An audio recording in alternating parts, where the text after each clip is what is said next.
We've got a lot of people coming to this race that are cheering on Team Louisiana. So, you know, our hometown race, we know this lake. You know, I think it's ours to lose. I'm nice out here in the pits. I'm nice. I love everybody, but we want to win. I got to keep the legend going. It's the Legend 504 boat race team.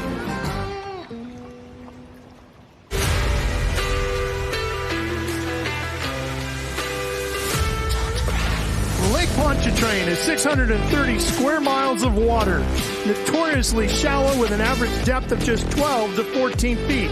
Mix in snakes, alligators, and oh yeah, even sharks, making Lake Pontchartrain one of the most challenging bodies of water on the IHRA Offshore Powerboat and IHRA Pro Watercraft Tour.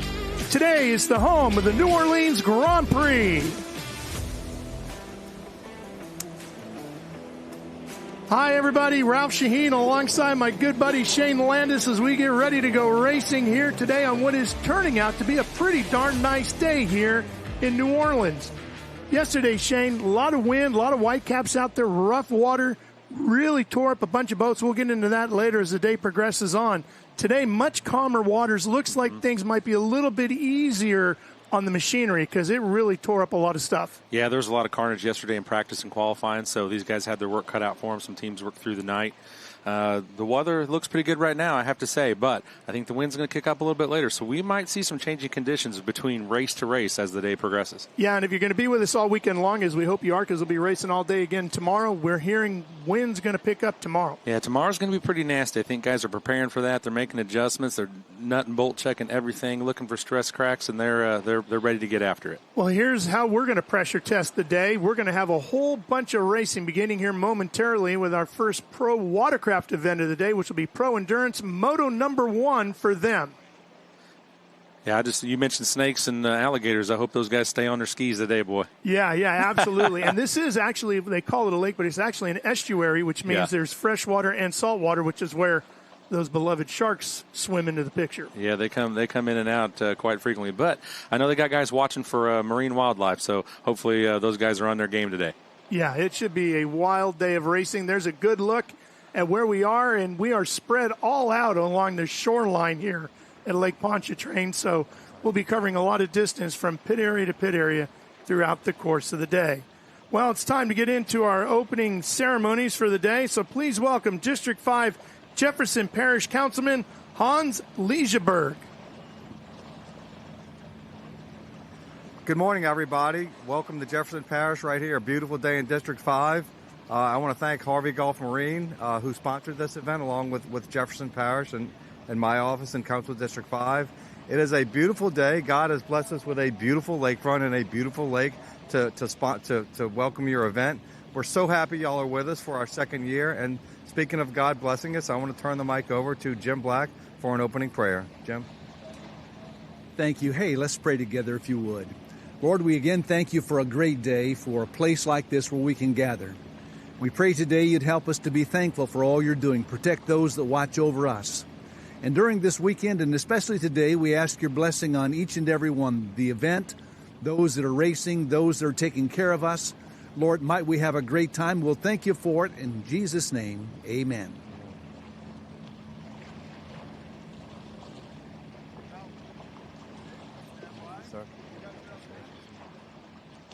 Okay, getting ready to head back down there momentarily for our national anthem as we work our way through opening ceremonies.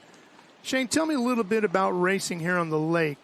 What's it like? What do the competitors tend to think about when they hear the name Lake Pontchartrain? You know, I think rough conditions are definitely going to, factor in for them. They're going to set things up. As you can tell right now just by looking at that, the tidal effects, the wind has been pushing water in. We had high water yesterday, or higher water than what I think they normally are used to, and the tide was actually out. But all that extreme wind we had just kept pushing the water, into the lake here. So I think, I think that's going to play an effect on these guys. Some of these, these currents and this wind is going to give them a run today. All right, ladies and gentlemen, please honor our nation with the singing of our national anthem by Mr. Andrew Butler.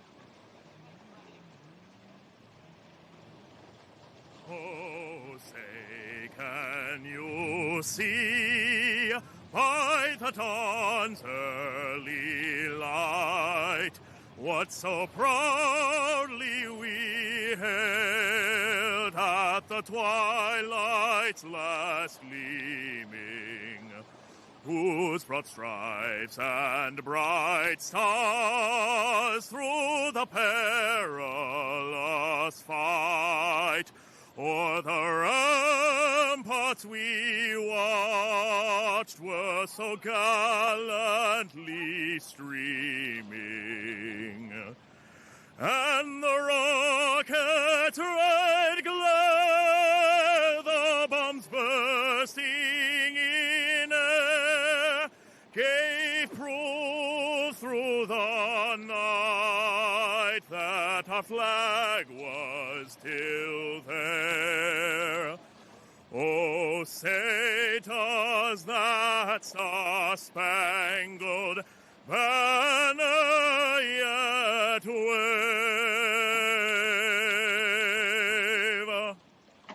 o'er the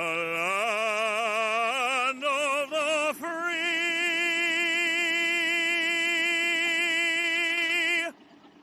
and the home of the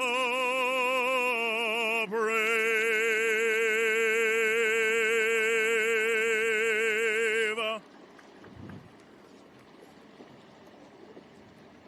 And a great job by Mr. Andrew Bolter to sing our national anthem as we get ready to go with our first race of the day, which is going to be a part of the Pro Watercraft Championship. And joining us to help call that, our good buddy Michael Young, sliding on into the booth, literally, right?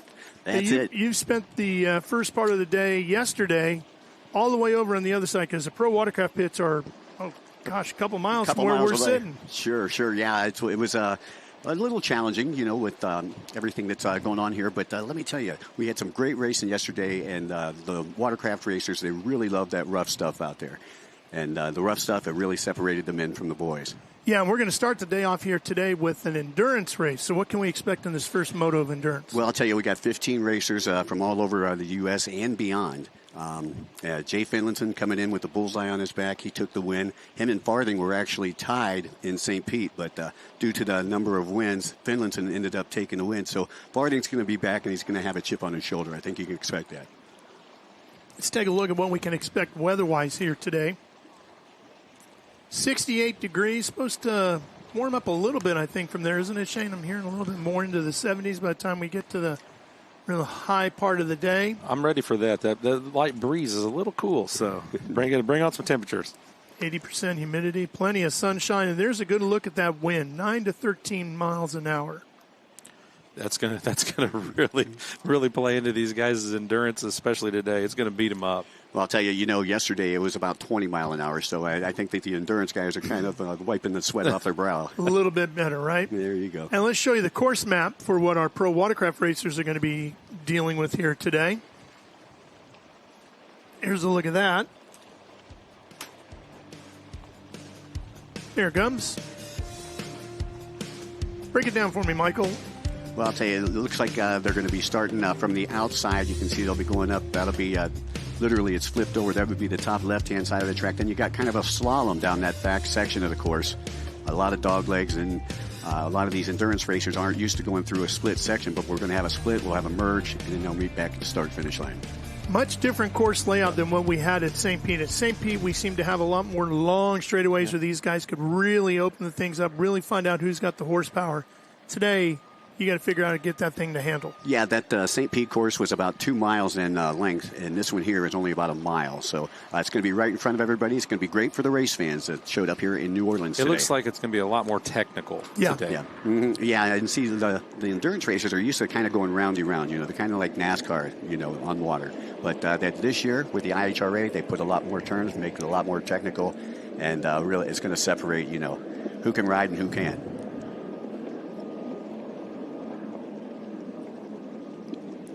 We got 15 racers ready to take on Lake Pontchartrain here. And like you said, I hope nobody comes off with the sharks, snakes, and all, that's my thought. All the creatures out there in the water.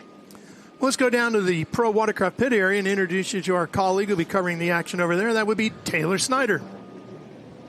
Well, the vibes over here in the Pro Watercraft pit are always high, and it's probably even higher because we are in the Big Easy.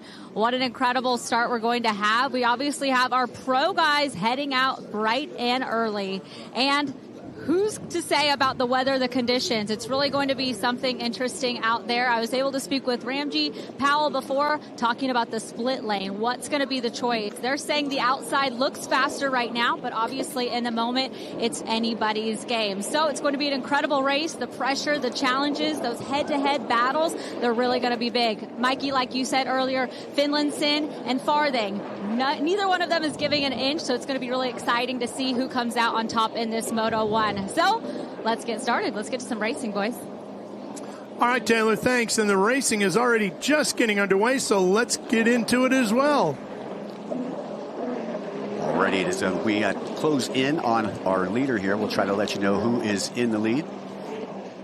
We've got Commanders, Sea-Doos, and Yamahas and Kawasaki's all competing in this one. This is a sit-down category. And it looks like Jay Edworthy. No surprise there. Edworthy again with a couple of great starts in St. Petersburg. Unfortunately missed a buoy on one and had a mechanical issue on another. But Edworthy always up there near the top. VR Racing, Banji Ramji currently sitting in second with New Zealand's Noah Skips. Actually has moved up into second. Ramji our lumberjack Noah Skips on the 373. Of course, Pro Runabout Endurance 300 is stock-based. 2 to 3 seaters, runabout class, open to OEM stock 4-stroke watercraft, producing up to 325 horsepower. You know, we got Edworthy up in front, and we talked about the calmer water plays to Sea-Doos. And you can see right now Edworthy on a Sea-Doo, sponsored by JetX out of Canada. And Noah Skips riding on the Farthing Racing Yamaha. So we'll see how the Yamahas fare against the Sea-Doos today. Just maybe a little rougher than what it was Saturday in St. Pete. Which should be an advantage for the Yamaha. The big wave runners tend to handle that rougher water a little bit smoother than the Sea-Doos and the Commanders.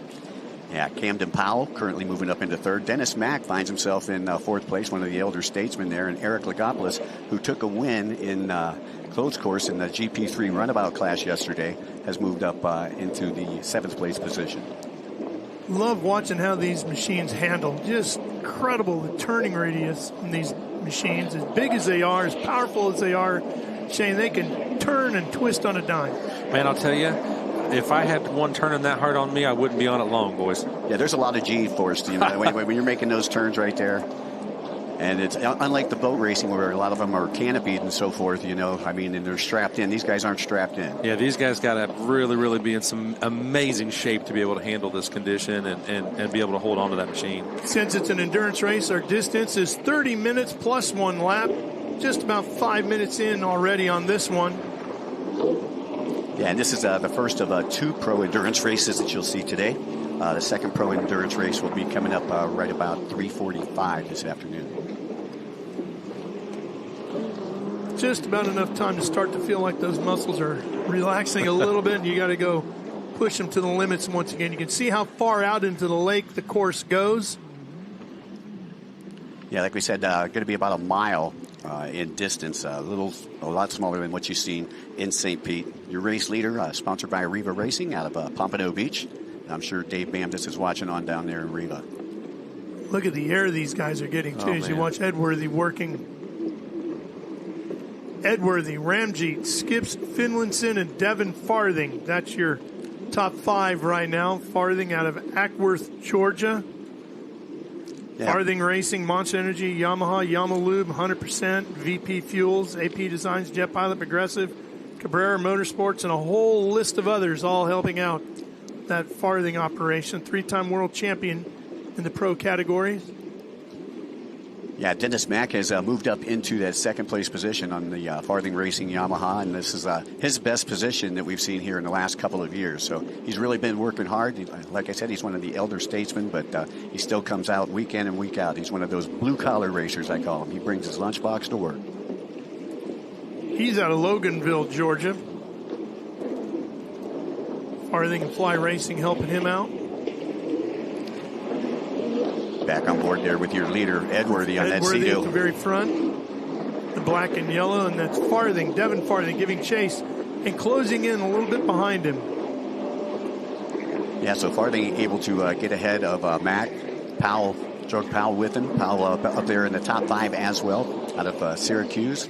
Sponsored by Ignite Racing Fuels and Speed Racing. Finlinson has moved his way up to 4th. Jay didn't get the best of starts right there, but he still sets one position in front of Farthing, and that's who he tied with in St. Pete, and ended up getting the win. So a lot of lead changing up there at the top already, with Edworthy actually staying in the lead, but Ramjeet, Skips, Finlinson, and Farthing all swapping around, and Powell, who was in 2nd, finds himself in 6th here on their 3rd lap. You know, so the last lap for Edworthy was a 2:06.371. Ramjeet a 2:07.4. And it continues to flop around. Noah Skips now, the lumberjack, moving to the top spot with a 2:08.221. Yeah, fastest lap time recorded so far today, I believe, is the 2:04.093 from Jay Edworthy. So Skips in the lead. Now, you got to wonder if something is wrong with Edworthy, because Edworthy just keeps going back here on our leaderboard. Here's Edworthy there.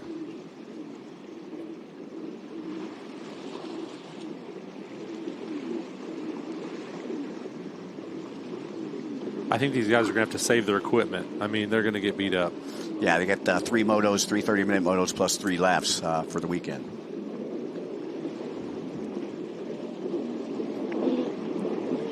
I got to say, I'm not so sure the timing and scoring is right what we're seeing, because Edworthy on the screen is out front significantly here. And now it pops back to him up front. So something's not right with the timing and scoring, but Jay Edworthy still leading here. He's got Ramjeet and Skips and Finlinson chasing him. Farthing back in the 5th spot. Ramjeet's pulled a 2:03 there. So Edworthy, Ramjeet, Skips, Finlinson, Farthing still correct top 5. Yeah, Banji Ramjeet originally from the Cayman Islands, now makes his home in Georgia as well. But Ramjeet on the VR racing boat is also wrenching on Garrett Lofton's boat, who won the amateur class back in St. Pete. Yeah, he's a world title winner from a year ago. Yeah, Banji went in the IJSBA World Finals in the Pro Runabout Stock Division. Doesn't like to practice, doesn't like to train, just likes to work on the machinery and go racing. And hey, you know what? Makes you a world champion, that's all right. Whatever does it for you. Sometimes turning your own wrench will do that, right? You know your machine better than anybody. So and look at how fast and how far Edworthy is flying. You can tell from watching yesterday, just watching him and watching him race yesterday and watching some of the boats practice, the wave crests are a little bit further apart today because the wind is laid down a little bit. So I think that's definitely going to affect how they're going to ride probably throughout the course of the day, unless we get some wind changes. Yeah, if you watch the style that Edworthy is riding with, he's kind of standing up, especially on the straightaways. But then when he comes to a chicane, when he comes to a turn, you'll see him pop down real quick, and then he'll pop back up. See, there you go. Riding in that attack position with the elbows up. I feel like he's got a little bit better control in that position, probably so. Well, 20 minutes into this one, need that little bit of break, and sometimes you can get it sitting down, sometimes standing up gives you that break, right? Right. See, you can see him sit down as he goes through the turns, but on the straightaways, he's going to pop right back up. Try not to hurt his back, because that's a lot of jarring on your lower back. Oh, right yeah, there. Going right up your spine. Use your whole body. And we'll see the much quicker, lighter, faster stand-ups coming out later, but boy, you see these big sit-downs moving through the water, and you really get respect for how big these things are and how fast they really go. In these conditions, you're probably looking from 65 to 72 mile per hour, but most of these boats will go 80 plus. Well, and the other thing about them is how quickly they get there. Yeah. The acceleration. They really have to hold on to these things. You better have the grips firmly grasped when you get a hold of that throttle. You just see me toppling over backwards, Mikey. It's going to leave you right where you start? Yeah. Well, I'll tell you, we buy our boats now based on cooler space and not on speed. Yeah. I want night lights on mine so I can come home late from the bar, you know. There you go. Little different. Things change with time, right? Edworthy, as we dip inside of 20 minutes, continues to lead over Ramjeet, Skips, Finlayson, and Farthing. Edworthy at 2:06.560. His fastest lap still at 2:04.093. So he slowed down a little bit here as we're inside of 19 minutes now, plus 1 lap. I was looking at 6 through 10 right now. Camden Powell. We got one off here. Uh-oh.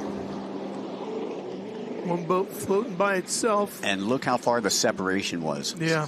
Wow. Course marshal coming from outside the picture there. Back on board. The lanyard connected and hopefully fired up and right away. Now, see, it doesn't look that rough when you're taking a look here from the shoreline, but if you see it here... It's pretty rough here, I was going to say. It's very, very deceiving if you're here live. And I know we got guys of all ages out there, but I really feel like this is a young man's game. Well, we've got Dave Davidson out there who's my age, 59 years old. You mean 59 years young, Mike? 59 years fast. There we go. So no passing that last time around as we were under 18 minutes. Still Edworthy, Ramjeet, Skips, Finlayson, and Farthing. And I'm looking to see this battle here between 55, Finlayson, and Farthing. I'm wondering how close Farthing is to him because you know that Farthing has that chip on his shoulder from St. Pete. Well, it looks like Farthing's running about 3 to 4 seconds quicker. Here's the incident. There you see the rider come off. Yeah, not able to confirm who that was. Haven't gotten a close enough look at the boat to get a number on it. And it looked like there was some contact, Ralph. Yeah. Oh, we're told it was Farthing that fell off, confirming that. And you can see he's moving down through the running order. So, yeah, Devin Farthing having a little contact we're hearing out there. Well, he's still got some time. We got 17 minutes left. So, I mean, he can dig. Yeah, Devin actually ran here in New Orleans with an endurance race last season and ended up winning the race. But we had a major rainstorm come through, and he said he had polka dots all over him because the rain was pelting him so hard. And, you know, that just speaks to the speed of these boats right here. And even though we have safety equipment and everything else on, if it starts raining here, it can light them up. Well, do you think these guys are setting these boats up a little different, you know, compared to St. Pete with a larger course? I mean, are they making any actual just physical adjustments in the machines for this? Or is it just a riding style difference that they're going to, you know, change for this? I think that what they'll do is some of the times they'll change their handling or their scoop rate, that type of thing, so they can make sure that they stay hooked up in the water. A lot of times they'll do a prop change as well. That's what I was wondering if they changed an impeller, if any of that makes a difference for them on this, or if you know, within rules, if they're allowed to do that. Yeah, you're allowed to do that in this class here, but in our amateur class, you have to have the stock prop machines. Yeah. This being the pro class, they can do just a couple more things with our new IHRA rules. Look at Edworthy as he comes riding by. You can see all the muscles in his arms just all flexed out as he's giving it everything he's got. But you look at his body in general, he looks very much in control, looks very loose, having a smooth ride. But, boy, you can see the work the arms are doing, hanging on and absorbing all the impacts. Yeah, Jay's he's like a thin, lanky rider. You know, he's got like his own particular style. Like I say, he down much those like straightaways. Shane. Yeah. I was going to say, that's not even close to how I'd be a rider. He described you to a T, buddy. Thank gosh I'm sitting down once they pan the cameras our way, right? Right. So still Edworthy, Ramjeet, Skips, Finlayson, and Powell. Dave Davidson moving up through the pack and sits right behind Powell right now. Another one of our Canadian friends that comes down and been racing for about 35 years. Let's get more on Devin Farthing with Taylor. She's with Dustin Farthing. Well, I sure am with Dustin, and I don't know how we're feeling. Obviously, racer yourself, but these are your kids out there, and unfortunately Devin did have that little incident. What does that feel like for him right now? Yeah, you know, he was charging up. He went to make the pass, and, you know, just rider mistake, to be honest with you. And I wish I could say that it was somebody else's fault, but he threw it in to make the pass and actually would have made the pass and, you know, came together and bumped each other, and it split him off, and he went swimming and took him a minute to get back up, but he's working his way back up, making for a pass right now. I'm watching, and so as long as he just keeps his head down and needs to be consistent, right? At the end of the day, you can go as fast as you want. He was moving, probably one of the fastest riders out there, but you got to stay on the ski and you got to be in front. You got to finish to win, right? And obviously he's hungry. We know he's hungry with that tie-in points, but he said he likes the rough water, so he hopefully will have some energy and some stamina to push through those rough waves. Yeah, absolutely. He's a talented rider. He's got tons of rough water experience, and probably that's what suits him best. But, he's got to sometimes slow down and use his head. I'm always on him about paying attention, taking his time, picking the right place to pass somebody and not making his mistakes like that. He's definitely going to be beating himself up on that one. We're going to hear from Dad after, too. Thanks for chatting with me. Let's get back to racing. Well, Dad was a champion in his own right, so there's no doubt that Dad's going to have quite a few thoughts on what Devin did right and what Devin did wrong. Chances are Dustin's right in his analysis. I've had a lot of conversations like that over the years where I've heard a lot of conversations, renditions of that. So that's definitely good dad talk, and he's probably going to get it a little rougher later, right? Oh, yeah. We call that a trailer talk. That's when they step inside the trailer and close the door. That's our flag stand right there. He's hanging out there today on the old boom. It's Ryan who's waving the green flag. In endurance racing, that means that the race is over halfway complete. Here we got about 13 and change left to go. Going back to farthing, Dustin has over 30 titles, so he definitely knows, how to train his boy. And Devin Farthing has been cross-training by racing in the stand-up ski class. So that's really helped him out. And as we talked in St. Petersburg, he's also in the top 1% of the Peloton Challenge. Talked to the flagman the other night. Super nice guy, great dude. But he said, "Man, I was blowing that whistle so much in St. Pete that I went hoarse just for blowing the whistle." He was busy. Yeah. Ryan, he's a great cat. Been working in the industry here for about 5-6 years, and just loves it. Jay Edwardy looking to go wire to wire here, though. I haven't seen too many mistakes from Jay. And I was just thinking about Dustin there too. Is it a little bit of the do as I say, not as I did when it comes to Devin? Because Dustin was known for being extremely aggressive as a racer, and now he's telling his son, hey, be a little bit more patient. Maybe it just takes us that long to learn from our mistakes. Yeah, you know right. what I'm saying? As a middle-aged dad, I'm kind of figuring that out. Hindsight's 20/20, yeah. right? You know all the mistakes you made and how you should have done it better yourself, and he's just trying to make Devin a little bit quicker. Well, Dev Dog working behind Torrey Snyder right now, battling for 7th. They're just in front of, or in back rather, of Dave Davidson. No changing in the top order, though. Still got Edworthy, Ramjeet, Skips, Finlayson, and Powell.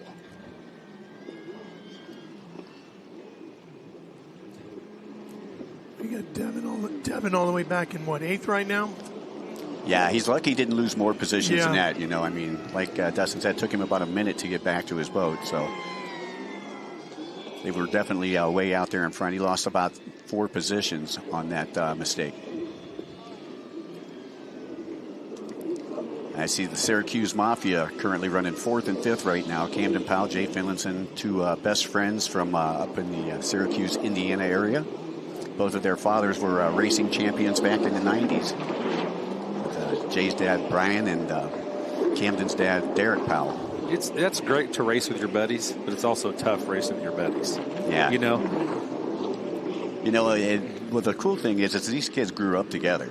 Both of their dads were racing, so they were playing in the sandbox in the pit area somewhere, back in the 90s. Well, the other interesting thing is we're seeing that big generational shift in pro watercraft racing where all these guys who were the stars when the sport really was reaching its first peak, if you will, have now all become dads, and their kids are now the stars of the sport. So that second peak building now with the IHRA Pro Watercraft Tour, and we're seeing a lot of familiar last names, just the sons and the daughters of those legends are now the ones that we're talking about. Yeah, going back to Jay Finlayson, who currently sits in 5th, happy birthday to him. He just turned 21 today. I remember those days. Yeah, that would make us all feel old. You said his birthday is today, is that right? Yeah. Man, do you think he's going to be good tomorrow, too? Is he going to go out and celebrate tonight, or is he going to save that for next week? I told him, I said, stay off of Bourbon Street, whatever you do. I know it's your 21st birthday. That's a heck of a place to turn 21. I'm telling you what. Right. What a great town, though, man. great food. Oh, the food is amazing. Yeah, it seems like every night we went out to a different restaurant here, and we're going to continue that pattern tonight. Yeah, it goes back to that lanky physique that I possess that, Ralph was talking about a little bit ago. Every time he went by the seafood truck over here, I was like, man, give me a shrimp basket. Like, wait. Let me off the golf cart. I'll be right back. Oh, that's too funny. Yeah, that Cayenne food truck they have over there, they won some awards, and I'll tell you, it was really, really good. Anybody walking around the pit, even if you're not here, not here yet, get in there and get down to the food trucks. The vendor row over there is amazing. So a lot of good options, a lot of good stuff going on today in the pits. Well, Camden Powell now able to get past Noah Skips, so Skips back into that 4th position. And Powell, who had some mechanical issues, and St. Pete, looks like they've got them worked out. We talk about it a lot, Noah being a lumberjack. You don't see that often on a guy's resume that's also a racer these days. Way back when, you might have seen that more often. My grandfather was a lumberjack at one point in his life. But I got to believe working as a lumberjack, such a physical job, right? Even with more modern technology than maybe in my grandfather's day. But I got to believe his day job helps him train for his race weekend job. Yeah, I would have to say that, too. I mean, arm strength and lower body strength and all that, right? One of the things I will say, Ralph, is I've never met a lumberjack with purple hair. Not many. He's running You've met one. Yeah. He's running the Farthing Racing colors, on his lid right now. Yeah, you got to have a different hairstyle if you're going to be in the Farthing camp. That's it. That's why I can't do this, boys. I'm losing what I have. I can't put a mohawk on it. Unless you want to see it buzzed or bald, that's where I'm going. I'm telling you. That's what they tell me. I got a made-for-radio face with this haircut. So Ed Worthy with just under 7:30 left to go has been in control, been dominating. Here he is again. We get a look at him just screaming along the front. This is where the longest straightaway is along the front of the race course, right along the shoreline here, where the fans are able to stand along and watch. Now we're going way out. That's where the pro watercraft pits are, to the far right over there on that point, sticking out into the water. Just over, a mile in length is our pro watercraft course here, and then our offshore powerboat course, Shane, is going to be over 5.5 miles in length, right? Inside of 6? Yep, it's a little bit further out. You can see that boat out there in the distance, actually. That's kind of where the start-finish line is for the offshore course, yeah. Devin Farthing charging hard right now, just turned in a 2:01.372, and that is 9 seconds faster than what your leader turned in. Yeah. So he is charging hard. But he's got a lot of ground to make up. He's moved up some, up to 6th now, but he's got a ways to go to catch Edworthy with just 6.5 minutes and a lap to go. That's the advantage. Edworthy can slow down, ease the pace up a little bit, save that body strength, because Edworthy also has to think about, I'm guessing right now he's going, I've got this one pretty well in the bag if I don't do anything wrong, but I got to save myself for later today as well. Yeah, you got to save yourself, and you got to save the boat. Machine, yeah. Because the boat, taking a rough toll on all the boats out there. This conditions, the water conditions that we got. So that can knock screws loose, that can knock hose clamps loose. So you want to go in after this race right here and check everything that you got. Yeah, Taylor. Speaking of the water conditions, what are you hearing and seeing from down there in the pit area? Well, it's a bit hard to judge, obviously, if we're not out there on the water, which is unfortunate. But what I do have is an entire pit wall full of, these guys know their stuff. I was just talking to Garrett Lofton down there, and he was saying this back section closest to the PWC pits, that's where it really gets the roughest. Once you hit that red buoy turn, that's where things get rough. I think that the water from out is coming in and really making it a little bit rougher, and then this is blocking the rest of it. So I think the far side of the course is the roughest, and then when you get towards the inside of the course, it's a little more flat. How that's going to play out as this race continues, we're going to find out. What's really interesting is how high the water is to those walls. You can understand, Shane, when you think back to Hurricane Katrina when it came through here in New Orleans and tragically did so much damage, how easily it was for Lake Pontchartrain to flood the way it did. Oh, yeah. Well, like I said yesterday, they said that the tide was out, but, heck, the water was up over the boat ramps and, up to the edge of the seawalls, pushing into the grassy areas and stuff. So, I can only imagine with even worse conditions how it would get. Yeah, with all the crushed cement that lines the shoreline there, the one thing that we don't have that we had in St. Petersburg, we had a solid seawall. Well, this is able to dissipate a little more, so it doesn't make the conditions even rougher than they already are for our guys that are out there. Edworthy spending as much time in the air as he is touching the water here today. Airing it out, a.k.a. the Chicken Man. As we take a look at the Monster Energy Farthing Racing team. Tattoo Rich looking on. He is Devon's mechanic. He's probably thinking, what am I gonna get dealt here in a minute? Right, exactly. Once that boat comes back, he's probably gonna have to start thrashing, getting ready for the next one. Well, like I said, it did look when they had that incident, there was a little contact, so he's definitely going to take a look at it. So Camden Powell has moved up into second place now. He's worked his way from 8th to 2nd in the first 26 and a half minutes here. He's been kind of silent back there, but he's just been sneaking up and just, making passes and moves. So do you think there's enough time left for him to move any further, or what do you think, Maggie? Well, I'll tell you, Edworthy has, I believe, a healthy lead right now, but if anybody could do it, Camden Powell could do it, because this kid's like an Iron Man. Just like his father was. We used to say he eats iron and spits nails. They seem to all be taking the same S. There's a good look at that shoreline right there that Taylor was talking about. A little rocky shoreline there. Is that the red buoy that she was referring to, I believe? Yep. Or is it the further one out? It's that one right there that they're going around right now that you see on screen.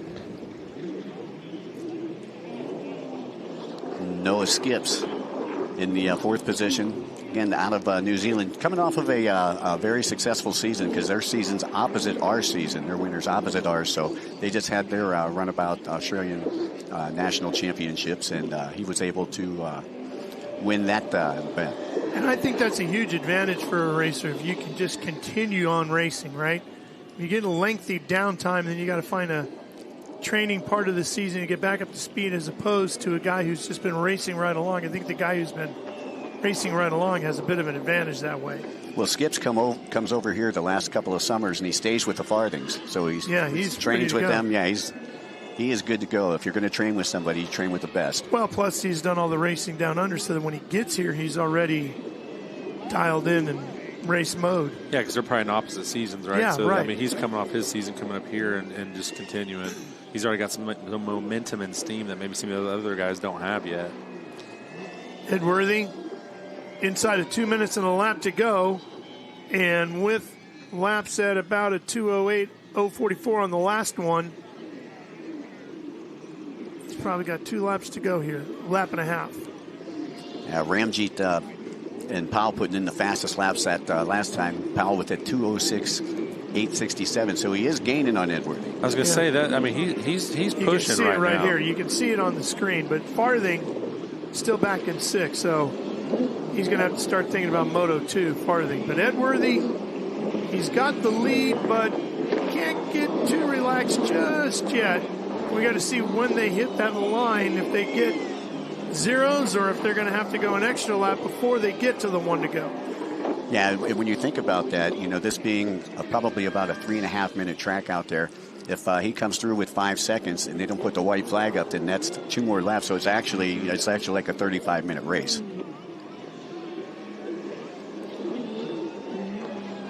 And when every muscle in your body is screaming, an extra couple of minutes is not what you want to see. No, not in these conditions. Edworthy and Powell, that's the battle inside of 30 seconds and a lap to go. We'll keep our eyes on the flag stand to see if the white comes out. They hit it at zeros. Edworthy still working his way around. Jay's still riding pretty smooth out there, in great shape. Yeah, not charging as hard as he was before. Ran a 2:06.780 on the last lap. Yeah, you'd never be able to tell that Jay's 52 years old.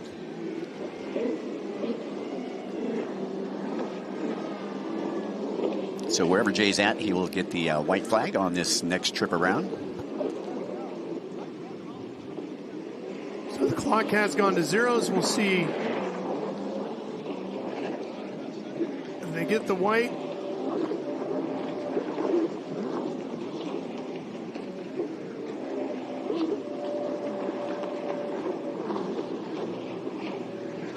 quick look over the shoulder. There's the competition right behind him. He knows Powell's right on him. Goes to the MasterCard buoy. He's going to opt to go to that outside split, which we talked about earlier. That was going to be the favorite. So going into the split now, so he should be seeing the white when he comes by here, because that's before. Oh, he made a mistake there. That cost him. That cost him big. Can Powell now capitalize on that? Powell's right there. He's just waiting for a slip trip or a bobble. He got the door open.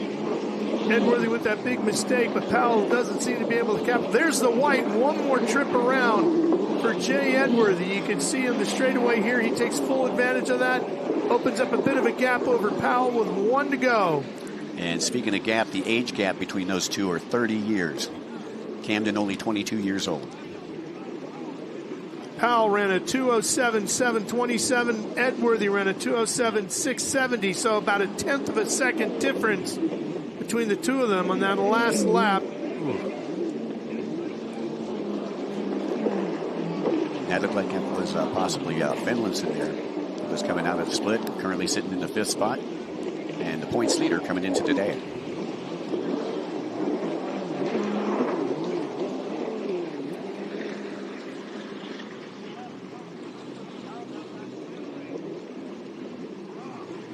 So Edworthy with about... There he is. Here's Edworthy right here, working that final lap. Big bit of air there. Now where's Powell? Powell will be right behind him. Let's see if he's able to gain any ground. Edworthy ran his personal best through the north side sector. Powell did his personal best through the east side sector, which was before that. There's only 3 sectors on this race course here today in New Orleans. East side, north side, and then the split lanes, which will be coming up next for Edworthy. And that's where he made that mistake on the last time around. So he's got to get through there clean on this final lap in our Pro Endurance 300 category event. Opening race of the weekend here for us. There's a quick look over the shoulder. He sees Powell right there. Right behind him, right in the spray is Powell. Well, I'll tell you, being this close after 30 minutes plus a lap, that speaks volumes of both of these racers. Powell not giving up. Pull in the water, and Powell went to the inside. We're focusing on Edworthy. The inside's comprised of the green buoys, so we'll see how they come out and go down the splits. Powell went in about 1.5 seconds after Edworthy. He was looking for that fresh water, wasn't he? Yeah, looking for something clean out there. And you can see Powell coming out right there. It's Edworthy. Coming to the line. Here's Edworthy. There's the checkered flag, and Jay Edworthy is going to hold on for the win in Moto number 1 at Pro Endurance 300. Jay Edworthy with the big win. The Riva JetX back Sea-Doo, and Camden Powell, the Caldwell Racing, Speed Racing, Circus Media Ignite Racing Fuels, Riva Racing, Commander Industries. Commander finishing in 2nd, and Vanjie Ramgeet will hold on to take 3rd. And the Dean Strong Performance, Fly Racing, VP Racing Fuels, Jet Trim, BP Concepts, Victory Marine and Performance, Strapino, Senior Sports Photo. He'll be on the podium as well at the end of Endurance Moto number 1.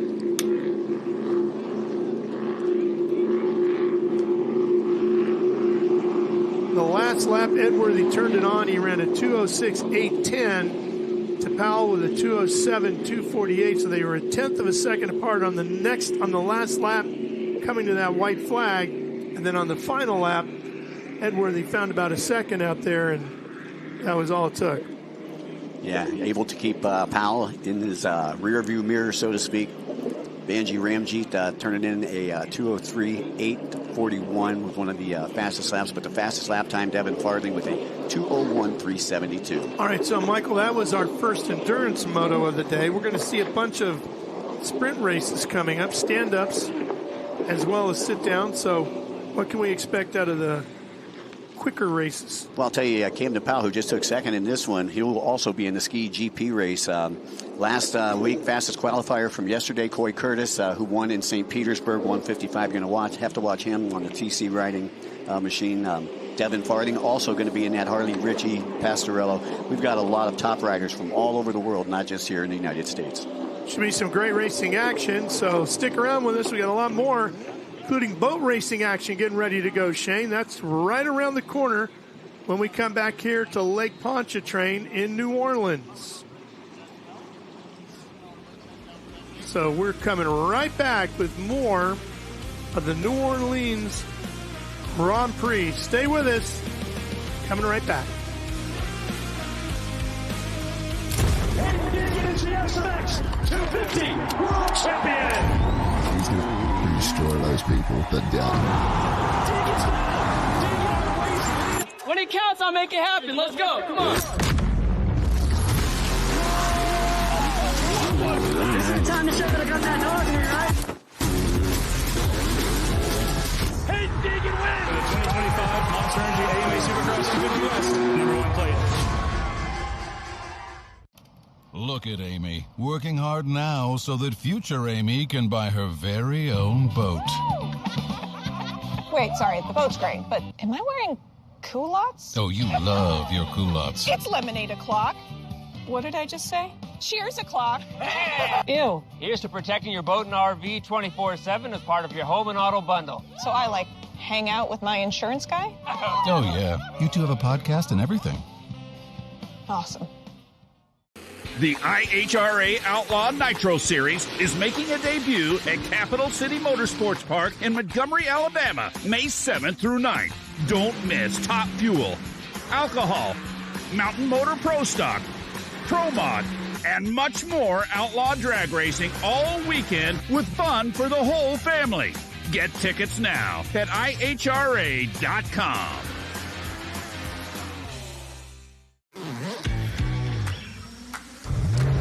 It's that no holding back feeling.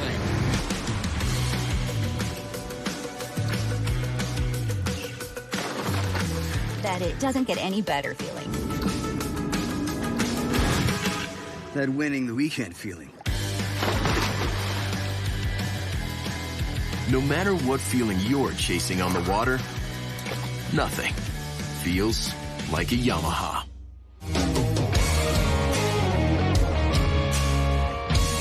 Welcome back to Lake Pontchartrain. We are here in the New Orleans area. Getting into some boat action here next. And it's going to be a qualifying session, Shane, for Superstock. Yeah, we're going to have, this is one of our bigger classes here this week. And I think we had 15 or 16 entries, in Superstock. So these guys are going to get out there. They got a little practice time yesterday. They were getting bounced around pretty hard yesterday. So I know some guys that took their time, tried not to tear up any stuff, and then some guys went full send yesterday. So they've got some repairs to do. So we'll see how it shakes out. It's going to be wild. Let's talk a little bit about why we had the carnage out there yesterday with it wasn't boats getting together, it was boats getting torn up. Yeah. And for a couple of different reasons. Some of it was holes in the water, which if you're not familiar with boat racing, I know that sounds a little unusual, but it's the way the waves come together and the topography of the ground underneath, the floor of the lake, if you will. Yeah, you have holes and you have bowls. So, like as the water runs in, gets pushed around, there's some, currents and undercurrents and stuff that's going on in there. So that'll really make the boats do some funny stuff. You'll see boats get sucked down and then launched out of the water. So you'll probably see a lot of air in certain areas of the course. I think one area on the back, going into the back stretch, and then one area around the slot buoys. There's some funky stuff going on. You're definitely going to see some of that today. And then there's just the shape of the waves in general. The guys talking about how some of them are coming off the top of the wave and just getting slammed back into the water, and that was causing damage to some of the boats. Here's a look at the results. Pro Endurance 300 of the race we just had with our IHRA Pro Watercraft category. Jay Edworthy getting that win on the Sea-Doo. Camden Powell on the Commander, 2.8 seconds back in second, and then Vanjie Ramgeet holding on for the final spot on the podium, 8.5 seconds back on the Sea-Doo. And Farthing, after crashing, got going again, all the way up to sixth on his Yamaha, 39.6 seconds back. All right, let's touch base with our offshore powerboat pit area, and we're going to go, over to the Pro Watercraft and hear from our winner. Here's Taylor Snyder. You sure are going to hear from the winner, and I spoke to you before this race. We were nervous, maybe just a little less nervous, but let's talk about that last lap. That turn right there, you made a little mistake, but you held on to it. Yeah, I made a little bobble come through the split, I think, on the last lap or second last lap. Cameron got a little close to me. And then as I came around, I was kind of checking a little more than normal. I should have been just focusing on my job. Got a little ruddy coming to the top corner here. And, boat kind of kicked a little bit, and I went sideways, kind of stalled or, like, stuffed it in the corner. I just kind of took a look, collected myself, and then went back to what we're supposed to do is come out and win and have a good time with all the racers and all the good people that are putting on the event, too. That's what it's all about. And you got that moto win in St. Pete for Moto 1. What do you have for the next motos? I know you're itching to get that sweep if possible. It would be really nice to sweep a weekend and just get some points. The best thing is we can come out and be competitive now and move forward. Look at the points championship like we talked about at the beginning of the year. Really want to go after that. And today in the rougher water, I seem to be able to hold on to it. I think I got a little better control now. And just want to keep moving forward and keep getting up near the top 3 or 5 or 1, and we'll just keep on collecting points and keep moving forward. Awesome. Congratulations, Jay. Excellent win for Edworthy. Yeah, he's got to relax now, get his body rested up, ready to go, do the things he needs to get himself physically prepared, let the crew go to work on the machine, and then get ready for Moto number 2. And here come the Superstock machines out for their qualifying session. Man, you can see them just on idle how the forks in the front of that catamaran just like kind of dip right down, So we don't see the white caps today, but we definitely see some rougher conditions than you can tell just by watching the live stream.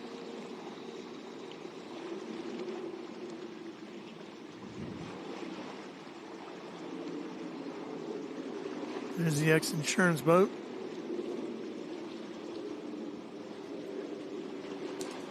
So that's the Demon Reichman Bikini. Racing.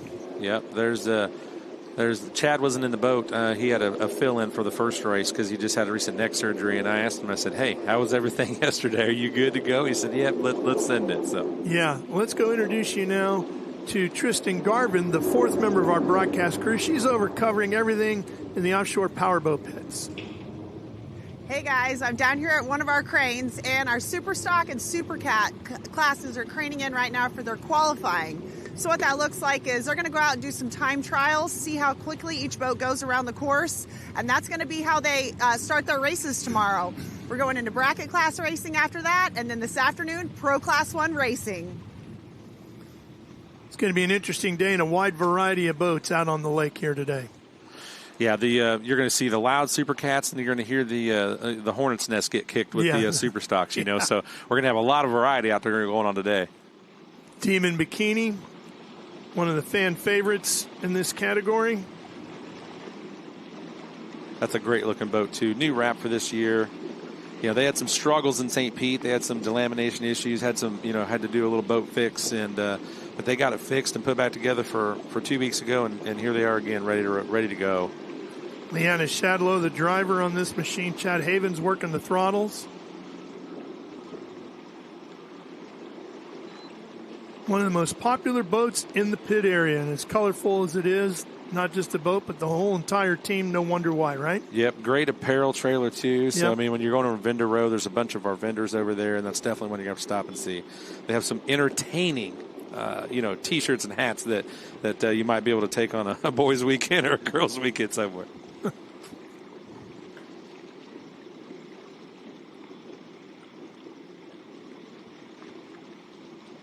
It looks like we're having an intense conversation there, or some strategic planning session right there. Some strategery going on over here.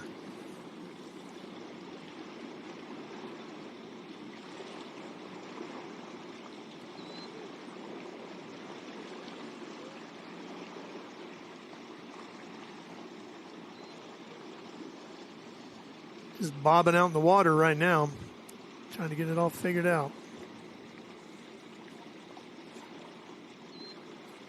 We need a little help here. I think we need a little help. Hopefully they're not broke. They're just floating and ready to go. They need to be in the boat, right?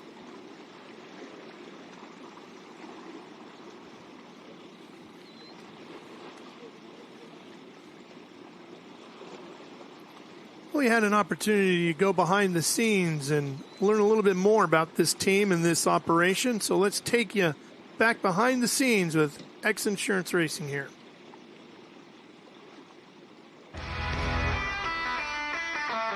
Greg Reichman. I'm the owner and throttleman of the X Insurance Jones Soda Wright Trailer Superstock 88 racing team. First race was in 1992, actually in Marina del Rey, California. I raced a class, at that time they referred to it as A class. 2025 for me, and we have a high-level team. So we have a lot of haulers, we have a lot of equipment. I had to go buy all this stuff. Our pit is very detailed. It takes a lot to put it all together. So I threw it all together really fast. And then I had to get a crew that was capable of keeping up with us.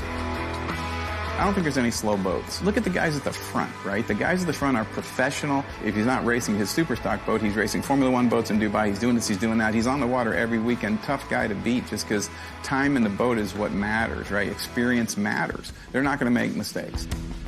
I think it's the most difficult class to win. They're not focused necessarily on being your buddy. They're focused on kicking your ass. I expect by the end of the year I'll be running with them, maybe sooner. In our class, there's so many boats. There's actually a lot of passing. Like if I had 2 more laps, I'd been fighting with the guys at the front that I probably don't have the skill set to fight with yet, but I've been fighting with them anyway. I don't take anybody lightly. It's possible that you could be in 5th place and 4 guys break on the last lap. I've seen it. I like it when people underestimate me. I got pitched out of a boat in Dana Point, California. We tripped and stuffed in an open cockpit A boat, 28 foot. I got sucked out. And I actually got back in my boat, bleeding and halfway dead, and finished the race, which you're not allowed to do anymore. If you're pitched out of your boat, your race is over. So I call it the Greg Reichman rule because they created the rule because of me. I would never say there's no way you're going to win this weekend to anybody because I don't believe that. I'm showing up here to win. I'm showing up here to beat all of these guys. And if you're in front of me, I'm going to try to run you down. So we have the Reichman rule. What would the Landis rule be? Man, I don't even know what I'd come up with. As much dumb stuff as I did. I'm just glad that we didn't have iPhones when we were growing up. Oh, buddy, that's all I got kidding. to say. They'd probably have actual legislation in effect if they could see some of the stuff that we did. Yeah, no doubt about it. Well, this is Superstock, which is, of course, one of the most competitive categories in all of offshore powerboat racing. It really, I think what's great about it, Shane, is it bridges that gap between the production boats and then the big high horsepower big money that you'll see later on with the Supercats and the Pro Class 1 machine. So a very exciting category. We'll see that in action with qualifying when we come back here shortly to the New Orleans Grand Prix here on Lake Pontchartrain. So stay with us. We're coming right back. The first exciting leg of the 2026 IHRA Triple Crown starts at Maple Grove Raceway May 21st to the 23rd. This unique 3-race drag race featuring Top Fuel, Funny Cars, Pro Mods, Mountain Motor Pro Stocks, and Nitro Harleys, offering over $1 million in bonuses for sweeping all 3 events. The pressure will be on. The teams will be gunning for the million, and IHRA will be ready. Will you? Get tickets now at IHRA.com. I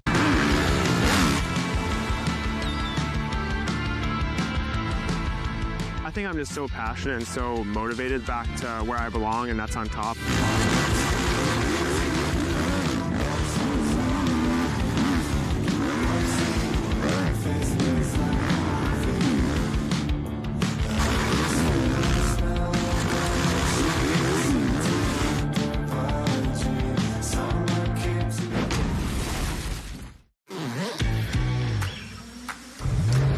It's that no holding back feeling.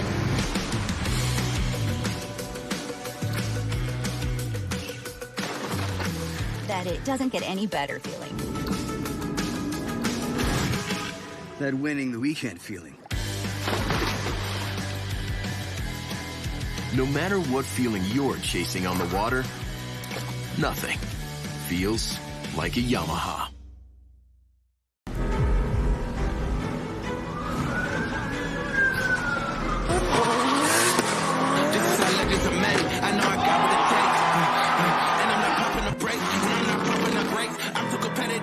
Narrative that I know best in the league. Who you comparing with? That is definitive. Top of the throne in the league. How you moving slow in the speed? I just been bringing the heat. I just been bringing the fire.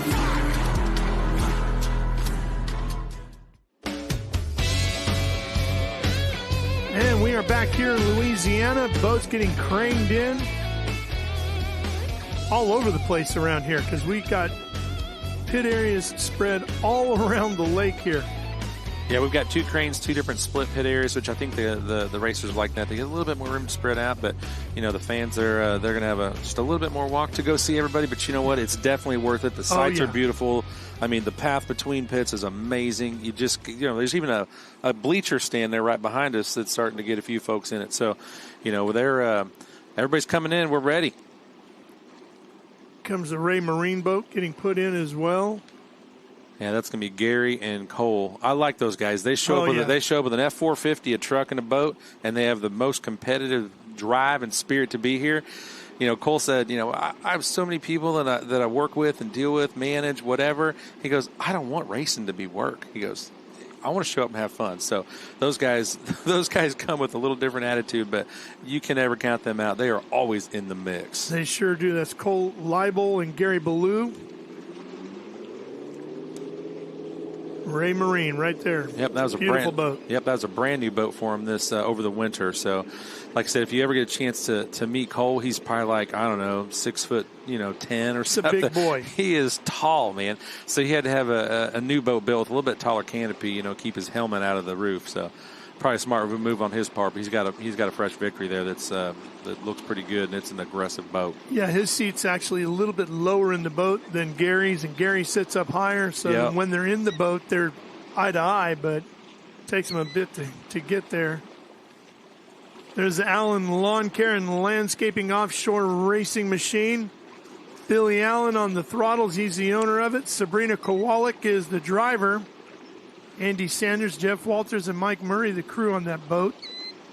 Yeah, those guys do a pretty good job. They were doing some practice, like I said, at Lake of the Ozarks before St. Pete, trying to get Sabrina kind of, dialed in and ready. And she looked pretty good, for her first run. So I'm really excited to see what this team has to hold for the season. You see a whole bunch of stickers on the side of that one helping them out. Man, I went by their pit the other day, and he's got a Labrador named Rocket. I just happened to stop. That dog jumped in. He was ready to go for a ride. I couldn't even imagine how they keep him out of that boat because that dog is on it. Alan Roloff, Carl Chevrolet, Hot Bob Racing, U.S. Erectors, Academy Roofing, Go Fast Boat Service, 275 Trucking, The Concrete Company, JAS Construction, Brady Truck Equipment, and Great Caterers of Iowa, all helping get that boat to the races and to the front of the field each and every week. Yeah, Billy does a really good job representing his people, and we want to give a little shout out to all these guys. They're here, and there's a massive bunch of personnel behind them, making sure they can get the boats ready to come out here and compete. We got Mom Ain't Happy. And we talked to them earlier in the week, and she's still not happy, right? You know what? She might be happy because she's at home this week. I don't think she came here. Yeah, so she might be happy at home, maybe sitting there in some pajamas or something on a Saturday morning, soaking up some coffee, and probably crossing her fingers for these guys for a good qualifying position like they did in St. Pete. Hopefully they can come out and maybe obtain that first spot this time. They were sitting second for qualifying in St. Pete, so they're here to get it done. Tristan, we got racers from all over the place here competing with us in Louisiana this weekend, including from north of the border, and you got some of our Canadian friends with you. Yeah, I'm down here with Chris Grant with Great L, CJ Grant Racing, one of our Super Cat teams. You guys are about to go out and do your qualifying. Yes. You tested yesterday, and it sounds like you kept everything together. So what's it look like going into qualifying for you today? We're kind of pumped. We're just trying to figure out the course and stuff, and I think our setup is really good. Yesterday was really bumpy, and today's really laid down, so I think we're there. We're going to have some fun.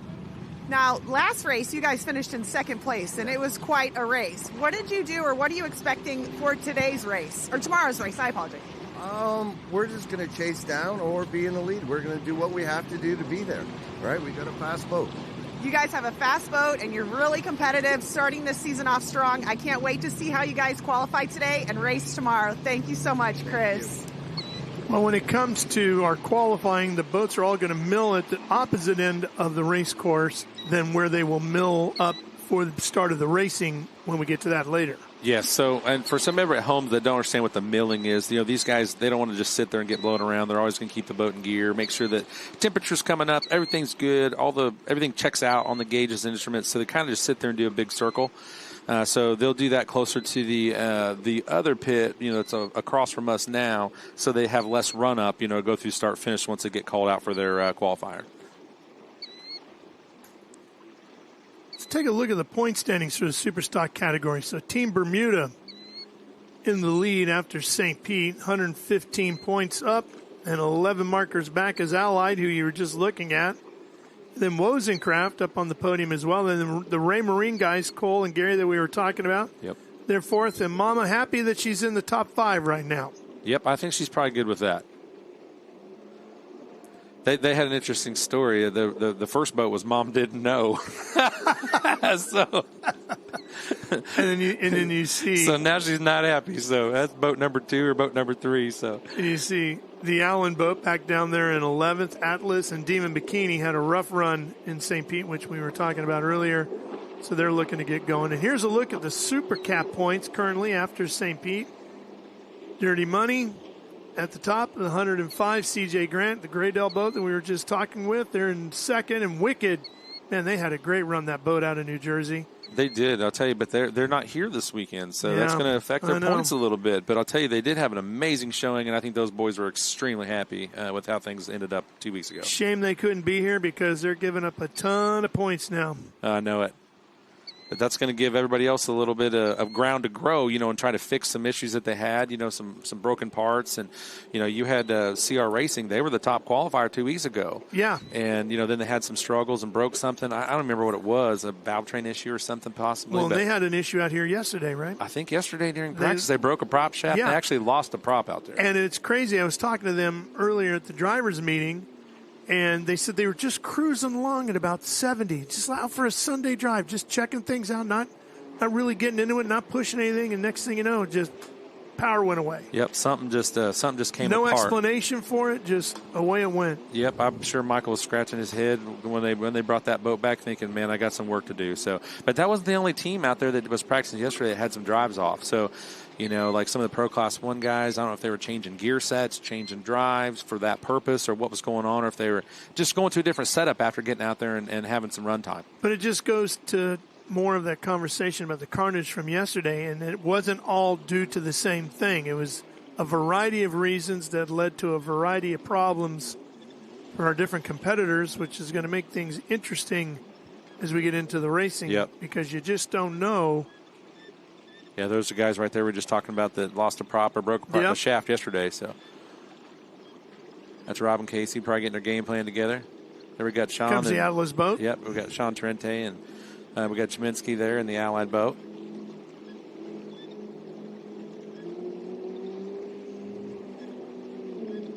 Lex Insurance making its way out as well. You can see all the fans and the folks standing around back in there. Digging Deep wasn't with us at St. Pete, right? No, they were there. Were they there? Yeah, they were there. Yeah, Andy, he I have had a lot of conversation with him. I think they really like that rough water, so I think he's kind of hoping it picks up a little bit. There we got Chad. Louis. Yep, we got Chad and Rusty in that boat. They also run a factory stock boat, did some qualifying, had some boat problems yesterday. They had to send the boat off and get some work done, so those guys probably had a really long night as well.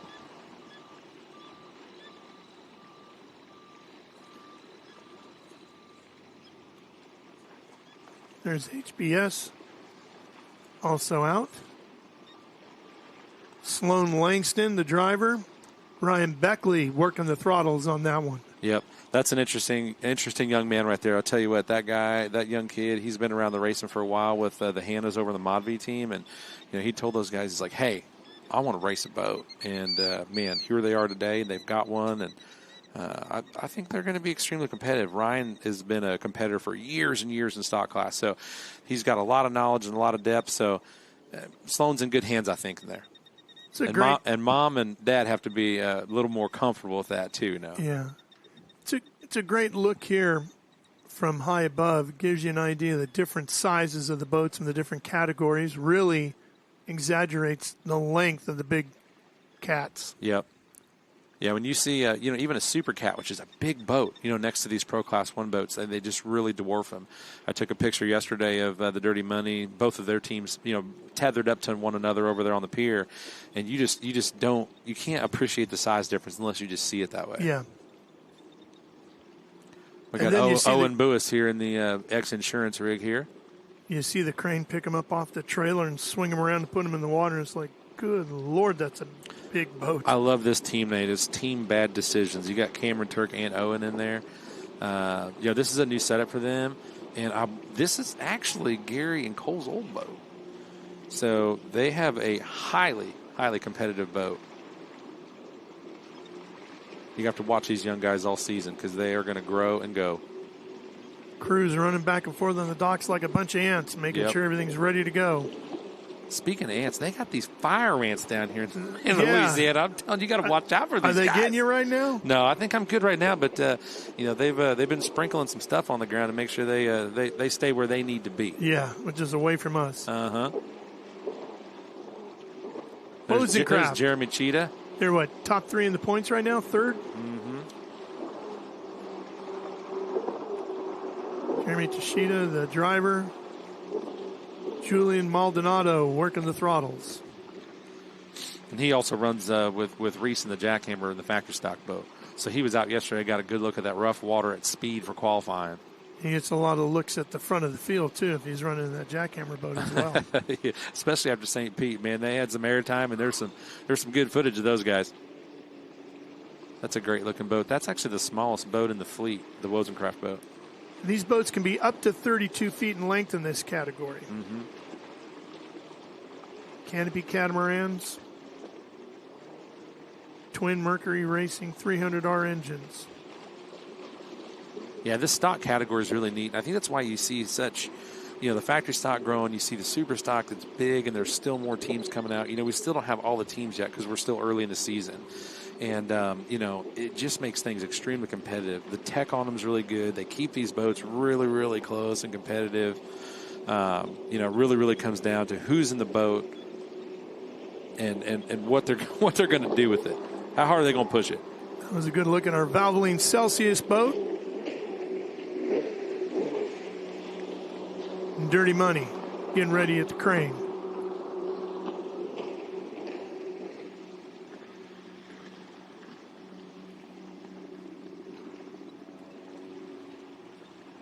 Yeah, these guys are going to have to go out and qualify. You got Bill Piber and Britt Lilly. They're going to go out to qualify in this boat, then turn around later and race in the Pro Class 1 class later this afternoon. So they will have their work cut out for them. I would think it's difficult to go back and forth between boats, but, I think these guys are just, such high-level professionals that they can handle that. But, you're talking different powers, different feels, different setups. You really got to think, especially when you're in the cockpit with the same person, halfway through the race, which boat are we in here? Here's Cole and Gary. Ray Marine.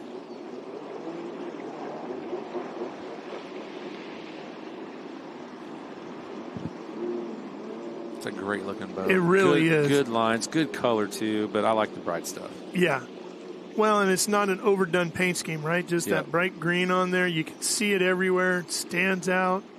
The Ray Marine in black just pops. Yep. They got some other sponsor stickers there back on the cowlings. See some micro trailer on the side. We might need to toss in $20 each, get our names on that one. What do you think? No joke. You think, how big a font would we get? Not big. We would just know it's there. Nobody would see it. You know how we're going to get our names on a boat for free? We're going to sign the Lake Wiley boat. We're going to sign Lake Wiley boat. Factory stock, baby, at the party. At the party. Yep. We need to do that. Yes, sir. We need to take a video of us signing it because I know they clean that off, buff it all off between races so they get fresh signatures, but we're going to have to make that a habit. Tristan, speaking of great-looking boats, man, that Dirty Money boat is sweet, and you're with it. Yeah, I'm down here with Britt Lilly, Super Cat class, Dirty Money Racing. You guys are about to go out and qualify. How are you feeling today? Water conditions look a little different. It seems to be a little flatter. Just saw some of the boats test, and looks like they were putting up some big numbers. So we're going to adjust for that and see if we can end up on top. Now, you guys want that pole position, and last race, where'd you guys end up? We ended up second. Same in the Dirty Money Class 1 boat, too. So trying to get on top because having that inside line really makes all the difference. You get to set precedents, you get to control the race course, and then everybody has to worry about passing you instead of you passing them. So qualifying is super important. Really got to nail the setup for this and get out there and try to prove our point. Now, last race was a pretty tight race, but you guys got that checkered flag. How did you change anything, or what are you looking for tomorrow's actual race? So really it's over a long term. We got a lot of races this year. IHRA is putting on a huge schedule. So you got to really stay on top of the podium every race to hopefully come out number one. So we're looking to obviously always win, but we got to be up top. So a lot of fast boats here, grade L, CR, a lot of big competition. So go out, play smart, try to control the course, and see if we can end up on top. Good luck today, guys. Thank you. Thank you. There's a good look at the causeway here on Lake Pontchartrain.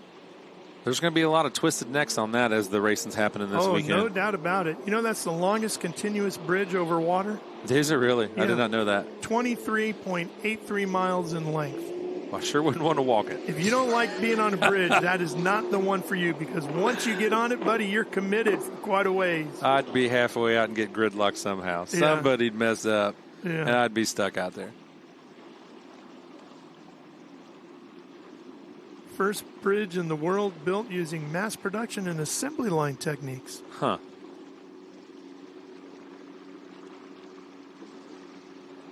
Here's a good look at our safety helicopter. The eye in the sky. Safety from above. These guys are great, and they're going to keep a good close watch over everybody today. Make sure everybody stays right side up.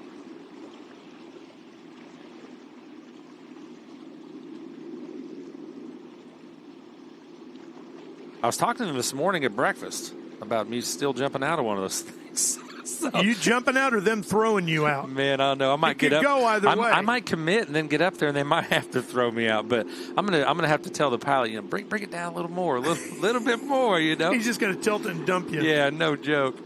Roll myself right on out of that thing.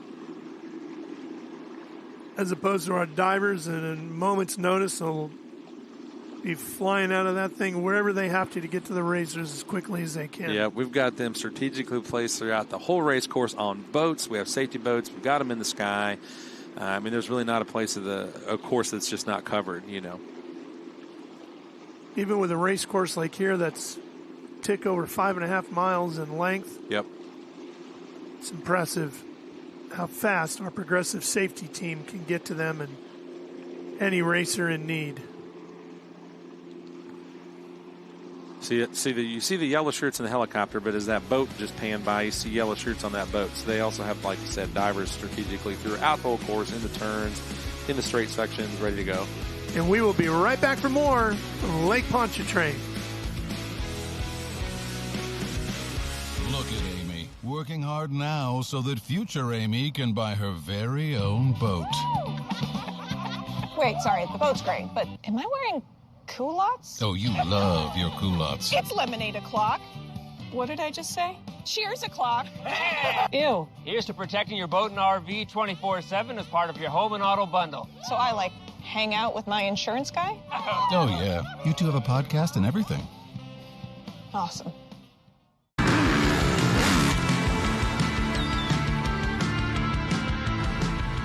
I think I'm just so passionate and so motivated back to where I belong, and that's on top.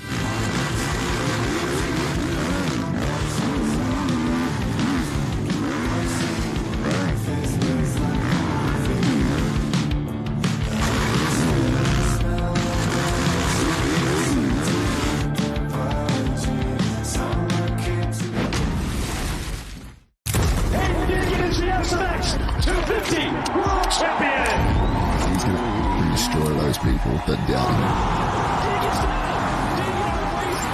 When it counts, I'll make it happen. Let's go. Come on. This is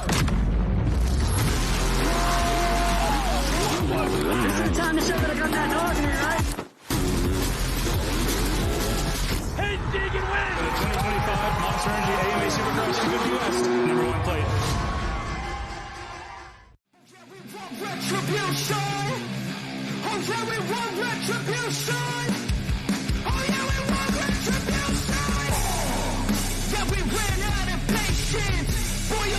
With a cold hard hatred, I can feel the vibration. Beef in the streets, it's a new sensation. I wanna break faces on the pavement. I wanna make greatness look complacent. Adrenaline away. Well, Welcome back, everybody. There's a good look at the milling area. Boats getting ready to go out and qualify here. We're going to have our super stock qualifying action coming your way here shortly once everything is ready to go.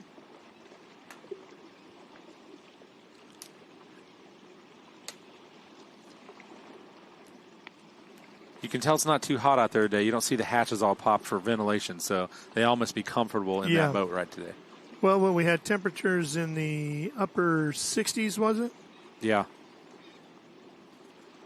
Nice breeze out there. The water looks pretty calm there, but you can tell they're a little closer in. I think the outside of that course is what's going to get really, really rough. Yeah, first couple boats starting to move out. Looks like qualifying's about to get underway. We should be seeing 2 boats on the course at once. Yeah, they're going to stagger those starts, let those guys have some clean water and get out there, run on their own. They don't want these people or these teams running into one another or getting too close, because everybody wants the best opportunity they can to lay down the best hero lap, to try to gain that good position come race time tomorrow.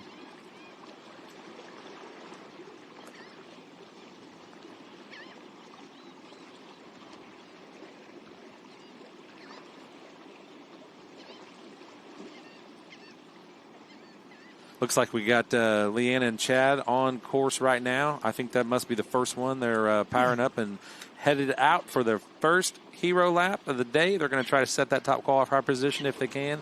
But I will tell you, they're at least going to have the top qualifier for a little bit. For a little bit, yeah. We'll see if it'll hold, all right? Demon Bikini, first one on the clocks. You can hear it off in the distance from where we're sitting, getting up to speed. Leanna Shadlow, Chad Havens. Yeah, you can hear those new 300 ROS motors, the short shaft motors. You can hear those. They have like a dry exhaust system, so you can, they sound like a bigger V8, which is pretty interesting to get that out of an outboard now. Yeah. Boat looks pretty flat. Yeah, it sure does. I'm excited to see what happens once they, get on that outside area. This water does look really good right now. I hate to even say I feel like the breeze has cut down a bit, but... Well, it has. It has. At least we don't have papers blowing around everywhere like we did in St. Pete, grabbing a tent so it didn't take us with us like a parachute. We had to move our broadcast position in between 2 trailers from Saturday to Sunday just to keep it on the ground. Oh, live television.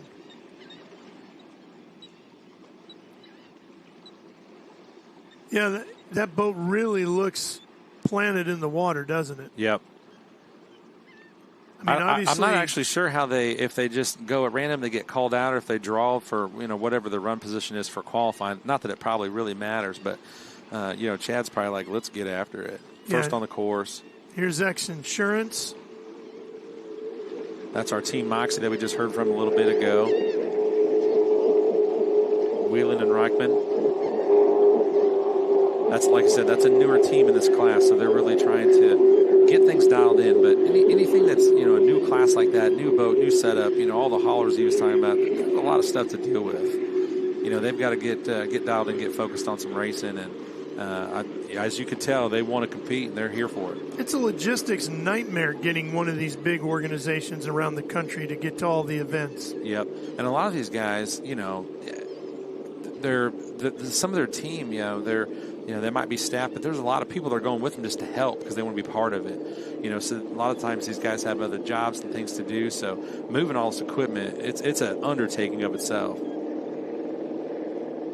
Another good look at Chad and Leanna there. As a couple racing together, I couldn't imagine racing with my wife. Heck, sometimes she didn't even ride in the car with me. I couldn't imagine trying to be in a boat. Can't say I blame her, bud. Oh, she'd be in great hands.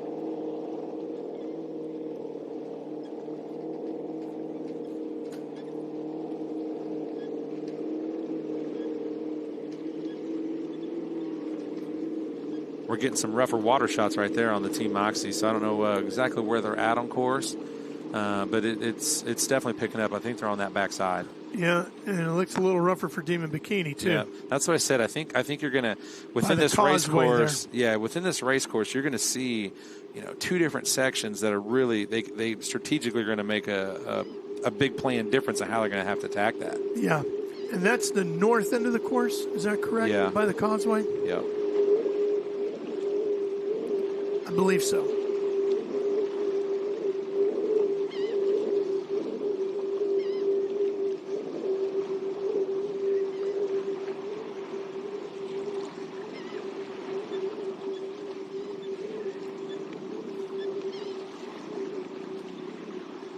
Looks like they're coming around the buoys. They weren't sticking tight to it. And it's probably because of the water. You can see the boat dancing a little bit through the corners, kind of sliding it through. So you can see the wind really, really playing some effect in that tunnel.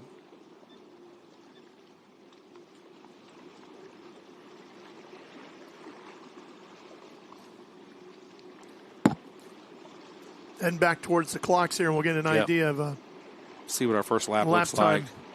This is a pretty big course. 5.5 miles in length.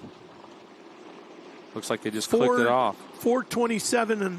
427.5. Let's see. Well, like I said, that's the run-up lap, so I'm sure that they're going to be able to make better on that, just like every team will. I don't think on the first lap they're going to go out there and set their time, but they might. They're going to get a good look at the water, read it, and then push that last second or third lap. See what the X Insurance Moxie does. Coming around the start finish, getting closer.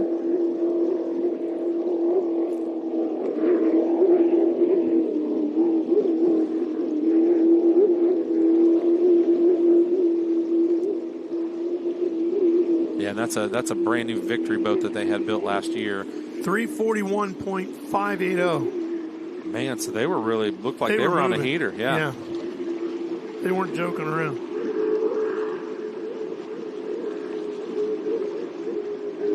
I can hear it. I can hear Chad and Leanna out there and David McKinney going by us, from our position. So I know they're getting close.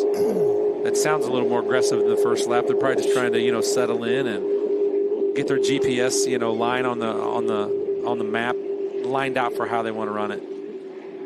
Well, St. Pete was so rough for them. I think anything's a positive step forward at this point, right? Yep. Well, like I said, they had boat problems, and then Austin Blocker was in the boat because Chad was out, doing some recovery. So, this is his first race of the year. Yeah. So, hats off to Leanna, making sure she's cradling and taking good care of him to get him back to health and back in this boat. So a 341.6 to a 427.5.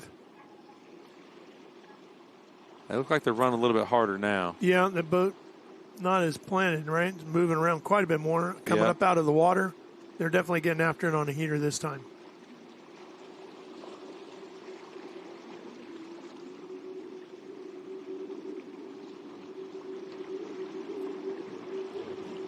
Probably feels pretty good, right? Oh, I would imagine. After everything. Yeah, Chad's been constantly to get back in the boat. Yeah, so. he's ready to go. He actually had a birthday on Wednesday, so happy birthday, Chad. I was going to try to squeeze in on his birthday dinner, but I'm not sure when they're going or where, but I'm going to try to go on that one. As long as he didn't make me pay. Yeah. Here's the Moxie boat. One thing about the X Insurance boats, they always have good-looking wraps. All the classes, they have this, kind of consistent livery between them, and you can consistent tell style, different colors, right? Yeah. Some red, some of the green. Kind of separates them a little bit, but they definitely have a great-looking fleet of competitors. And fleet is the right way to put it, man. They are everywhere. Just about everywhere you look, there's another X Insurance boat. I think Rick's in every class, so. I saw him actually the other day in the pits, but I didn't get a chance to talk to him. But I know he's here.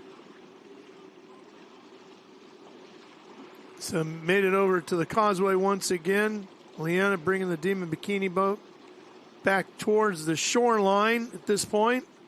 Looks like they might be trying to stay out a little wider, carry a little more speed potentially. Yeah. They stuck that pin pretty close.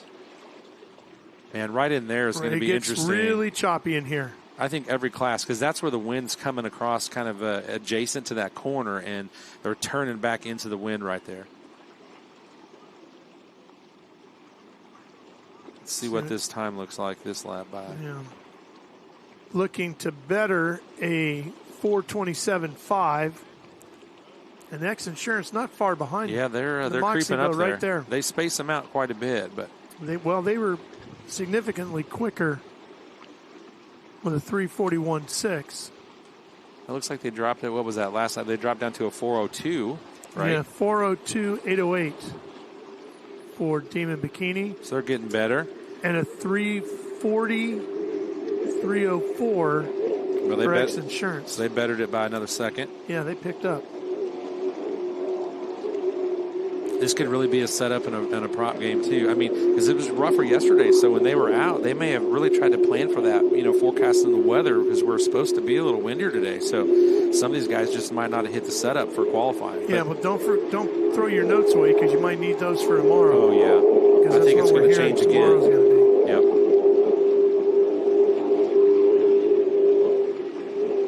She's still in it pretty hard. Yeah, Chad's got it trimmed up pretty good, so.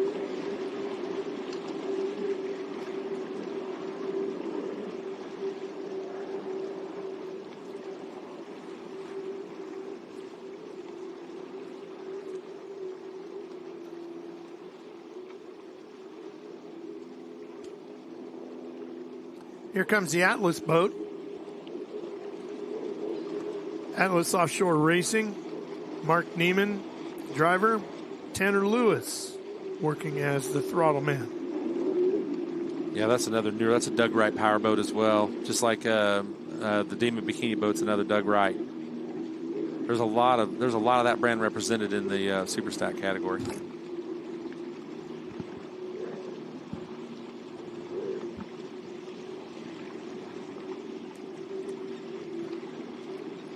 So when you're a couple and you're in that boat, or when they get out, is it high fives or is there hard conversations? What do you think? What do you think's going on over there, or what do you think is the conversations like in the boat right now, Ralph? Well, I guess it all depends on how the run went, right? I wonder if they know where they're at yet. I wonder if they're running their own stopwatch in the boat. I'm guessing they have a good idea. There's probably somebody with a spotter, I think, probably on camera, or somebody's watching, I'm sure. It can be, let's put it this way, I bet it's pretty honest. Yeah, I bet it's very honest. Is that a safe way of putting it? Yeah. It's pretty honest. There's probably some of these in-camera footage that probably shouldn't have audio in it, you know what I'm saying? That Atlas boat, Mark Neiman out of Sarasota, Florida, Tanner Lewis out of Northport, Florida. Tanner owns the boat. Yep, and Atlas is that's like a logistics type company, I believe.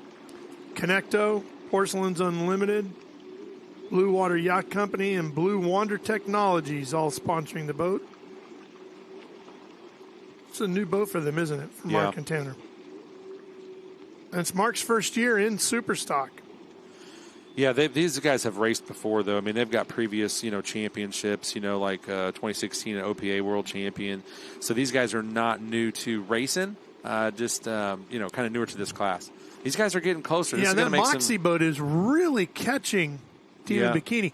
And, sometimes I've always found it's easier to be the chaser than the chasee. Yeah, whenever. Right? It gives you something to set your sights on. You can push a little harder. You can see that gap closing, and maybe that's helping them find a little bit more, because it sure looks like Moxie's going to pick up another second, maybe two on this lap. Yeah, any racing thing I've ever done, or if you're following somebody, you're always going to push it just a little bit harder. Yeah. That might make it really tough to be the first one out there, because you're not really sure if you're setting the tone correctly or not.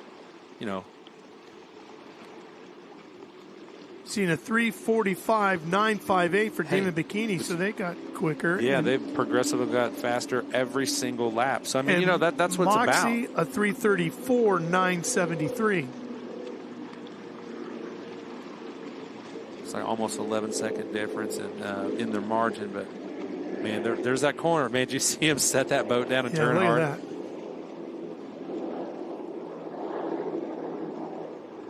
I'd be interested to see their time. They look like they really they're digging. That's a clean looking boat, isn't it? Sure is. Tanner's been a driver in Superstock since 2013. Yeah. But his first year as a throttleman.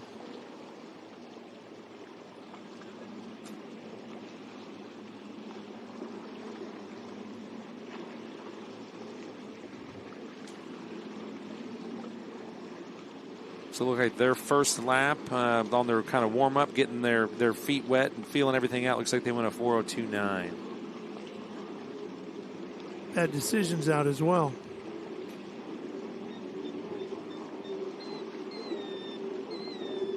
These two younger guys, I'm really, really excited to see, how not this season, but just this next several years rolls out for this team.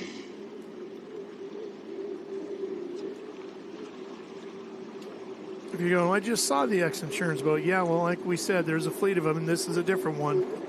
This is the Bad Decisions one. Cameron Turk and Owen Buis are in that boat. That young duo has been a good pair for a while, and like I said, this is their first year running Superstock, so they're kind of following in Dad's footsteps. And as we saw them in St. Pete, they had kind of a Pro Class 1 situation with their boat. They were running second, and then kind of tore the boat up. So hopefully these guys don't follow that that line, particularly today or this weekend, but they've got a lot of racing history in their blood.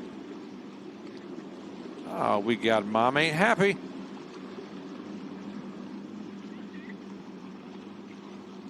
Got Atlas with a 4:02.982 on that first lap effort. So both Moxie and Demon Bikini ran their quickest laps on their third lap. Yep. I think you're going to see that consistently. These guys are going to feel the situation, feel the course out, and just continue to push, That's going to be a real driving factor. I think that chasing situation helped the Moxie guys find a little bit extra too. Like we were saying, just easier to dig a little bit deeper, right? Yep. Then we got Scott Blumberg there, and then we've got, he's in the boat with Tom Kennedy. We call Tom Hollywood because he's got some great hair. It's all about the hair. Which they'll never call me Which you wouldn't know much about, right? I wouldn't know much about that. My daughter points it out every time she walks behind the chair. I'm sitting in the living room. I hear it every day. What does she say? Oh, man, she talks about my thinning spot in the back. That's why I wear a ball cap. Is that it? All the time. Makes it tough on camera. I was told I can't wear a hat, so. Maybe just not wearing the right hat. Hey, I'll put on whatever hat they want me to wear as long as I can wear one.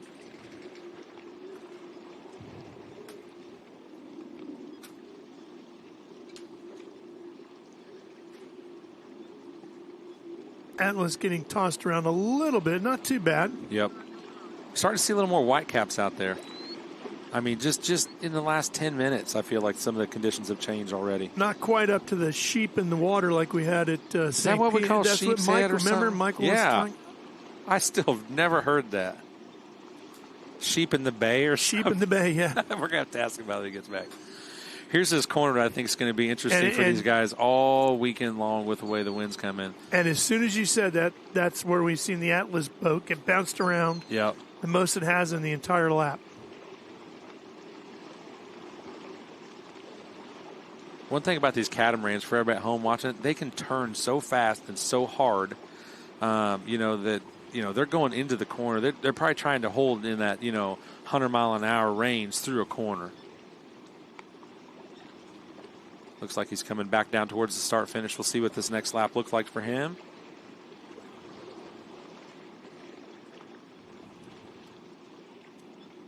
Looks like that was a 3:57 for him, for Team Atlas. Yep.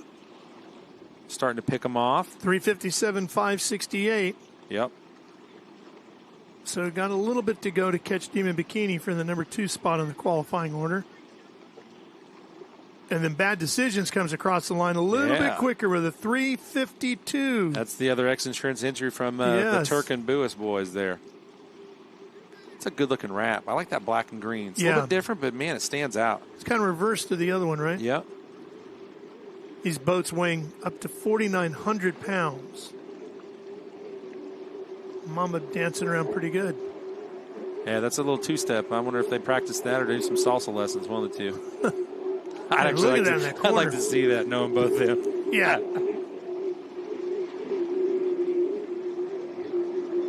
My main happy headed towards the clocks. We'll get a first look at their effort. Like I said, these guys, you got to watch them. They were second qualifier in the St. Pete race. So yeah.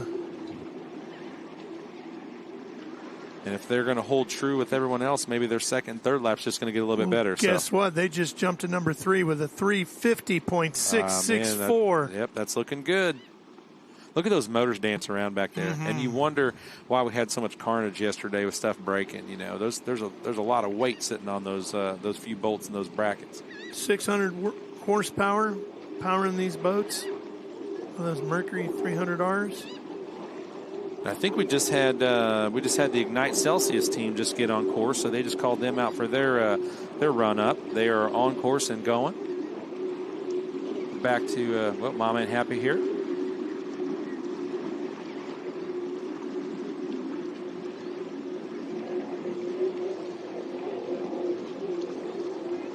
Decisions pounding through the surf out there.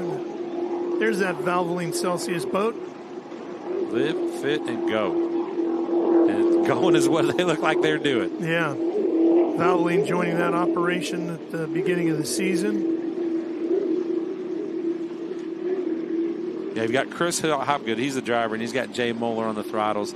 And Jay's one of those experienced throttlemen that runs 2 or 3 different classes. So, that guy gets tons and tons of seat time.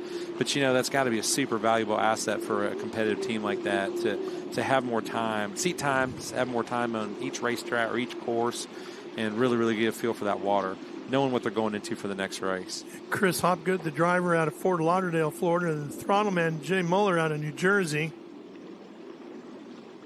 Yeah, Jay will have to hop out of a super stock boat and get in with the Grade L team for Super Cat qualifying. So he's going to be busy here this morning. Jay, a multi-time national and world champion. Here comes Bad Decisions. Let's see if they can find a little more speed. They held that 3rd spot for a while, then they've slipped back now to 4th. I'm proud of these young guys. They're looking really good out there, though. Looking aggressive, that's for sure. I bet moms are sitting back there crossing fingers and holding their breath through this one. Oh, no doubt about it.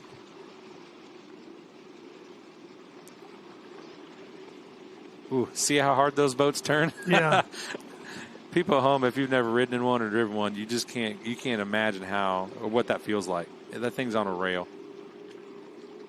The Valvoline Celsius boat's also a Doug Wright boat. This one right here. Yep.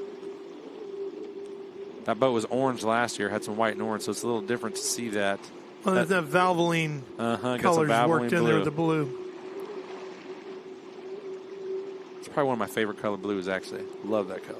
Like the old Mustangs, way back in the day, the muscle cars, that bright grabber kind of blue. Grabber blue is always beautiful. Not a petty blue guy? No, well, I grew up a petty fan, so yeah, to me that color is very similar. Yeah.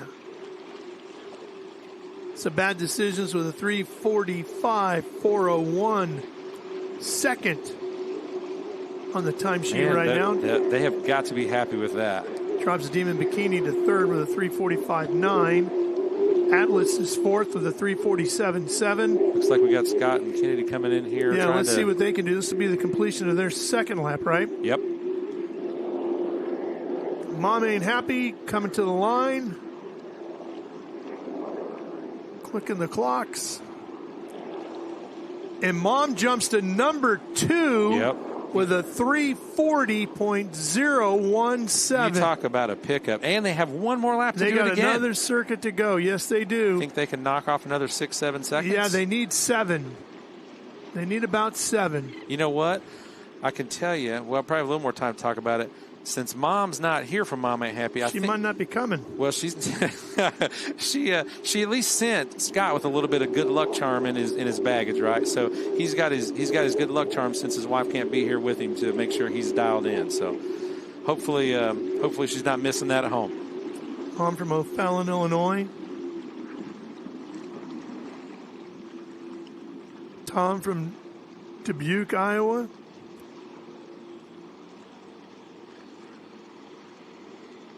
That makes him a river guy. Yeah. All right, here's our HBS team. We got Sloan out there, Beckley on the throttles. Where are we at here with those guys? So this is their run-ups. This is going to be their first. So right now it's X Insurance Moxie with a 3:34.9. Mom Ain't Happy with a 3:40.017. Bad Decisions 3:45.4. Team in Bikini 345.9 in fourth. Atlas in fifth, 347.7. Valvoline Celsius with a 401.5. They're just getting underway. Then HPS Motorsports now out on course, as you saw. Yeah, I think, like I said, that first lap, that's pretty consistent. Everybody's just getting the feel for the layout right now, and they're getting everything lined up. So Bad Decisions should be on their final lap. Mom Ain't Happy should be on their final lap, too. And Valvoline Celsius is on lap 2, so we should be seeing some even quicker times coming here. Yeah, these guys are, it's anybody's day, with this team. Everybody's so evenly matched. Well, that's what we get out of this category. That's the whole concept of the category, and it works, right? Stock racing is pretty amazing. Everybody's got the same engines, those Twin Mercury Racing 300Rs, the boats up to 32 feet in length, weighing in at 4,900 pounds. What's not to love about the design, right? Oh, yeah. This is like, this is some cat racing at its finest, right? Especially when you get all these guys all together. And as the season goes on, we're going to have maybe up to 20 of these boats in one race. That's because it's such a great, accessible entry into offshore powerboat racing. It's a big category, highly competitive category. I'm not surprised to hear that it's our largest category each and every week, right? I mean, if you're sitting at home, you're going, man, these things look great. Reasonably affordable way to go racing if you're into offshore powerboat racing, because nothing in offshore powerboat racing is really reasonable or affordable, right? I mean, it's how fast do you want to go? Yep. This is a truly spectacular way to go. It's a great category. I'm glad to see everybody's kept it together so far. I mean, nobody seems to have broken anything. Nobody's hit Guardian. Everybody's running good right now. All right, let's see what we got coming around to the final lap here. Are they going to pick it up? Looking to better that 340.017. He's got to find another 6 seconds or so to get number one. Doesn't have anybody to chase, does he? I'm telling you, I think that helped the Moxie guys. Yeah. Valvoline, Celsius, they need to move it up. They're at a 401.530. They're in sixth right now.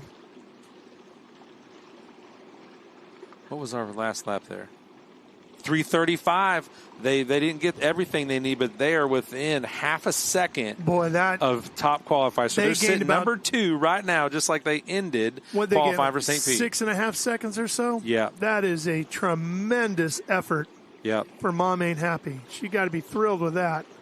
All right, we got Sloan. We got Ryan out here. Now we're back to Chris and Jay in the Valvoline machine. They've got some ground to go, but like I said, these guys are going to turn in a lot better time on lap 2. I promise you that. Here's our Valvoline. Valvoline. There they did. They went to a 3:38. Yeah, they go to number 3, and they've been hanging around back there in 6th. Now all of a sudden they jump up 3 spots to 3rd. So it's a great effort for them. Here's a look at qualifying as we stand. You can see all the boats we still have yet to go. A lot of great machinery yet to roll out here and get underway on the clocks as qualifying continues with our super stock category.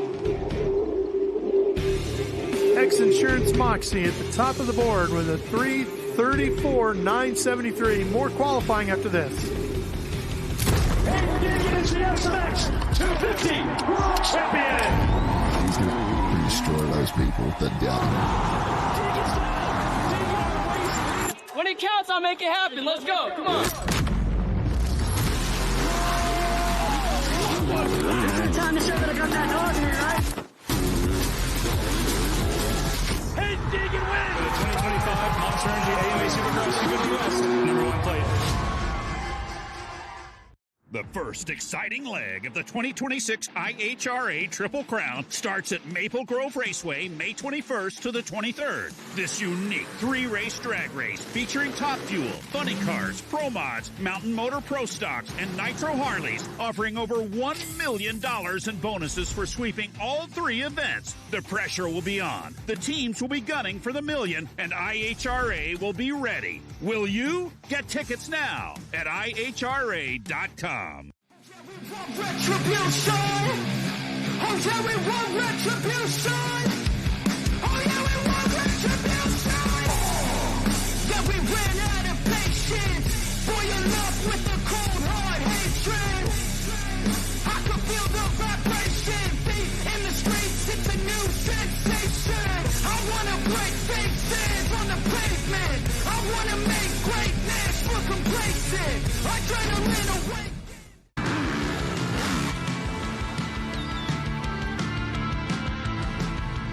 think I'm just so passionate and so motivated back to where I belong, and that's on top.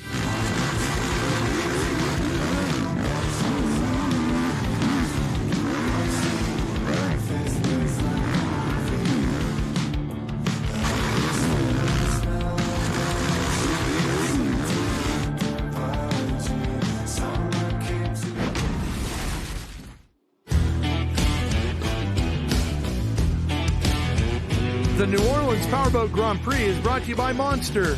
Monster Energy, unleash the beast. Progressive, fast boats, smart coverage, Progressive Insurance. Harvey Gulf International Marine. And Jefferson Parish, brought to you by Councilman Hans Liljeburg, Jefferson Parish Council District 5, and Jefferson Parish.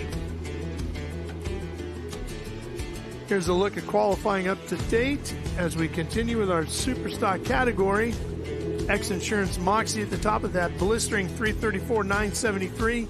Turned in on their third and final lap. Mom Ain't Happy, Valvoline Celsius, Bad Decisions, and Demon Bikini, the top 5. Atlas and HBS Motorsports out on the water right now.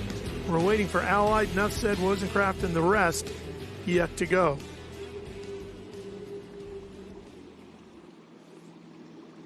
Atlas at a 347.783 moved up to 6th. HBS ran a 356.147. Yep, that was on their first lap. Yep, so they're getting ready to come around for to complete lap number 2. So let's see if they can better on themselves and maybe kind of adjust this stack right now.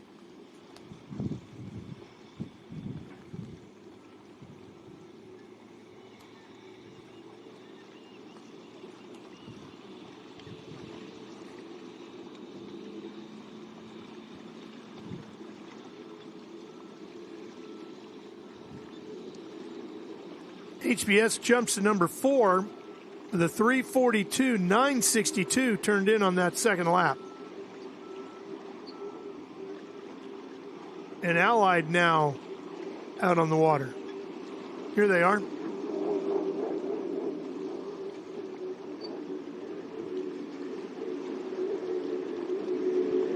In that interview, they were talking to the Team Moxies earlier. This is the team they kept referencing. Sean is one heck of a competitor. He's a world-class F1 racer as well. This guy's on the water all the time, so he's definitely one to watch. Ooh, we got Cole and Gary. Looks like they're making their run up right now. So we've got a lot of heavy hitters coming in. So I think you're going to see, this list really, really change. Here we go. We got Enough Said out here on the course as well. So getting busy. Yep, there's a lot of stuff happening right now.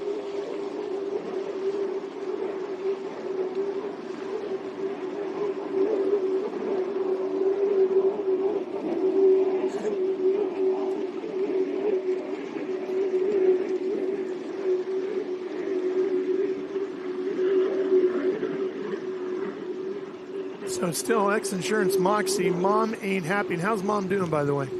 You know what? I think she's doing all right. But I did get a text from Scott. She is in her robe. I'm telling you, I figured if she's at home without having to deal with him, she's probably got a great view of this TV, and she's sitting there soaking it up. So. Well, she's got to be pretty happy right now with her the boy sitting there second. I'm telling you, it's all about the good luck charms. Yeah. HBS sitting in 5th with a 342.962. Hey, look at Enough Said. They snuck up into the 4th qualifier with a 338 on lap number 1. That just took That's place. A huge jump. Luis Martins and Nick Impresia. Well, and look at Sloan and Ryan with HBS. I mean, on lap 2, they pulled up a 342, and they're sitting in the top 5 right now. Yeah, they just moved to 5th. Sure did. Brand new team, young driver. That you've got to be happy with that if you're sitting in their pits right now. Sloan Langston and Ryan Beckley out of Myrtle Beach, South Carolina. Sloan raced a lot of motocross for several years. You know what they say about that? With age comes a cage, right? I definitely appreciate that. You wouldn't see me on one of those. Sloan just 16.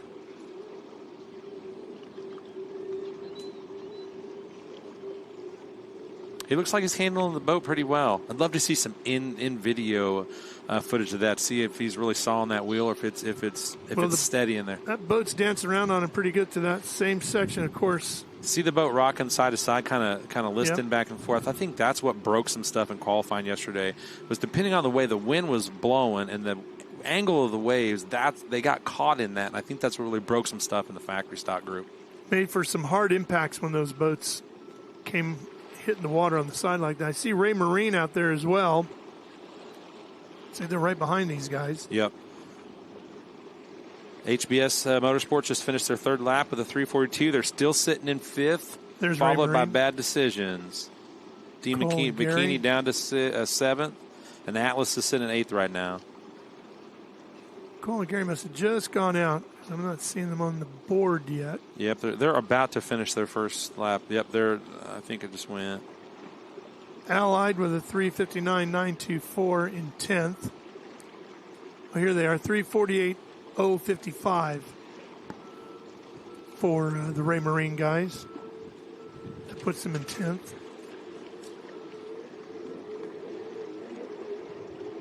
Allied went to number one with a 3:28.862. 3:28.862. That's seems screaming. Blistering out there compared to where everybody else is heading down the field. Look at that boat. Oh. That thing is just digging. Like I said, Nuffset snuck up into what was now fifth place. They were fourth prior to STR Allied's first place takeover there. So we've got a lot of heavy hitters on the course right now, and still yet to come. Matt and Sean in that Allied boat out of Fort Myers, Florida. Yeah, we got Nuffset. We got Lewis Martins as the driver. We got Nick Impresia on the throttle. That's also another duo that runs some other classes, so these guys are jumping boats and getting in, driving and throttling for other teams. So, lots of experience, loads of knowledge here.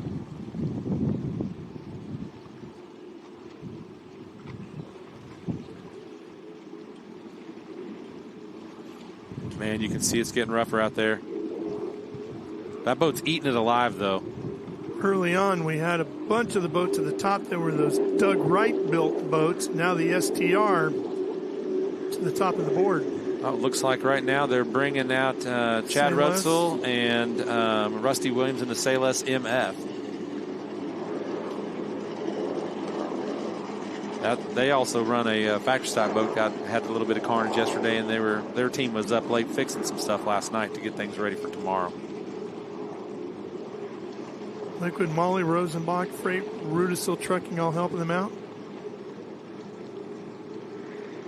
They won the 2025 Monster Energy Triple Crown in Super Stock and Factory Stock World Champions last year. Yep. Kind of partial to red, black, and white, so I just love the color scheme on that boat. I like the bright stuff, like I said earlier, but man, if you look at my closet, everything's red, black, or white. So.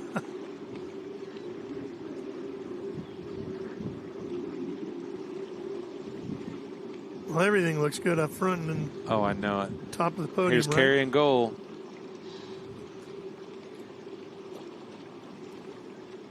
Boat looks good through the corner. That's that rough section I think everybody's going to have to keep their eye on as production continues through the day and tomorrow. And I got to tell you, that Ray Marine boat looks about as solid through there as any boat we've seen come through there.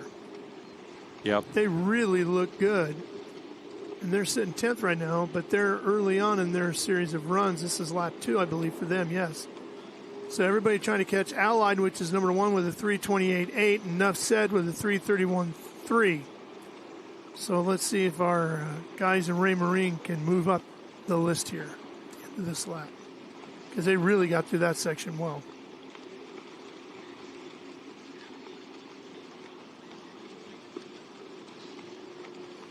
There's our STR Allied machine. It's the number 1 qualifier right now. Yep, they're also backed by Woody Smokehouse and Accurate Pavers. And I love Sean's little blip here when you talk about accomplishments. He's like, man, I've won a couple things. Yeah. That's all he's saying. Yeah. That's all we need to know right now, I guess. Quick Google search of Sean Torrente, and you can find out a lot of cool information about that team. Sayless MF still on their opening lap. Here's Billy Allen's machine getting out there. rocket snuck in the boat. Labs love water. Bet she's no stranger to that one either.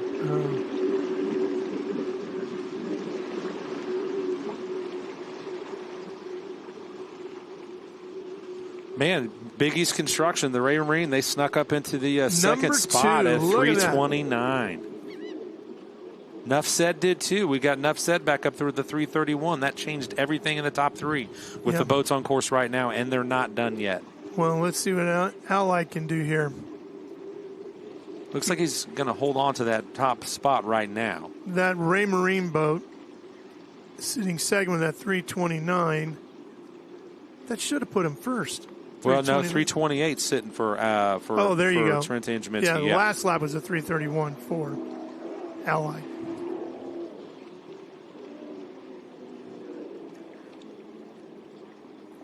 Lots of shaking up happening here in the Superstock ranks. Well, boy, the speeds are coming up in a hurry, aren't they? I think these guys that are starting a little bit later, they're sitting here watching this live feed. Yeah. And they're like, boys, it's time to push it. We got to go. Yep. How do you think this is going to set things up for qualifying yet to come and racing later and all of that? You know, I think the Supercat guys are sitting back here watching what's going on. They're watching these lighter, smaller boats dance around a little bit.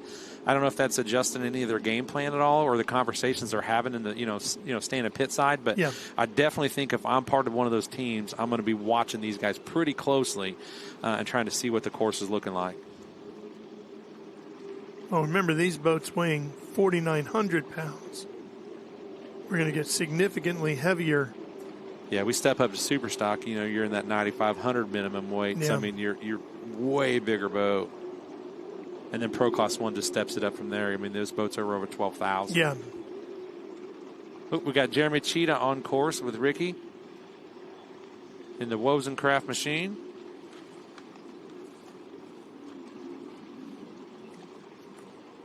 That boat looks nice and planted, doesn't it? Yeah. Like I said, it's interesting. That's one of the smaller, boats on the of the fleet, but that thing is like a rocket. You got Wozencraft Insurance. You got Manatee Marine back, the Lively Machine. Here comes Ray Marine. Boy, they're pushing hard through that tricky corner at the far end of the course. They know it's their last lap, and they are wanting it. Which is to our left from where we're sitting.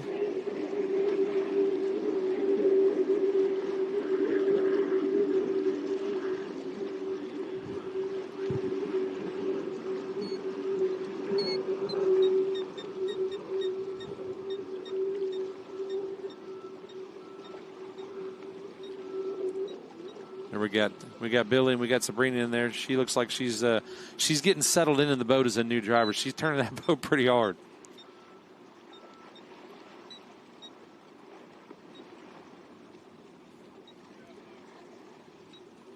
Keeping an eye on the clock here to see when Ray Marine, when it gets across.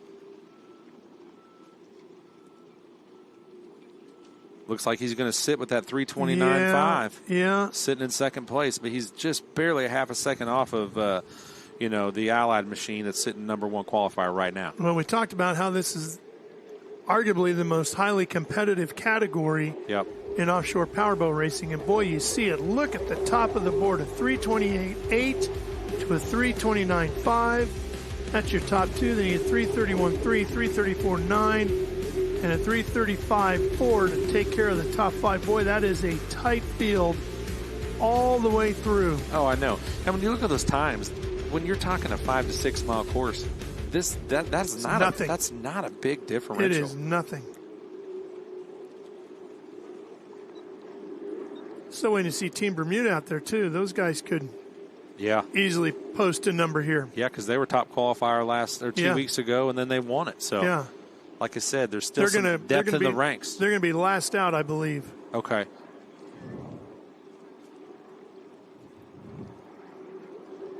Say-Less MF was 6th. 336.272. Not a bad spot to sit for your first lap. No.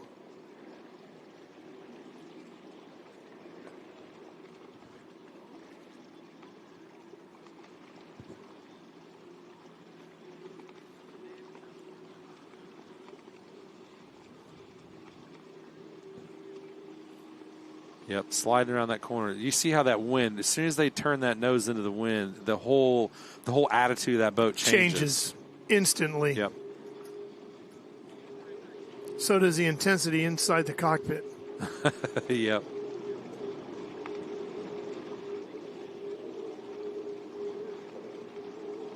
Rosencraft.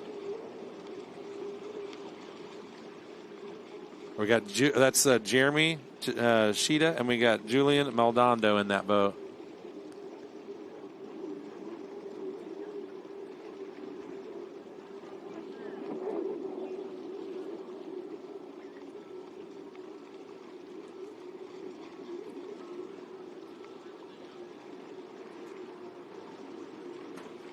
These boats can reach up to about 110 miles an hour. There we got Digging Deep, backed by AJK Sightworks. I got to believe they're getting every bit of that 110 out of these boats here today. Oh, easily. Especially going with the wind. Yeah. You know, that backstretch. It's going to be rough, but, man, they got the wind at their back. Oh, there's that Team Bermuda, guys. Top qualifier 2 weeks ago. Rosencraft to number 1. Oh, man, look at that. 328, 343, 328, 343. That's a half a second faster than the STR Allied group. Yep. So they go to number 1. Allied slides to 2. Ray Marine to 3, Nuff said 4, and X Insurance Moxie goes to 5. And Mom ain't happy because she just got kicked out of the top 5. Oh man, she's probably staying up off that couch right now. Yeah. Team Bermuda, as you said, just went out, right? Yep, they just hit the course. Haven't even had a lap turned in yet.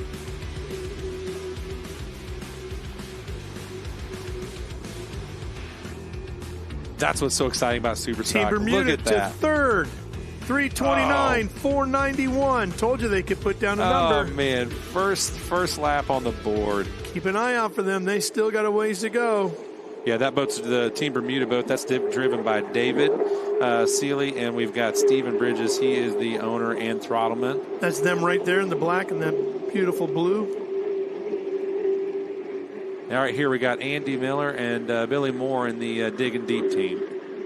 So Billy Moore, he's, again, one of the throttlemen that we were talking about that jumps boats. He runs a Pro Class 1 boat as well. Those guys had a heck of a time getting here from Bermuda this weekend, too. They went home. They were telling me they got stuck in Charlotte overnight. Oh, man. Spending on the floor of the airport. You know how it goes. Oh, that's a rough one. We've all been there. Hate that.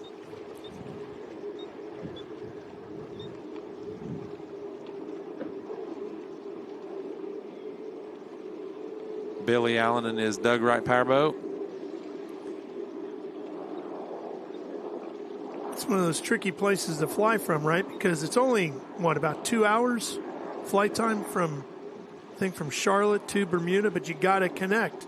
Yeah, just in the last couple of weeks, I've went through Charlotte more than I've ever went through anywhere, probably.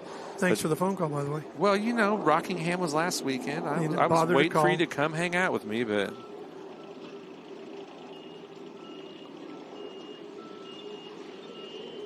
I wanted to do that. It's kind of fun going to a race and not having to put as much work into it. Do anything? Yeah, man, it's kind of great. Oh, I'm sure you were hanging banners somewhere. It's kind of nice. We got to hang out with Kyle Petty all weekend, hanging out in the booth. KP's a great guy. Yeah, everybody. My wife's like, "You loved him growing up." I said, "Yeah, I did." She's like, "You should get a picture." I said, "No, I'm not that guy." And then I heard Richard might show up, and I said, "That's a picture I'm taking. I want Bowen of both, man." Mr. the King. I became a kid in a candy store, but he didn't end up gracing our presence last week. Man, I kept watching that door every time it opened. There is not a nicer pair in racing than those two. Great people, great family. We got Say Less MF. They've been lingering around inside the top 10. They're 8th right now. 3:45.071 on the last lap. Their quickest is a 3:36.272, which has them 8th. Yeah, still super respectable. Yeah, oh yeah. Digging deep. Let's catch up on them. They're back in 15th. Now they just jumped all the way up to 9th. 3:36.352. So they're finding some speed. There goes Team Bermuda trying to improve on that 3:29.491, which I got to believe they're gonna. Yeah. Because that was on their opening lap. They got 2 to go here. Everybody really, really wants to, you want to be a top qualifier, but you really want to be in that like top 8 because of when they start this big field, they have an outer buoy set on that first corner. So everybody in the first 8 can take the original corner pin, and then everybody past the 8th qualifying position has to take an outer buoy so they can maintain their lane through the first corner. So that way it doesn't get congested and everybody's running to one same buoy, but that pushes them out a little bit on their first lap when the race starts. Team Bermuda had podium finishes in Sheboygan, St. Pete, Marathon, Key West, all in super stock. Yeah, that's the GL Construction, BDA, Blue Water, Waterfront, Marina. They've got a whole list of backing behind them. CTX Racing, Easy Lift, Sealy's Marine, Johnson's Marine. Here comes Billy. Yep. It looks like he's got the trim down a little bit. I don't know when we come around that corner if he wanted to make sure he didn't get too much air underneath that boat, but well, they're now 11th. It's coming up a little bit. They're trying to get into the top 10. They posted a 3:42.127 on lap 2. They just went a 3:39.493.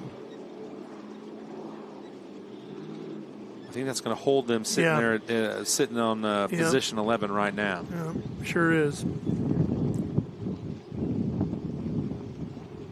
Can hear the wind picking up in our microphone, so it's definitely picking up out there on the water.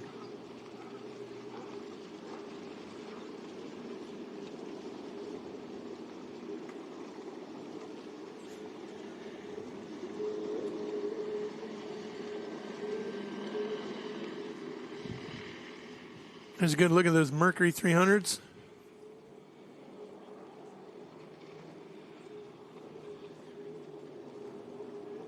Got Academy Popping Roofing, the hatch. Hot Bob Racing, U.S. Erectors Incorporated. Here's Wozencraft, number 2, looking to improve. 328, 343, their best. So they're about 3/10 off of Team Bermuda right now.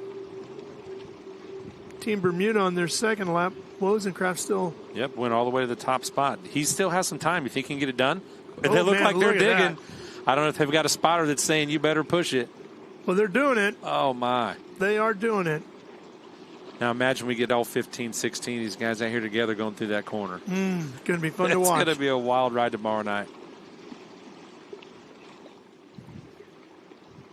These guys are going to have quite a bit of time to think about it, too. Yeah. Wozencraft just puts up a 3:31.819, so they lost a little bit of time there. Their first lap is still good enough to hold the second spot right now. They got to be happy with that start position. Oh, have to be. Team Bermuda lost 1,000th of a second. Oh, wow. That's it. Dude, that's some consistency right there. How about that? At the high, for a top qualifier to be that consistent, that's just mind-blowing. 1,000th of a second. Wow. Think about that out there. We were just watching. Digging Deep, and they have one lap left, and they're sitting on the 9th spot. So they're really, really trying to pick it up a spot or two if they can, if not go all the way to the top. I mean, think about that 1,000th of a second on a perfectly paved oval, right? You go 1,000th of a second would be amazing. The consistency of that, right? Just in a perfectly paved oval. Now you're out on the water, the wind's blowing, the waves are all over the place, and you lost just 1,000th of a second between 2 laps? Yeah. That's incredible. Every lap is different. Every corner is different. That's the cool thing about offshore racing, guys. Everything. 1,000th of a second between 2 laps. That's amazing. On a lap, that's 5.5 miles in length. Yeah. The amount of opportunity for something to go the other way. That's a pair of professionals right there. Truly, and in sync. They have to be happy with the setup. I definitely say, at least for qualifying, they hit the nail on the head so far. Well, and I think, too, Shane, that really talks about how in sync the throttle man and the driver are, right? We're gonna have to get a camera in that boat. Yeah. Be great to see. There's going to be some different in-camera footage and stuff throughout the weekend, so hopefully they're one of the teams that signed up for that. Well, they're on their final lap, so they have an opportunity to improve here. I'm more interested to see if they stay that consistent again.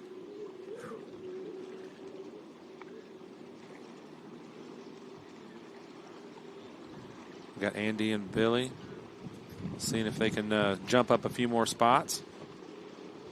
Coming around for their last lap. Digging deep, doing just that right now. It's a good-looking color scheme, too. Man, that yellow really stands out, too. We keep talking about that, but yeah. Man, these boats look so good. They look fast in and out of the water, don't they? That boat ride's pretty flat, but as they were driving by some of the support boats and the patrol boats, I mean, those boats were bouncing around out there just idling around. Talked to one of my guys, Scott, out there today. I saw he had a little Dramamine patch. I said, boy, you ready for this? He said he's ready. Going to be a day. Yeah. Not a lot of breaks for those folks out there. No. We need to get some kind of like tennis ball launcher, a T-shirt can so we can launch them a sandwich or something, you know? See if we can pop one off the port bow. Get the helicopter just to hover overhead. And drop it down. Drop one down.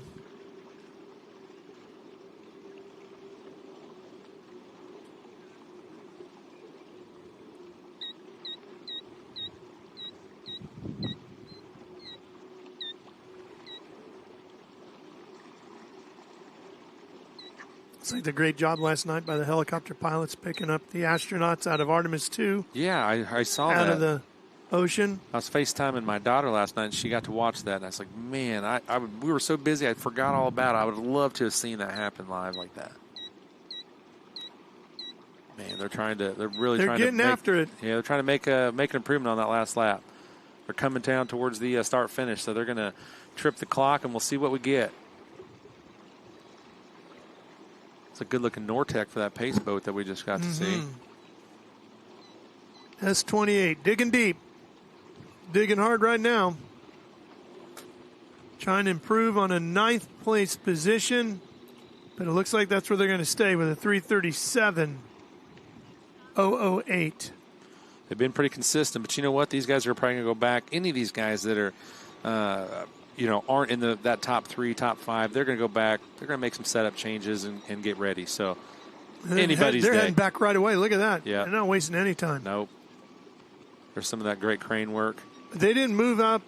They didn't miss on moving up to 8th by much because Saylas MF ran a 336.272 and Digging Deep ran a 336.352. So, again, that's just talking about how intense. 0.08 of a second. Yeah. And then you get back to Valvoline Celsius, one spot behind them with a 336.380. Yeah, they're You're talking 300ths. Yeah. 300ths. That's crazy.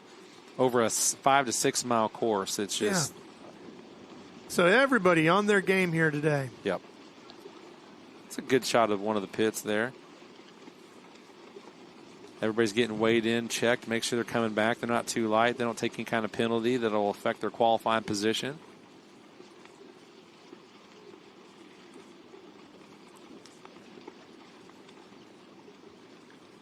You know, I tell you, I know here in the offshore powerboat world, crane operators are highly regarded for their skill set, right? Yeah. But if you left the pit area here and you went just about anywhere else, most people wouldn't think too much about the skills it takes to operate one of those cranes. But you spend 5 minutes down there watching those guys pick these boats up and move them around and put them in and out of the water. Yeah. And it's like, wow, that's a skill set there, bud. Well, and the wind's catching them. That's what I mean. They got the tethers. They're trying to twist them and turn them, but, the crane operators ultimately has the control there. Tristan, how are the guys at Ray Marine feeling right now, sitting 4th? Okay, so it sounds like you guys qualified in 4th. How was the water out there, and how does 4th position starting tomorrow feel for you? It was good. It was definitely a lot different conditions than yesterday, so we were a little kind of guessing on what we needed, but I think we were one propeller short, but try again tomorrow and see how it is. But as you can see, our class is highly competitive. We're all very close. I mean, there's less than a second splitting 4 or 5 boats right now. Yeah, I was hearing some of the spreads were a 1/10 of a second. You guys are a really competitive class, like you said, and you're sitting at 4th, which is really a good starting position for you. Do you feel pretty confident with that tomorrow? Yeah, I mean, I think anything in the top 8 where you start, or top half of the field, and you start on the inside buoy, I think is a definite little bit of an advantage, and you can sort of set your race up and line up more how you want. You're not sort of in the dead middle of the field fighting with everybody. You make a great point. This is a massive class. You guys really, I think we're pushing 16, 17 boats at this race. So starting in the 4th lane is really a good spot for you. Good luck tomorrow, guys. Thank you, Cole. Yep, that's Cole, the driver of the Ray Marine boat. And as Tristan pointed out, there are 16 boats. So the top 8 guys all in pretty good spot. Team Bermuda, Wozencraft, STR Allied, Ray Marine, Enough Said, X Insurance Moxie, Mom Ain't Happy, and Say Less MF, all in that top 8. Yeah, if you can see there in the background, they got that great VIP sitting there, right coming around that corner where those guys are getting a little squirrely in that crosswind. That VIP spectator area is going to be the best spot in the house in New Orleans this weekend to watch some amazing racing. I'd like to post up right there on some of that lawn furniture. You think we can move our headsets over there? You think it reach that far? You're the one that keeps telling me everybody here. I don't know why you haven't gotten this done. I don't know about everybody. You keep telling me all about these people that are going places for dinner, yet you don't get us any invites. You keep saying this is a place to sit, but we're not sitting over there. Well, I know it's. I don't know. I'm a little, Shane. We were here till 10 o'clock last night hanging. Oh, your banner looks great. Your banner looks great in the driver's. Did you see that Welcome Racers banner that we hung it up in the dark last night? I was glad it was level. It's spectacular. You got some time to work on it. We got a ways to go this season. All right, so the banner is hung, and we're going to be back for Super Cat qualifying right after this. Stay with us. Look at Amy, working hard now so that future Amy can buy her very own boat. Wait, sorry, the boat's great, but am I wearing culottes? Oh, you love your culottes. It's lemonade o'clock. What did I just say? Cheers o'clock. Ew. Here's to protecting your boat and RV 24/7 as part of your home and auto bundle. So I, hang out with my insurance guy? Oh, yeah. You two have a podcast and everything. Awesome. It's that no holding back feeling.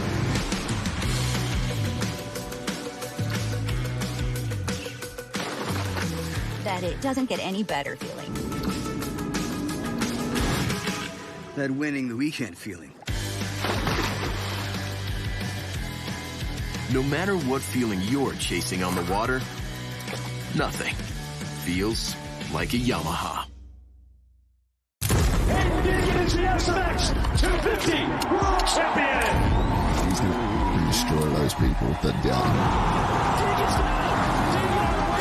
him. When it counts, I'll make it happen. Let's go. Come on. This is the time to show that I got that dog in here, right? And digging win. For the 2025 Monster Energy AMA Supercross US #1 plate.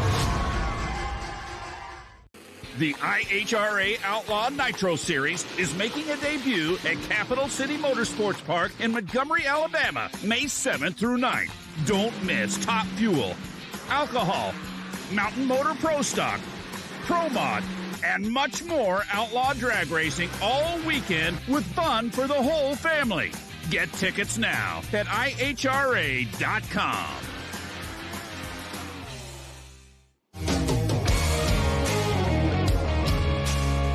Welcome back, everybody, to the New Orleans Powerboat Grand Prix here in beautiful New Orleans. As you can tell, the weather's beautiful, the wind's kicking up, and we've got some crazy action in store for you later today. Got some pit action going right now. We got boats getting slung. There's a picture of our VIP where Ralph and I'd really like to be sitting right now. And we're getting ready for some Super Cat qualifying, and that looks like CR Racing right there getting ready to go out and take the course. So we've got a lot of stuff coming up here for you guys. Keep watching and stay tuned in here.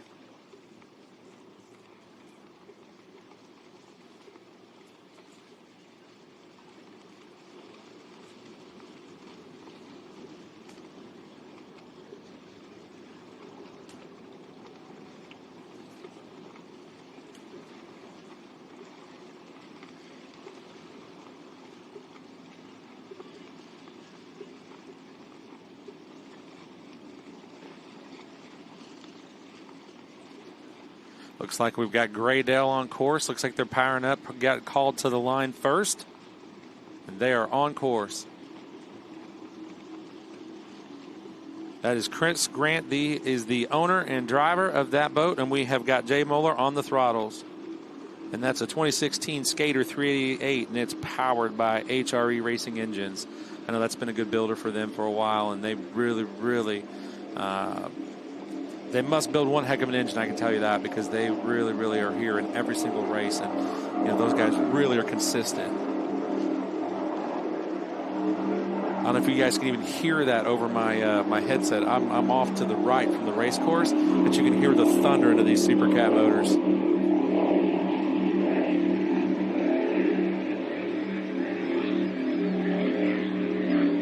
Looks like our second boat on course is How to Live. We've got Cade Wilson, driver. Mike Howe is the owner and throttleman of that big beast right there.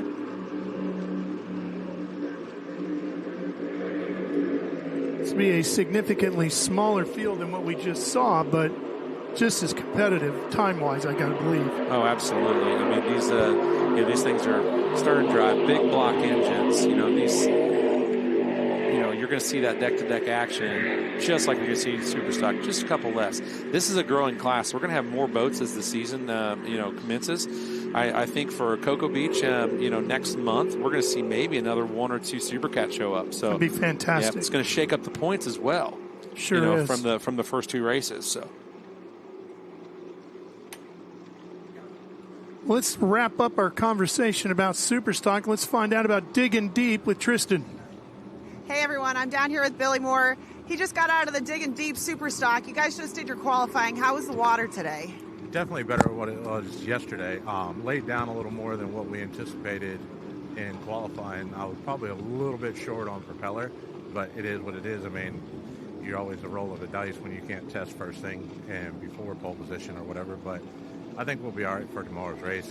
Tomorrow's another day, but boat ran good. I think we were just a few mile an hour off the top guy's pace, but all in all, the boat was solid. Andy did great, so looking forward to tomorrow. So tomorrow you guys race Superstock, but today you switch gears and you go into a Pro Class 1 boat. Tell me about how your qualifying just now is going to prepare you for your race this afternoon. Oh, I already talked to the boys coming in, told them it's definitely laid down, but we still got to watch. I mean, Lake Pontchartrain can whip up pretty quick, but as of right now, we're doing a gear or propeller change for this afternoon than what we ran in qualifying yesterday. Qualifying yesterday was kind of tough on us. We didn't really get a full lap in testing. We broke a prop shaft, so kind of went out there blind and winged it, and couldn't find a pin at the causeway buoy, so I know that cost us some time, but we were only like 2 or 3 seconds off the top guy's pace, so I'm not too really worried about that one, but it's just, again, today's a different day. Hey, knowing the course is really important. So now that you got to get in the Superstock boat, go out there, do the laps. Now you have a better feel for the course, and you're going to really set yourself up for a better Pro Class 1 race this afternoon. Oh, definitely. And there's a couple spectator boats on the outside leg, which yesterday was so bumpy there was nobody out there. So it was like, you couldn't see the buoy with the causeway there. You kind of lost it in the mix. But now it's a definite line where to go, and after being out there just now, if I lose it now, I'm the clown. Hey, mistakes happen, but at least now you've been out on the course, and it sounds like you're confident going into Pro Class 1 this afternoon. Good luck, Billy. Thank you. Thank you. All right, that's Digging Deep, and we get back to our Supercat qualifying effort here. 3:58.430, the first time put up on the board. That's the Graydell CJ Racing, and then just like that, How to Live crosses the line with a 3:14.738. 3:14.738. That's number 1 for now. As this session just gets underway and we go back to watching Graydell. 5 boats in this category. Dirty Money, CR Racing, and EWB Racing also will be showing you their efforts. These big 9,500-pound Supercats. There's a good look at How to Live right there. Our number 1 qualifier right now, the How to Live Offshore team. 34 to 42 feet in length, putting out 1,500 horsepower to these twin 750 horsepower engines.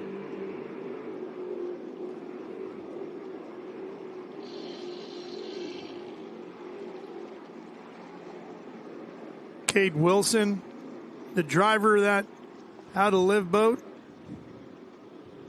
owner of Sterling Engines, TSK Marine, Ray Marine, Kicker Audio, Sterling Engines, CNS Trailers, Patriot Marine, Herring Props, all sponsoring How to Live.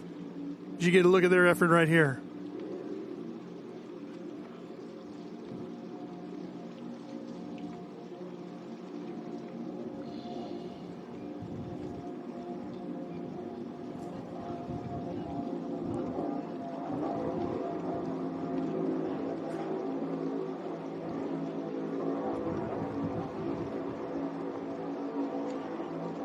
Graydale working on that 358-430.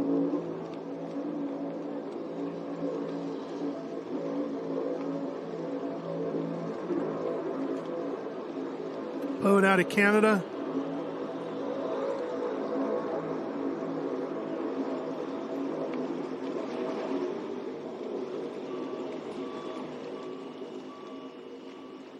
Big skater. HRE Racing Engines. The only Canadian Supercat team in existence as of now. Doing the country proud, sitting second right now. 358-430, looking to improve. Boy, look at that. That's the corner I keep telling you about. You got to watch them. Once they get a little sideways coming around there, it's going to be wild for them. So How to Live at top of the board with a 314-738. Graydale right behind him with a 358-430. Waiting on Dirty Money, CR, and EWB. And Graydale goes to number one with a 258-123. 258.123. An outstanding effort. The only Supercat team out of Canada. I would not count the How to Live team out just yet, though. I'll tell you what. That's a new team. They're growing every single race. They have some great social stuff, too. You should definitely check them out. They were going to try to do some kind of, live Facebook thing this week. They're all over it. Yeah, it's going to be kind of wild for their fans, too.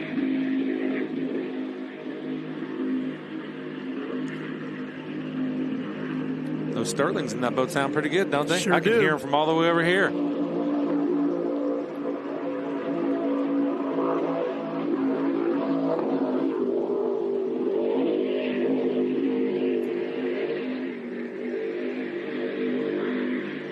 Yeah, you can watch the support boats bobbing around out there. No wonder Scott's out there needing some Dramamine. Yeah.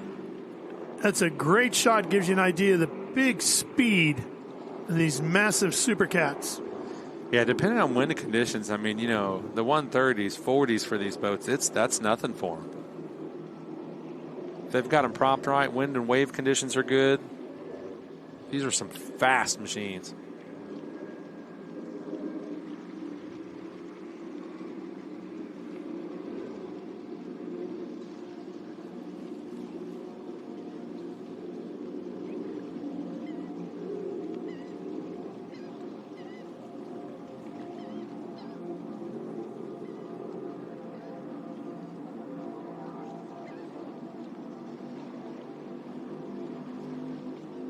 Mike and his twin brother Jeff do a tremendous job with their nonprofit called Outdoors Again.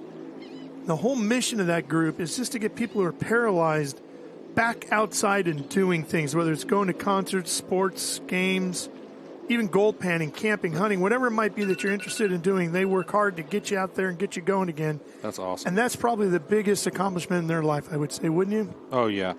Wings are great, but boy, that's something. Yeah. It's all about that type of work. I personally do a lot of, charity work for myself, my community. I have a business that I'm fortunate enough to be able to take some time to do that, and I just love nothing more than that. Whenever you can help people, touch people's lives, in a good way and try to make a great positive impact, at the end of the day, that's what you want to be remembered for. So those guys are really, really doing some good work out there. Well, that's how you leave your legacy, right? Yeah. Graydale, we're watching him right here. Still top of the board with a 258.122. And guess what? Their last lap, Shane, 1,000th of a second off from the first one. Just like we were talking about with some of the superstar And they guys. just went to a 255.998. 255.998. That sounds like a pretty amazing lap. I wonder what some of these other teams that are up and coming are going to do with that. So that's the number one time on the board right now, 255.998. How to Live, this is their third and final lap. Let's see if they can come across the start line and change that order up a little bit. They're hard charging towards it. I don't know where they're at or what they've got, but let's see if they can get it done. They did not. They're sitting that was a 3:08. They're still sitting at a 3:06 best lap and sitting at number 2 qualifier at this point. So we're waiting to see Dirty Money, CR Racing, and EWB Racing. Yep. And any one of those boats can easily put down the lap. Yep. Now, CR is the boat that had the issue. Here they are right here. This is EWB. Oh, that's This is our EWB. Havasu crew. Yeah. Yep. But CR is the one that had the problem. Yeah, there's one that losing broke a prop shaft. Yesterday. Uh-huh. And not at race speed either. No, that was the crazy part. So we've got driver Kelly, and we've got Throttleman Ron in the EWB entry from Lake Havasu.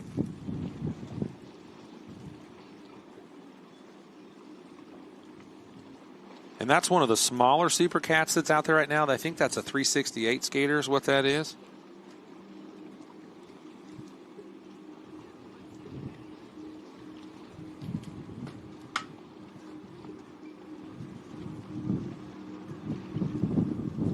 They've got a good crew chief. He drags that boat all over the country. We call him Tijuana Tim.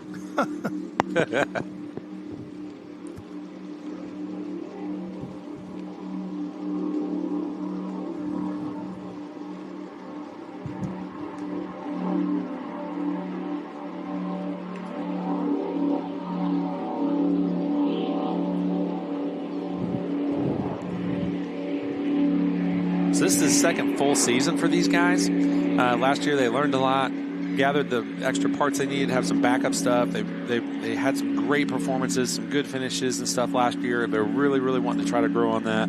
But, Kelly and Ron are no stranger to racing with one another. Those guys have done some off-road Baja stuff, and they've raced together for 20 years in just different capacities. So I think they're super pumped about the water racing that they've got into now. So done some of that. I think that sounds like fun. It is. There we got CR Racing. There they go. Getting called to the course. We got Casey Boaz on the throttle. That's Herring Propellers. We got Rob Understall. He's driving. Hey, we got an onboard with CR. Look at that. Yes, Look that at is that some interior. awesome footage. Yo, that's a beautiful boat. It is stunning. And Casey looks calm, collected. Rob looks like he's ready for a Sunday drive. They're ready. At 130, 140 miles an hour. When these guys have done it so much, I guess they just don't think that much about it. But I would love to be in there with them.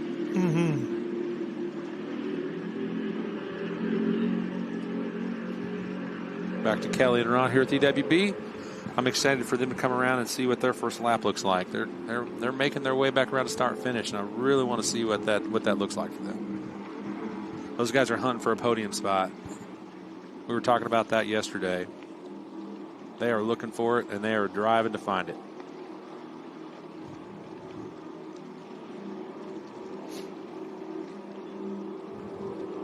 This is another one that's going to be an interesting qualifier, too, because they qualified in St. Pete 2 weeks ago as the top qualifier, then had some, I think, valve train issues or something that put them out early, but they had a hard charge off the start after being number one qualifier. So, a few bumps and bruises and broken parts, and here they are again. So,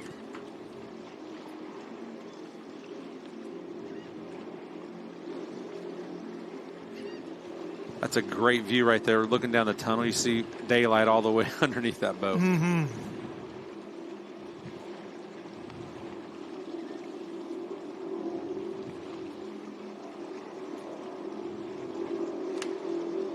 So EWB's got to be getting close to their first one. Where's Rob and Casey? They're on the looks like on the back stretch there. And then Dirty Money will go by themselves at the end. Casey Boaz, the throttleman, Rob Understall, the driver.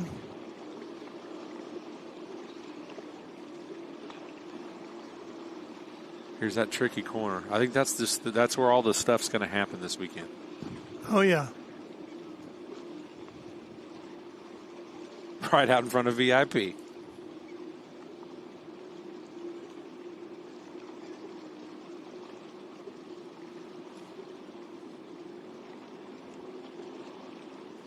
You know, the great thing for the EWB guys is last year they finished 7 of the 8 races in their first year in Supercat, and that's a very, very important point because getting those laps, getting that experience, that seat time in this category, just pays off huge, right? Yeah, and I think they've got good parts, they've got good stuff behind them. They got T custom range engines in that boat. So I mean that's the biggest thing is being able to finish. Sometimes that can really propel you to the front. You know, when you're seeing broken parts all the time. Oh yeah, Twisted Marine Decking and Games Boys Racing, helping out the EWB team. Looks like they came across with their first lap. They're sitting with a 4:02 on their first lap, trying to kind of feel the course out, shake it down. It's got him in third. Oh, here we go. We got Rob and Casey coming around that funky corner there, charging towards the start-finish line. We got the Southeast Services machines there. That's a new good sponsor for them. They picked them up for the rest of the season. I'm pretty excited for those guys to be on board with them. And they ran a 4:02.470. That puts them fourth. Yep. CR just went across their first lap with a 3:49, so that bumped EWB back down to fourth. So CR sitting third, and they still got 2 laps, just like EWB does, to make something happen. Yeah. You can hear them out there, can't you? Man, you can feel them, too. Can they loan that boat out so we could do a poker run? That'd be all right. I got an open weekend coming up back home in Lake Norman. I'll take it for that. Here's the deal. Are you throttling or mine? I'll let you drive. I'll drive. Okay, I'll run the throttles. I've done a little bit of that over my boat selling years. Yeah. I just sold both performance boats and all kinds of boats for about 11 years, and that's when I first got into some of the offshore stuff in the early 2000s. You know, so problem is if I'm throttling, we're only going one way. Is that up in the air? All in, baby. So really, the direction is going to be my choice. But if you're throttling, I mean, we could be up and over. Or it could be anything, but we're going to be all in. I guarantee you that. You better be fast on them. So it's probably better if you're throttling and I'm driving. Man, these guys are making a good run. They're really making They are making a good lap at Pierce. Cannot wait for them to come across that start finish again. So here comes that tricky part of the course. Let's see how they handle it this time. I'm going to ask Tijuana Tim how he set up for that corner. These guys look so calm in there.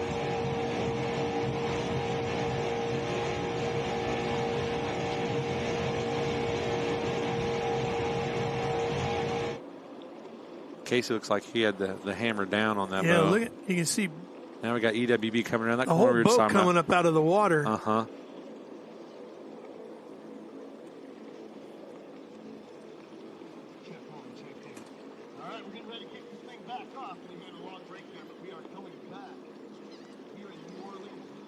Well, you can't take a lap off through there, can you? No.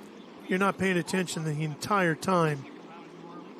Well, it looks like EWB put down a pretty good lap. They went up to a 3:07. That put them back in third spot. Yeah, they got to find another second to get up to second place. But you know what? They got one more lap to do it. They're not that far off pace. No, they're not. To step into second. And there they are.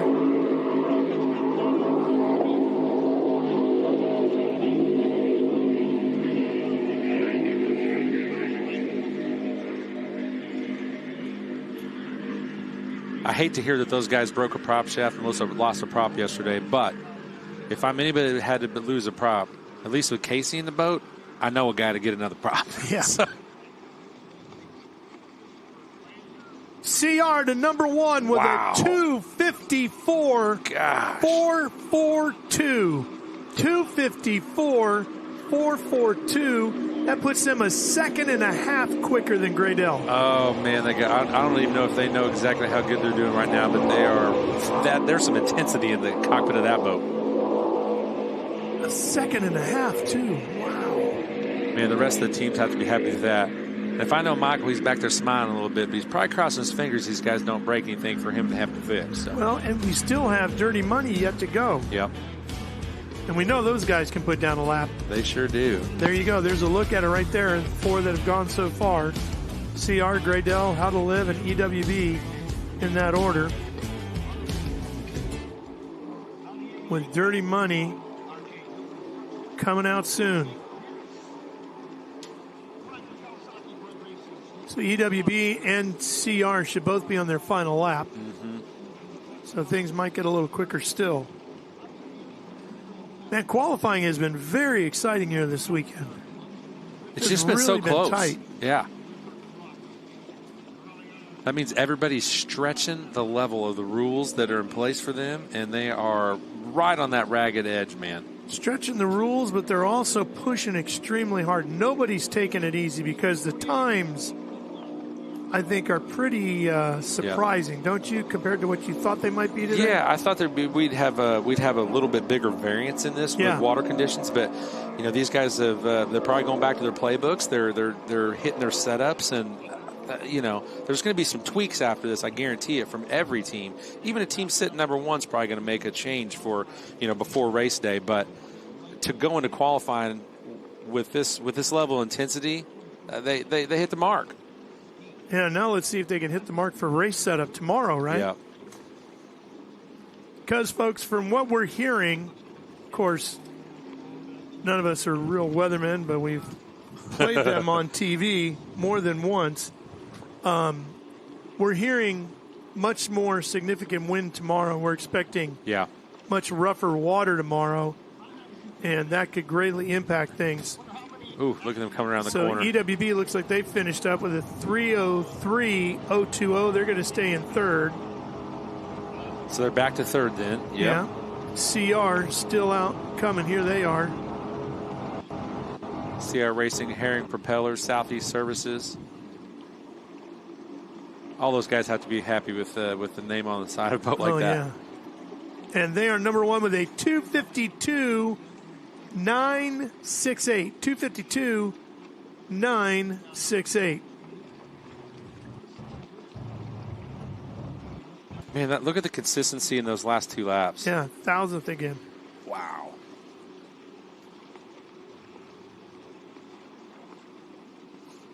Two liveries that are very similar, the red, black, and the silver with a little bit of white, but you got the red canopy as opposed to the silver canopy on EWB. And then this should be dirty money right here. Yep. Got Bill Hyburn and Britt Lilly in that machine. Yeah, there they are. Yep.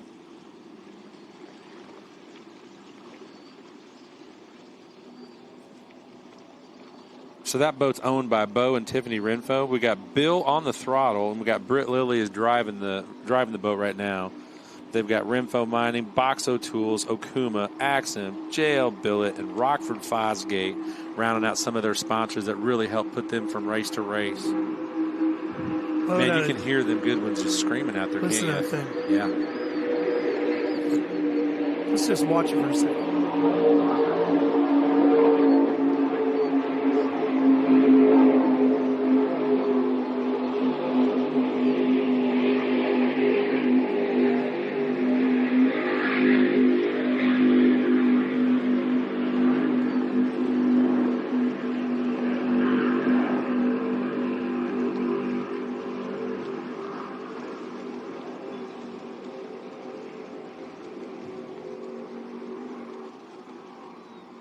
And that's just awesome, isn't it? Oh, yeah. Those guys are coming off of a good Super Cat showing 2 weeks ago in St. Pete.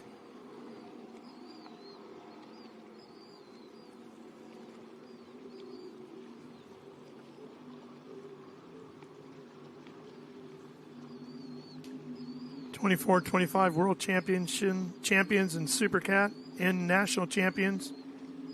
Pro Class 1 national champions. These guys know how to do it in dirty money. Yeah. I was trying to poke around the other day, or in the driver's meeting, said, hey, you know, if you guys are trying to be at the top of your game, are we going to add another boat here? But, you know, I kind of got scoffed at a little bit. I think they need another one. Doesn't everybody? Gosh. One's never enough of anything, right? If you got one Ferrari, you need two. Uh-huh. That's exactly what that little 388 skater is. That thing is a rocket.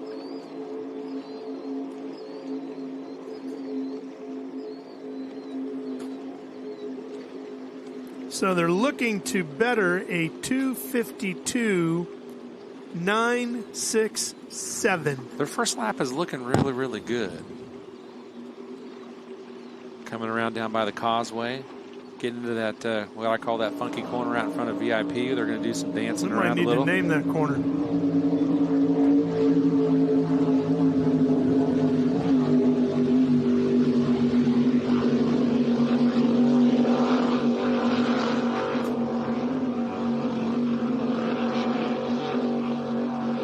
And daylight all the way through the tunnel. There's not a whole lot of that boat that's in the water. No. Oof. Look at that. That might be the most aggressive run through that corner we've seen all day. They know they're going to have to bring the heat to try to knock CR Racing off the top. Well, they're giving it everything they got, I can tell you that. Let's see what they got. Looks like that was a 2:57 through the gates on their first lap. Puts them to third. Yeah.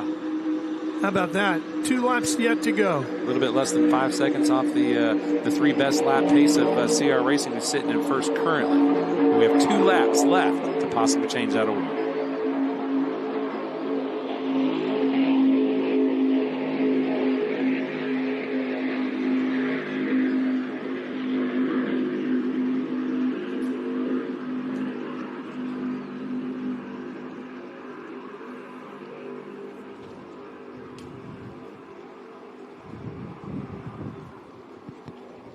I love watching this section here from this perspective. It really gives you a good idea of the speed these boats are traveling. Yeah. They are gaining some ground, or covering some ground, rather. I mean, very, very quickly.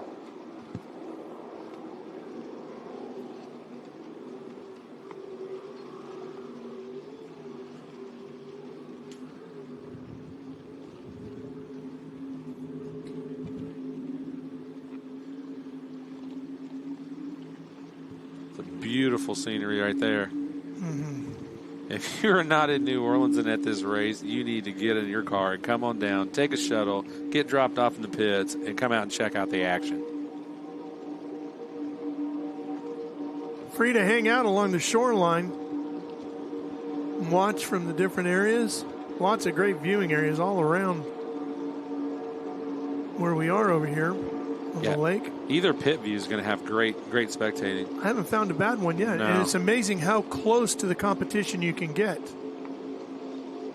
I know they're racing out on the lake, but they come awful close to the shoreline.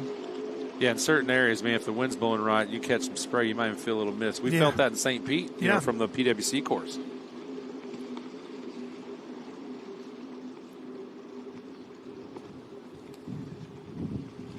All right, here comes that corner.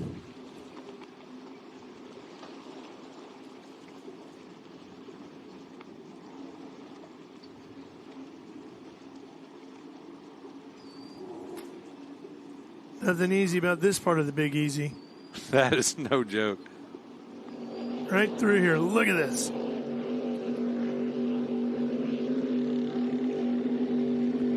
There's going to be a lot of held breaths in that corner tomorrow. You know it. Tell you what, on that opening lap, whoever gets through there first is going to have a huge advantage. Yeah, because they're going to stir it up for everybody that's in the wash behind them. And that's in every category after that, right? So can Dirty Money move to number 1? Let's see what they've got.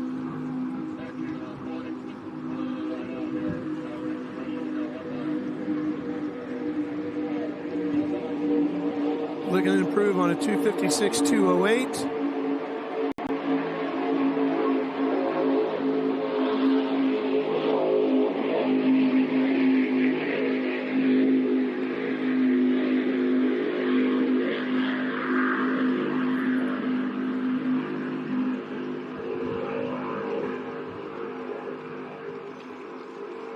Doesn't look like anything's changing on lap 2 here.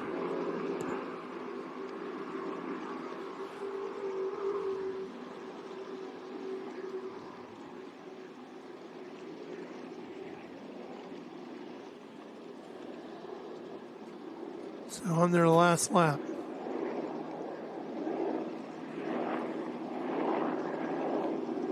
They were talking about earlier teams bringing a lot of equipment and having a lot of gear and things. These guys, I love this team. They bring their own like chef trailer and stuff. Man, they do cookouts for every meal.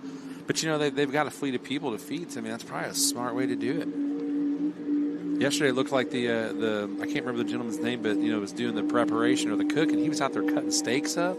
I mean, back there, he had everything ready to go for this crew. Not only are they eating all together, eating well. No, Joe. That's a table I might be able to get us in on, Ralph. There you go again. I'll just text Bobby or TJ and be like, can I slide in the back there? Bring my boy Ralph with me? Yep. We promise we won't eat a lot. I don't know. You keep talking about all these dinners and stuff you're going to invite me to. All I know is that Tristan and Taylor are taking care of me. Hey, my dinner, each of them. My dinner's including sticking around, maybe getting something quick, hanging like a banners. sleeve of Ritz crackers, and we're hanging banners, and Here we go. We're grinding it out after hours, boys. But hey, you got to make this place look good, and it does. It does. It stands out. It pops. Everybody's got to be happy with that. Everybody's branded well. I mean, even right there, Monster Energy on our buoys. Look at that. Looks great. Speaking of monsters, somebody's going to probably bring me a white one at some point in time. I'm about due for one. That and a tour water if you're headed that way.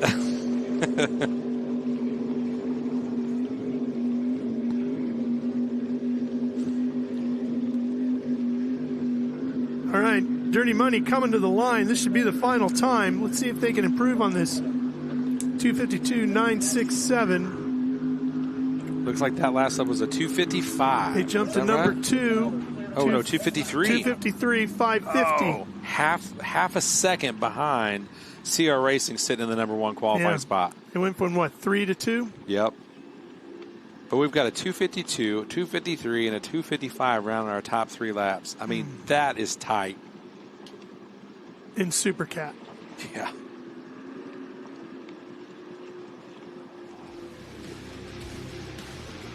You ask and you receive. How about that? There you go. Big white monster. Nothing better than that.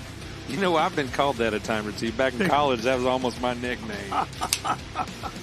That was too easy, man. We teed that one right up for you, didn't we? I had to come up with that one on the fly. Really, it was White Stallion, but we're going to run with that anyway. CR Racing, Dirty Money Racing. Me and CR Stallion just hanging out here.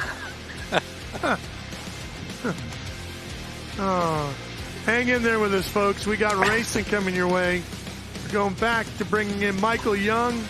Join me and the Stallion over here, and we're going to have some pro watercraft racing coming up after these words. Oh, boy.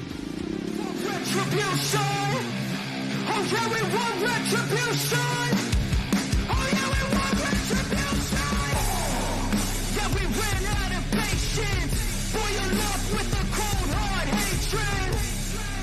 I can feel the vibration. Beat in the streets, it's a new sensation. I want to break faces on the pavement. I want to make greatness look complacent. Adrenaline away.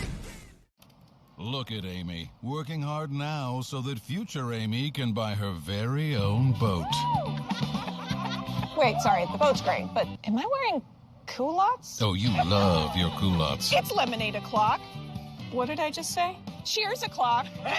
Ew. Here's to protecting your boat and RV 24/7 as part of your home and auto bundle. So I, hang out with my insurance guy? Oh, yeah. You two have a podcast and everything. Awesome. And digging into the SMX 250 World Champion. He's going to destroy those people that doubt him. When it counts, I'll make it happen. Let's go. Come on. This is the time to show that I got that dog in here, right? Hey, dig and win. The 2025 Monster Energy AMA Supercross Convention West. Number 1 plate.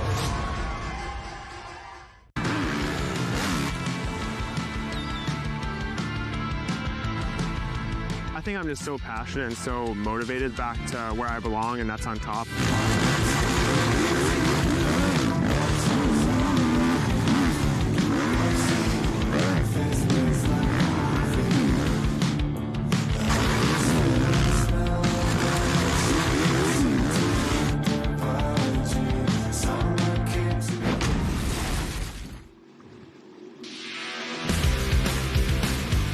Welcome back to the New Orleans Powerboat Grand Prix, brought to you by Monster Energy, Unleash the Beast. Progressive, fast boat, smart coverage, Progressive Insurance. Harvey Golf International Marine. And Jefferson Parish, brought to you by Councilman Hans Liljeberg, Jefferson Parish Council District 5, and Jefferson Parish.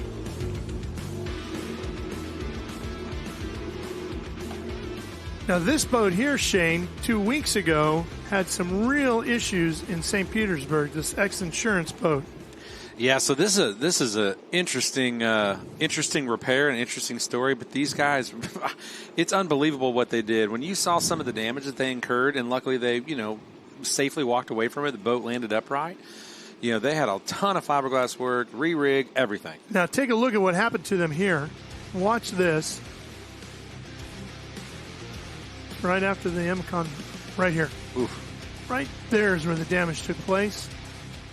Yeah, and it was significant. You can't see it from that side. That's how they got the damage. Yep. The hole in the side of that boat had to have been 15 feet, 10 to 15 feet. Probably so. I feel like I could have drove my golf cart through it. It was massive. I mean, when they landed upright, I don't think they realized the level of damage. I think they wanted to try to fire it up and keep going, but it definitely caught up with them. I think they ripped some of the sponson tip off. They tore up some of the back. So because of all of that, they worked incredibly hard to get that boat prepared to get here. The IHRA officials are giving them an opportunity right now to get the boat out on the water for the first time since that incident. Get a lap or so in here and just make sure everything is okay, because they do want to go racing, and we're hoping that everything's going to be fine.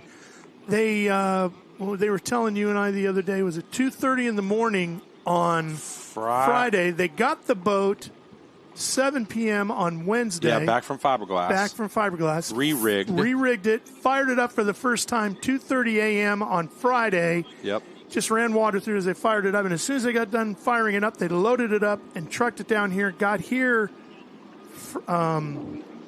They showed up late yesterday. Later. Yesterday. What was it? 4 o'clock in the afternoon? Must have been Thursday that they fired it up, because they got here Friday.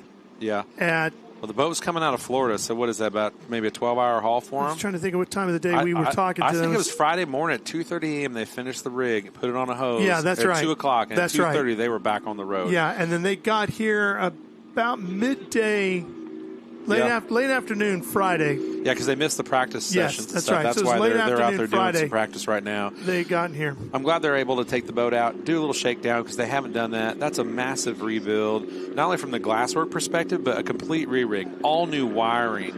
All the wiring came out of the boat. The engines came out. I mean, they had to redo everything. All the hoses, sea strainers, everything from top to bottom, electronics, everything is new and been reinstalled in that boat. So that could, create some gremlins for them.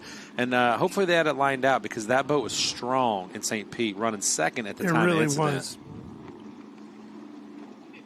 That was one of the better showings I've seen out of these boys, and I felt like they had what it took, 2 weeks ago. So hopefully today they're going to have that same opportunity. Well, now obviously we haven't had a chance to look at the gauges or be in the boat to feel everything, but it looks like everything went all right.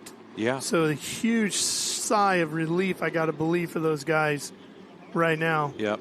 So with showing up late yesterday, they didn't get to get any qualifying or practice runs in, so it's probably going to put them starting on the outside. But, if I had that long road to hoe, I'm just happy to be here, and I'm fine to start on the outside for tomorrow, or for this afternoon, rather. So Ski GP Moto 1 getting ready to go here with our next IHRA Pro Watercraft event. Michael Young has joined us back in the booth, but right now we're going to head back down to Taylor for more from the PWC pit area. It's all about to get started. The Ski GP riders are heading out. What's different this time? Well, I'm used to standing down here on a beach while these guys wait in the water and then have that running start. So this is going to be very, very different, this race. This is some of the guys, they've never really done a running start for Ski GP. So it's going to be really, really interesting to see who has the reaction time, who has that kind of natural instinct to just find that hole shot and go. Another guy I was able to speak to before they took off right there behind me, Harley Ritchie. In St. Pete, we knew he had a little bit of trouble with his boat, so he was on a loaner. Today, he's on his own equipment, and so he told me there's no more excuses this time. It's my equipment, and I'm ready. But he did say this is one of his favorite courses so far. So it's going to be a lot of action out there. Keep your eye on Coy Curtis. He's the one to beat right now with that sweep in St. Pete, but there's plenty of talented and hungry riders out there in this class. Let's get to it. All right, Taylor, I'll tell you who I got my money on to get that hole shot, Scott Champion. You know why? Because he's a former motocross, supercross racer, top 10 finisher in supercross. If you can run supercross and motocross, he's had a lot of practice getting out of that gate, Michael. He's going to have a big edge in getting that hole shot here. Yeah, I'll tell you, a great racer right there. But Coy Curtis, again, the fastest guy in qualifying. He was faster by 4 seconds than any other rider in qualifying yesterday. Well, he might be quicker on the whole lap. I'm just thinking at that initial start, being able to hit that hole shot that Taylor was talking about there, I'm going to give it an edge to a guy who's had to do that his entire career in moto. Well, and another guy to watch for on the start right now would be Camden Powell. Camden is used to starting with a turbo boat, and he has to start with a dead engine. Well, here they're going to be going 14, 15 mile per hour before they drop the green flag, so that turbo's already going to be rolling out. Yeah, it's definitely a shake it up starting in a new format like this. Yeah, you got to like the rolling start. You know, it really makes an all-around champion. You know, I mean, if you can start from the beach, you can start from the lake, you can, you know, that's, and the conditions of all the different sites that we go to, you know, there's a lot that goes into making a champion here. Another guy to watch for out there coming out of France, from Toulouse, France, is Hugo Pastorello, and he's on one of the new Kawasaki Hyperion hulls. It's a specialized hull that Kawasaki made over in Japan just a couple of years ago, and there's only a couple of them here in the United States. If you want to modify your machine to go racing, this is the category for you, this Open GP category here with Ski GP. Boy, it's as open a division when it comes to the rule books as you're going to find in this type of racing. You know, the other thing that I found pretty interesting, guys, is the fact that we've got 5 racers out of 15 from Lake Havasu City here in this GP1 ski, and these guys ride Body Beach all the time together. Here we go.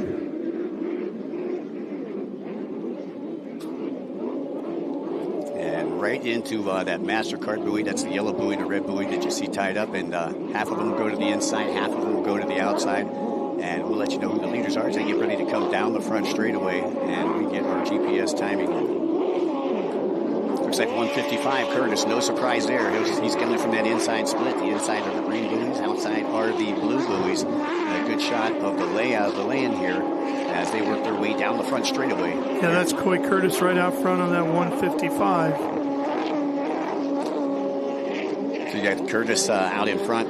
It's like 116, Devin Farthing back there in second, and Farthing having some trouble back in St. Pete, some mechanical issues here on the stand-up race, but the sit-down race still did very well. Well, he got tossed off his machine in the endurance race earlier, so Dad Dustin was going to chat with him a little bit about that. We'll see if he finds a little bit ability to calm the aggression down a little bit more for this one here, right? Yeah. Curtis, Farthing, Revan Harris, Ryder Will DeBoer, Camden Powell. Right now, that's your top 5. Harley Ritchie, you guys were talking about. We heard Taylor talking about Harley. Harley back in 7th. Champion did not get the whole shot I was looking for. He's struggling back in the pack.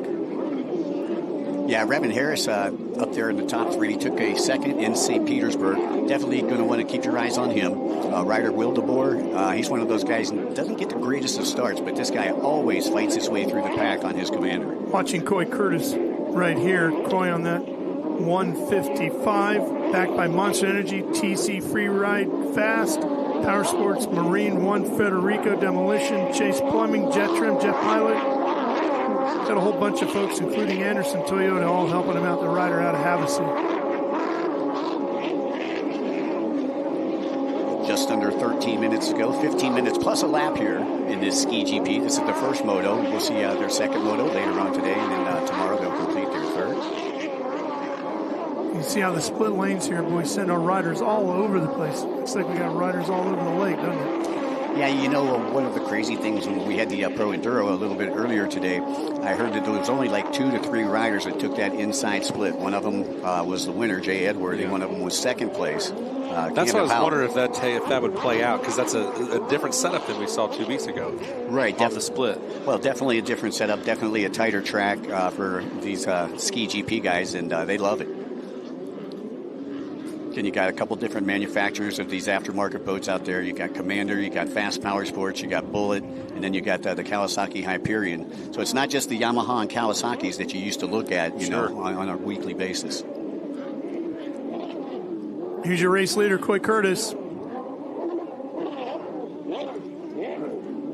I can't believe how technology has changed this game, you know, just over the course of the last 20 years. You know, this is not the type of, you know, skis we grew up riding when we were younger, having fun, you know, on a lake on Saturday. Yeah, no 440s or 550s out there, you know. Oh, no. They had about 70 horsepower. These have about 200. And you get into the sit-downs and you're up over 300. Yeah. Did you send yours off for race prep yet, Ralph? Not yet. Not yet. Working on it.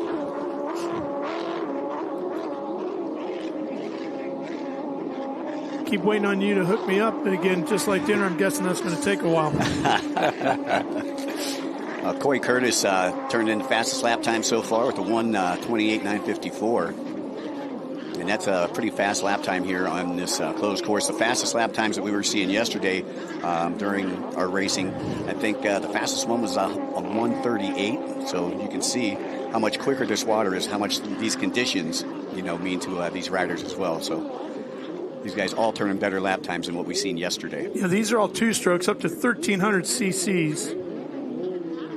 Do you think that's a testament for the a little bit calmer conditions today? I mean, I think so. I think that you know, that's going to play a lot of it, especially with these boats right here, because these boats right here take on a lot of water. So you want to keep the boat on top of the water. You don't want to, you don't want to sink it or anything like that. And with the chop that we had yesterday, you had 2 to 4 chop on the backside. A lot of these would have taken on water. So they only had to qualify yesterday, so they only had about 10 minutes out on the water. Well, we see a few of these guys stuff them, and you know, it seems like the cap will come off, you know, and then they really got to be careful with that. And I wanted to add there, you can also run the 4-stroke up to 1,600 cc's. Okay.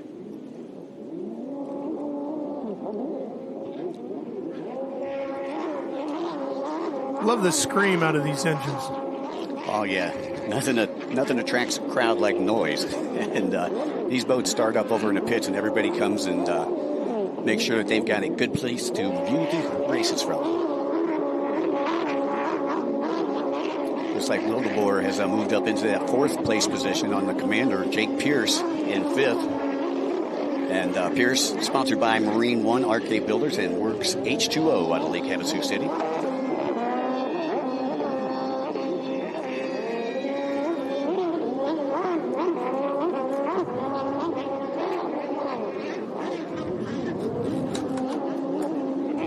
Down there, 14th place is Ryland Webster. Now, Ryland, his father actually built the Commander boat, which you see a lot of these riders that are piloting out here today. His father, Steve, is in the pits, kind of a legendary builder in the personal watercraft industry out of Arizona. You can tell by looking at lap times, you know, that the non-endurance course, it's definitely shortened up a little bit, and they're getting around it a lot quicker. Yeah, a lot tighter, you know. These boats, these GP boats, very finicky. And so you want to make sure that, you know, they're not running very, very long straightaways, because that'll blow the motor. Revan Harris out of Gilbert, Arizona, holding down 3rd here on boat 100. Backed by Fast Power Sports, Works H2O Designs, Jetrim, Lone Star Trucking, Marine One Motorsports. Helping to make his efforts work as we continue to watch Coy Curtis here out front, and Revan now moving up into 2nd. We got to wonder if that get off earlier in the Pro Enduro 300 has thrown Devin off his game just a little bit. I mean, it had to take the wind out of his sails for sure. Devin, of course, riding for Farthing Racing, Monster Energy, Yamaha, and Progressive Insurance. There you see where the flagman is standing. Right there on the shoreline. You can see them moving around in the tray here as they set up for these different turns. Bit of a ballet in the side and inside that tray. Yeah, Coy Curtis, your leader, he started out as a freestyler. He was only 8 years old, and he was the first youngster under 10 years old to do a backflip on a jet ski. His dad was a free ride champion, Taylor Curtis. And you hear say a lot of these sponsors here, TC Free Ride. That's what it is. It's Taylor Curtis Free Ride. These guys will really slam it into these corners, too. You can see them come up out of the water and just hammer into that buoy. And these boats, Ralph, so hard to hold on to. I mean, there is so much horsepower in these boats. And unlike motocross, you've got an ever-changing track here with Lake Pontchartrain. Watch right here. That was Coy Curtis and David Cabrera. Looks like Curtis was getting ready to lap Cabrera. And it's Cabrera back there in the 12th position. Cabrera, one of the best tuners in the business. Yes, sir. Continuing to watch Curtis here with less than 7 minutes and a lap to go. Yeah, so over the halfway mark here in this first moto, Curtis has been pretty dominant. Harris not with the greatest of starts. There's our flag man.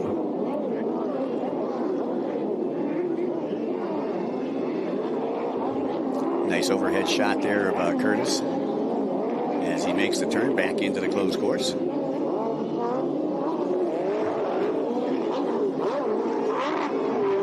Just amazing. He grew up out in California, and about 5-6 years ago they moved to Lake Havasu, and they spend most of their time down there. There's a little ride spot called Body Beach, and that's where all the great ones, that's where they practice at. They're definitely getting into their hot season out there in Arizona. Mm-hmm. Yeah, as a matter of fact, there's actually a race going on in Arizona in Lake Havasu today. I was talking to one of our partners, Dave Arnold, during the break, and he said it is a hot one out there today. Oh, man. Yeah, all the snowbirds start to go home about, first middle of April is what I hear.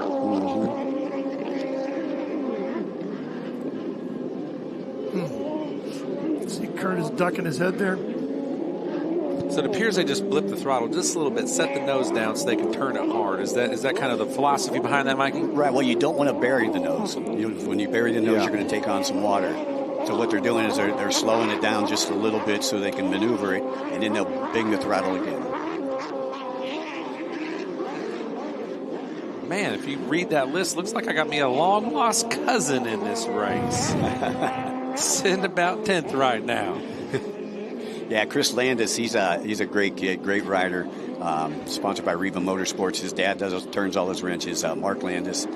And he actually did very well a couple of weeks ago in a regional race, and I'm surprised to see him all the way back there. Curtis. Oh, man. Big problem there. As we talked about how they'll hit those corners so hard, just set that boat and just drive it down into the water, man. It just stalled out on him. Well, fellas, I tell you, it'd be nice to be 16 again, because you see how quickly he recovered. And I told you Ryder Wildeboer would be moving up through the pack, now up into second. Yeah, Revan Harris gets kicked back to third. Farthing back to fourth. And Powell trying to work that turbocharged ski into the top five. Currently in fifth place. Just got past Jake Pierce. Pierce in sixth. Farthing's been great with his starts in both races, and late in the going he's been drifting back for different reasons. But there you see it. He almost turned that thing completely over, didn't he? Yeah, Curtis taking a water sample right there at Lake Pontchartrain.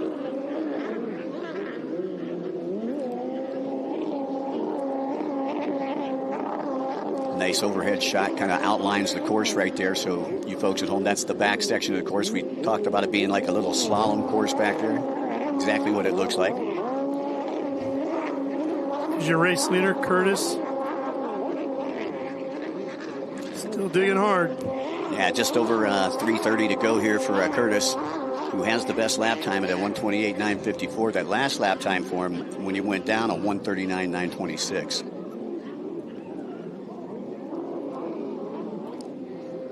So Ryder Wildeboer last lap was the only rider that was faster than Curtis, putting in a faster lap time. Everybody else slowing down. So those two starting to separate from the rest of the pack.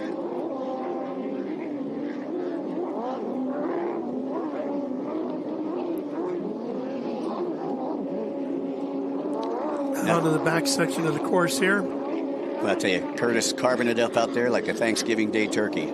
You see how hard he lands in those turns. Yeah, he really maximizing corner speed here today.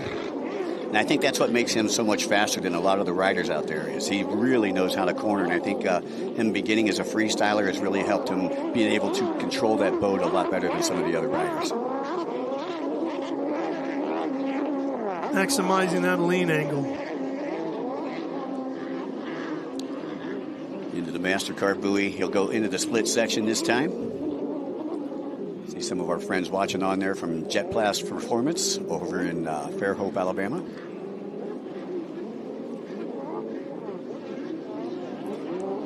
And Curtis opting for that inside. Like I said, those big wide runabouts, the inside's a little tighter, a little more technical. The outside's a little more wide open and sweeping. But the inside is a little shorter to the finish line.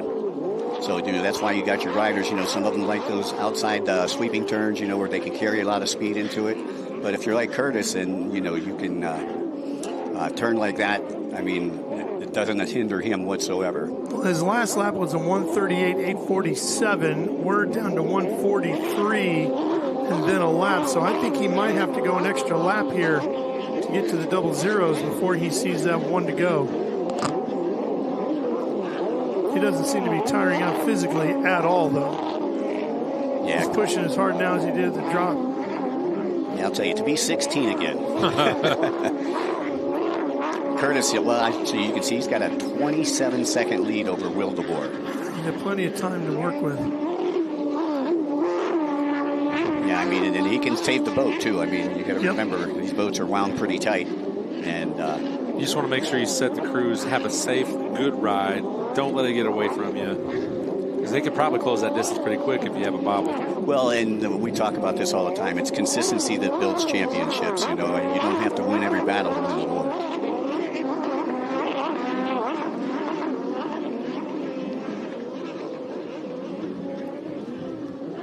Curtis making it look easy out there.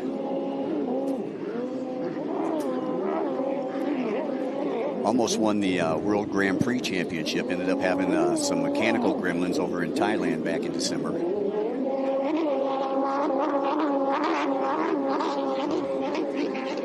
Wildeboer riding for Commander and 212 Industries, still maintaining that second place position. Harrison third, sponsored by Fast Power Sports, Dustin Matzuris and the crew out in Arizona, as well as Lone Star Trucking and Marine One Motorsports.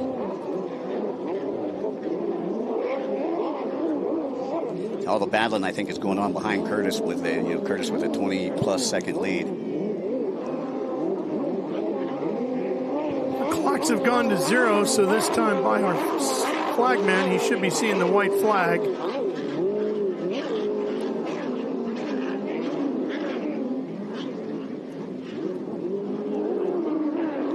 Looking smooth out there in this rough chop, that's for sure.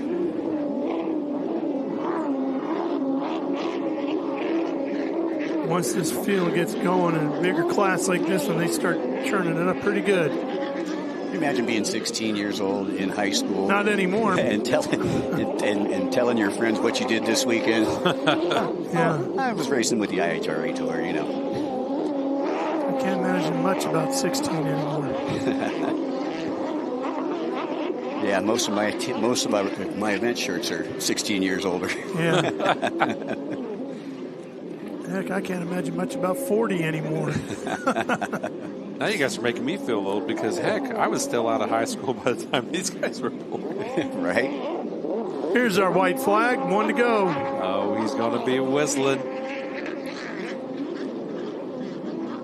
Yeah, Coy Curtis, man, been unstoppable so far here in 2026.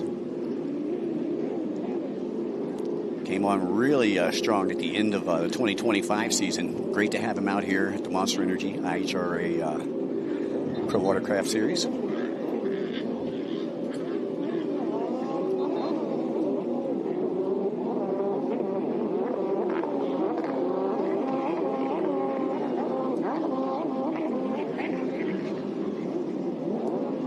Headed out to the backside of the course for the final time. Yeah, he'll run that slalom section before he gets to the MasterCard buoy. Rider down there in the background. Not quite sure, but it looked like that might have been David Cabrera. Ryder's 32 seconds behind Coy Curtis at this point as they crossed the line the last time. Kid is just so fast. Curtis coming into the split.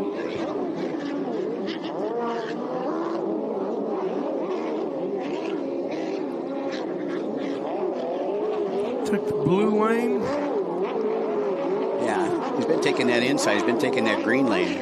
He's got a little bit of lap traffic in front of him, but he's got a 40-second lead, so I don't think that's going to affect him. Yeah, you can see he's standing up easily much more now, not in an attack position the same way. He's cruising this last bit, coming out to the checkers. Coy lapping all the way up to 10th place. There it is, checkered flag. Coy Curtis will take Moto 1 for Ski GP.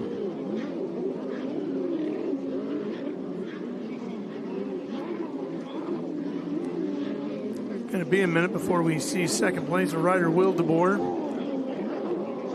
Yeah, Coy has time to come in, order a soda and a pizza. Yeah.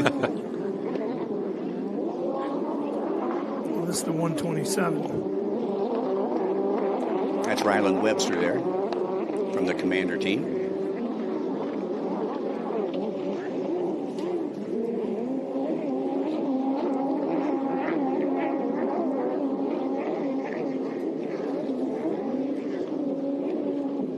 Should be Wildeboer and then Revin Harris rounding out the top three. Harris across the line. And then Camden Powell and Jake Pierce take care of the top five, and Farthing getting kicked back to sixth. And that'll wrap things up for Ski GP Moto 1.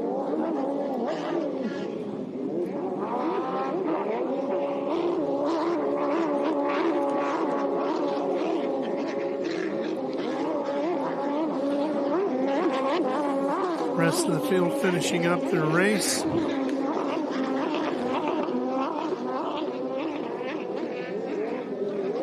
Well, another great race there for Coy Curtis. Wildeboer taking his second, Harris taking a third, Powell fourth, and Jake Pierce in fifth. You got four of your riders from Lake Havasu in the top five. They know how to bring it out there, don't they, buddy? There's a racer. Well, nowadays you're going to be either out of Havasu or out of Georgia, because Farthing's got everybody camped out in Georgia too, right? That's right. That's an operation now. Oh, yeah, it sure is. Man, I saw some video footage of inside of his shop, and I don't know if that was top secret or not, but man, there's a lot going on in there. Sure. Here's a look at the results of our New Orleans Grand Prix presented by Harvey Golf and Jefferson Parish. Unofficial results for Ski GP, Curtis, Wildeboer, and Harris. Top three, Moto 1.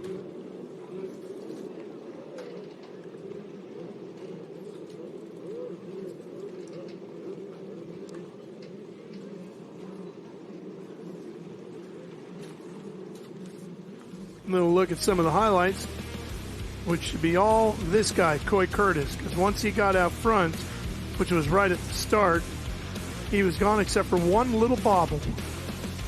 Yeah, took that outside split on the first turn, and he was hasta la bye-bye.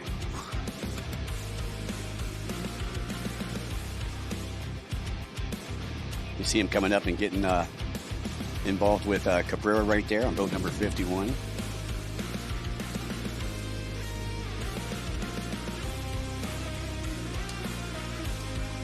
Coy Curtis show, and I know that he's got one proud papa over there in the pits, as I know Taylor was camped out there by the big screen.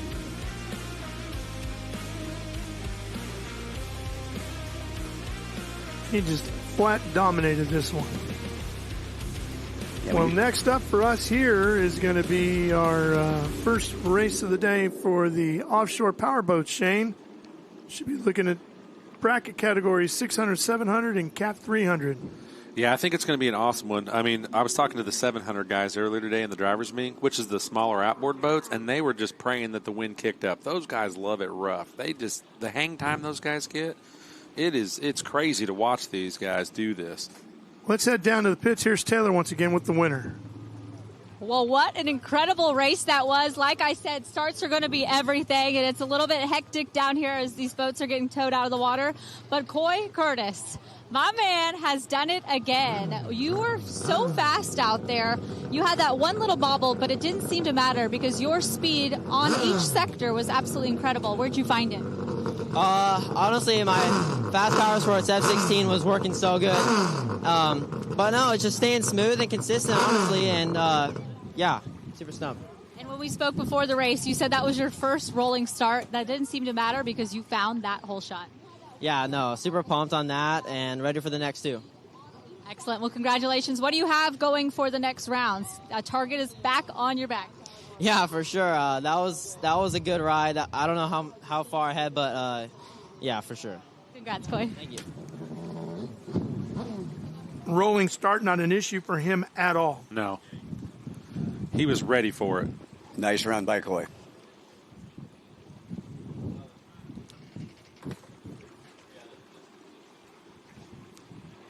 So, Michael, we've seen a sit-down race in an endurance format, and we've seen a stand-up race in a sprint format so far today. Water, pretty much the same for both. What are you thinking as we look forward to the rest of the day? Well, I'll tell you, they've got to go back to the pits. You know, most of them have all ran one moto now. They want to make sure that they take the hoods off of the boats, take a look at them, make sure that everything is tight and right for their second set of motos. And the second moto for the Ski GP1 will be up after the lunch break. That'll be followed by a Ski GP3 moto. And we've got a amateur enduro. We haven't seen them yet. And then we've got another pro enduro that will end the day. We haven't seen our third place finisher either, but he's standing by with Taylor. He sure is. Revan Harris. I was speaking to Coy before the race, and I said, who's your top competitors? And you were the first name out of his mouth. Where did he find that speed out there? You made that podium, but what do you think you have to learn from taking different sections on the course? I need to get a better start. Coming into the splits, I was like 5th or 6th, and I followed Coy the inside and made some passes. So I was kind of just fighting other people the whole time. Wasn't able to be up there, but he's going to be hard to catch this weekend. He sure is, but I think you have that power and that talent to do it. The rolling start, how did that kind of change things mentally for you? It was weird. People were all over the place, kind of hard to know what's going on, but it was okay, better than it could have been. And this is such an exciting class. I absolutely love watching you guys out there. How is it like being here in New Orleans? Oh, it's awesome. I've never been here. I've only been to the west side of Louisiana, and this is all new for me, and it's sweet. Excellent. Best of luck this weekend. Thank you. It is really going to be tough to catch Coy. He's feeling it all the way. Yeah, when you win by over 45 seconds, look out. Yeah. I mean, he had literally one bobble, and it wasn't anything necessarily he did wrong. It was just probably caught the corner the wrong way with the wave. Yeah, probably just misread the wave just a little bit, and that happened. He buried the nose a little bit, came off, but didn't separate, and was nothing to think about, right? That's it. All right, so our first offshore powerboat race coming up when we come back here to Lake Pontchartrain. So, Michael, thanks for joining us. We'll see you again a little bit later on. And we're going to come back for some boat racing after this. So stay right here with us, folks. We got it all headed your way. More from Lake Pontchartrain after these words.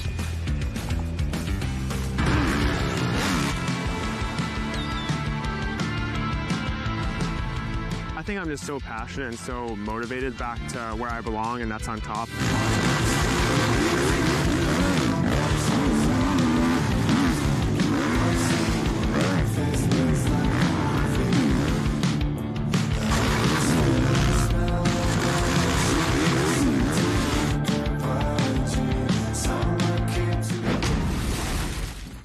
The first exciting leg of the 2026 IHRA Triple Crown starts at Maple Grove Raceway May 21st to the 23rd. This unique 3-race drag race featuring Top Fuel, Funny Cars, Pro Mods, Mountain Motor Pro Stocks, and Nitro Harleys, offering over $1 million in bonuses for sweeping all 3 events. The pressure will be on. The teams will be gunning for the million, and IHRA will be ready. Will you? Get tickets now at IHRA.com. And digging into the SMX 250 World Champion. He's going to destroy those people that doubt him. When it counts, I'll make it happen. Let's go. Come on. It's time to show that I got that dog here, right?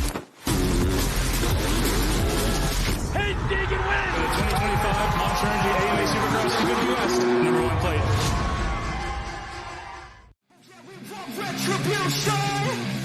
Oh yeah, we want retribution. Oh yeah, we want retribution. Yeah, we ran out of patience. Boil up with a cold hard hatred. I can feel the vibration deep in the streets. It's a new sensation. I wanna break faces on the pavement. I wanna make greatness look complacent. Adrenaline away. How about that for a beautiful view? Lake Pontchartrain here in New Orleans.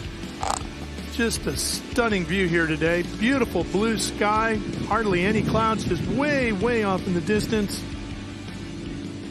Pretty blue water. We're ready to go racing. We got some bracket categories coming up next. First offshore powerboat race of the day. Those guys might be getting their wish where it gets a little rougher. Going to see class 600, 700, and Cat 300, I believe, in this one. Yep. And we're going to head down first to Tristan, who's got a story for us coming up out of those offshore powerboat pits.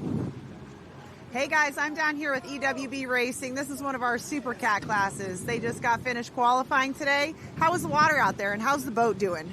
You know, I think the water compared to yesterday was pretty good. The boat is in top shape, of course, and yeah, we made 3 laps, 2 pretty good ones, and we'll see where we end up. I think 4th, but, you know, we're still learning here, so, yeah. You guys started offshore racing last year, and so really you're relatively new to the sport, and you guys all have smiles on your faces. You're in good spirits. I love to see that because this is a challenging sport to get into, and you can kind of lose a little bit of, you know, that spirit when you're just not quite where you're used to being. So what does your team do to keep your spirit up when you're still learning? So I'll tell you what it is. It's just a group of good friends. That's all we are. It's not like we put out ads to hire anybody. So Kelly and Ron have been driving shootouts together for 15 or 18 years. Larry's a good friend of ours. We just have a lot of Jimmy T. We're all 25, 30-year friends, and we've got a few other guys along the way. And really, that's what it is. We drive our rigs across the country, dude. We have fun. We stop for lunch. We have a great time. And really, I think that's the key. You know. You guys come from a long ways away. How far and how long did you come to get to New Orleans? Yeah, so Lake Havasu, we brought the boat for St. Pete, and we left it here at, what's the marine shop, Kel? Statement Marine, so some good friends over there, and we just flew in and picked it up. But I think it was, 2,300 miles, you guys? Something like that? 20? Yeah, to St. Pete. So we're going to feed out of here a little bit, and if all goes well, it will not come back to Lake Havasu until after wherever we end up for the World Championship. So. Well, we can't thank you guys enough for being here, and good luck in your race tomorrow. All right, and here's our first race of the day getting underway. Looks like the Bracket 600 just took their green flag, and they are off and bouncing. 600, 700, and Cat 300 all in here.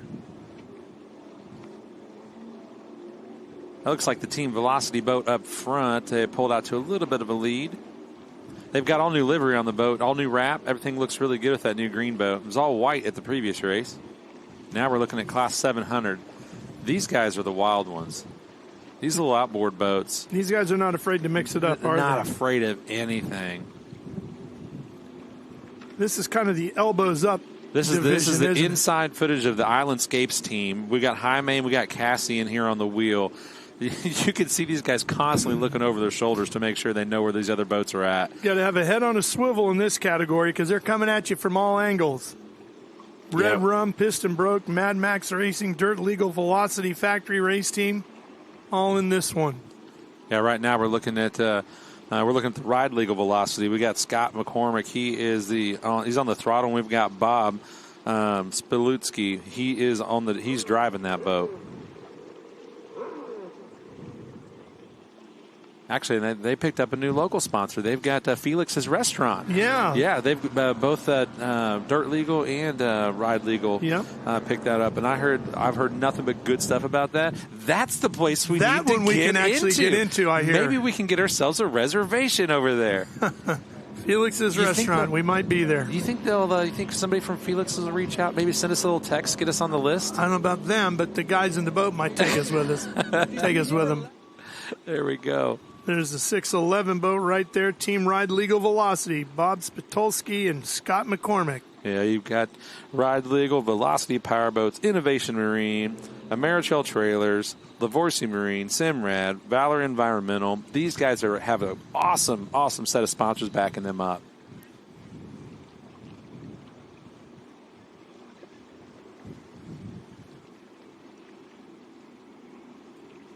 There's your Island Scapes boat. Yeah, we got Jaime and Cassie there. Man, this is some great footage right here with That's open a great cockpit. onboard, yeah. I don't think people realize like what's going on and how much they're getting jostled around. Just look at that. Getting a pretty good feel for it right there. What I love on it is, of course, it's kind of the whole problem here. Oh, no, we got to. Well, it looks like a Class 600. That looks like are they out in 602. That's the ultimate boat racing experience machine. David Brucus and Rob Goodwin. Hopefully whoever's going on, they can get that dialed back in and get back in the race.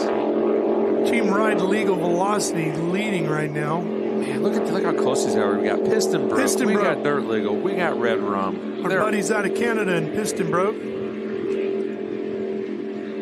Got Mad Max in the mix, too.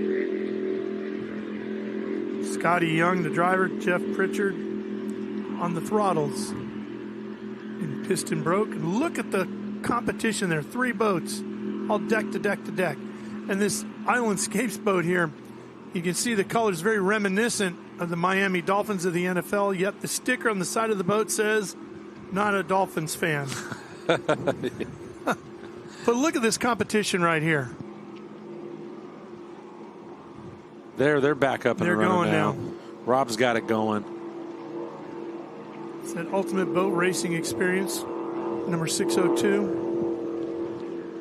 Yeah, that ultimate boat racing experience thing is really cool because if you want to try to get out and get in a boat and see what this is like, you can call Rob at the Ultimate Boat Racing Experience. You can say, hey, I want to rent a ride for the weekend. Teach me how to do this. Get me in the boat. And you've got an experienced throttle person there to take you around the race course and show you what it's all about. Look at this competition here. Piston Broke just in front in this group. And all our viewers at home, you got to keep in mind that they can't have any breakouts. So what we're seeing as a run order might not be a finishing order.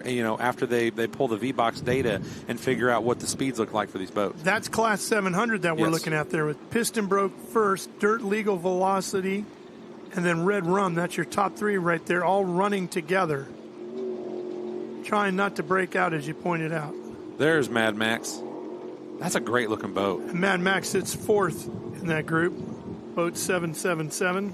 They got Maximum Fire Escapes, Proven Marine, Billet Motorsports, Ocean Blue Yacht Sales, and Fuel One Team is behind those guys. That's Max Zeldich and Craig Chittenden in 777. Oh man, look at they're just living in the spray. Hey, you got looks like Brad and Connor are trying to make a pass out there on Piston Broke.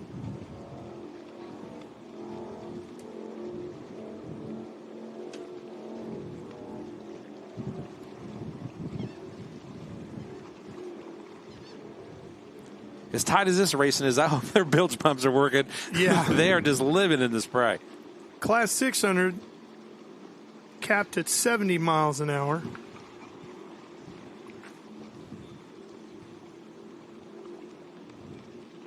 Class 700 capped at 60 miles an hour. That's your breakout. They really have to be careful. As much as they're coming out of the water like that, some of these boats will gain speed when they come out of the water. So they really have to be, good at reading the water conditions so they can back that throttle off so they don't hit a breakout once they're in the out of the water and in the air. Inboard V-bottom boats here in the 600 category. I like the new colors. Pops a little bit. Sure does. The old white's gone, man. Green and black is here to stay, it sounds like. If it gets you to the top step of the podium, it's whatever color it is the one we're sticking with, right? Yep. Team Ride Legal Velocity leading in bracket 600 right now. There's Island Escapes are back in third. Hammerhead sits in second.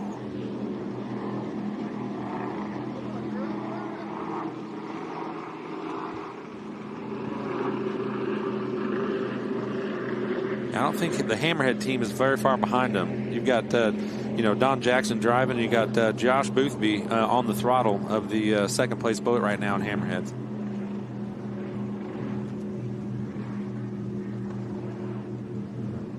Here's a picture of the guys we were just talking about. We got Josh and Don out there just trying to reel in the Team Velocity guys.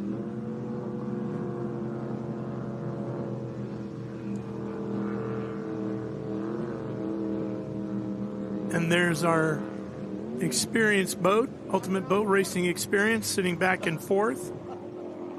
There's Island Escapes.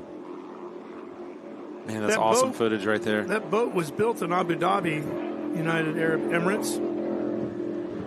The boat's narrow and it's fast. It's got a 450 Mercury sitting on the back of it. Kong Performance is one of their sponsors, and they're one of the top outboard tuners out there.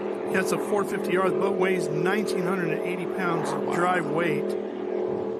Fiberglass resin-infused hull. The beam just 6 feet 6 inches, 23 feet in length. We got Team Red Drum sitting right there. It looks like, are they sitting about second place maybe? It's hard to tell from this camera angle if we got Brad and Connor sitting there in third or second.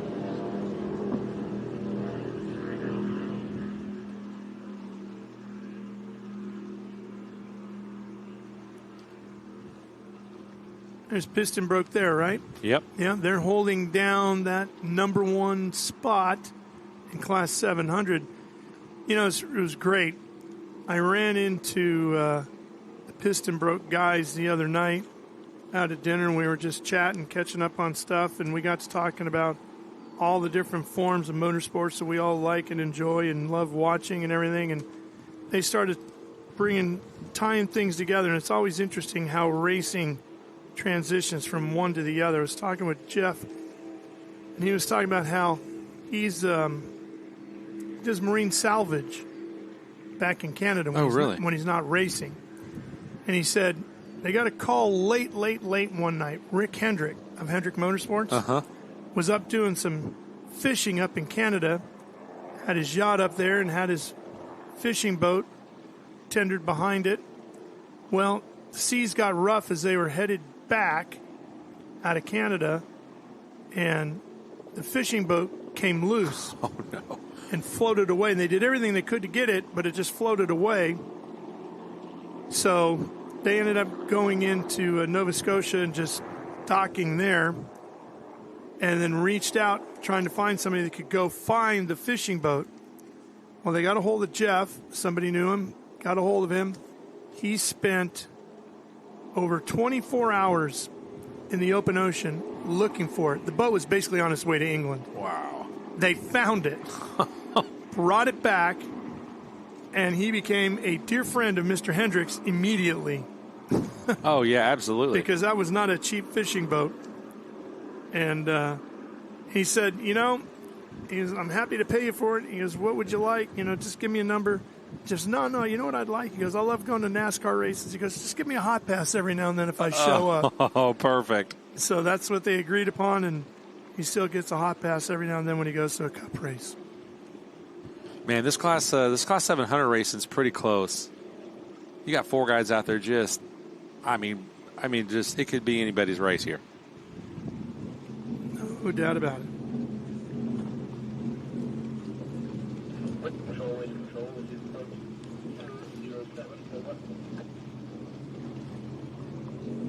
Scott and Bob up there, they're looking pretty comfortable.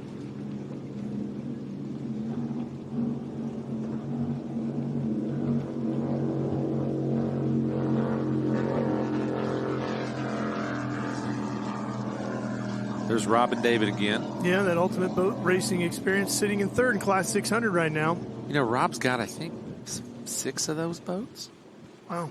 At any given time, that could be ready to go, and you could test your own hand at your own offshore experience. You might be on your own one weekend for this category call, because I might have to go give that a try. No, we're gonna put some kind of mic in the boat, and we're gonna have you commentate and drive at the same time. Wouldn't that be wild?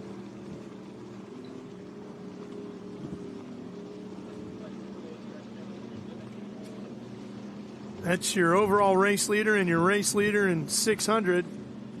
Team Ride Legal Velocity. Sponsored by Felix's Restaurant this weekend. Looks like Hammerheads is still sitting in second. Well, Islandscapes right there in fourth now. They've dropped back to fourth as Ultimate Boat Racing Experience moved up to third. There they are. You still don't know who's running their number. You know what I mean? It's a tough one to tell. We're just calling it as we see it according to timing and scoring, and of course this will all be unofficial at the finish, and then there will be make sure nobody broke out or broke out less than everybody else. Yeah. Maybe that's a better way of putting it, right? Lesser of all evils, right? Yes. You don't want to break out, but if you do, you want to do it less than everybody else. There's our Hammerhead team again. 628. Second place. It's a great looking boat. I love the scoop on it. Yeah.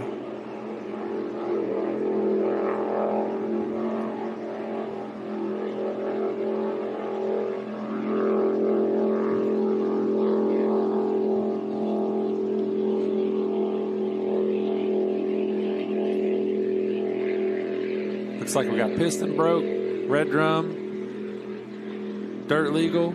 All running together there. Piston Broke. We got Mad Max right there, probably just right outside the camera scene. Piston Broke has been out in front of that one since the beginning. Makes you wonder, though, is he pushing it too hard because he knows those guys are right there? Well, that's Jeff Pritchard, the throttle man, and Scotty Young working as the driver. And one other story about Jeff. Tim Hortons, if you've ever been to Canada, obviously Tim Hortons for the coffee and the donuts. Uh-huh. Right? Basically the Starbucks of Canada, if you will. Well, Jeff was the captain of the gentleman that founded Tim Hortons. Oh, wow. Here's that corner. You got to look at this corner real quick. Oh, my gosh, look at these guys. Red Drum's still sitting in second. You got Bob on the throttle, and he is also the boat owner, and then you've got Lou sitting as the driver in the Team Red Drum. Great competition here. Piston Broke still bouncing their way through out in front. Mad Max.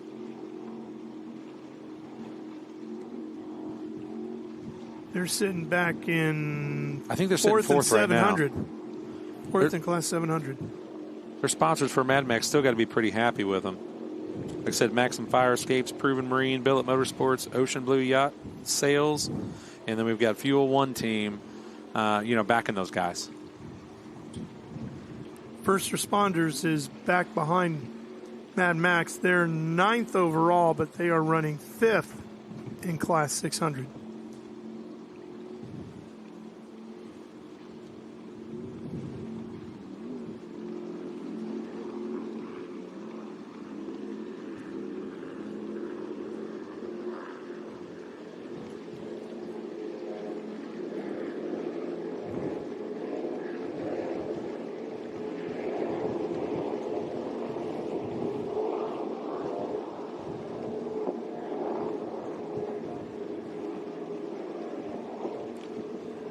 Man, that's still a close race. Piston Broke sitting in the lead. You got Red Drum sitting in second.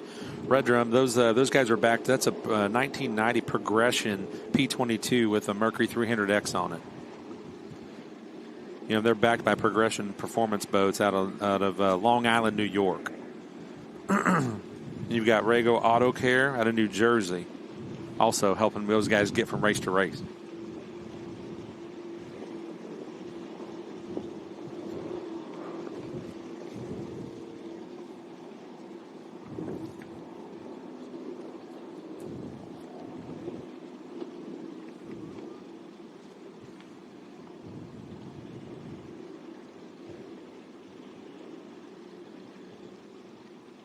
Piston Broke there?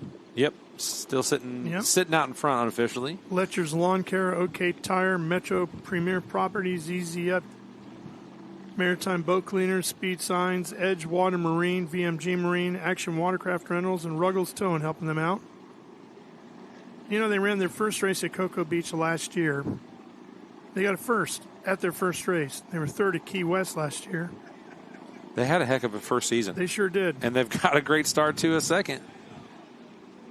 They looked really, really good 2 weeks ago, and they're looking good again here today. Yeah. They're having a good time, too, I'll tell you that. I'm not sure if the jet skis or the 700 boats are getting more air. I don't know. Every time you go by the pit area, the guys in Piston Brook, they're just having a ball. Oh, man. They have a really good pit setup over there. What's cool is all these guys, they just all hang out behind the scenes, but, you know, when it's time to put the gloves on, they go to war. Oh, yeah.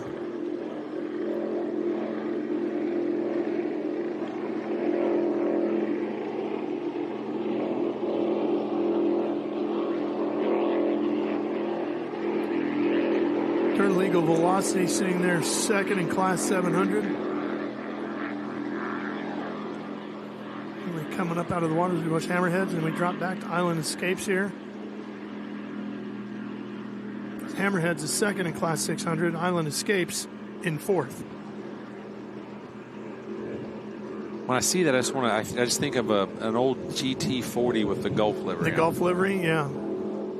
GT40 or Porsche 917. That Gulf livery was legendary on a wide variety of different four-wheel racing machines.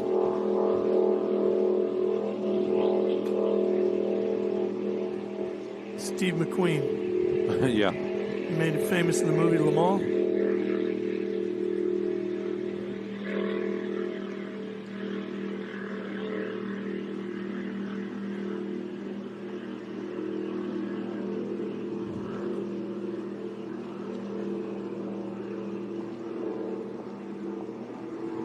You know, I feel like he's gaining ground on him. The Ultimate? Yeah. Racing experience boat. I think you're right. Rob and David back there, I mean, they're trying to reel him in.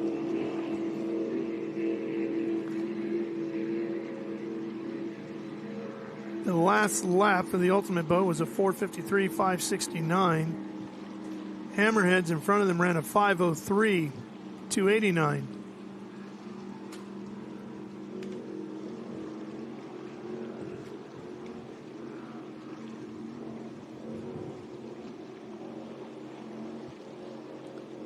Piston Brook still pounding around with a 5:33.589 on their last lap. Red Rum has moved in front of them on timing and scoring again. This is just how they are on the course. Has not factored in any of the breakout. You know, when you look at those laps, like the 700 laps, you know, we have a 5:31, a 5:33, 5:35. That's Piston Brook there. Isn't that Red Rum running behind him? No, I think that was. Is that Dirty? The Velocity guys. Yeah, Dirt Legal. I think that was Brad and Connor.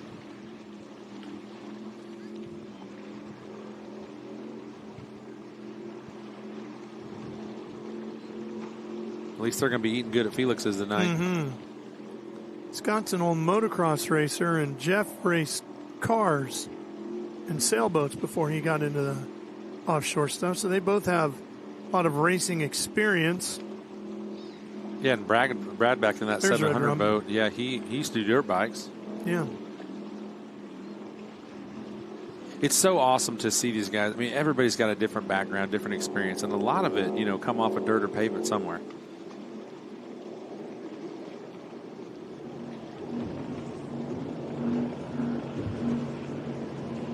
I think once you get hooked in the speeds on the water and the unpredictability, you know, that every lap has, I mean, it's an addicting thing.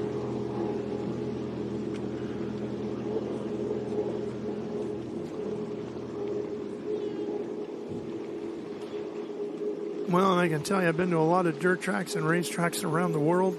Not many have the ambiance and the setting, if you will, of a offshore powerboat race. You know, you come to St. Pete, Cocoa Beach, Key West, Lake Pontchartrain. It's pretty good living, I got to tell you. I tell you, the pits looks a little bit different, doesn't it? Not bad. I'm sitting there at the driver's meeting this morning looking out on the lake in the backdrop. I'm thinking, man, it's not like looking over at Lake Lloyd in Daytona.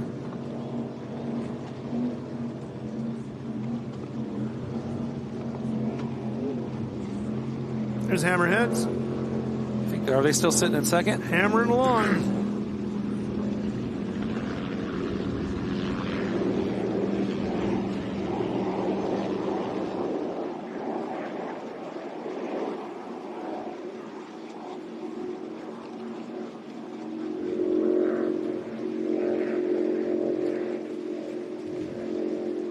That almost looks like just a nice Saturday afternoon ride. It's like they got the cruise set. Well, when you're running as good as these guys are, yeah, it's going to give you that impression, right? I mean, they are significantly quicker than the rest of the category. 4:52 on their last lap. Let's just hope they aren't breaking out, because that could put Hammerheads right above them for final standings, depending on how it stacks up after the V-Box track. That's the only thing they got to check out, right? Yep.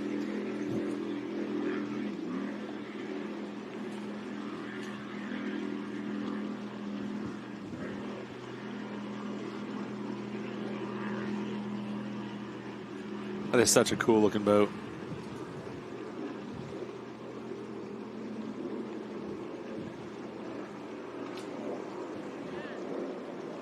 Doesn't appear to move around as much in the water as the rest of the boats in the category. No. Rob probably has them set up pretty good, but that guy, he's been doing it forever. With that style of boat, there's nobody better than him.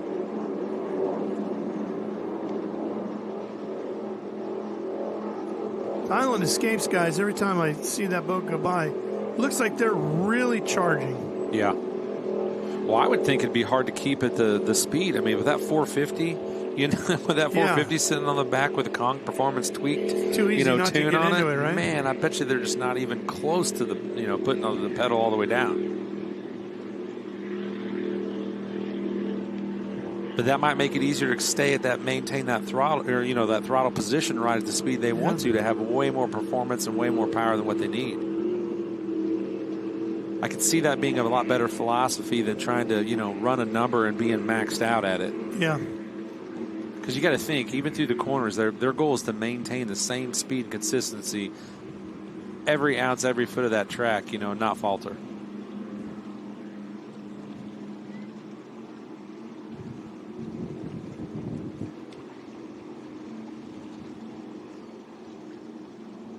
I bet you David's in there having the time of his life.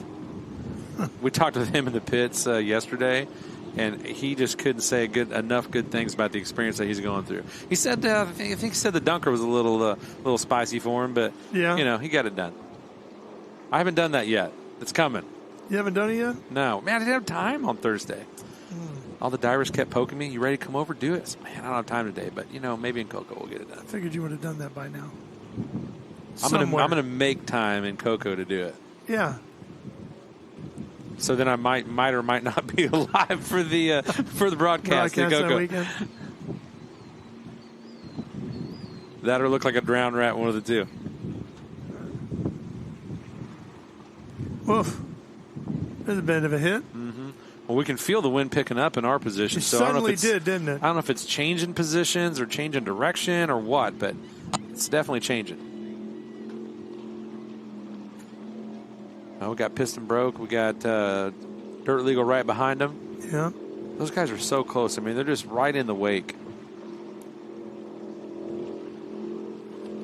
That's Bob and Lou. They look like they're kind of setting sail out there.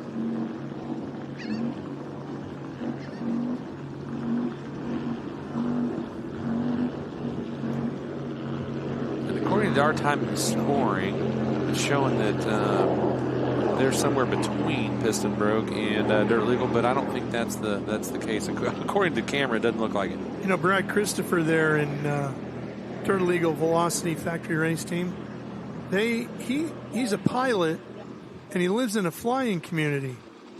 And he was telling me about the flying community he lives in. So many of the guys are retired military pilots, all in their upper 70s and early 80s, and they worked on all kinds of different things. Some of them having even worked on the SR-71 Blackbird. Oh, wow. And he said all these guys in his neighborhood build their own aircraft, various shapes and sizes and speeds, and then they take them up. He's got a grass runway at the flying community where he lives. And he says you can walk outside on his patio any day, and he says half of his neighborhood's having dogfights up above his house. Oh, my gosh, that's crazy. He said the guys are just nuts. He said they're all, like I said, 75 to 80 years old, having dogfights and home-built airplanes. Wow. As long as they don't come down on my house and I have to call my insurance company, I'll be all right with that He says, he goes, you know what? He goes, I've gone up and I've flown with all of them. He goes, they're all just outstanding pilots doing everything you're told not to do. He said, but they're such great experts, and they've all pushed the limits and everything they did when they were younger. He said, I totally trust every single one of them. I want to know if they're watching this thinking he's still crazy for flying around out here in this Class 700 boat. Yeah. That looks like hammerheads again.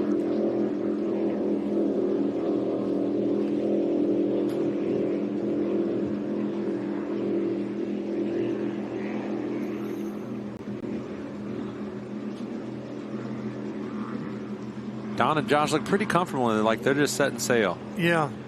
They've had a pretty smooth run, haven't they? Yeah. Third in Class 600 right now. Unofficial. Unofficial.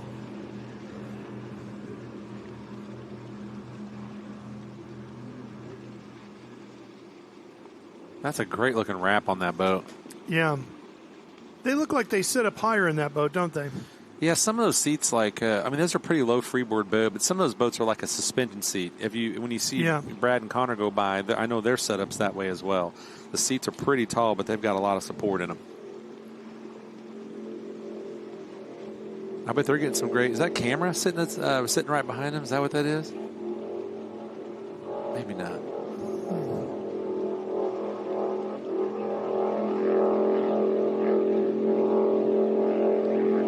Fly local, fly what is that on the side of the boat there? SRQ, right?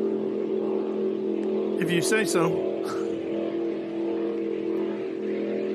Fly SRQ, it's, is that Sarasota?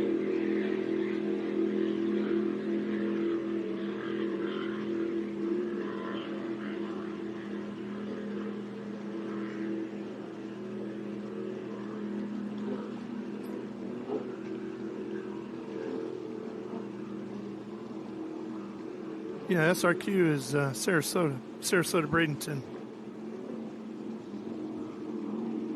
International Airport.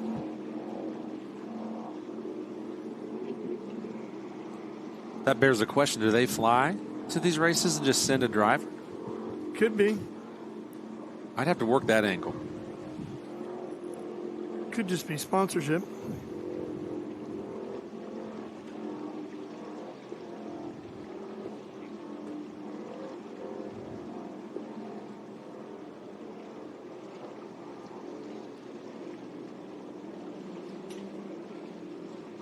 Screaming along the backside of our race course here. You can see the white cap starting to pick up a little bit too compared to earlier qualifying. Sheep in the bay? Sheep in the bay.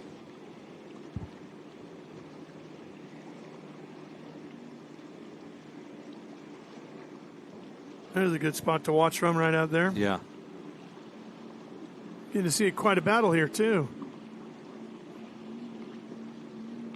Yeah, our turn marshals and our support boats, they have the best seat in the house. Look at this. The only thing getting close is VIP. Great action here. So you got two Velocity boats back to each class, 600, class 700 here together. They going to give each other a little bit of room? Whoa. A good look at the bottom of the legal boat. The black and orange Velocity.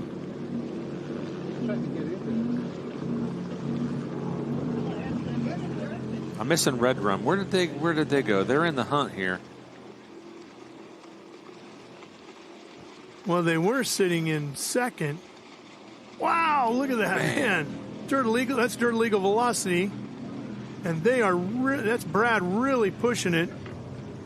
It looks like the 600 boat Scott looks like they took a long, wider sweeper to kind of give these guys some room to race. Yeah, that was kind of a nice thing to do. Brad showing his other pilot buddies, hey, you're not the only ones that can fly. Watch this. Brad told me he doesn't mind getting the elbows up a little bit and racing close. He's an old motocross racer himself, which is a full contact form of motorsport. And he said, I'm just used to that. He goes, so even in the boat, he goes, I know it's a whole different thing, and we're not really supposed to do that. He said, but I don't mind getting close to my competitors. And he goes, I keep my head on a swivel and keep watching.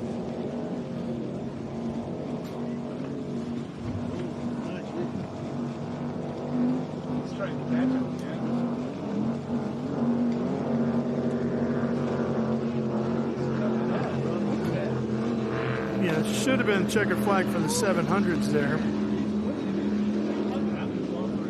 600 should have one more to go around. There's Red Rum.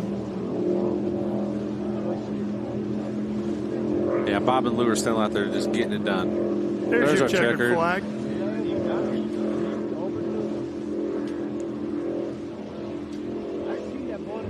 So it looks like those guys just came through sitting at third potentially. Man, these guys are packed in coming through the last corner. Yeah, 700 showing piston broke. Third like legal velocity, then red rum. Your top three. Mad Max right there on the right side of the screen. That would be fourth. And that looks like there's maybe a pass for position right there. And in you're the 600 boats. Ultimate Boat Racing Experience showing number 1, Team Ride Legal Velocity. Second, Hammerheads. Third. And then Mad Max showing fourth in Class 700. And First Responders showing back end of Class 600. There's your piston boat broke buddies. They just grabbed the checkered flag.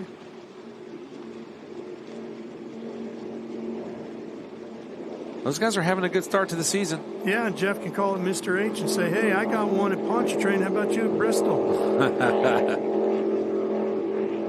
wonder if they had to dig the snow out of the boat on their way here. They didn't have bad weather this time, did they? They left the boat down here. Oh, okay. And they went up and back themselves.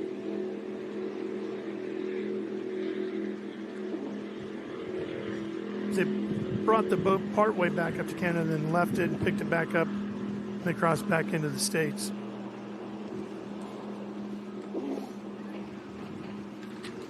We got Islandscapes right there. Cassie driving it and Jaime on the throttle.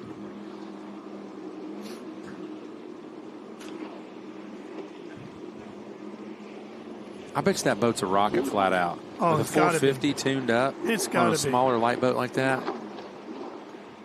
You know, with that color scheme and everything, the boat just looks fun, right? Like you could see, you know, if you're at your favorite local hangout and they just idle up, you're going to be like, oh, it's a nice looking boat. And then you start looking at the number on the backside of the engine and they hammer that thing. Oh, boy, they came to play.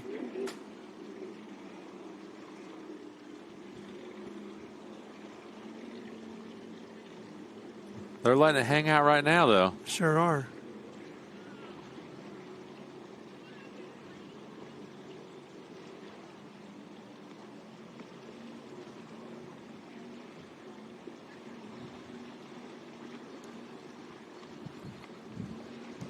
Going to be a big time over at Felix's, right? I mean, you got Team Ride Legal Velocity right now showing in second, and Dirt Legal Velocity showing second in both Class categories.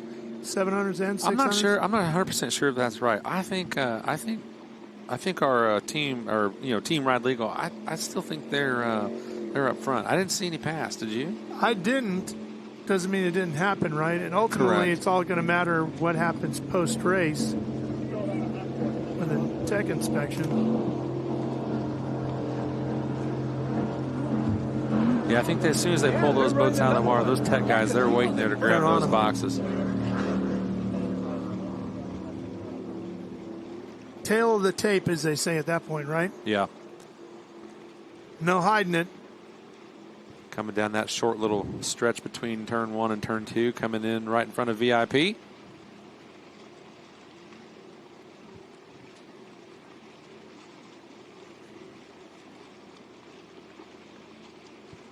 No line at that point. It is what it is. There's Hammerhead.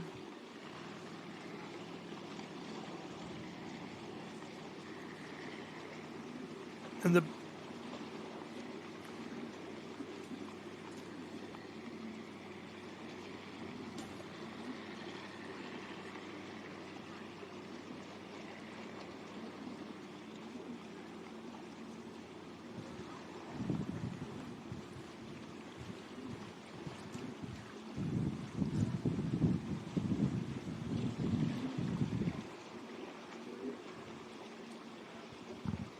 Got Rob and David coming around that last corner. Now we got Hammerheads up front here.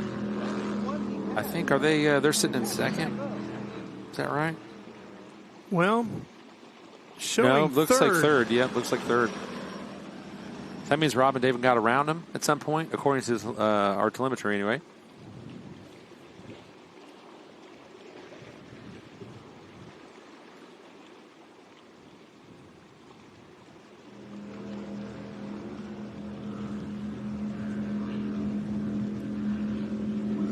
there's Islandscapes, which according to the timing scoring that we're looking at would be 4th in Class 600.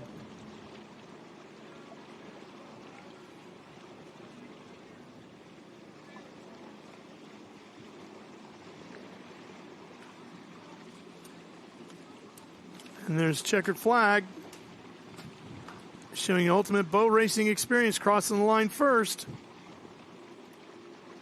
So the pass happened somewhere that we just didn't see it, Shane, on our screen. Yep. There's so much going on between all the racing and each class on this. Yeah, it's hard to keep up with. Yep. A lot of camera angles, but. And we don't see everything. There's Hammerhead. They should be 3rd. Let's see who they give that checkered flag to.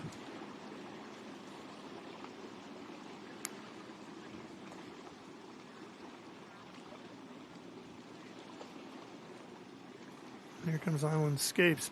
Those guys, look at that. Man, still charging hard. The conditions are, they're getting worse.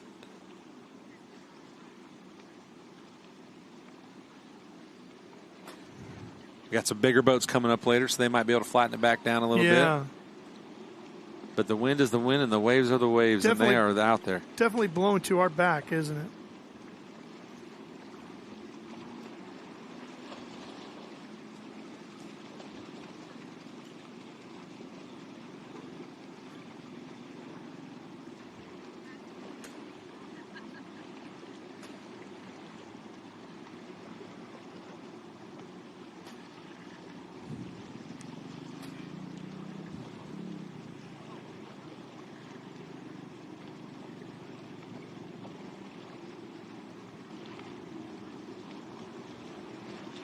It looks like the wind coming out of the west right now, blowing to the east. And we're going to step away and take a quick break here. By then, everybody should be in, and hopefully we can get you some official results. Class 600, 700, and Cat 300. Stay with us. The IHRA Outlaw Nitro Series is making a debut at Capital City Motorsports Park in Montgomery, Alabama, May 7th through 9th. Don't miss Top Fuel, Alcohol, Mountain Motor Pro Stock, Pro Mod, and much more outlaw drag racing all weekend with fun for the whole family. Get tickets now at IHRA.com.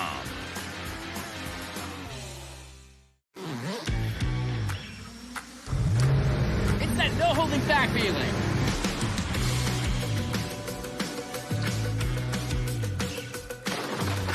That it doesn't get any better feeling. That winning the weekend feeling. No matter what feeling you're chasing on the water, nothing feels like a Yamaha. Look at Amy, working hard now so that future Amy can buy her very own boat. Wait, sorry, the boat's great, but am I wearing culottes? Oh, you love your culottes. It's lemonade o'clock. What did I just say? Cheers o'clock. Ew. Here's to protecting your boat and RV 24/7 as part of your home and auto bundle. So I, like, hang out with my insurance guy? Oh, yeah. You two have a podcast and everything. Awesome. And digging into the SMX 250 World Champion. He's going to destroy those people that doubt him. When it counts, I'll make it happen. Let's go. Come on. It's your time to show that I got that dog here, right? Hey, dig and win. For the 2025 Monster Energy AMA Supercross US #1 plate.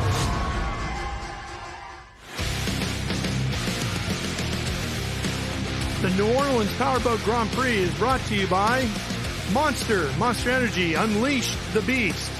Progressive, fast boat, smart coverage, Progressive Insurance. Harvey Gulf International Marine. And by Jefferson Parish, brought to you by Councilman Hans Liljeberg, Jefferson Parish Council District 5, and Jefferson Parish. All right, so here's the unofficial results out of Class 600. Team Ride Legal Velocity, Hammerheads, Ultimate Boat Racing Experience. So we showed them, we thought they were in the lead according to the timing scoring we were looking at, Shane. Now we're seeing them in third, Island Escapes fourth, and First Responders in fifth. And then in Class 700, as we thought, Piston Broke, Dirt Legal Velocity, Mad Max Racing, and Red Rum slipped back to fourth. So Mad Max and Red Rum flipping positions there. Well, Tristan, we keep saying the VIP area is the place to go. It sounds like you took us up on it. Hey guys, I'm down here at the VIP. It's happening down here. We've got a beautiful bar set up for all of our patrons down here. Monster has absolutely showed out in VIP. The Monster girls are here. They're having a great time.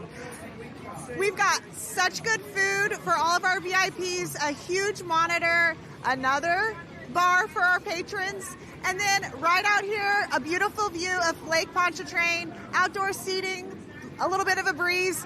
I mean, this is really the best place to be for offshore race viewing. If you haven't come out here, come check it out and try it at our next race. They really do a great job with our VIP. Looks like a great place to be.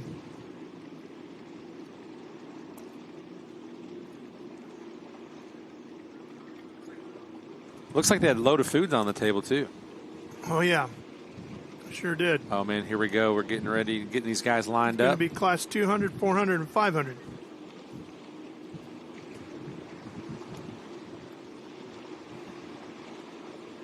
Next up on the schedule. Looks like we got OC Racing starting on the inside. We got Team Love Muscles starting in second position. And on our third Class 200 boat, we've got Justice League.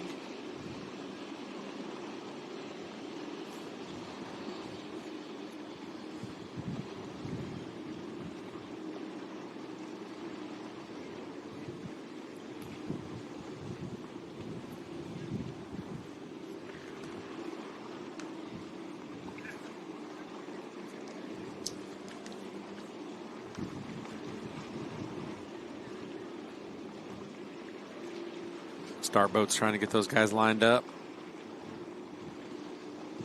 They're typically on radio systems with them telling them, hey, like back up or push back. They really want to try to get those guys a real level start.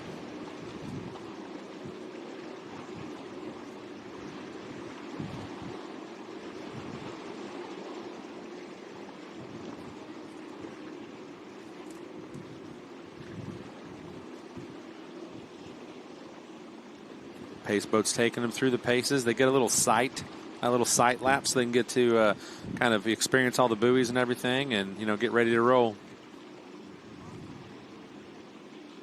They want to make sure they know where all their markers are in every buoy, every turn, every slot buoy. Yep, everybody getting a sighting lap before they get underway.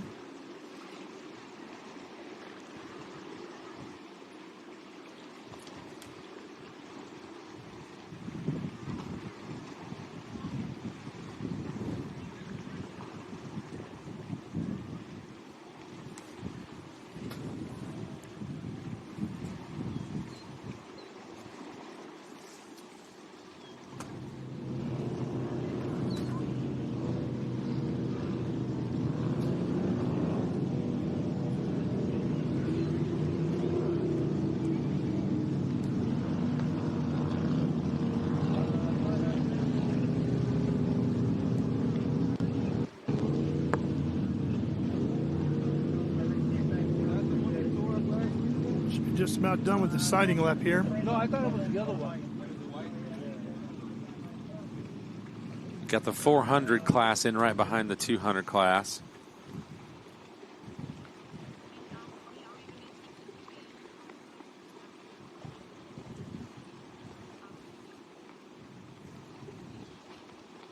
Speed capped in the 400s at about 85 miles an hour. V-bottom boats ranging 27 to 35 feet in length.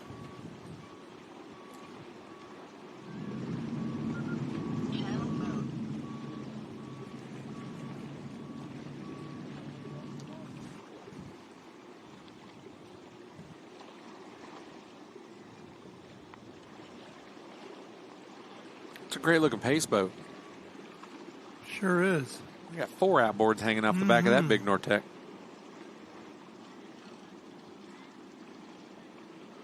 You need them to stay in front of these guys. No joke. Got some, looks like some spectators out there on the perimeter. It's always a good place to watch from the water if you can get out there. Behind that front line of 200 boats, looks like we got Shocker over there. Hear him coming by us here.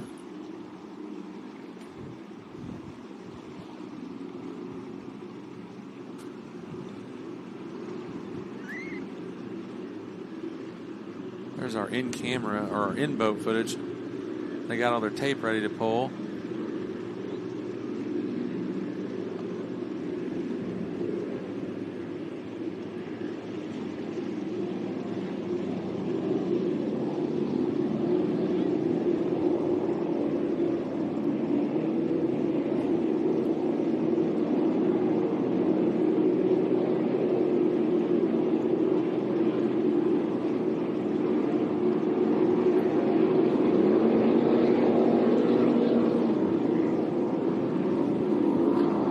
Big field spread out here. Yeah, we've got 3 different classes. You got the 200s up front, you got 400 and class 500 all on the race course at the same time. Muscle 269 out in front of the 200s.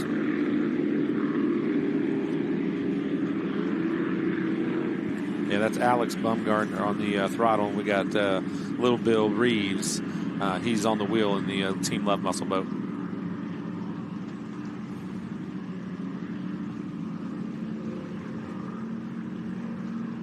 Man, those view items are turning it up, though, aren't they? Sure are. The 200 class capped at what, about 105 miles an hour, right? Yeah, they're definitely going to be the fastest bracket class we have out there. And they're much bigger boats, too, anywhere from 30 to 42 feet in length.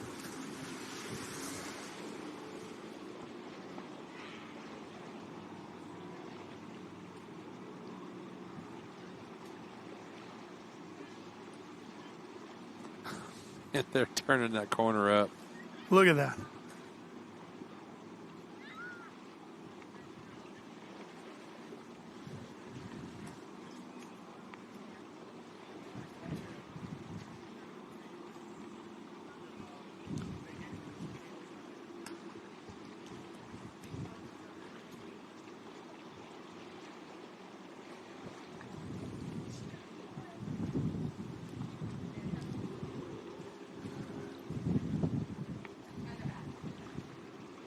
All right. We just lost our feed there for a minute, folks, so sorry for the silence. We were, although silence might be golden with you and I, Shane. It could be. My wife thinks that. Yeah. But we got it back now. So they got their sight lap in. So everybody's got their corners marked, the buoys marked the way they want. Pace boat's going to pull them back off plane, get them all lined back up and ready to go.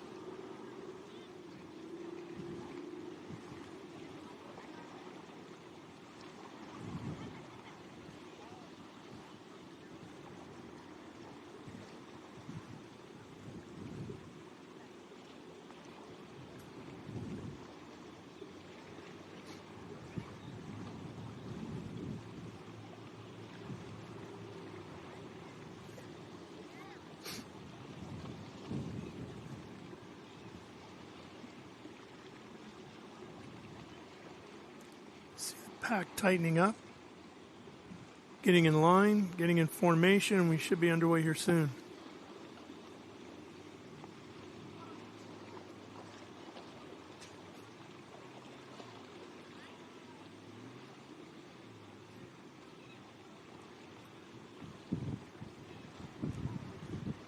All right, we got the pace boat leading them off right now, up on plane. Man, look at those rooster tails as those guys get going. Speed's coming up, and so do the rooster tails as we get ready to get underway with class 200, 400, and 500.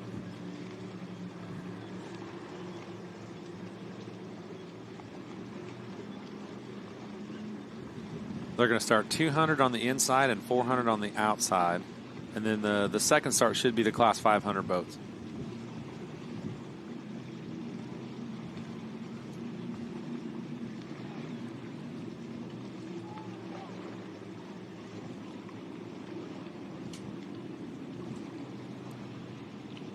Not yet. There we go. Green flag waves and we're underway. First wave.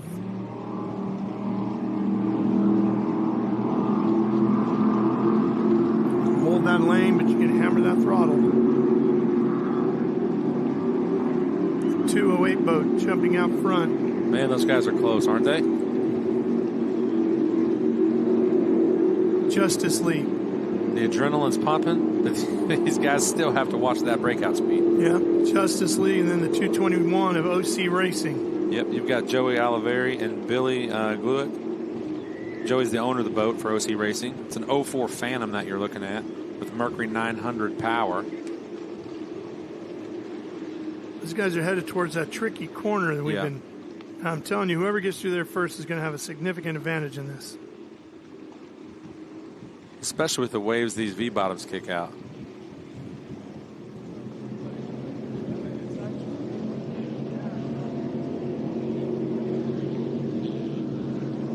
That's that OC Racing boat. Looks like they're going to have the edge here.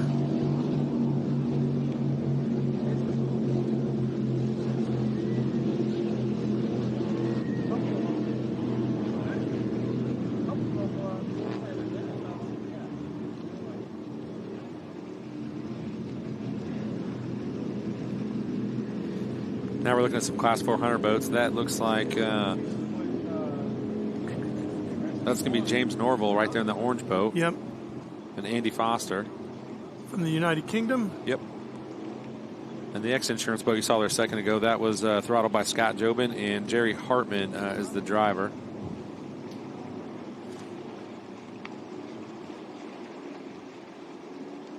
That was a new wrap on that X-Insurance boat, too.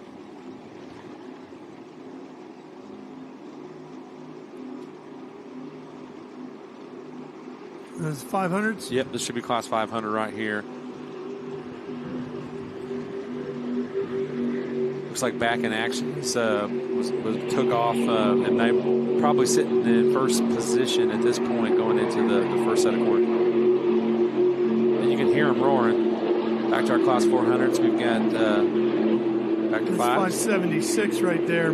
That's back in action. That's Jimmy Jensen. And I believe that's Fuel One team on the outside there, isn't it? In blue? Yeah, that's Damon Murata Jr. and Sr. Those guys are having the time of their life in the pits over there, I'm telling you.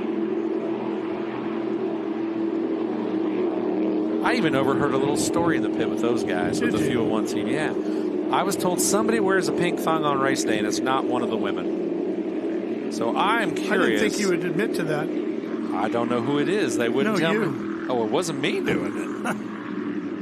That's not my color.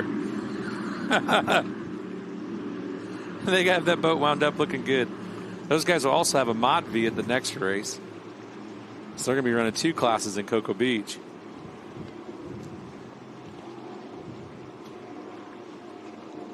Yeah, Jimmy, he was nice enough to come visit us at the last race in St. Pete and kind of come in and talk a little bit about Class 500. So that was nice to have him come up to the booth. Man, these guys are dodging and darting, trying to find a little bit of clean water or run with the wind in a different direction.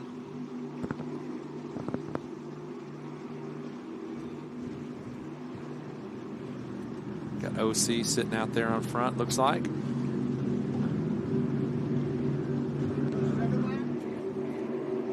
It's like Team Yabba Dabba Doo is leading 500 right now. Blackbeard Offshore in second. OC now showing in third. There's our friends from the UK again, followed by the X-Insurance entry.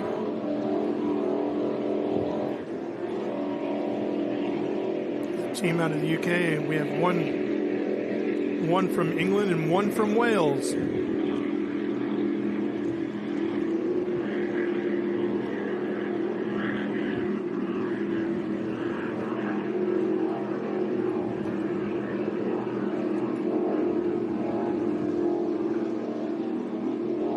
That boat looks pretty comfortable out there in that rough water. Big old Phantom.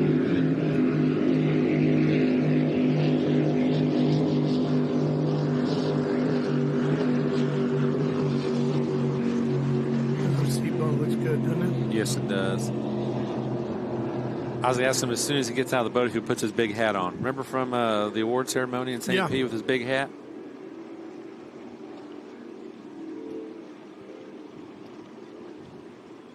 He's taking that rough corner a little wider. I don't know if that probably flattens it out a little bit for him, makes it a little easier to transition and maintain speed.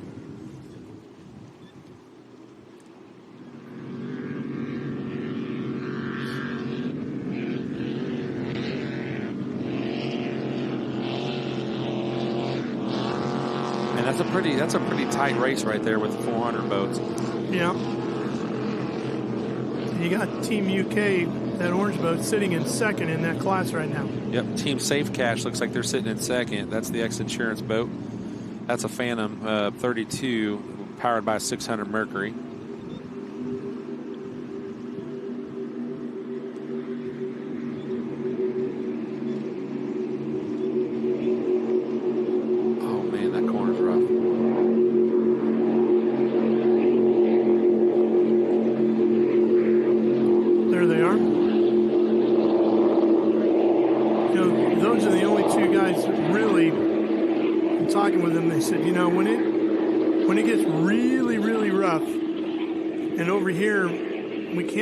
He goes, that's normally in the UK when we roll out. Because things are just so nasty over there. That's when we go. Oh, there's Team Shocker. Is that what I'm looking at? Nope. Which one's that? Yeah, it's Team Shocker. That's what I thought.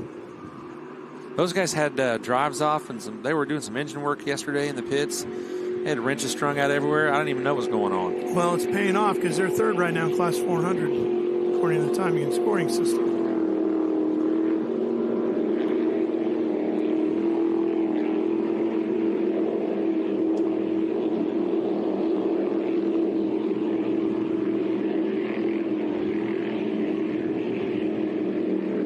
That's a good-looking fountain. Notice they cut the geek beak off of that fountain. We were talking about that a little bit in the pits.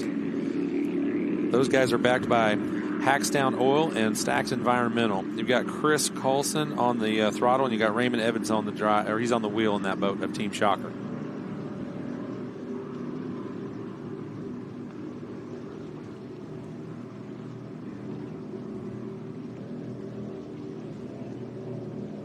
Back to our Class 5 race. Man, that's a battle.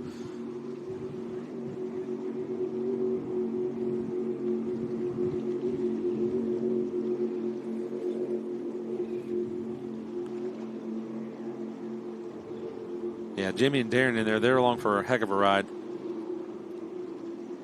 Got Blackbeard here. Yeah. And Blackbeard, I was just looking where they're sitting second in Class 500, right behind Team Yabba Dabba Doo.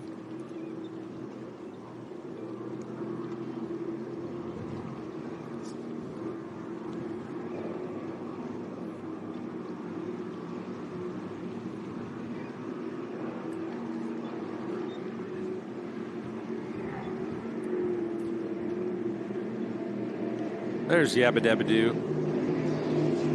Prop Daddies.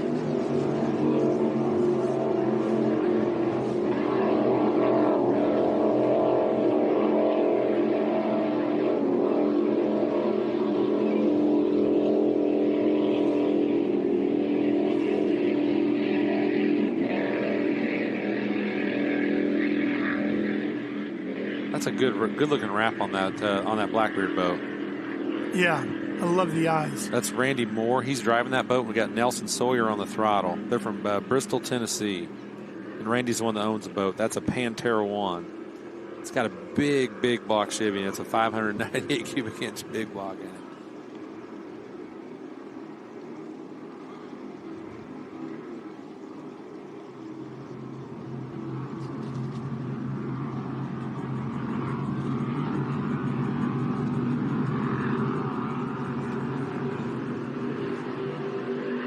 Shocker.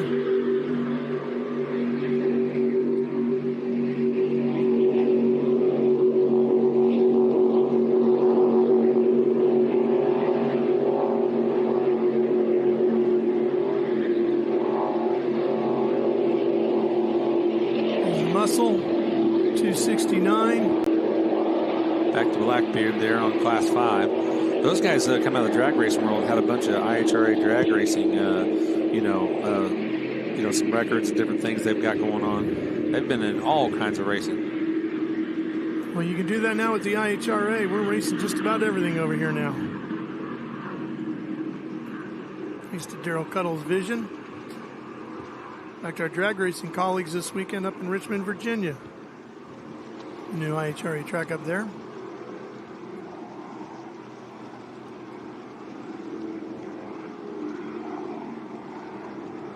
That's Yabba Dabba Doo. We've got Steve-O Adams on the throttle, and we got JD. He is the driver and the owner of that boat. That's a 95 Spirit for everybody at home wanting to know what's going on with that boat. And he is an ex-rodeo cowboy. I did not know that. Huh. You think boat racing's crazy. But JD said him and Steve, they are here to win, though. There's Team UK on the right there, holding down third in Class 400. Yeah, that's a heck of a tight race between them and Save Cash. Scott and Jerry, they've got their work cut out for them.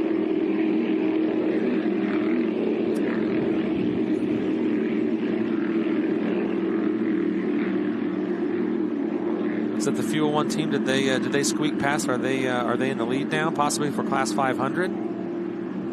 We got senior and junior in there.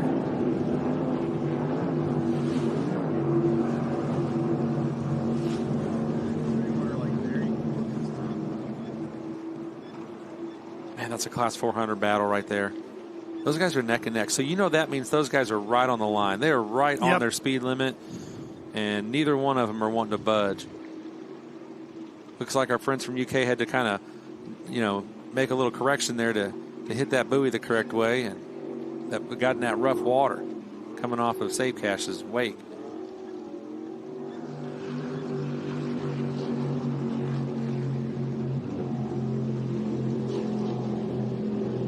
That's the tale of two Damons right there.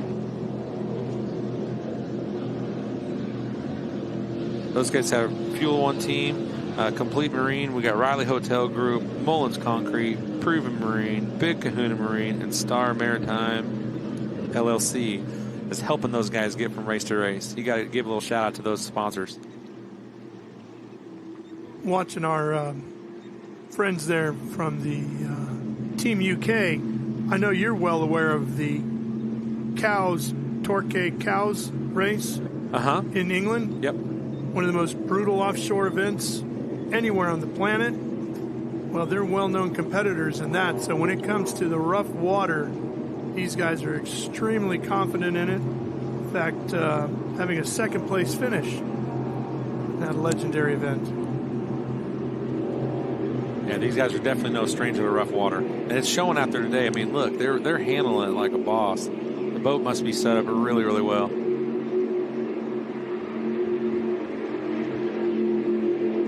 Back to Class 200. It's the OC Racing guys. Joey and Billy.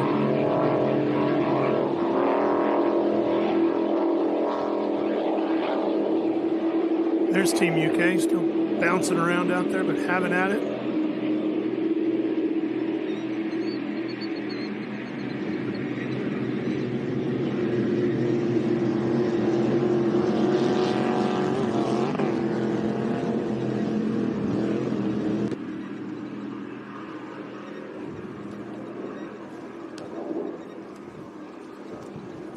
There's Blackbeard, second in Class 500. That is a good-looking old Pantera, isn't it?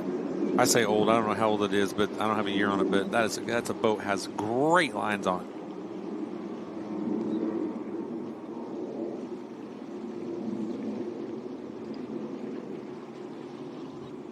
There's the old Shocker Fountain just eating up that rough water coming around that corner.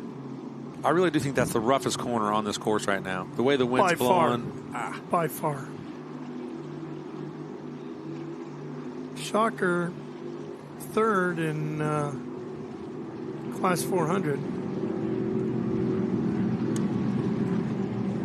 can't exceed 85 miles an hour in this class. And a boat like that with that kind of power, that's got to be a hard thing to do, actually. That boat just has to want to go. It's right at its sweet spot. Yeah.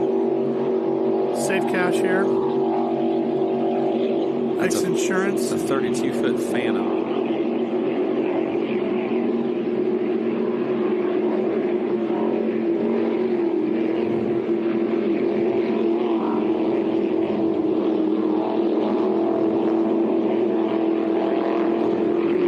Those guys have had some accomplishments out of Safe Cash Camp. I mean, P1 Super Stock winners. They've got some championships under their belt.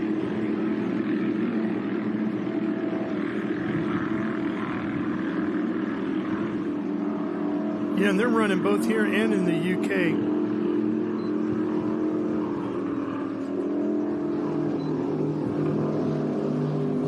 That's Norval and Hartman, I should say. They're running both here and in the UK. Reading my wrong notes there.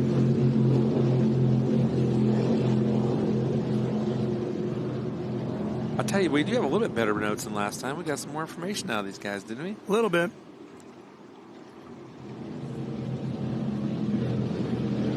Oh, man.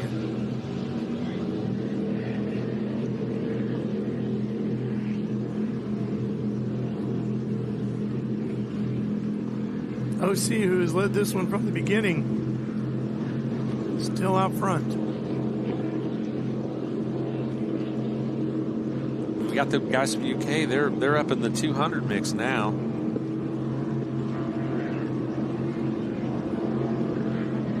Hopefully, he's being mindful of his top speed limit,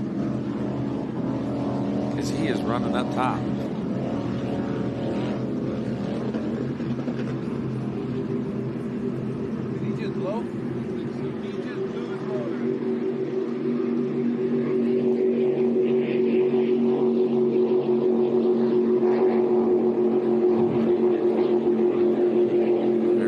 In action in the Class 500.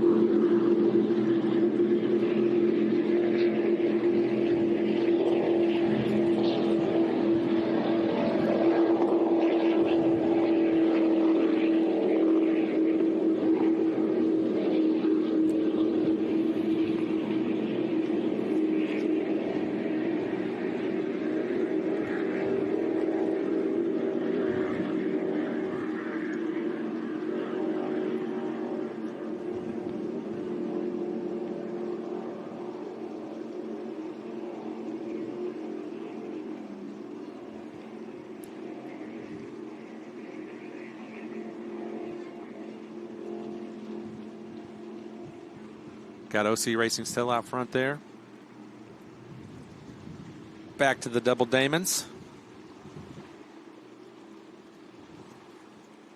And along the causeway here.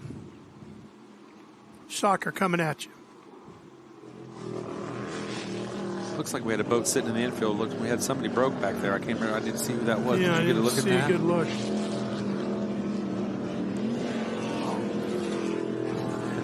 They're grinding it out, though. That Class 400 battle is there. Mm-hmm. There's our, who do we have? Oh, no, is that Yabba Dabba Doo out? I think it is. 577, yep. Oh, I see some heads shaking in there. There's some, that's definitely upsetting for that team. Big thanks to the folks at Towboat US for helping us out.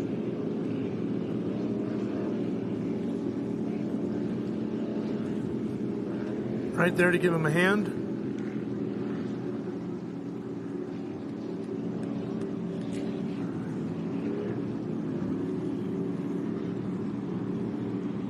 Looks like Alex and Little Bill, isn't it? Yep. Now we're back over to Class 5. We got Blackbeard here. Where's that Class 500 run order here? He was the first pro mod into the 550s in a quarter mile. He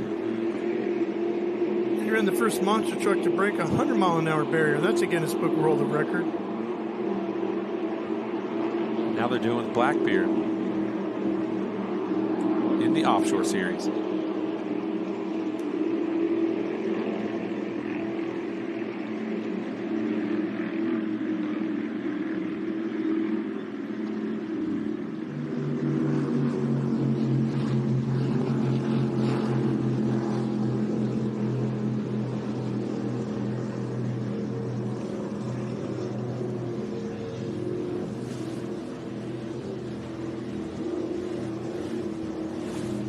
Those eyes really pop, don't they, in the green? Yes.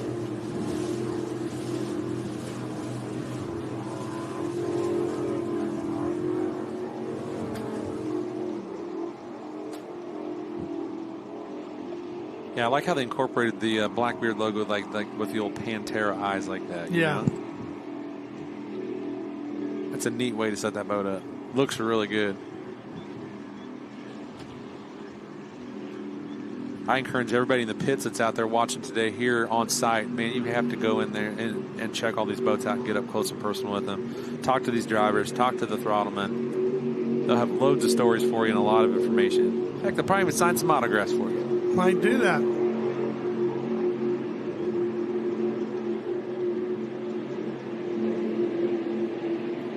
Randy Moore in that Blackbeard boat, the son of Carl Moore, who's one of the 3 men that opened up Bristol Motor Speedway, along with Larry Carrier, of course, and R.G. Pope, which all ties together since NASCAR's at Bristol this weekend. Yeah. It's a great venue. You ever been there? I have not. I really wanted to go when they put dirt back on it. The last great Coliseum, as they call it. It is something.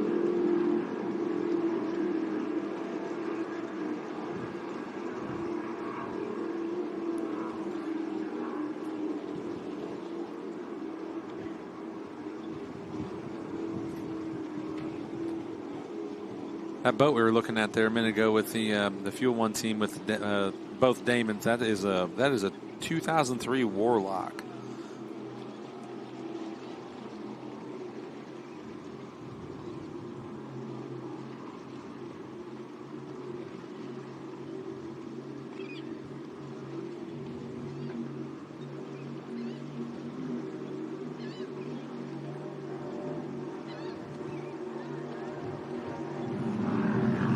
There's the Shocker Fountain. Looks like they're sitting up front in the Class 400. Followed by boat number 409, Safe Cash.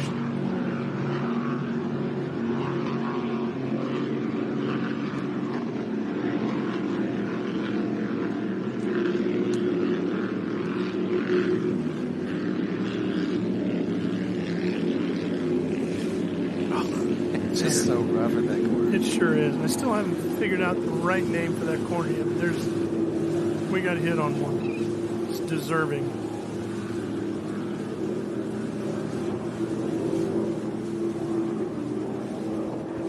These guys began racing back in 2021 in that Shocker team.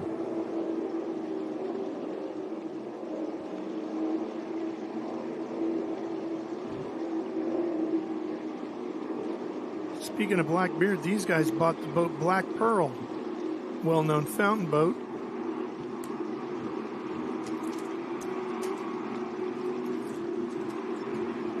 Looking at Love Muscle there, Class 200, that would be Alex and Little Bill. I feel like going to see a Pirates of the Caribbean movie now. We're talking about Blackbeard and the Black Pearl. As long as Davy Jones' locker doesn't suck these guys down, we'll we'll be all all good, right. Yeah. Everybody stays in the boat where they need to be. That's the best outcome. There's the Muscle out front. We haven't seen much of them because they've just been gone, haven't they? And running well. Class 200 out front.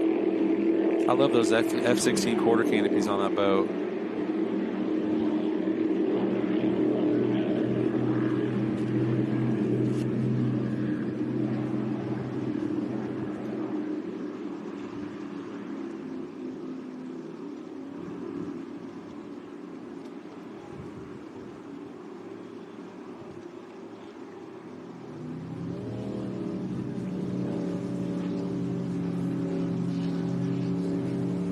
Couple laps left in this one. Scheduled for 8.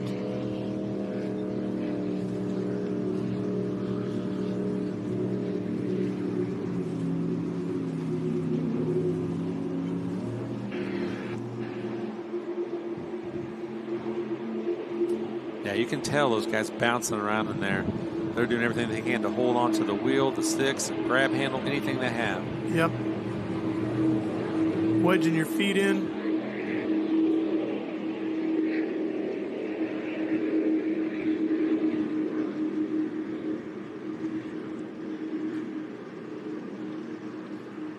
All these teams are going to have a little bit of time off between now and our next event coming up at Cocoa Beach, middle of May.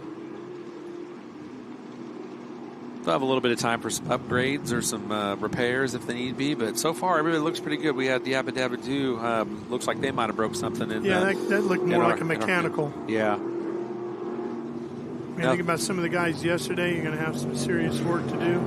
Well, a lot of those guys, they were cranking through the night too. Yeah. So conditions are not easy on these guys today. And I think it's going to be worse tomorrow. That's what they're saying.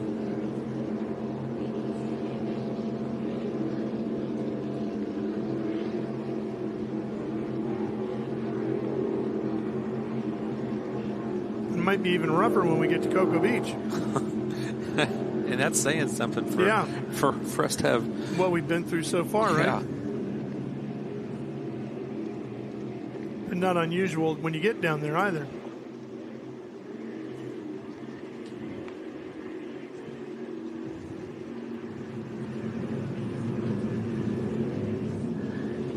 It's the right time of year for here. All the locals are saying it just blows all the time, you know. Yeah. In early spring.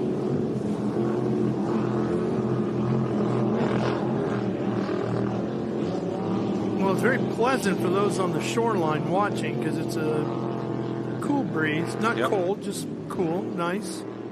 Just a brilliant sunshine, as you can see, no clouds around.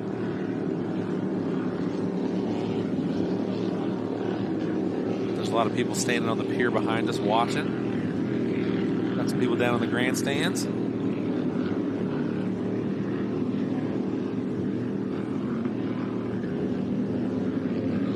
There was a lot of people getting dropped off at the shuttle spots earlier, you know, walking in early, trying to catch a glimpse before the action started today.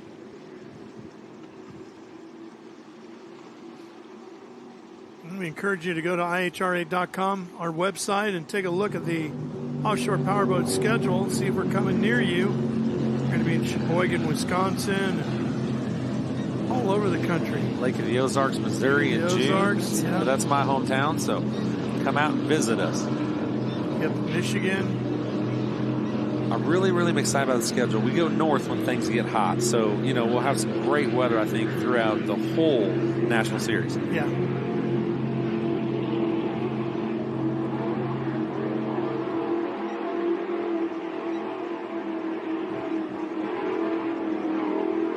See where we finish up. Waiting to hear about the World Championship. I think it's coming up soon. Is it? Yeah. You got a little inside track on that? I'm going to say no. Okay. I don't need anybody harassing me about it. No. I just hear little bits and pieces here and there. No, we hear the announcement is coming soon, and we're looking forward to it. It's going to be exciting.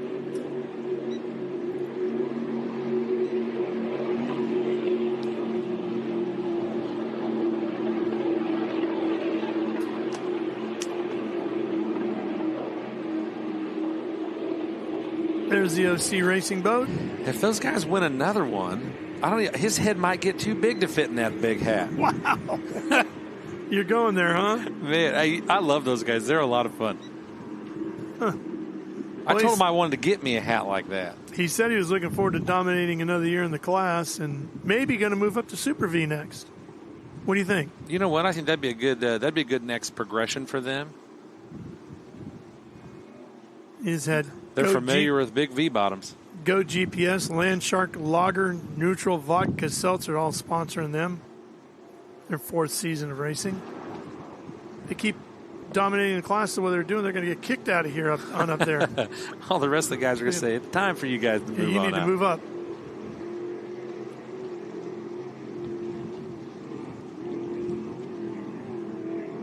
That is a great looking boat.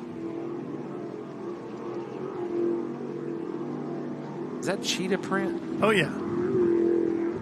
It's definitely got to be a fan favorite. Oh, yeah, definitely. The ladies love the animal print. Mm-hmm. I could see you doing a little animal print. I was just... Whether it's on a boat or a banana hammock, buddy, it doesn't matter. It's going to look real good. Well, I wasn't going there, but... I'll take it there. Here's Blackbeard.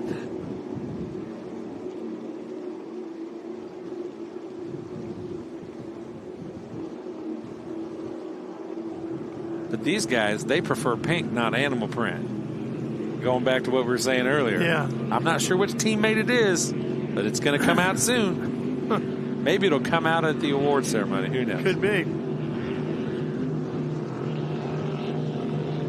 Right now, everybody's looking for checkered as a checkered flag. Yeah, the both Damons here, they've had a heck of a good race today. That boat looks really, really, really planted, really like it's eating up that rough water. It's our friends from UK. Yeah, now they're going to see how they did here, and then they're going to wait to see how they do. By the time we get to Cocoa Beach, it's going to be getting close to when the season in the UK starts to get underway. So if they had a great run in St. Pete, if they can hang on and get a good run here, they're second right now, and keep the points going, then they might have to make a decision or two as to what they do. Might get one of the guys staying here, one of the guys going back to the UK and kind of running back and forth. Trying to do back and forth. Well, I hope they choose to stay because they've been they've grown a lot of fan base in a real short period of time over here. Well, here's the best thing about it. I was talking to I was kidding with them. I said, we were joking about you guys on the air being from the UK, figuring you guys must love soccer. I said, so what's your favorite Premier League team? And they both looked at me and they said, we hate soccer. We love racing. Amen to I said, all right, brother, you're my kind of guys. Give me that horsepower. Of course, they called it football. Yes. No. Football's over here. Yeah, that's a whole nother season.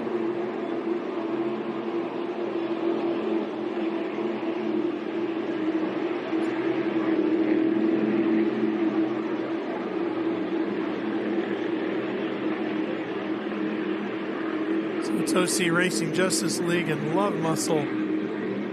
For your Class 200s. Shocker up front in the 400s. Team UK and then Safe Cash according to our ticker here. Yeah. Looks like they're on their last lap. And then we got Blackbeard, Fuel One back in action, and Yabba Dabba Doo floating around out there broken with a mechanical. Luckily they'll have a good tow in, so they can figure it out and get it back going. Hopefully it's something minor. Yeah, our friends at Towboat USA helping out. Comes Team UK, closing up on the OC.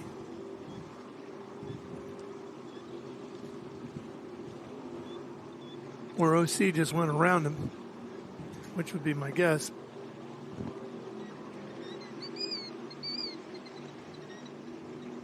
It shows these guys are no stranger to rough water.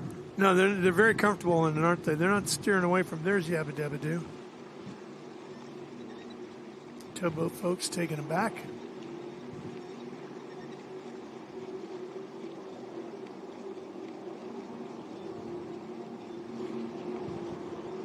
Well, if you got problems, you love seeing those guys on the way out, don't you? Yeah. It's nice to have them there if you need them. Mm-hmm. It's one of those things you hope you never have to use, but when you do... You want it close. Yeah, and they're great. Right there.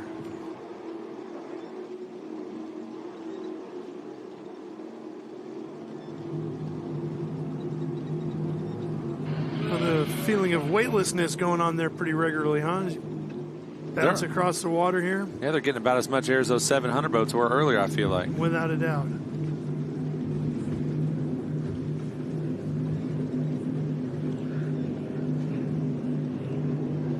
Now, is this a position change? Is that what we're seeing? Fuel One. Well, Blackbeard was leading in Class 500. Fuel One team was second.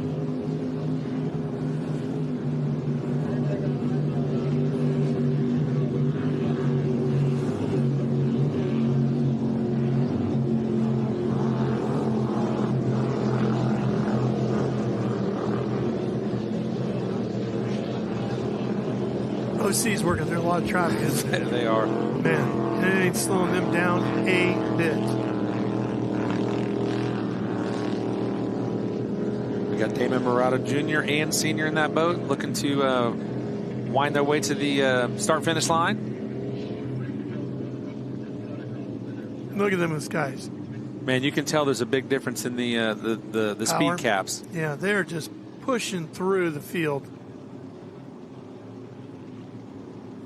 They come right towards us. You can hear that roar building in the distance. Well, the speed cap in the 200 should be around 95 miles an hour.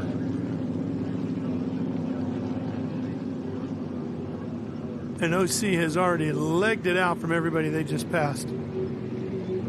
Significantly. They went through about 4 or 5 boats, and they have just left them all behind. Yeah, they just wove themselves right through it on that rough corner down there. Man. Hustle back here in third. Alex and Little Bill there. Still look like they're having the time of their life. If you're running that boat, you got to be.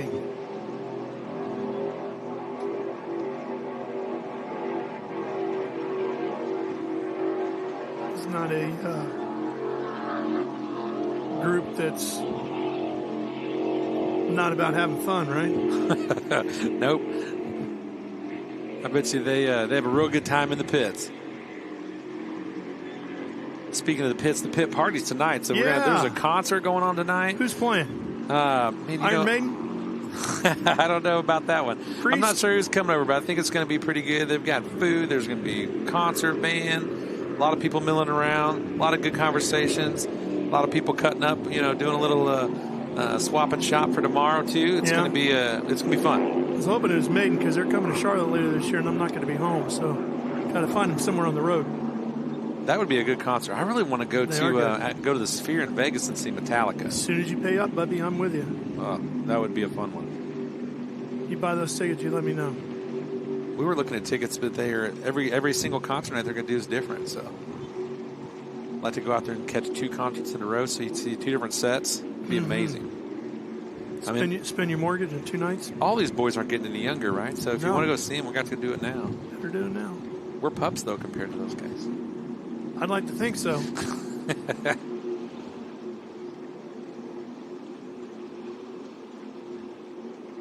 Heard the Stones are releasing new music this weekend. Really? Yeah. Never say never, right? All right, class 200, 400, and 500 wrapping up here. Lake Pontchartrain, New Orleans, Louisiana. The IHRA Offshore Powerboat Series in action, round number 2, 2026 championship season.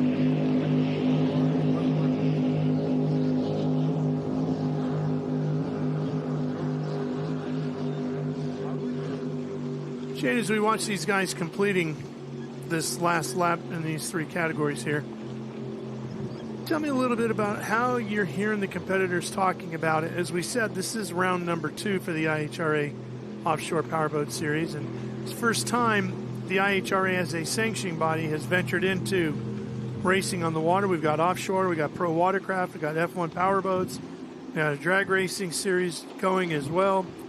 What are you hearing out of the pits for the offshore boat competitors? How happy were they with St. Pete? I think everybody had just the best time. Checker flag, buddy. Sorry to jump in there. No, you're good. Checkered flag. That would be for Team Shocker. Getting the 400 class win. There you go.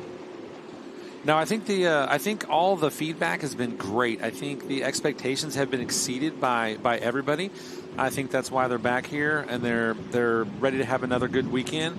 They love the tech. They love the safety. They love the side options. There's payouts involved. There's some tow money. I mean, these guys are here to compete at the national level, and they want to take it the whole way through. So, you just can't complain about that. All the feedback has been great, and I think we'll just continue to build on it race after race all season long. And I can't even imagine what year 2 is going to hold yet. No, right? Here comes Blackbeard. There's been a lot of people sitting back watching what's going on with the IHRA and the Offshore Series, and I know there's been some phone calls made about big sponsorship opportunities and stuff that are coming down the pipeline. So we're really, really excited to see that. So there's a lot of people watching at home, or businesses or fans that are, gaining traction. They said, man, I want to be a part of that. They sit around too long, they're going to get left behind, right? I'm telling you. Heck, give us a call. I'll take care of you. Let's do it. I think one of the other things I heard a lot about is consistency. The consistency from our race officials and how the programs run. Everything is on time. You know, if they say we're starting now, they start right then. There's no waiting around. Oh, we're going to give Billy another 10 minutes. No. You're not ready. When we're ready, we're racing without you. Yep. I mean, Muscle is ready to go, and they're going to finish third here in Class 200. Even down to, the 7 o'clock driver's physicals in the morning and the 8 o'clock driver's meeting, you better be there early. You better get through the physical line. You better have a seat at the driver's meeting because you do not want to miss roll call. No, Bob's got that ready to go right at 8 o'clock. Yep. And here comes Blackbeard. That's going to be our winner in Class 500, isn't it? No, I think we got I think we got both Damons. I thought were coming in first for Class 5. They're going to get third. Yeah. I think we got our Fuel 1 team and then back in action. Yep. Got Damon and Jimmy back there in second place on the Class 500 boat with his driver Darren.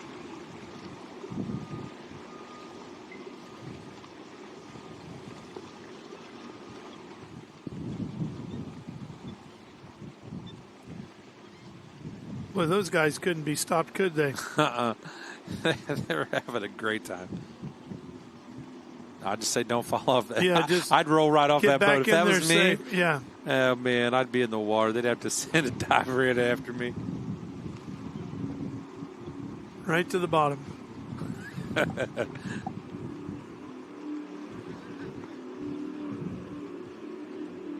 Hey, I'm still working on the helicopter jump, though. I don't know if they're going to let me. Make sure there's a couple of divers already in the water before you go out. I'll just have one go with me. Yeah. Let me jump out next to another boat with divers in it. We'll be all right.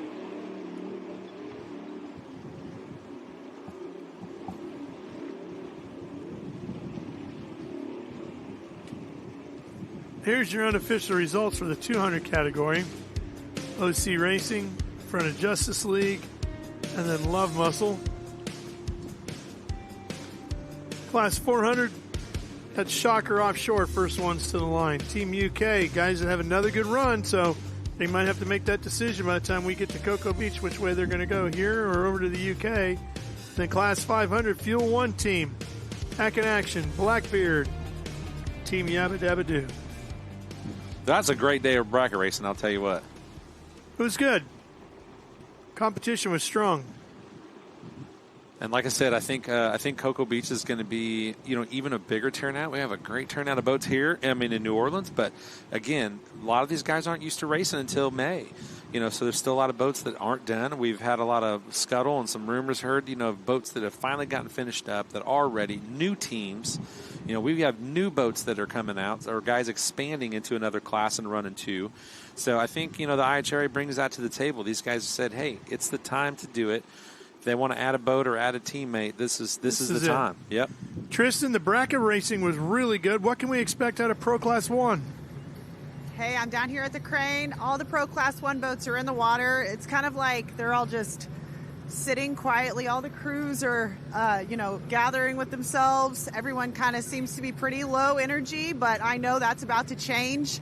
We got 6 Pro Class 1 boats down here right now. I can't wait to see these guys go out here. And let me tell you something, Ralph and Shane, please somebody go get you guys a monster, because this race is going to be crazy high energy, and I need you guys ready to call this race. I can't wait to see what happens. This is so competitive. These guys have the fastest boats on the water today. They race 14 laps today, and then they race again tomorrow. This is the best class for offshore racing, fastest, biggest boats. I can't wait to see what they do out there today. You guys, this is going to be amazing. Yeah, we're looking forward to it as well, Tristan. I think we're going to be good to go with that one. No problem. I might just crack my second one of the day when that class gets ready to green flag start, unless I got up earlier than normal and maybe I'm already on number 2. I'm not sure where we're at, but I'm ready for another one. Yeah, no doubt about it. Sound of those big V8s, that'll get us going. The Monster, just a little bonus energy. All right, we've got more pro watercraft racing action coming up, which means Michael Young's going to join us again, and we're going to be ready for that when we come back to Lake Pontchartrain. Don't you go away.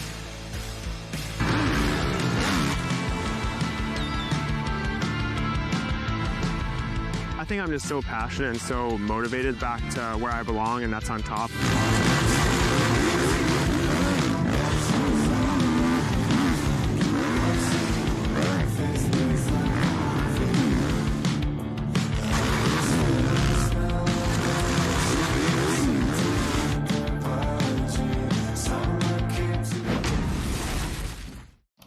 Look at Amy, working hard now so that future Amy can buy her very own boat.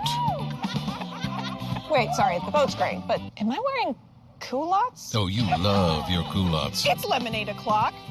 What did I just say? Cheers o'clock.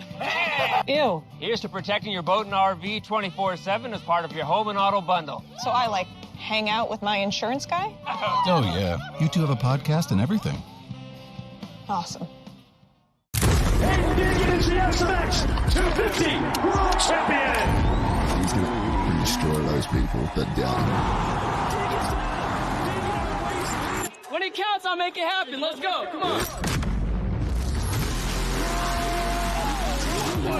your time to show that I got that dog here, right? Hayden Deegan wins the 2025 Monster Energy AMA Supercross 250 US #1 plate. Retribution. Oh yeah, we want retribution. Oh yeah, we want retribution. Yeah, we ran out of patience. Boil up with a cold hard hatred. I can feel the vibration. Feet in the streets, it's a new sensation. I wanna break faces on the pavement. I wanna make greatness look complacent. Adrenaline away. Back here in Louisiana, and our New Orleans Powerboat Grand Prix brought to you by Monster Energy, unleash the beast. Progressive, fast boats, smart coverage, Progressive Insurance. Harvey Gulf International Marine. And by Jefferson Parish, brought to you by Councilman Hans Liljeberg, Jefferson Parish Council District 5, and Jefferson Parish. Well, let's head back over to the Pro Watercraft pits. Been a bit since we've been over there. Let's find out what's going on with Taylor. Hey, y'all, I'm down here. This is the man that I didn't get to talk to after the last Ski GP race. Ryder, what an incredible finish you had out there on the top 3 podium, obviously. We were just talking, where do you need to find that speed? What is important for this race right now? For me right now, I think we just need to have a better start. So I think if we have a little bit more better reaction time, kind of get out there and kind of get out of the whitewash, I think if you can get up into that top 3 right away, we'll have a better fighting chance for that first place. Well, that was your first rolling start, as we know. Obviously, Ski GP, they're used to that beach start, that big rush. So you've got that out of the way. The pressure's gone. You're ready to do it again. How are you feeling? Are you guys tired yet? No, I mean, we're not tired. We train a lot. So, I mean, like, it's just kind of another day in the park. But I think just, put a little bit more fight on for the second moto and just, put our head down and try to get a better finish so we have a better run up for tomorrow. I just want to be sitting in that top 3 spot so we can have a little bit better chance of coming out on top. Awesome. Thank you. Well, the hunger is there for Ryder, but obviously there's tons of other drivers out in this class that are ready to go. Coy Curtis, as we know, took that first Moto 1 win in St. Pete. He got first in all 3 motos. Can he do it again? We're about to find out. These guys are getting ready to get started, so let's head to the booth. All right, Taylor, thanks. Race is about set to get underway. Boy, sweeping a weekend, Michael, that is a sweet way to go about it, isn't it? Well, I'll tell you, I got the opportunity to speak with his father during the little break I had right there, and his father is just ecstatic right now. Can't believe his son has went 4 for 4 so far for the 2026 season. He's coming off a heck of a hat trick, huh? Yeah, exactly. Can he do it again? He carried the momentum here, it looks like. Well, hi, everybody. Welcome to our booth. Ralph Shaheen, Michael Young, Shane Landis with us. You can see the beautiful backdrop of Lake Pontchartrain behind us. Glorious day here for racing. That wind, as Shane pointed out earlier, doing those bracket races for the boats, really starting to pick up a little bit here, Shane, coming out of the west, blowing right across our back. Yeah, they definitely said it changed some direction from yesterday, so I think it'll be it's going to play heck on these on the PWC guys. Well, I'll tell you, these PWCs, like I say, they're meant to stay on top of the water, not meant to go through the water. And again, as you see them slow down for these turns in these highly modified machines, that's why they're slowing down. But then when they hit that throttle, boy, that horsepower is right at their trigger. Yeah. What can we expect here, Michael, in race number 2, moto number 2 for these Ski GP competitors? Well, I'll tell you, Coy Curtis, obviously he's going to be the man with the bullseye on his back. Revin Harris, who came up into 3rd place, but Camden Powell, he's going to be the one to watch. He started out in 8th that first moto and worked his way all the way up to 2nd. Had he had a little more time and got a little better start, like we had talked about prior to the last race, He didn't get the greatest start. He started out in about 8th, 9th place and worked his way all the way up to 3rd. So those are going to be the ones that I'm going to keep an eye on. Well, Ski GP, of course, is a sprint race. We kicked the day off with our pro endurance race. Let's go back and take a look at that. Another dominant performance here as well by this man right out front. Yeah, I'll tell you, Jay Edworthy on the JetX Riva backed Sea-Doo was unstoppable. And he was another one that he won, but he won by a narrow edge. Camden Powell also races in that class, who is racing in the Ski GP class as well. And Camden almost caught him there at the end. Yeah, a little bit of a mistake by Edworthy, right? Yeah. Not too big, but just a bobble. And they're showing Farthing. Farthing getting tossed off the boat. He got back on, got up to about 6th. But Edworthy out front, here he is. You can see, even as much in control as he was, still have a moment or two here and there where the water just reaches up to remind you to say, hey, I'm still in charge. You know, and look at that turn right there. He just sliced and diced his way right through that turn. And again, we were talking, Shane, earlier about the G-forces that it takes when you're making a 180 switchback turn like that. And there was a checkered flag for Jay. He wins the first endurance race of the day. Here's our Ski GP riders. Yeah, again, a lot of these guys not being able to, test a running start. Didn't realize that they were going to do a running start here. So the start is very key to a lot of these racers out there.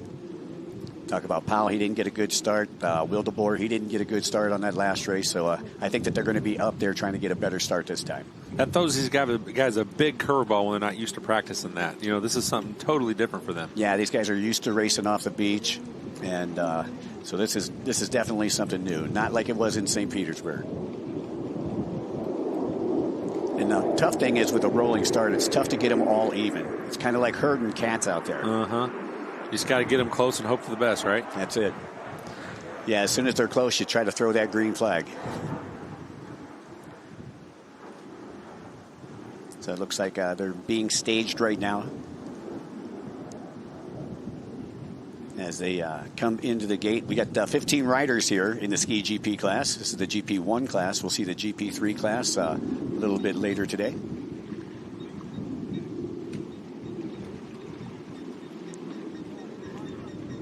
Here we go. Underway. The green flag has dropped here on Lake Pontchartrain, and it is a drag race there to turn number 1. And we're expecting to see Coy Curtis out front. Would not be a shocker to see that.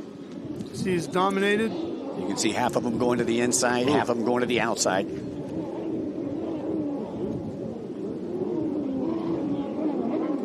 That's Wildeboer, boat number 888. Who had a great run in the first moto, but he didn't get the win, obviously, but he was right there in 2nd place. Yeah, he's coming from that inside split. That's what he's going to need if he wants a shot at holding off Coy Curtis. Get out front early, see if he can sprint away. This is a sprint race, so it's 15 minutes plus 1 lap, the distance here. Coy Curtis not getting the best of starts there, so he's going to have to work his way through the pack. Currently sitting in 9th. And well, we got a red flag. Yeah, so everybody will ease off the throttle. Yeah, the dreaded red. They'll bring him back, repack, restack, re-rack, and we'll restart this one all over again. And like I say, those rolling starts, some people feel a little cheated if they're not right out there in front. So basically, we try to make it as even as possible, but when you're dealing with water conditions and a 11 to 12 mile an hour wind here today, it's tough to get them all even. Well, that's the worst thing that could have happened to Wildeboer. Yeah, I was going to say some of those guys they're dreading that red flag restart. And some guys are they're thankful for it. So we'll see if that changes up the next start. Well, yeah, Coy Curtis was not a benefactor to that start right there, and he's been hole shot, and he's hole shotted 3 of the last 4 motos here in GP Ski 1. Camden Powell looked like he had a better start there too. He had started in 3rd place, but all for naught as they bring him back to the gate.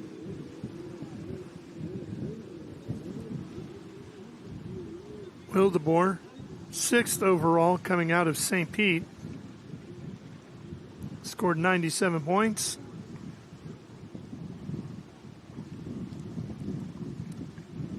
If Curtis keeps winning, it's going to be tough to beat him. We only got 3 more rounds here after New Orleans.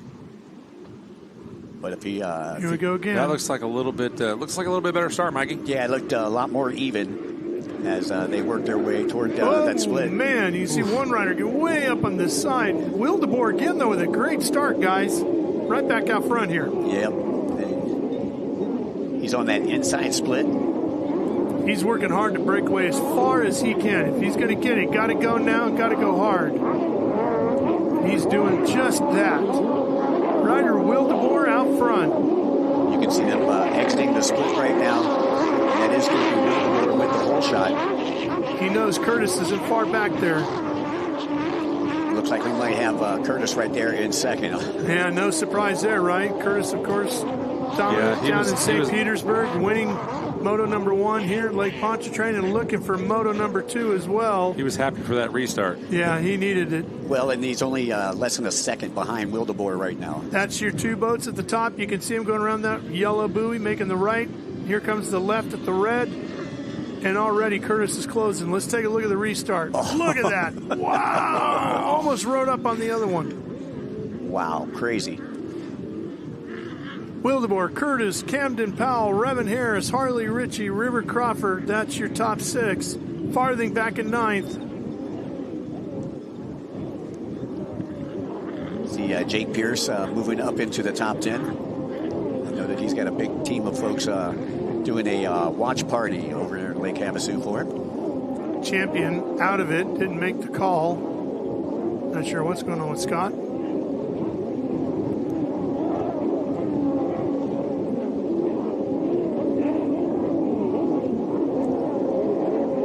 So rider Will DeBoer still trying to hold off Coy Curtis, Camden Powell.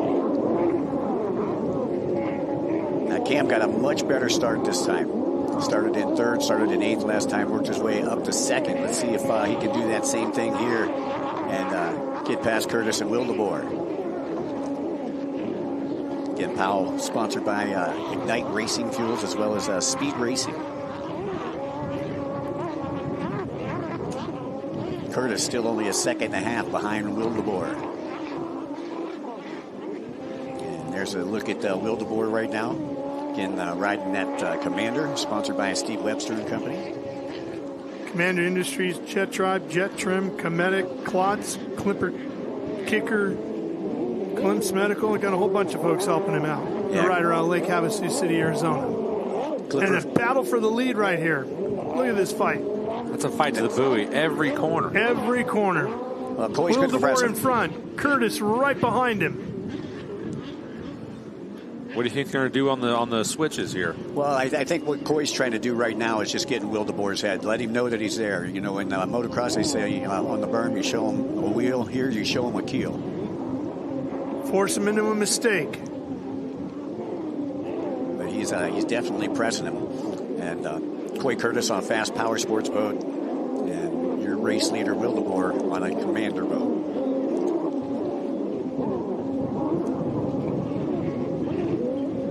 Will DeBoer doesn't look too rattled just yet. He's a strong kid, and he's normally the one that comes on at the end. He's had trouble with starts in St. Pete. The first race today, still got up into the top 5. You can see him looking over his shoulder. Coy Curtis has got to be right there.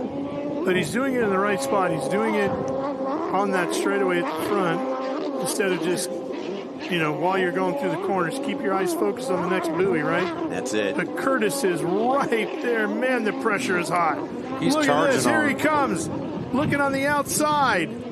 Curtis, right there. They are bar to bar. We got a new leader. He got him at the buoy. Coy Curtis takes the lead away, goes right back to the front of the field in Ski GP. Just shuts that door right around Will DeBoer. And that's a gutsy move right there. Yes, well, that's a veteran move is what it is, right? A veteran move, yep. Yeah, I'll tell you. 10.5 minutes and a lap to go, and you got a new leader in Coy Curtis. Well, he hung on for a while. So I believe that he's only been behind for, I think, 3 laps in 2026. Because he was able to take over the first place. The only time that he didn't hole shot, which I believe was our first moto back in St. Pete. Curtis, Will DeBoer, Harris moving past Powell right now. Powell back to 4th, Ritchie in 5th. Harley Ritchie, I believe, originally from the land down under, now makes his home in Lake Havasu.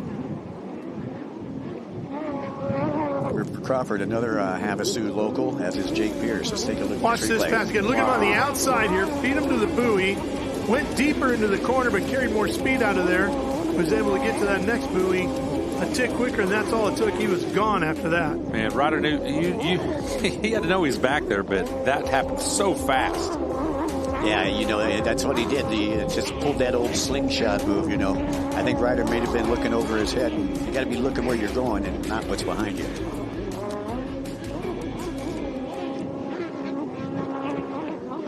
Ryder still staying consistent. Like I said, worked his way up through the pack. I believe third place overall in that first moto.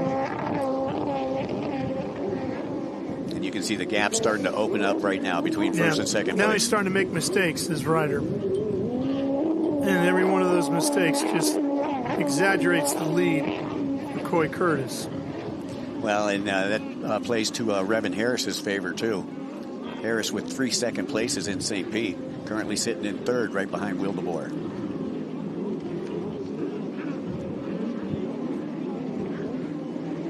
Yeah, Will DeBoer's younger brother, Jet, unfortunately got injured yesterday in our pro sports spec class, and we wish him the best. Broken collarbone, a couple broken fingers, but he was in good spirits last night after the races.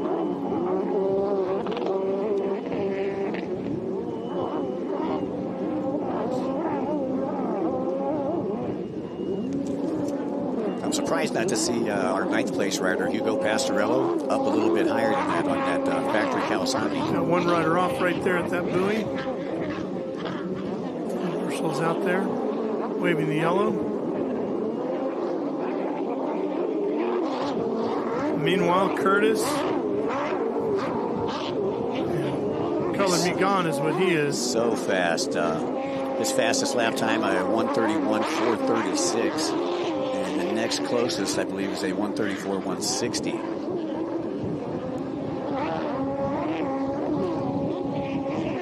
So McCoy Curtis putting on a show out there, putting on a clinic here in the Pro Ski GP1 class. And making it look so easy. He kind of looks effortless.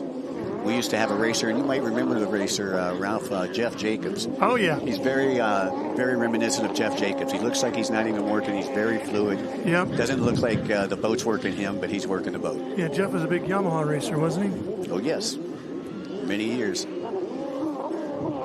A fast guy. Green flag out, halfway through. Scheduled for 15 minutes. Yeah, I'd say these conditions really lightened up for all the riders from yesterday to today.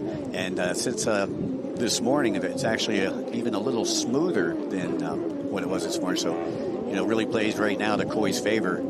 If it's a fast track, you know, he's not going to make as many mistakes. You know, if he's got the surf and everything like that to deal with, and everything's like a washing machine out there, it's going to be a lot tougher. But you can see right now, he's riding a lot smoother than even what he did in St. Petersburg. No sheep on the bay? No sheep on the bay today. Just sharks, snakes, and alligators. And alligators, yeah. It's funny. I got a couple texts about that during the lunch break. Yeah. Well, there's definitely signs sitting out here on the pier. They're everywhere. Yeah, I saw deep mud and alligators. Neither one of them I want anything to do with. Don't be saying that because our back's to the lake. That is a good point. As I turn around and make sure I don't see any eyeballs poking out of the water. There we go. The only eyeballs I want to see are the ones on the side of that Blackbeard boat.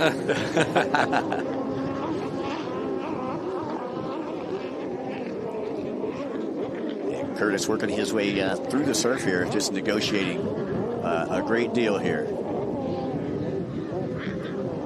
The only thing that can slow him down is himself at this point. He makes a mistake. That's the only thing that seems to reel him in at all. You know, in 2025, and I know that they've gotten stuff worked out, but in 2025, the reason he didn't win the World Grand Prix back in Thailand was because he had a mechanical issue on the last moto. Oh, wow. Actually tied with Quentin Bosch, who was with us in St. Pete. And tough break for him. And in another race, he got separated from his boat. So anything can still happen. But it looks like Coy's been spending a lot of time in the tray, a lot of time at Body Beach. Taylor, how's everything over there at Secret Beach?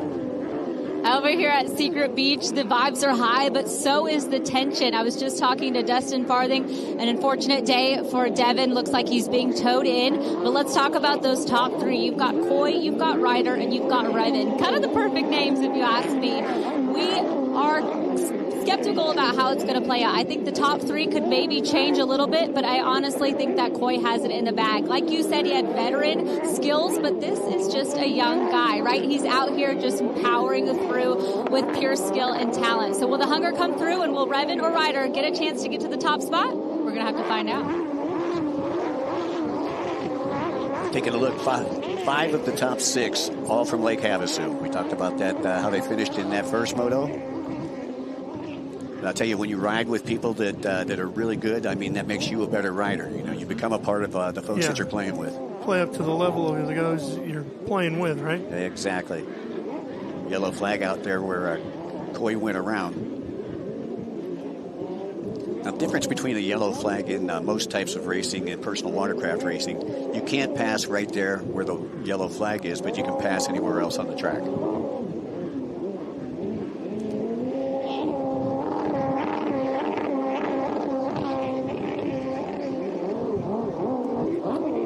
Ski GP with just over 3:30 left on the clock. Coy Curtis with a 17-second lead. Yeah, he's working his way up to the back end of the field now.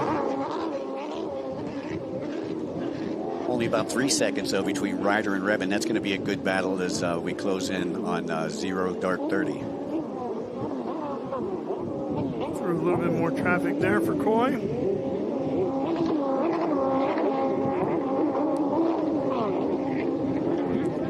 You know, in these longer races, you know, lap traffic, you know, they can play, you know, a huge part in the way that you finish. You know, if you get a lapper that doesn't know where they're going, you know, you want to stay as far away. You want to make sure there's a great place for you to pass. You don't want to try to pass them in a turn and get in any altercations. Well, Coy's going to have one more Ski GP race to go. Moto 3 will be tomorrow, so he'll have a chance to rest up a little bit now. There's where they can't pass, as you said. He cautiously cruises through there. You can see our course marshal hooking up to a boat right there, and that's not the way you want to come in on Lake Pontchartrain. You do not want to come in on the gaff. No. Taylor was saying Devin had some issues, might have gotten off a boat again. Not sure if that was him. He had some issues with his stand-up boat in St. Pete too, and he's just having a tough weekend here. Yeah. As you don't really see Devin ever come off of his boat, and you never see him with any type of boat issues. You know, they got some great mechanics there underneath the Farthing Racing tent. Sure do.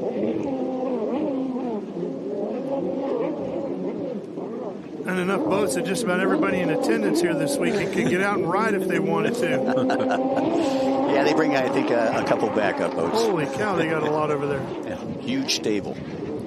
I've walked in a lot of power sports dealerships that don't have that many boats out. There was a little bit of activity in the pits over there late last night. We ran over there about 10:30. We had to pick something up and get some stuff ready for this morning over there in the PWC tent. And there were some guys doing some wheelies on some pit bikes. And we show up. We had our IHRA shirts, and they didn't know who we were, but they dispersed pretty quickly. But I didn't know if they thought we were coming after them or not. But those guys were having a great time in the pits last night. Oh yeah. They probably seen you guys, thought you were referees, shut them down. Yeah, but no, I was just there to take care of some tablecloths, and I was ready to head to the hotel at that point. Well, they were ready to talk about some one-wheel racing. I don't know if you've seen them one-wheels.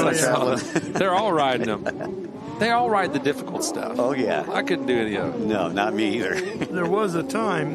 Exactly. I don't even know if there was a time for me ever. I might have gave it a try, but I don't know that I ever could have did it. Yeah, we used to race the go-peds in the pits. Back in the day, the motorized skateboards with a T-handle pole. When it's in your blood, you're going to race anything. I don't care what it is. Right. It's got an engine. We're going to race it. Time ticking away here with Curtis, Wildeboer, Harris, Powell, and Pierce, 1 through 5. I don't know. You don't always need an engine. Some of the best races I've ever been in were in big wheels. Did you ever do one of those downhill big wheel things where they just get in there and just hold on for dear life as you bounce down a hill? Sounds like fun.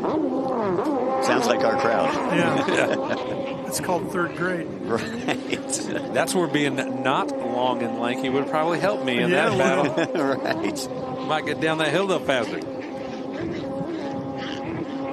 They're on board there with the 115 Harley Ritchie. Yeah, Harley back in, ninth, was it? Yeah.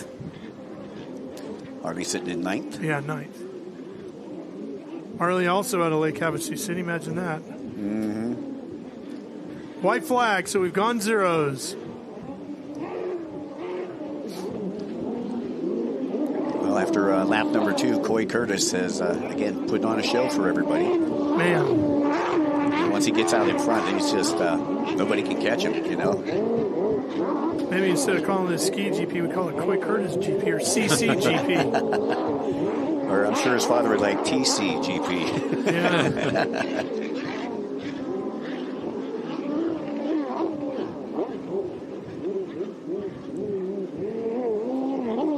He has swept every moto so far, hasn't he? Yep. Tough break there for boat That's number. Farthing. Yeah, Farthing using, I believe that's Garcia's boat. He's on borrowed property right there. Rode the 11.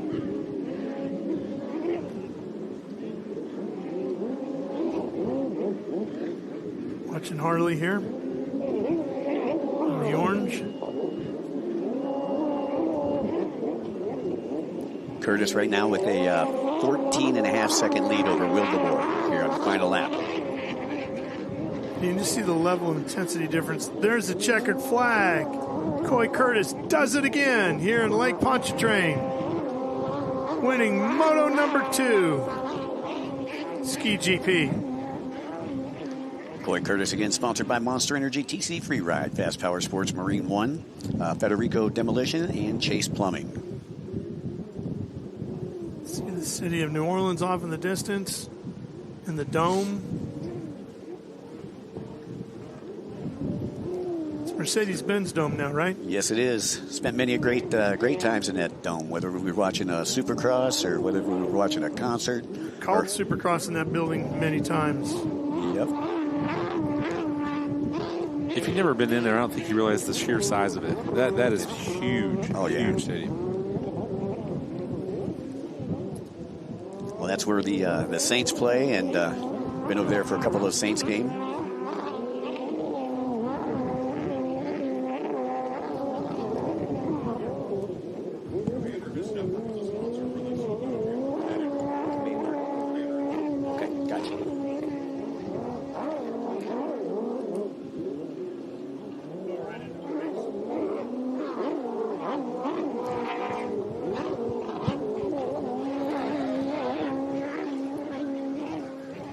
Big shout out to our Ski GP, one of our newest sponsors, Steve Webster over at Commander.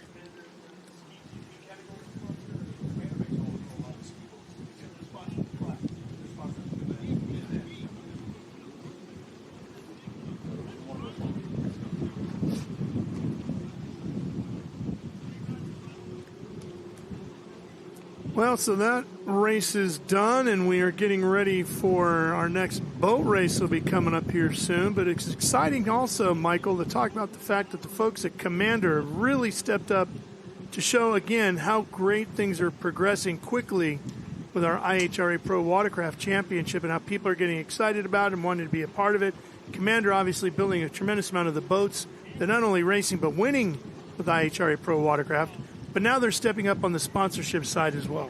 Yeah, Steve Webster has always been a big proponent of personal watercraft racing, always stepping up, helping a lot of different of the riders out, and now helping the event out, which is really cool of Steve and his family over there at Commander. Yeah. It's a big thank you to Steve and the gang at Commander for stepping in. And as you can see, Commander are all over the place in the top 10 of this one.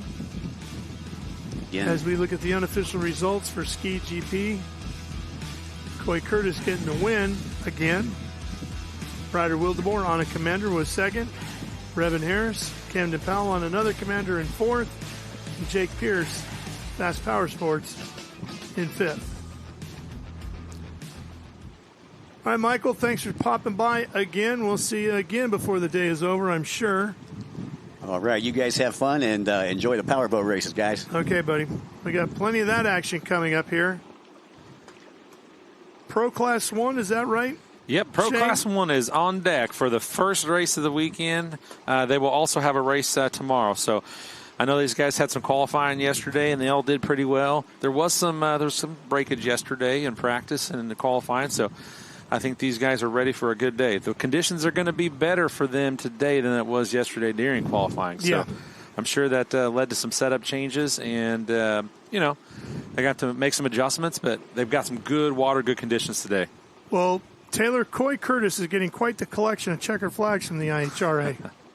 He absolutely is. And I'm going to go find him right now. Coy, I think you're going to get sick of talking to me this weekend because this makes it 2 in a row. How are you feeling after that win? Good. That was a gnarly battle for the first few laps. Track got definitely a lot rougher. And made the pass for first, just kind of rode my race in, and I almost threw it away on like the third to last lap. I subbed really hard. But we're good and ready for the last one. And I'll talk about that pass out there. Really, it's yours to lose. Once you had that lead, though, you were about 17 seconds out in front of the person behind you. How does it feel? Do you feel like you're racing competitors, or do you feel like you're racing yourself in the waves? Yeah, I feel like I'm racing myself more, honestly. Just trying to click off more wins and pretty much, yeah. Congratulations, Coy. All right, we're going to get back to more racing later. Thanks, guys. All right, thank you. And Pro Class 1.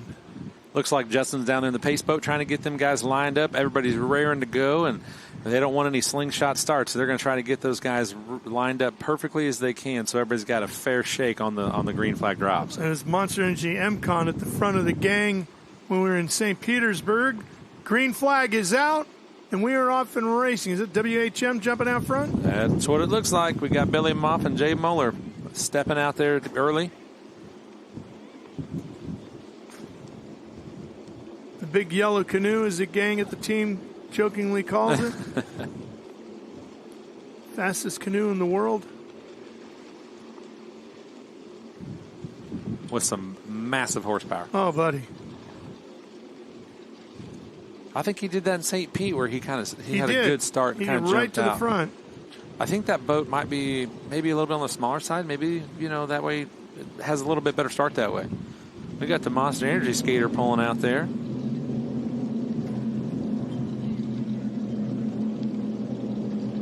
This is, if it's your first time watching offshore powerboat competition, this is the top tier of offshore powerboat racing. Weighing in at 11,800 pounds without the tabs, 12,050 with the tabs, running twin Mercury Racing 1,100 competition engines. Total output of horsepower, 2,200.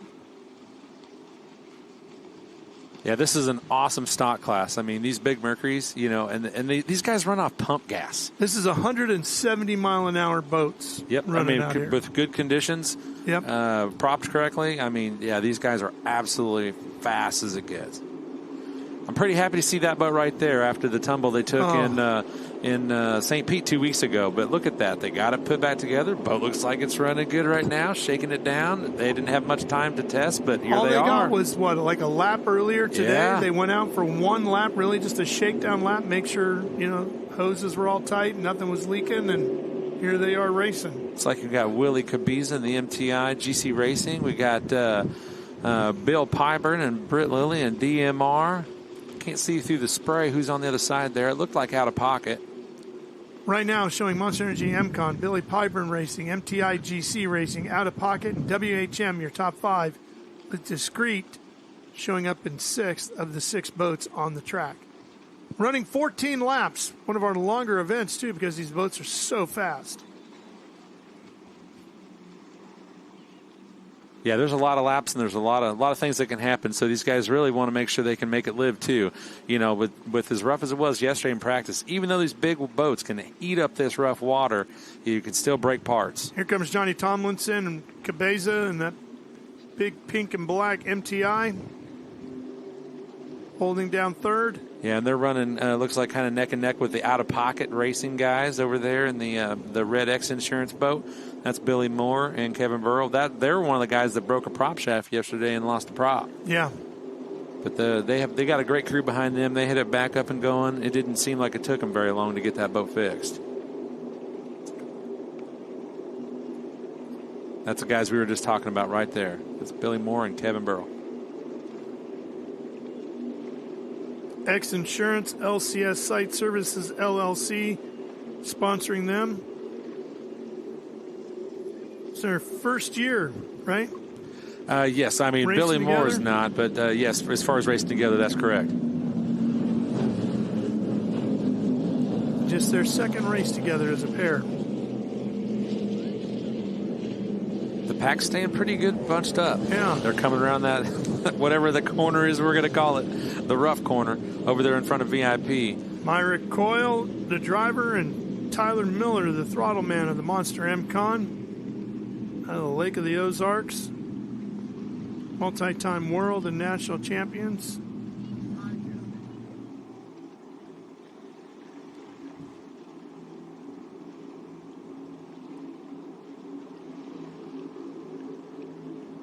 Looks like we have the GC Racing guys sitting in second, Out of Pocket in third, DMR sitting in fourth. Looks like Billy Mopp and Jay Muller are sitting in fifth, coming through the start-finish gate. We got the new discrete team. We got Adam and Reese sitting in sixth. We got the X Insurance, the boat that had all the issues that they rebuilt it completely from 2 weeks ago, and they are here running, and we're happy to have them. Man, these guys are getting a little bit wide in here, but look at them go.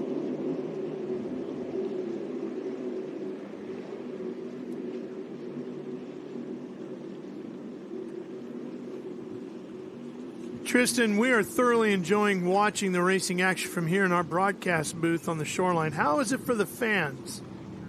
You know, guys, I'm down here at VIP, and I'm standing here by the Monster Energy MCon wife duo, Missy and Lindsay, and the boat's out front for what was lap one. I can't see where they're at now, but the energy down here is high. Everyone with Pro Class 1 teams, crew, the VIP crew, everyone is having a blast, and this is the race of the day. I can't wait to see what happens out there.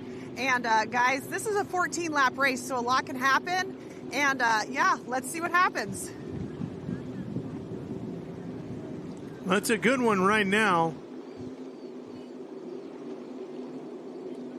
That Monster MCon boat is out front. MTI GC showing in second. You see them on the screen there. Look at this battle here.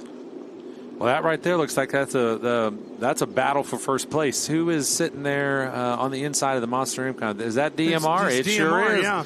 You got Pretty Bill Money Racing. Pyburn and Britt and Lilly right there in the 03 victory. Timing and scoring hasn't really caught. Man, they are way out of the water there. Gosh, those guys are. They had to back out of it for a second, settle that thing down. This is always a battle. These guys are Look at that. always neck and neck. Look at the air underneath those boats. My Lord, look at them. That's a 388 Skater in that Dirty Money Racing boat. 2024, 2025 Supercat World Champs, 2025 Supercat National Champ, 2025 Pro Class 1 National Champ. Man, look at this, guys. I can't believe what we're seeing. This is close racing at its deck finest. racing at its best in Pro Class 1. You're seeing it here with the IHRA Offshore Powerboat Series. Here, the New Orleans Powerboat Grand Prix on Lake Pontchartrain. You're not going to get any faster, any closer than this in these massive boats. I got chills over here in this cold breeze. Look at this. Just spectacular racing here today. Everybody's got to be on their feet lining the shoreline around here in New Orleans. Look at this. Two of the absolute best teams in the business just going deck to deck, flat out across Lake Pontchartrain. And they got another race to go yet tomorrow, but you'd think today they're racing for the world. Oh, man. You got the MTI, Willie Cabiza and Johnny Tomlinson right behind them. A little different line through the corners here. You can see DMR had to slow down a lot more, hugging that inside line, whereas the MCon boat carried a lot more speed around the outside. But they're right there still deck to deck. Offshore racing at its finest. Look at these guys battling it out. Think of the speeds and the size of those boats that they're doing it with, too. Man, when the helmets come off, it's like the boxing gloves are on. Look at this. These guys are battling. Now they're going to storm off down the backside of the course, headed towards the big causeway.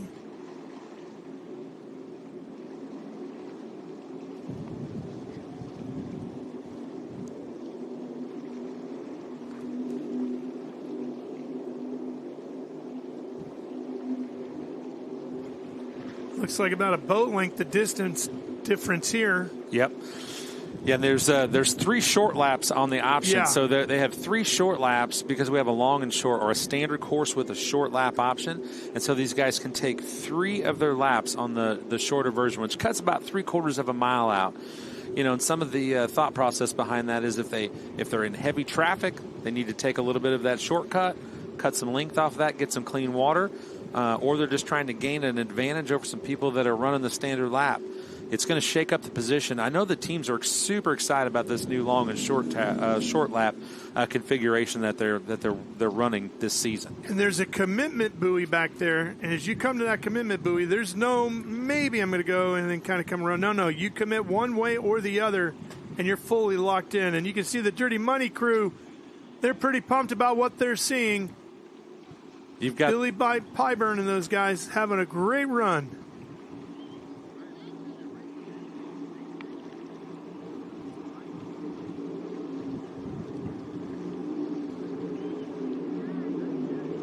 Now we got a little in-cam footage from the Monster MCon team. Look how focused those guys are. Mm-hmm. Back looking at DMR, the Okuma sponsored rig. They ran a 234.872, and Monster Energy MCon ran a 240.71. Well, it looks like in that. Thinking Pyburn took the inside lane there. He might have run a short. Yeah, must have, because it's 6 seconds difference. Right there, we're watching Adam and Reese in the discreet Mystic. Now, you and I were talking at the drivers' meeting earlier today, too, and we were in agreement that we thought taking those 3 laps early on might be the advantage. Oh, here's our replay. Look at how close they are. Yeah, all these drivers are going to have a different strategy on that. I don't know what the right play is going to be, but we'll see how it plays out as the race unfolds. Man, you got Billy and Jay back there catching a little bit of air. Yeah, WHM in yellow. Man, that's like a battle of the Bills right there. We got Billy Moore, we got Billy Moff. How's that going to shake out?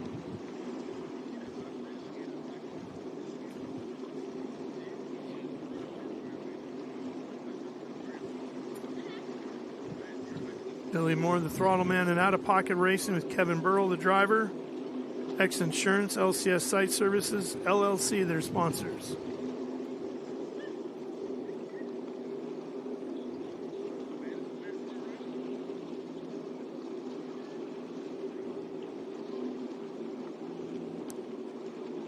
It'll be interesting to see when they decide to take their short laps. How that's going to change the run order. Yeah.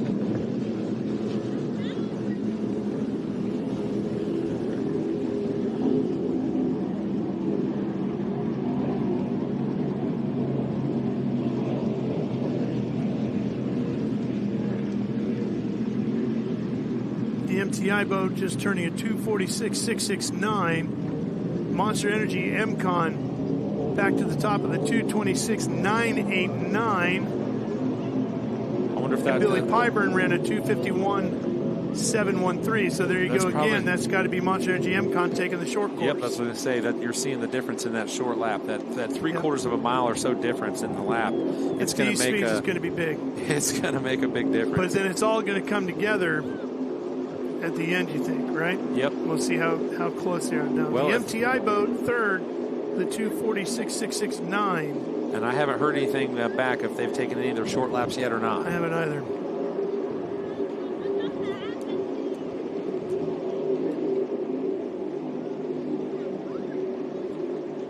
That's what's so cool about this short lap option, is that it's going to change the running order up. So these guys are really going to have to strategize on how they want to take it, when they want to take it, you know.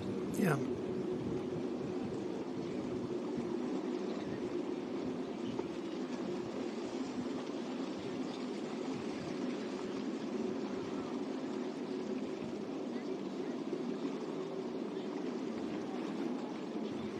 Well, if you can run it at the right time, get yourself some course position.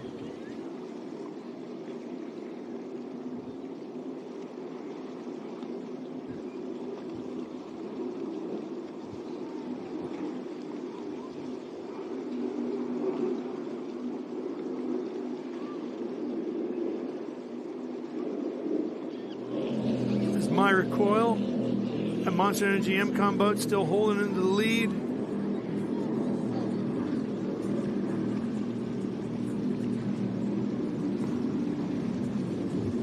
Pounding through that rough water. Yeah, this short lap, long lap thing is awesome for racing.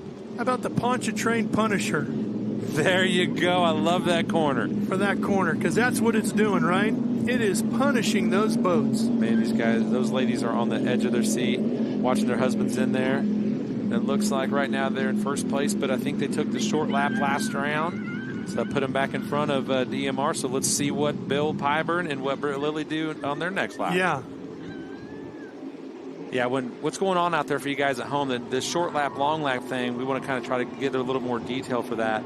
You have a standard course, and then basically you have a shortcut on the right side of this course as you look at it from a bird's eye view. So that gives these guys the option to take a shorter line, and they have so many laps within one race, which they're allowed to do that.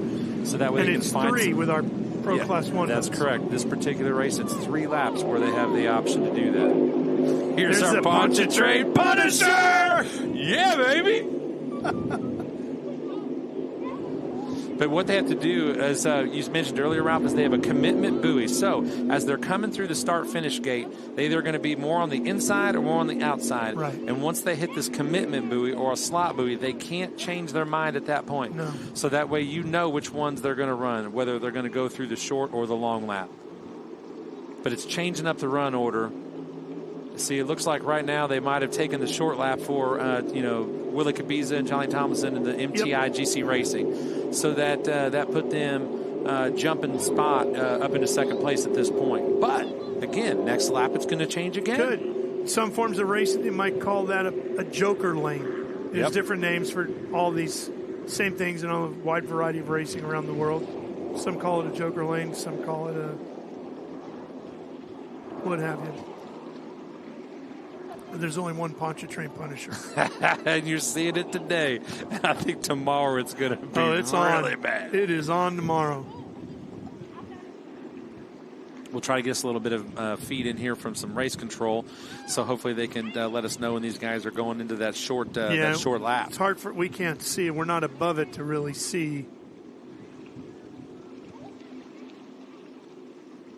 And that makes it anybody's game. You know, this run order will continue to change up every single lap because of that. Not every team's going to do it at the same time. A lot of them are going to do it at a different point in time through whatever their strategy is to try to, gain on their competitors. Well, Shane, it can cause all kinds of havoc because I've seen situations where there's joker lanes like this where guys have forgotten to do it. Yep. And then it costs you the race because you never took it. And the last thing you want to do is only have 3 of these short lap options. But if you take a 4th, you're going to get yourself some type of penalty. I mean, you can't do that. You lose count of how many times you've gone through there. And Yes, once you can hit that commitment buoy, as they said in the driver's this morning, you can't cross traffic. That's right.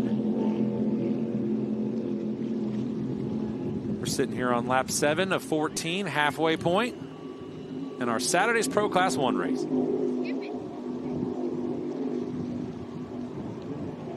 It's Dirty Money.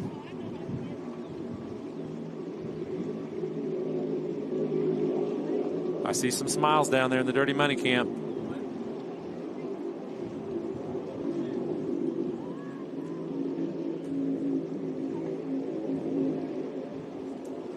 There's WHM holding down 6th.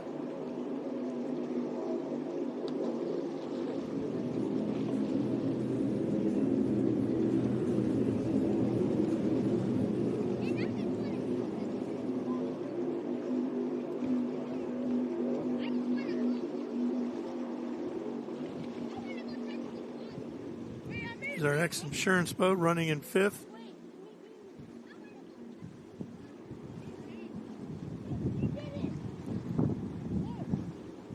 Ex-Insurance in on a short lap here, Shane. So his last lap was a 2:58.311.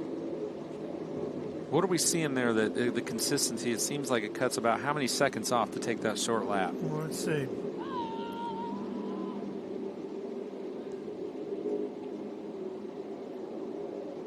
Let's see if that short lap option helps better their position after they come through the next time past the start finish.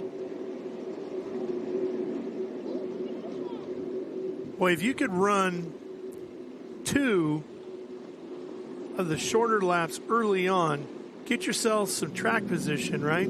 Course position, then hammer it down, inch away a little bit, and save that third lap in your back pocket for later in the race if somebody starts to close in on you again. That would be a little more my mindset, but I'm not in the boat, right? So, yeah. But I like the idea. What my concern would be is you have some type of mechanical.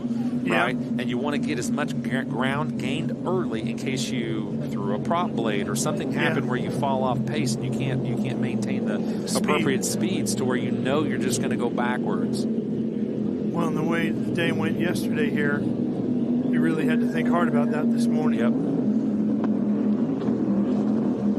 But then, again, these guys have all had a chance to watch the earlier races today. We didn't really see many mechanical issues. Everything seemed to go pretty smooth, so they might get a more aggressive approach back in play. Looks like Bill Pyburn's got the thing trimmed out just perfectly. That boat's riding really flat, and it's eating this water up right now. He just ran a 2:31.704. He just stepped back up into second place with him and Sure Brett did. Lilly. There we got J.J. Turk and Nick Buis there. I know those guys are tired from all the work they've been doing on that boat, but I'm happy to see it here on Lake Pontchartrain. They're sitting in 5th right now. Hey, they didn't get to qualify yesterday and started last, so they're up a couple positions. Yeah. You got to be happy if you're sitting in that cockpit right Is the now. MTI boat having an issue there? I don't know. Let's see here.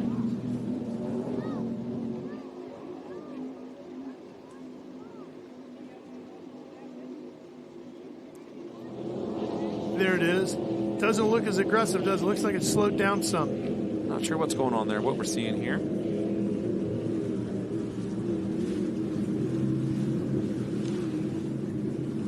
That's our 3rd place boat.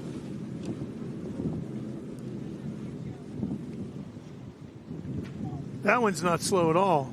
There's Billy and Jay. WHM. Giving it everything it can handle. Hats off to the plumber. Got a replay here. Man, from that shot, it looked like the helicopter was closer to the water than the boat.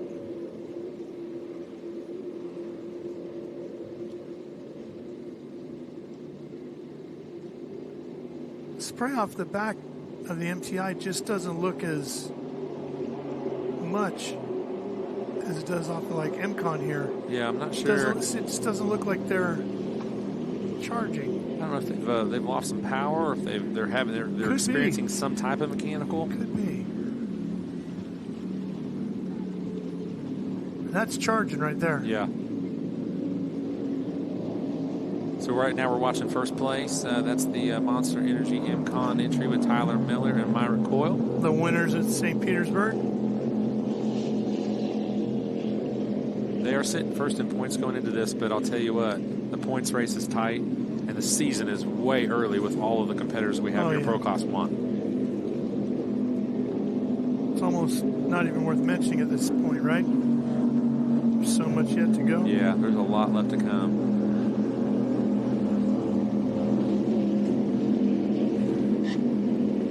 Yeah, the racers, to hear them talk about the short lap, long lap thing, or the standard lap, and then have the short lap option, they're all really excited about this.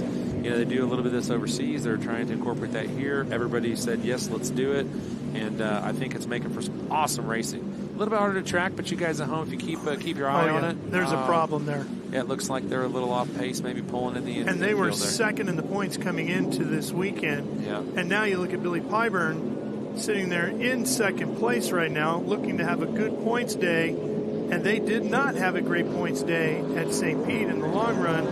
Ended up 6th. They're going to have a good one here today. They're going to gain a bunch of points here this afternoon. Yeah, there's going to be some shakeup after It's going to turn upside down, yes, sir. All Right here we got Billy Moore and Kevin Burrow, who's third in the points in the out-of-pocket racing entry. Yeah, Kevin's the first race in St. Pete was his rookie entry. So they had to start outside. They had some great starts and just had some had a crank sensor issue in the first race, and they've got everything lined back out. Broke some stuff yesterday, but man, they had parts on the truck. So here we are. And Billy there in WHM, he's fifth in the points coming into today.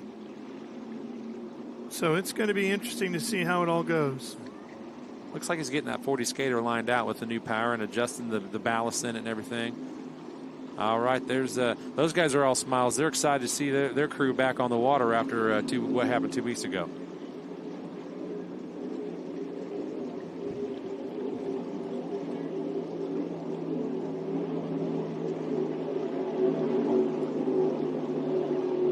Like we're looking at the Discreet Mystic, I believe. Are they fallen off pace a little bit? I'm not sure. Oh, here's the X-Insurance MTI. Now we're back to Discreet. This could be the first race of the day where we've actually seen a fair amount of attrition. There's Bill Pyburn and Britt Lilly sitting in second place. With MTI and Discreet having issues in a field of just 7 boats, 2 of them out.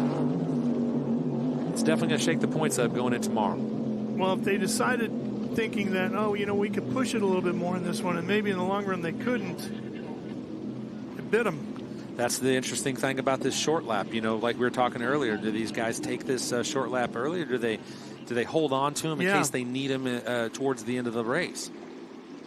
We're sitting here on lap number 10. We got 4 to go. Well, let's see, like right now, we don't know how many laps, for example, Billy has done on the short course in WHM. But he sits in 4th. If he's got one in his back pocket, if he runs it here late, he might find himself in 3rd. I'd be interested to know right now how many short laps the top 2, top 3 competitors have left in the back. That's what I was getting at. Yeah. Because if they can shave 25, 30 seconds off a lap. They have Discreet definitely having issues. Hats off to those guys, though. New team. Everything's new for those guys. They're getting stuff worked out as we go. Yeah. But as the season unfolds, the guys in the boat and the team behind them, that's going to be a competitive boat later on.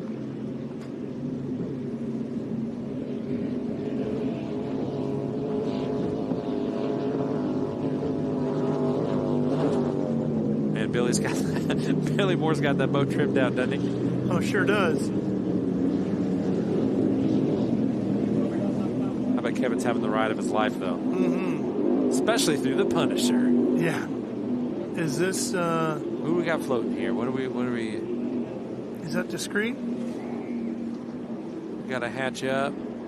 They were having some power problems. Like they were losing power, electrical power, I think, yesterday. So I think they're fighting some electrical gremlins in that boat. I think that was Discreet, wasn't it? Yes, it was. Yeah, I talked to Adam the other day, and he said that was something they were fighting yesterday. They thought they had it lined out, but maybe it's still rearing its ugly head today. Yeah, we got confirmation that was Discreet we were seeing.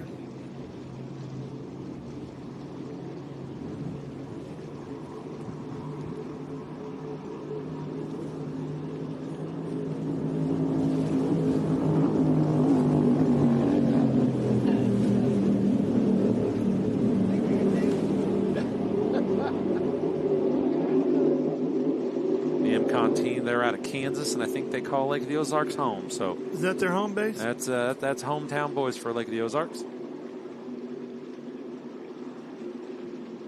I was just over at the shop the other day. I said, "Hey, I need some stuff to go down on truck. Can you can I Billy goat you some stuff down there?" And they said, "Yeah, just bring it on over." So there you go. David McIntyre, Mike Powell. You got Craig Antmeyer behind the IMCON team there. Plus others. That's not a good situation. Something's hot or leaking. I'm not sure what we're seeing here. Oh, we got a fire extinguisher. Yeah, we do. Hopefully that's 2 of them. Hopefully that's just precautionary, and that whatever that electrical issue was, maybe that wasn't something that was related to that. That is a tough break for those guys, especially being a new team. Looks expensive too.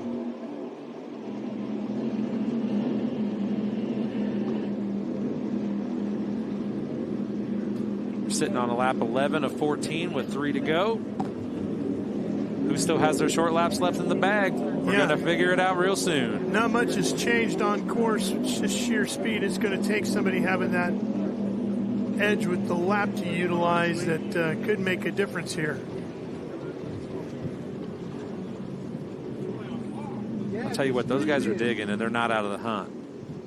Right now they're sitting on a podium position, and they want to try to better it.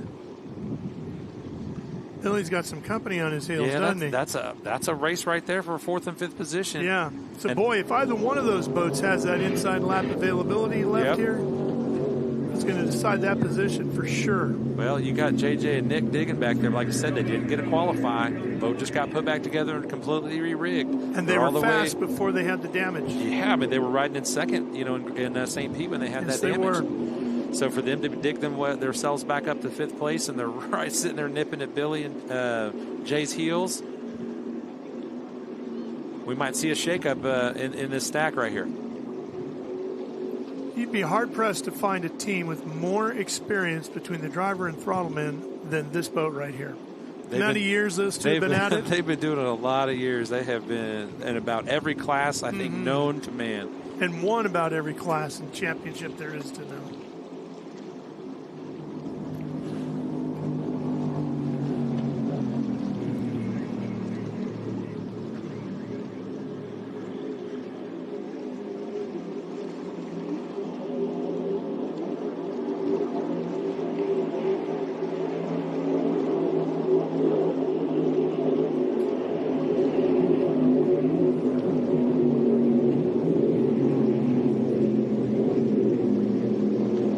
Punisher, heading towards the start finish.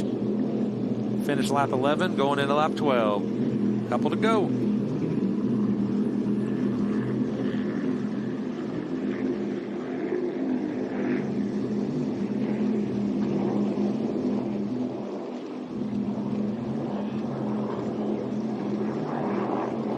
You'd be hard pressed to slow these boys down this year too. They have really, I mean, the way they came out of the box at St. Pete, and they just have not shown any signs of weakness, really, have well, they? They've got a brand new boat sitting at home getting rigged. Yeah. Yeah, it'd be hard to get out of that one. Yeah, which we might see Coco. That might be the Hopefully. rumor. Yeah. We got Bill Piper and Britt Lilly sitting in second, and they are reeling in Monster Energy.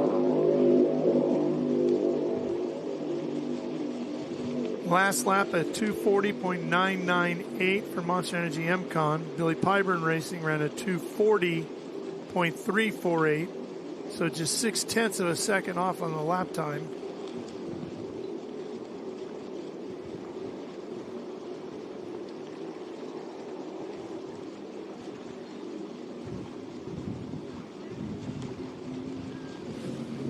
Man, those opening couple of laps were thrilling here, weren't they? It's a great start. I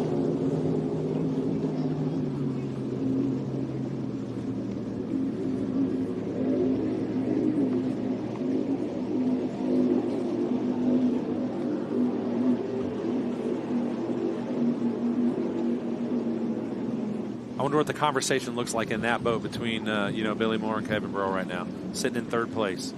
What do you think it would be? Man, I don't know. They've got to be trying to hunt, the DMR team down. You got Monster up there. I think it's still anybody's game. A lot can happen in 2 laps. Yeah. Especially when we've got, 12, 13 miles to get this done. Yeah. Just depends on what you've got in your back pocket still, right? If we only knew. We've seen a couple mechanicals. It can still happen to some teams out there. These guys are running hard and they're pushing this stuff to the limit.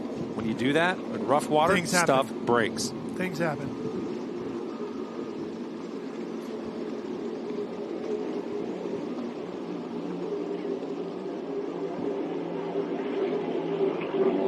Again, you got to remember these boats weigh over 12,000 pounds. Yeah, that minimum weight that we're talking about, that's what they have to come in after the race is over. Right. So, I mean, they're even heavier when they're full of fuel and they've got drive and throttle in them. So right. Hitting speeds upwards of 160 to 170 miles an hour. Blistering fast. I mean, just look how fast the causeway is going by in the background. And that bridge is a ways out. And there's Discreet being attended to. Looks like those guys are okay. I'm happy to see that, though. Yeah. Hopefully what happened with the, whatever's going on the boat was minor.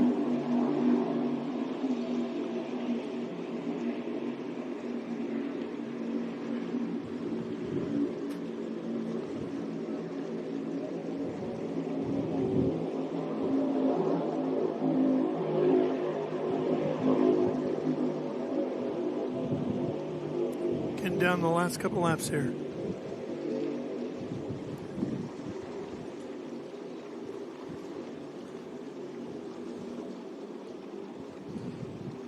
Sitting at lap 13 of 14, 1 to go. What's it going to be, guys? I bet you everybody's standing up. If I'm sitting at home on my lazy chair, my easy boy, or whatever you want to call it, I am not sitting down for this last lap. Sure wasn't at the beginning of this race, I can tell you that.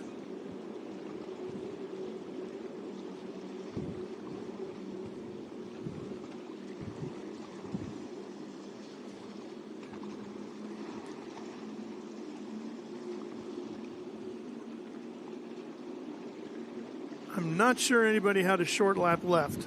I don't think anybody Looks did. like everybody's going a long way around. We've seen these guys reel people in before, so you can't ever count DMR out. No. There's a lot of experience in that boat as well. Oh, yeah. Yeah, they were way behind at St. Pete and fought all the way back up. Oh, man, that was impressive. It was an impressive show watching them pull all the way back up like they did. JJ and Nick. Looks like they even got some of their rap back on there. Mm-hmm.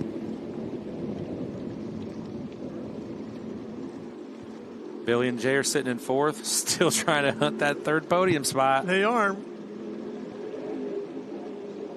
Coming into the Punisher for one final run.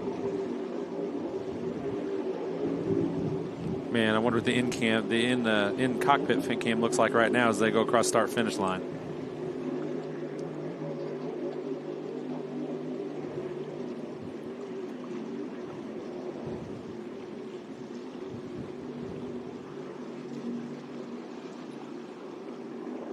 There's some stress right there.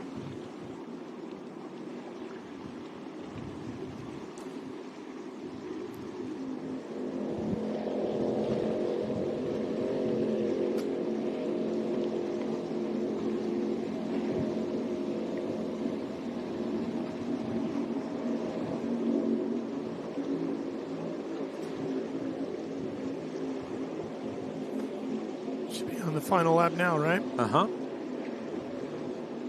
14 of 14.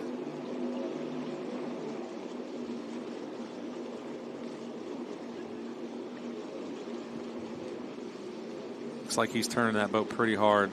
Myrick's on the wheel. Yeah.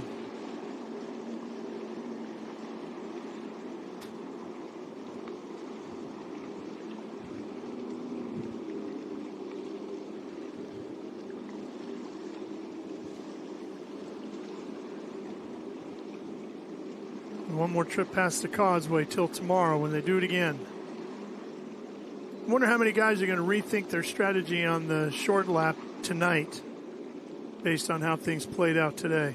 You know, I'm sure there's going to be some adjustments in everybody's strategy. Yeah, but then again, if that wind kicks up like it's supposed to do, that could change your thought too, right? Yep. Every day is different. And in the offshore race world, every lap is different. So, yeah. You know, they'll probably make some adjustments. They'll probably get up early in the morning, check conditions. You might see some wrenches getting turned in the pits, you know, setting different ride heights, maybe making a prop adjustment. They're probably going to do some pre-checks tonight just to get everything ready for tomorrow, though. Everybody's going to crawl out of bed first thing in the morning, head straight for the window, see if the trees in the parking lot are blowing, right? Yep.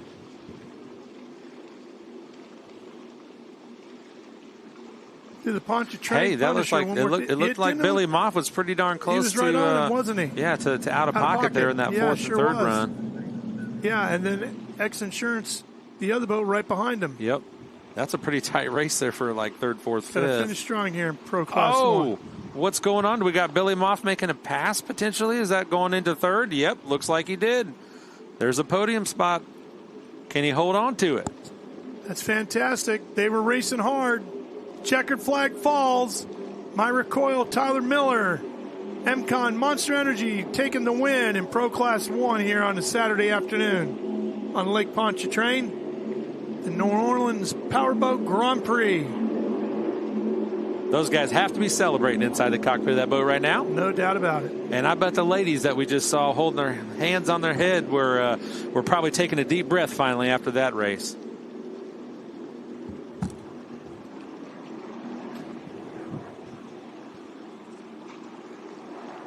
All right, we'll be right back, guys.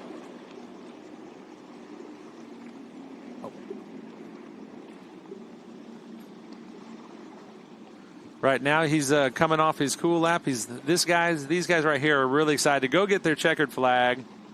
They're pulling over to the start-finish boat. There's another one to hang on the wall in the shop. They've got to be excited about that. Race 1 of the Grand Prix here in New Orleans on Lake Pontchartrain. There's our 5th place position right now. It's JJ and Nick. It's been a long couple weeks for those guys. A lot of fiberglass work, a lot of re-rig work going on in their camp. But they've got to be excited to complete this race, especially after a fresh re-rig. All right, let's see these helmets pop out of the hatch.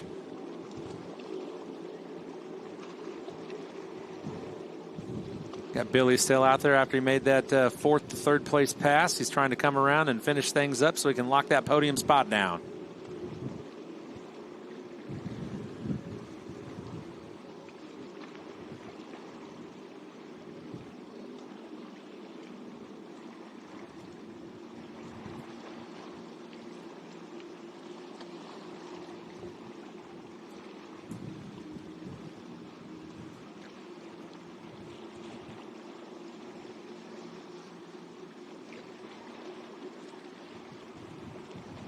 Hands up. They're excited. They just got the checkered flag.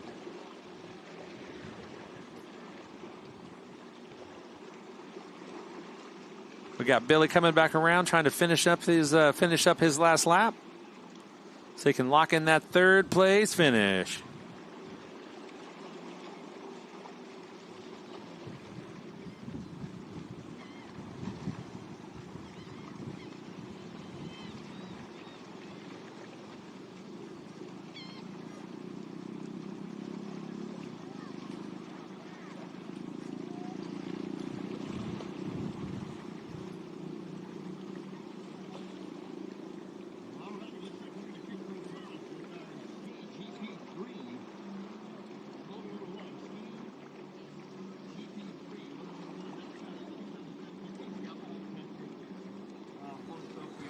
All right, these guys are idling back to the crane.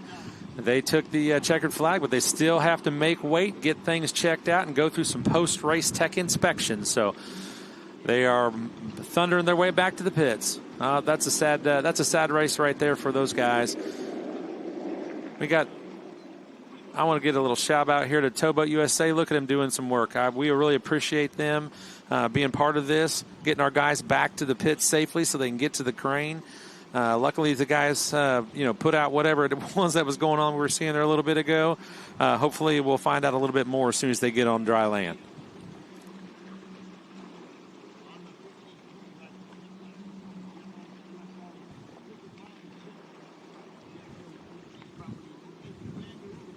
Here's our unofficial results of Pro Class 1 on Saturday in the New Orleans Grand Prix.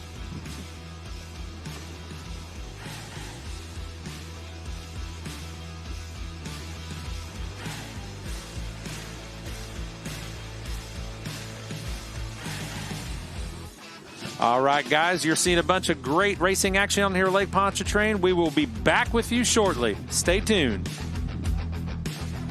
Retribution! Oh yeah, we want retribution! Oh yeah, we want retribution! Yeah, we ran out of patience.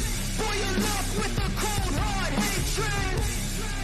I can feel the vibration. Feet in the streets, it's a new sensation. I wanna break faces on the pavement. I wanna make greatness look complacent. Adrenaline away.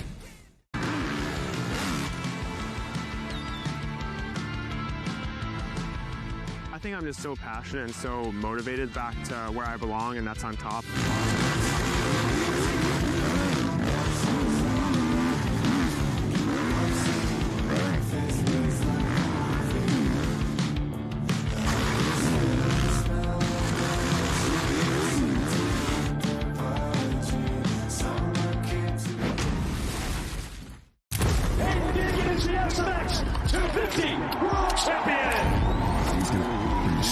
People that doubt him.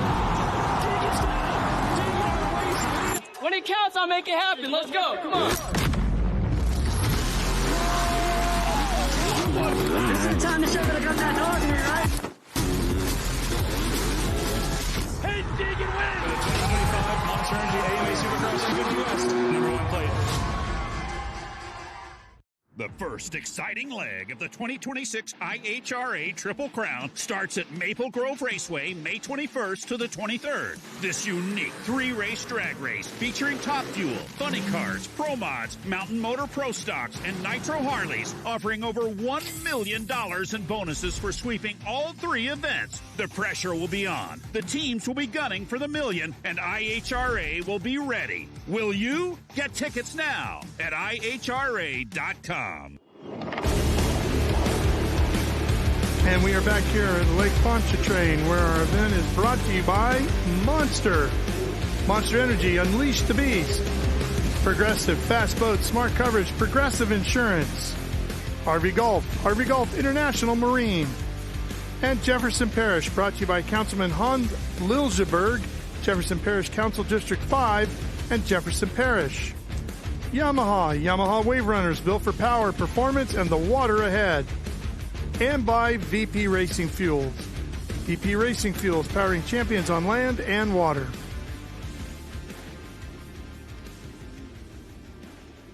And we're getting right into our next race here with the Pro Watercraft, and this one looks like it's already underway, Michael. Yeah, this is the Ski GP3 class. We had a couple of riders that are not going to be in attendance. I just found out during my little break, went over to the pits. And unfortunately, Gary Holbein, who took a second in St. Petersburg, not going to be here. But we still have Emmy Garcia, who will be out there on boat number 11, as well as 851 Britton Reinhardt. And those were the top 2 in St. Petersburg. Showing Knox Ritchie right now out in front of Emmy Garcia. And Britton Reinhardt, who had a really good run at St. Pete. Also up near the front. Yeah, Knox Ritchie wasn't in St. Petersburg, but he is a champion from North Carolina, Tennessee, and Virginia in that area right there on the IHRA Regional Series. So Knox making his first appearance, already taking a win earlier this week in one of our ski classes on Friday. So coming out here to try to back that up. Now we had Knox Ritchie look like that might have been red flag. They're going to bring him back to the line. And we're going to restart this one right here. Let's see if Ritchie can back that up. Ritchie on, I believe, some borrowed property also this week. Not on his normal boat. As we get ready to start here, you're looking at 4-stroke 1050s or 2-stroke 850s. Hull length on these boats, 104.5 inches, width 30.1 inches. As the green flag drops and they head toward the MasterCard buoy. And here we go. 15 minutes plus a lap here in the Ski GP3 class. And, Knox Ritchie. Let's see if he can grab that hole shot. If he can make it stick right here. Emmy Garcia, again, a winner over in St. Petersburg. Britton Reinhardt took a third over in St. Petersburg. Knox Ritchie not in attendance, but Gary Holbein missed. Well, he didn't miss a flight. A flight was delayed and not able to make it to the starting line. And so I talked to his mom during the break, and his mom said he'll be here tomorrow. That is a tough one. Yeah. Well, he's only 17 years old, had a school project, had to fly out, and was trying to get back here and just couldn't get back here. So you're looking at, I believe, Ritchie, who grabbed the hole shot. He's up front, followed by Emmy Garcia and Britton Reinhardt. Cash Crawford out of Lake Havasu in the 4th spot, and Lucas Severa rounding out your top 5. He's also out of Lake Havasu. I think we got half the town of Lake Havasu here racing in personal watercraft, I'm saying. Well, Knox Ritchie out of Soddy Daisy, Tennessee. I have no idea where that is, but I love the name. Yeah, it's just outside Chattanooga. Yeah, he's been racing with us for about 3 years up in that area. Him and his brother both raced. They're both champion wrestlers, state champion wrestlers in Tennessee. Well, that'll get you in shape for racing one of these. Yeah. This kid's something else. I mean, he is a live wire. You never see him. If he's not on a ski, he's on the one wheel, running around the pits. Emmy Garcia, who took a win in the women's class yesterday, only 18 years of age, sponsored by Rick Roy Products, as well as M-Pros up there into second.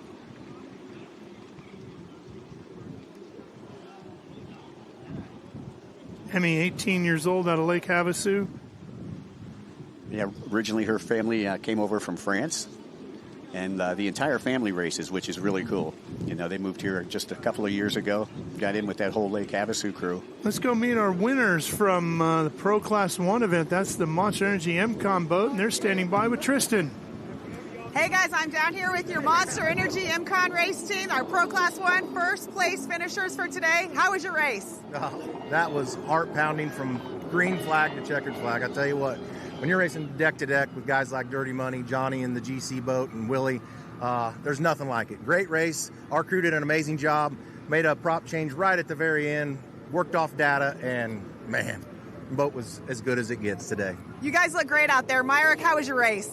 I'm still shaking. I don't know what it is. Just the adrenaline.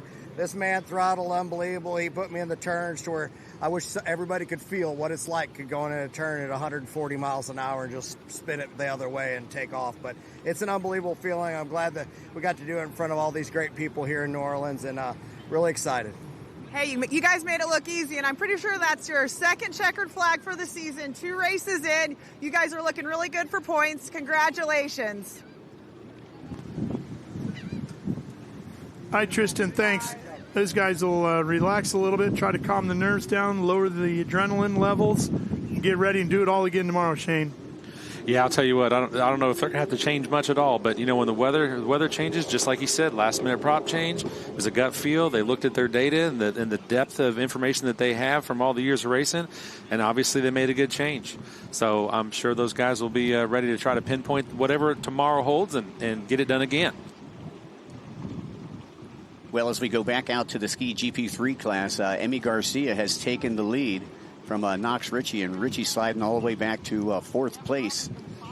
Garcia with a 2-second lead over Cash Crawford and a 6.5-second lead over Britton Reinhardt. So Emmy, once she gets out in front, can pull away. Now that number 11 boat we've seen that Devin Farthing used that in the Ski GP1 and got towed in. So they must have spun some wrenches there or had a backup boat that Emmy's on.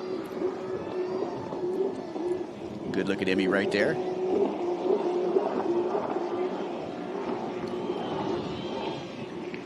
You can definitely tell the difference, and it's rougher further out. You know, that whole marina, that seawall there really is protecting that course a little bit. Like I say, the water, when the waves are coming in, it's kind of dissipating there. You know, it's not giving that reverb that we've seen in St. Pete. Yep. But when they get back outside that jetty, watch out. They said there's a lot of holes out there. Oh, yeah. We were seeing that on the offshore course a little further out, too. Mm-hmm. It messes with the boats. And I'm sure these guys, being a little smaller, it really pushes them around. It sure does. And Emmy probably weighs about, 80 pounds soaking wet.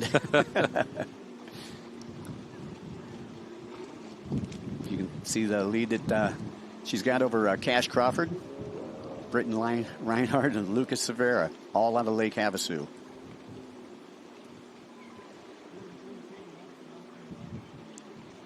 Knox and his brother Axel, as I pointed out, both race up there in the Midwest, and both of them winning their classes in 2025. Emmy just ran her personal best through the north side sector. There's 3 sectors on our course, east side, north side, and the split lanes.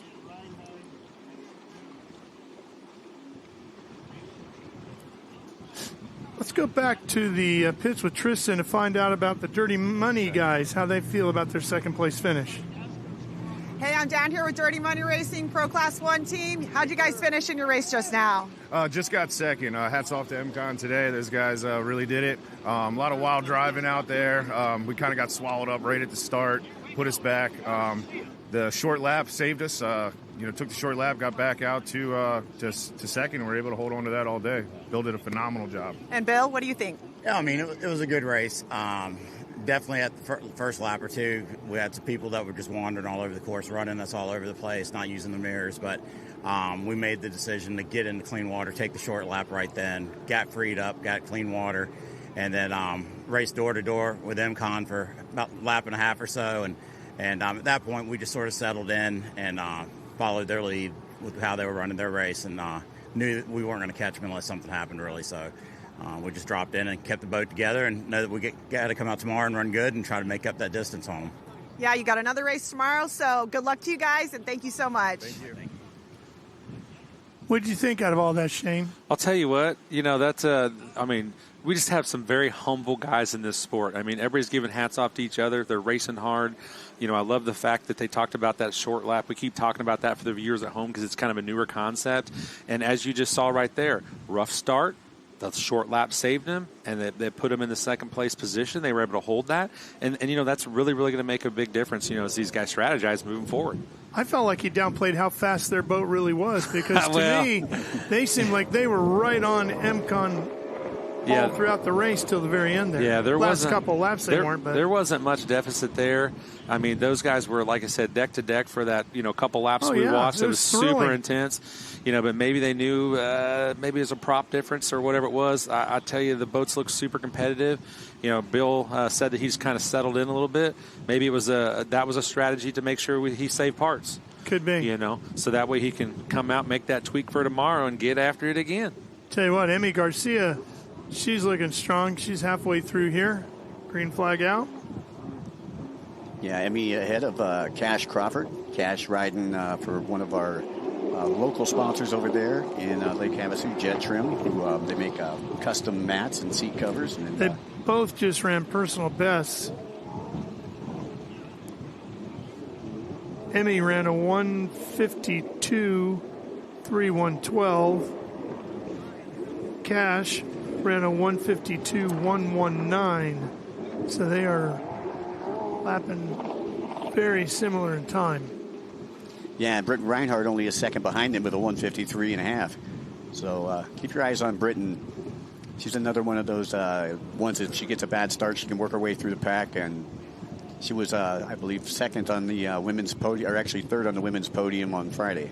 Yeah, we saw her. She looked really good in St. Pete. I mean, like you said, she can dig her way and claw her way to the front. Well, she races against the guys, too. They actually mesh the GP 2 up with the women's, and she beats most of the guys. So I'm sure nobody likes to talk about that when they get back in the pits. Yeah, exactly. Nobody wants to hear you got beat by a girl. Tell you what, she'd smoke anybody in this booth. I can tell you that. That's what I'm saying. They are just as capable as anybody. I promise you. Everybody's as equal as it gets out there. Oh, believe me. They're all fierce. And this one here, Amy Garcia, I mean, she's just amazing. Again, she's racing against the guys out there, too, leading them around the pack, and that's pretty much what she did yesterday.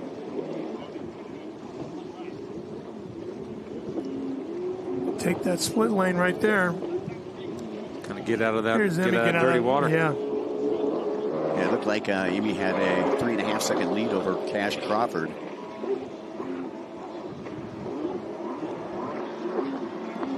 I believe that was Crawford. You could see in the background there as she exits that inside split and gasses it down the front straightaway.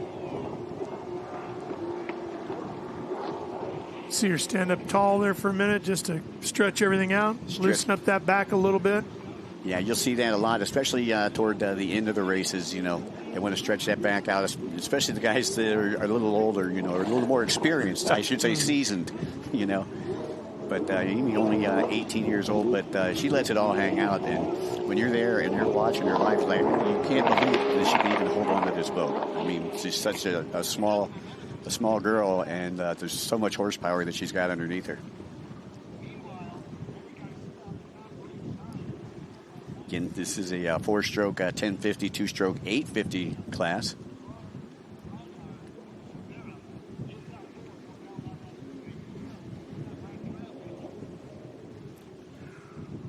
You can see them working their way through that slalom section on the back section of the course.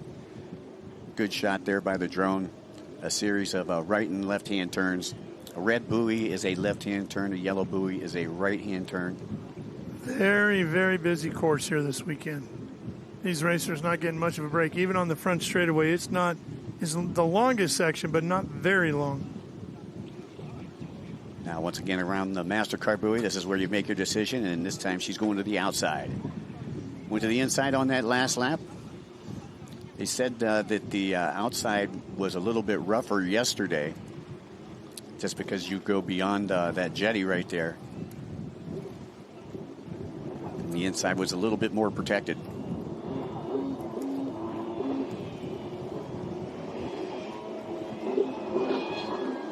So top 5 here, as we've got just over 3 minutes left to go, is Amy Garcia out in front, Cash Crawford, Britton Reinhardt in third, Lucas Cervera in fourth. And fifth spot, 33.5 seconds behind your leader, Cash Crawford, and that is Knox Ritchie.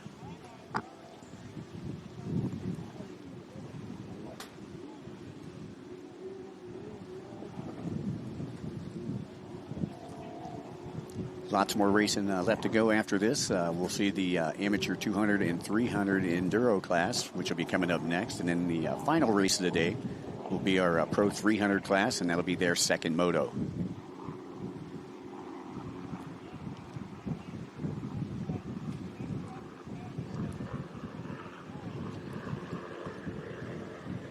We're showing Emmy, who's in second, trying to chase down Cash. Cash was able to get around her. And taking a look here, Cash Crawford, last lap time of 1:49.413, and for Emmy it was a 1:52.654. So Cash trying to work on that lead, put a little more distance between he and second place.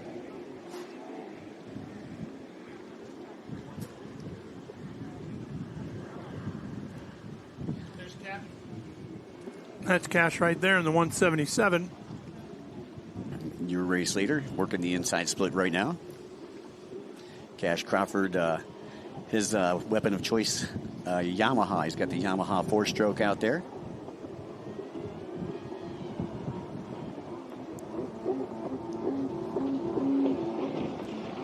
And you can see how he's really moving around in that tray right there. Setting up for a left-hand turn. He's going to put his left foot first. When he sets up for a right-hand turn, he's either going to dip down in the tray or put his right hand first. Or right leg first, I'm sorry.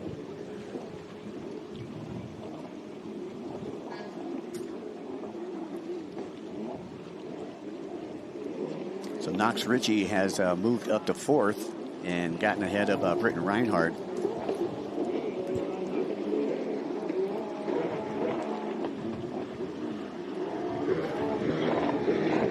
Cervera looking for his best finish of the 2026 season here.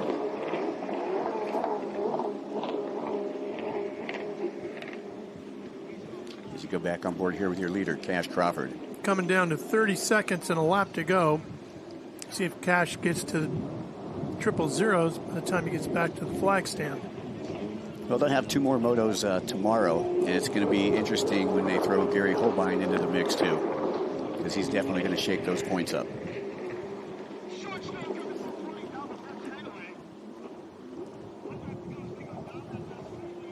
So Crawford, I believe, will be getting the white flag this next time around. Yeah, you should get it going to triple zeros.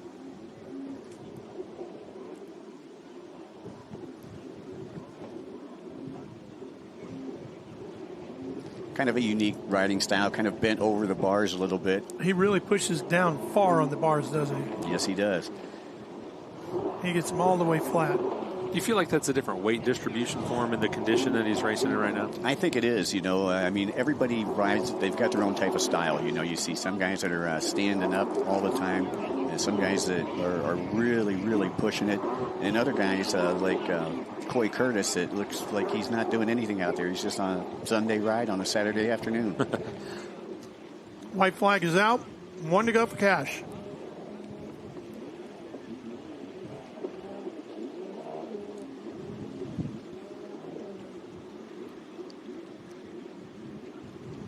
Well, I got to hand it to you. You know, both in the GP3 and the GP1, those riders from Arizona are just, they're killing it out there. Yep. Absolutely amazing. I'm just scratching my head on all of this because I've never seen this kind of dominance from just one city coming out to a race. Well, they're all pushing themselves back home, right? That's for sure. That's for sure. Like I say, Body Beach is a very busy beach there in Lake Havasu. It's been kind of a mecca of personal watercraft racing. One rider down.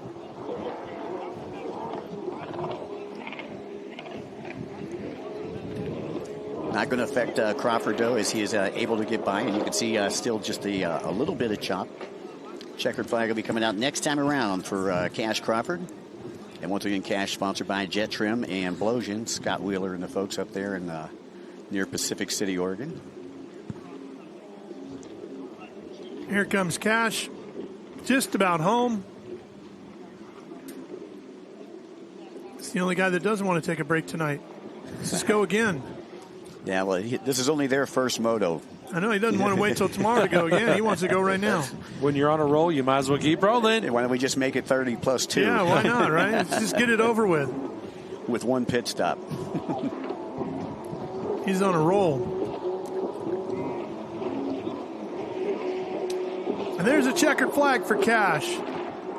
That's what he's been looking for 15 minutes ago. Let it all. Well, I guess he had to get around Emmy a little bit there, right? Once he did, it was all over. Cash took off. That's really going to help him as far as points go.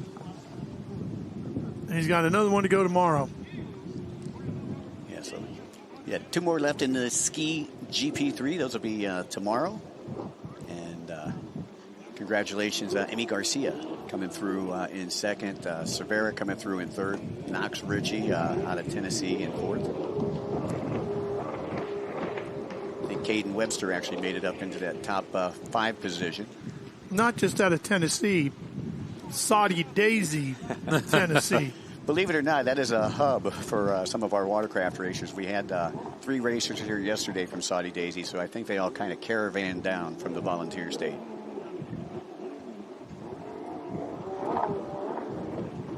And that's Richie, 4th place, getting ready to come through. Like I say, great family. Brings his mom and dad to all the races. Only 15 years old, been riding since he was 8. Now, does he bring mom and dad, or does mom and dad bring him? I think mom and dad bring him because they enjoy the travel just as much. You know, that's one cool thing about racing. I don't care what type of racing it is, it always turns into a family affair. And, you know, you make so much more family in the pits, in the racing community. I mean, it's for people who aren't race fans, I just don't even know how they have a friend network. You know what I mean? The camaraderie and stuff that you get with these teams, it's outstanding. Yeah, it's second to none. Definitely unparalleled as we take a look at Cash Crawford, your champion there, moto number 1 of the GP3. It's our big winner. Celebrating. Hoping that's not the last one of those he gets this weekend.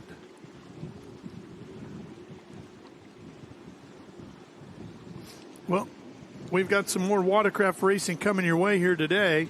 We're done with the boats today, right, Shane? Yes, sir, we are. Boats are done. Those guys are getting ready for the pit party tonight and the concert, and probably got their guys getting things ready for tomorrow. We'll be right back. The IHRA Outlaw Nitro Series is making a debut at Capital City Motorsports Park in Montgomery, Alabama, May 7th through 9th. Don't miss Top Fuel, Alcohol, Mountain Motor Pro Stock, Pro Mod, and much more outlaw drag racing all weekend with fun for the whole family. Get tickets now at IHRA.com.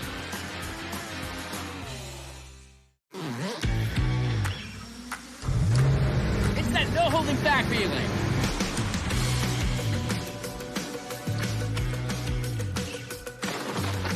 That it doesn't get any better feeling. That winning the weekend feeling. No matter what feeling you're chasing on the water, nothing feels like a Yamaha. Look at Amy, working hard now so that future Amy can buy her very own boat. Wait, sorry, the boat's great, but am I wearing culottes? Oh, you love your culottes. It's lemonade o'clock. What did I just say? Cheers o'clock.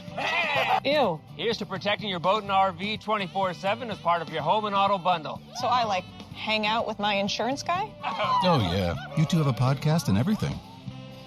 Awesome. is the SMX 250 World Champion. He's going to destroy those people that doubt him. When it counts, I'll make it happen. Let's go. Come on. This is the time to show that I got that dog here, right? Hey, Deegan wins! For the 2025 Monster Energy AMA Supercross US #1 plate.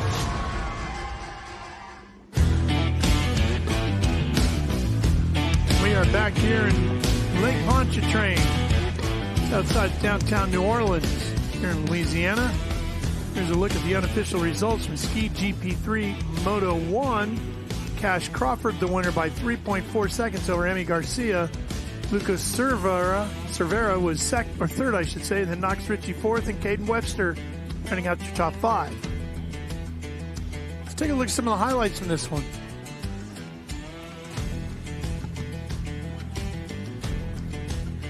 Well, it looked like Knox Ritchie had a great start right there, grabbing the whole shot right from the get-go.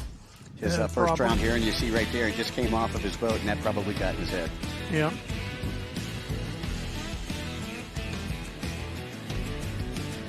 Looked like Emmy Garcia might be the star of this one here for a while. And that's Crawford right behind her, looking to take advantage. Some great drone footage there, as you can see just how close Crawford is to Emmy Garcia. He finally caught up to her, got around her. And once he got out front, Cash was pretty untouchable in this one. Yeah, he led pretty much the last quarter of the race, half the race, yep. Once he was able to get around Emmy, and unfortunately we didn't see the pass on Emmy, but we can tell you that he got past her and put in some really quick lap times. There's another rider down there, and there's a checker flag. I'm wondering if he got her in the split. He went one way and she went the other, and he just got through it a little bit quicker and was able to. Yeah, that says we may not have seen a bobble or something. Maybe she bobbled just a little bit. They're opposite sides of the split, and that's all it takes, you know. Well, let's hear from Cash. He's with Taylor. Cash, what a race that was. For a minute there, we thought Emmy might run away with it, but you came in, and I can see that smile on your face right now. Congratulations. How'd you get it done? Well, on the start, I kind of got buried because my ski's not the fastest. We're out here with 4 strokes, and my 4-stroke actually broke 2 days before the race, so had to get on my 2-smoker and get it done. And you did just that. We know it doesn't come down to just speed. It really comes down to talent and who wants it more. You wanted it more out there today. How much are you going to want it in these next couple motos now that you finished first? Oh, I'm hungry, dude. And thank you, Marine One, for building my ski and making it into a rocket and making it as fast as possible. All right, keep an eye out for Cash Crawford. He's coming for everybody in the next couple motos. I like it. There's a young guy, but with an old soul, calling it a 2-smoker, right? Amen. I had to laugh sitting here, dude. Listen to that. That was awesome. Good stuff. Good stuff. Yeah. He's heard some stories over the years, hasn't he? Well, being out there in Lake Havasu, you know, I'm sure he's learned the lingo. I'll tell you what, he keeps racing like he's racing. He's going to have a few of his own stories to tell. Oh, for sure. Looks like they're bringing the amateurs out right now. Amateur Enduro, big winner in St. Petersburg was Garrett Lofton on the VR Racing Sea-Doo. And this Sea-Doo should play into his favor this weekend with the water being as calm as it is. So this will be Amateur Enduro 300 and 200. Yeah, another rider to watch for would be 193. That's Cooper Caldwell. Coop out of Fort Worth, Texas. And he was unstoppable in the amateur class last season. Wanted to grab another title before he stepped up to pro. Just a young man at only 18. And he's got Monster Energy and MTI Boats sponsoring him.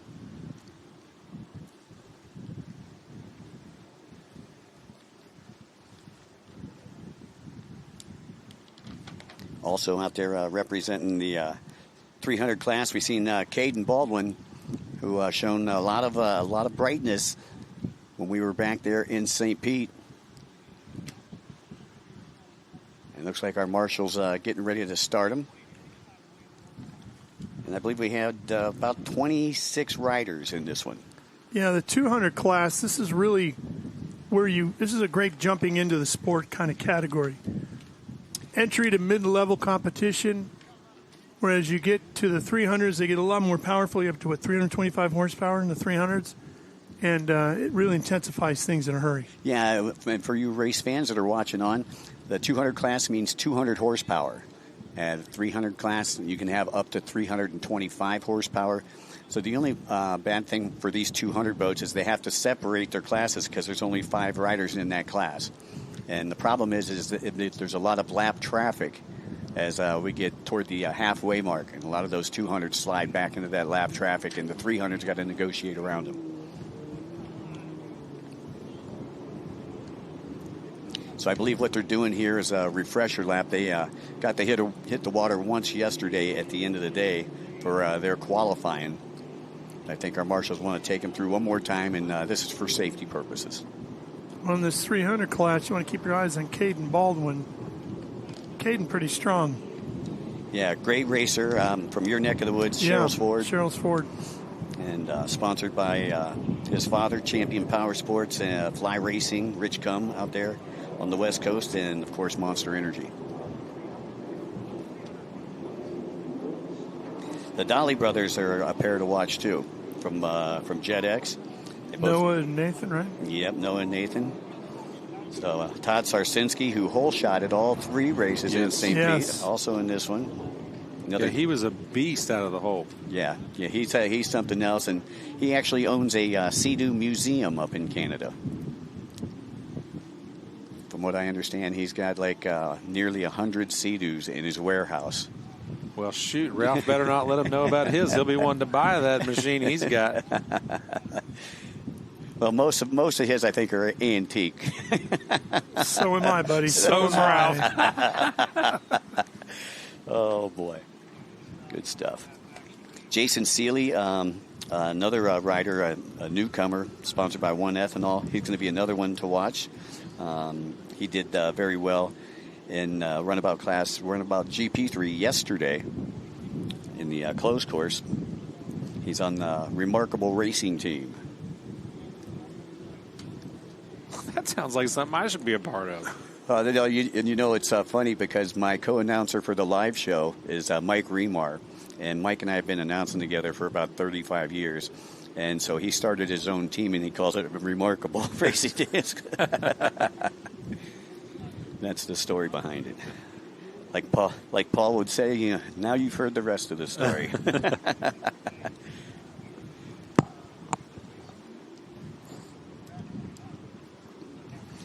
One of our this is a great story here. One of our older riders out there. This guy is one of the nicest guys you ever meet. He's actually from the Honduras.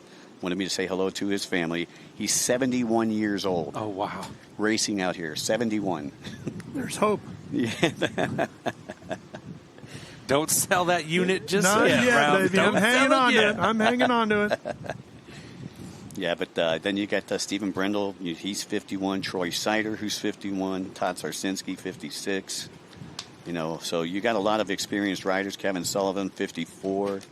So you got a lot of riders there that are over 50 years old, and it's great to see them race with the kids because we got a couple of 17-year-olds out there, a couple of 18-year-olds out there, and a couple of 16-year-olds out there. So with that old age and treachery every time. Mm-hmm.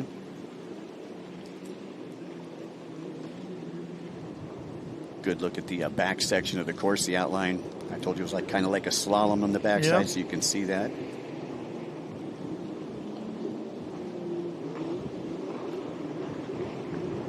Find that rhythm back there, right? Right. Now on the first race each weekend, they give them normally like 2 to 3 sight laps. Okay, they'll take them once all the way around, and then take the inside split once all the way around, take the outside split, and then they'll normally take them to the top right-hand side of the track as we view it here on Lake Pontchartrain, which would be the, I believe, northeast side. And they'll turn them around, line them all up, and bring them back down that back section of the track. They won't have to hit that slalom section. I think the first buoy that they hit is the big red and yellow, the MasterCard, which will be all the way at the top left-hand side as we view it from here.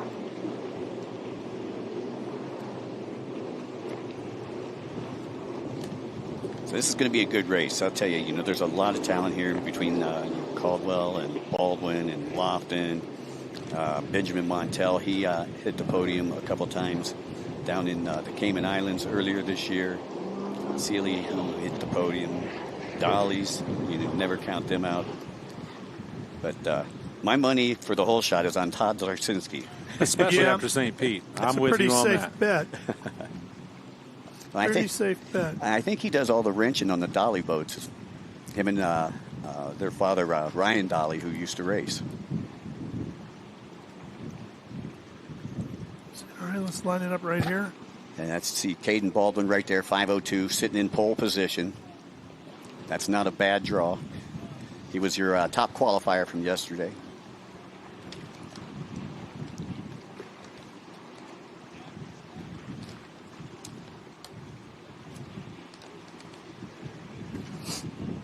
So take him just a second here to get in the gate before we go green here. Wind's picking up again, isn't it, Shane? I feel like it is. Maybe blowing the strongest it has all afternoon right now. It's probably just getting primed for tomorrow is all I can figure. Well, it does look a little more choppy out there than what it looked like before lunch. I was thinking that first, and then, you know, obviously these sit-down units, they're a little bit bigger, heavier. You know, they're going to cause a little more weight, but even their sight laps, it just looked like they were in some rougher condition already. Yeah, when you got 26 personal watercraft, you know, 25 of your best friends next to you, things are going to get bumpy. Still no sheep on the bay, though. That's right. In the 200 class, Baron Marinick, 17 years old, out of Fort Worth, Texas. He's going to be one to watch. Andy Martinez has showed signs of brightness in this class as well, sponsored by the Jack Attack Racing Team. Kevin Sullivan from just down the street in Orange Beach. And Ian Newski out of Gulfport, Mississippi, representing the 200 class.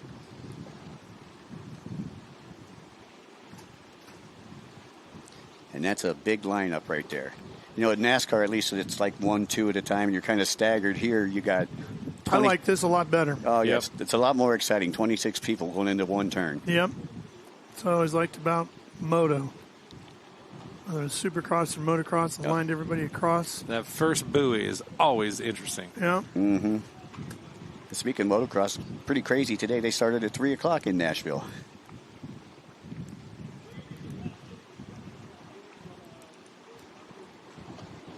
All right, trying to get them all lined up. And again, very difficult to do in these kind of conditions.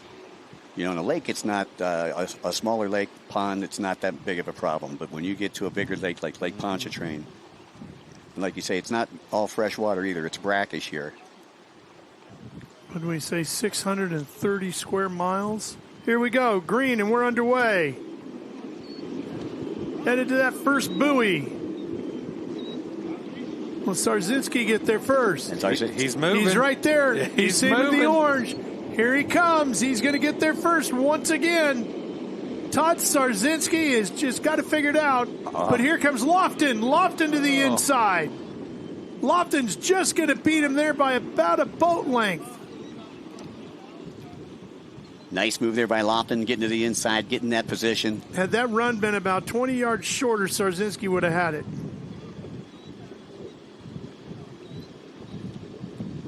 Let's see if Lofton can take advantage of it now. And you can see the difference there, the gap between Lofton and Sarzinski. Lofton gets a little bit sideways there, but able to save it. Lofton out of Athens, Georgia. Vanjie Ramgeet, who we saw racing earlier today, actually owns this boat. He was second overall in the 2025 season. Sea-Doo.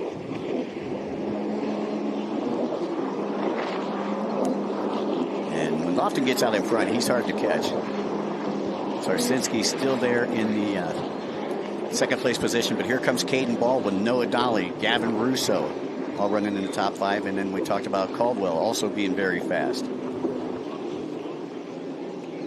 Chad Sider, a local boy, used to race about 20 years ago. Just came out of retirement to race this race because it was right here in his backyard. There's the flag waving green at the starters, or the flag stand. Maybe he'll have a good showing today, and he'll decide to pack it back up and head on the road with us. Now, I'll tell you, you know, you get bit by that bug, and anything could happen, Shane. So again, this is 30 minutes plus a lap. Here's your race leader, Lofton, sponsored by Triad Mechanical, Dean Strong Performance, Athens Equipment Rental, DMS Incorporated, T-Crane Grading, Lanier Jet Ski Rentals, Alpha Insurance, Victory Marine and Performance. And, you know, you can tell it's getting a little bit rougher out there. As we were just focusing on Lofton, he was really airing it out. And that was along that back section of the course that we talked about, which is a little bit rougher, right when they make that turn up there by the point. Because they're kind of getting a cross wave right there.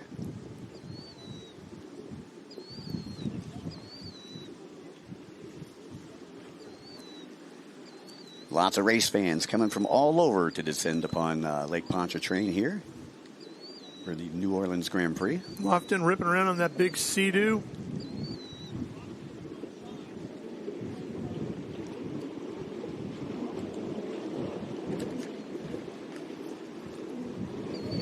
Now in this category with the Sea-Doos, it's the RXP X, RXT X models, right? Yes. Then you got the Yamahas. The SVHO. Yeah, you got the SVHO and you got the GP 1800s. Well, now they got the GP 1900s that just come out, but there was only a limited production, I believe, in 2025. In the 200 class, you got Baron Mernick is your race leader, and he is 21 seconds ahead of Kevin Sullivan. Ian Newski in third out of Gulfport. It's great to have this GPS timing and scoring. This is the first year that we've had it. And the 200 class, I felt bad for them because they never got the credit where credit was due. You know, we always talked about the 300 class because the 300 class was always in the lead. So we didn't know where the 200s were. Yeah. They kind of get lost in the middle. Yeah, exactly. Yeah, so this is really good for that class. So it's nice to give credit where credit's due. Baron, sponsored by Caldwell Racing, Monster Energy, Commander Yamaha Jet Tribe, Riva Racing 60 helmets, and again, his father, good friends with the guys at MTI Boats. As a matter of fact, he's got 2 of them in his backyard. Yep. We were just talking about those in the boat world the other day because I saw, it wasn't St. Pete, I saw some of the MTI crew over there and I said, man, that's my nephew. The 917. That's Nathan Dolly. Oh man, tough break. I believe Noah, his little brother, currently sitting in third right now, just behind Sarsinski. Caldwell moving up to fifth. Russo moving up into that fourth spot. But Garen Lofton, Todd Sarsinski, maintaining that lead. And they got a long ways to go yet. 20 minutes in a lap. Lofton right now starting to separate. You can see he's got an 8.5 second lead over second place right now, Caden Baldwin. And he's spending the whole time just sitting in the saddle, isn't he? He's not standing up at all. Well, you know, he'll probably stand up right toward the end. You know, just we were talking about that little back stretch. But Lofton, he's a young gun, again out of Georgia. Very strong rider, 23 years old.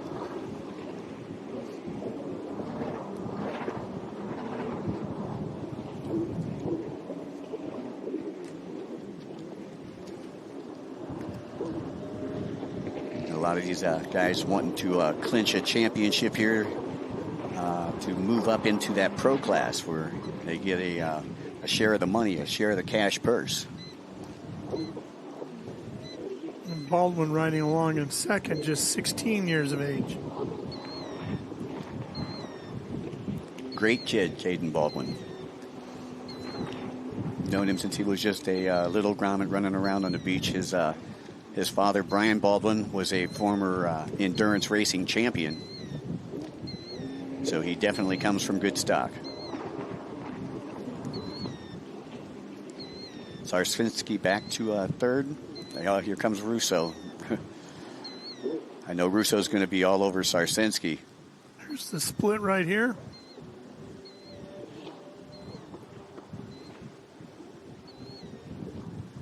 Do you feel like one lane gives an edge here today, or are they pretty even? You know, I would, if I was racing today, I think that I would take the inside because it just seems a little more protected. You go outside, you're kind of going outside that jetty, and the wind just blows straight across over to where the VIP area is. We've actually got like 3 different pit areas for those of you who are listening in. And it's about, 2.5 miles from one side to the other. That's why we have shuttles doing a great job of moving all of our fans around so they can get through all the different pits and meet their favorite riders, drivers, and throttlemen, and get their signatures, buy their shirts, and have a great weekend here.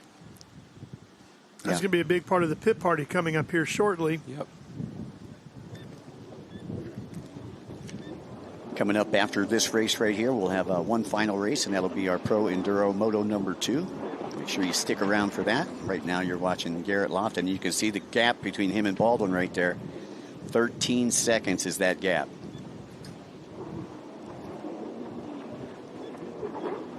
Sarsinski about 5 seconds there behind Baldwin. And Daly about 3 behind Sarsinski. So that's the way they stack up 1 through 5, and the gap between them still over half this one to go.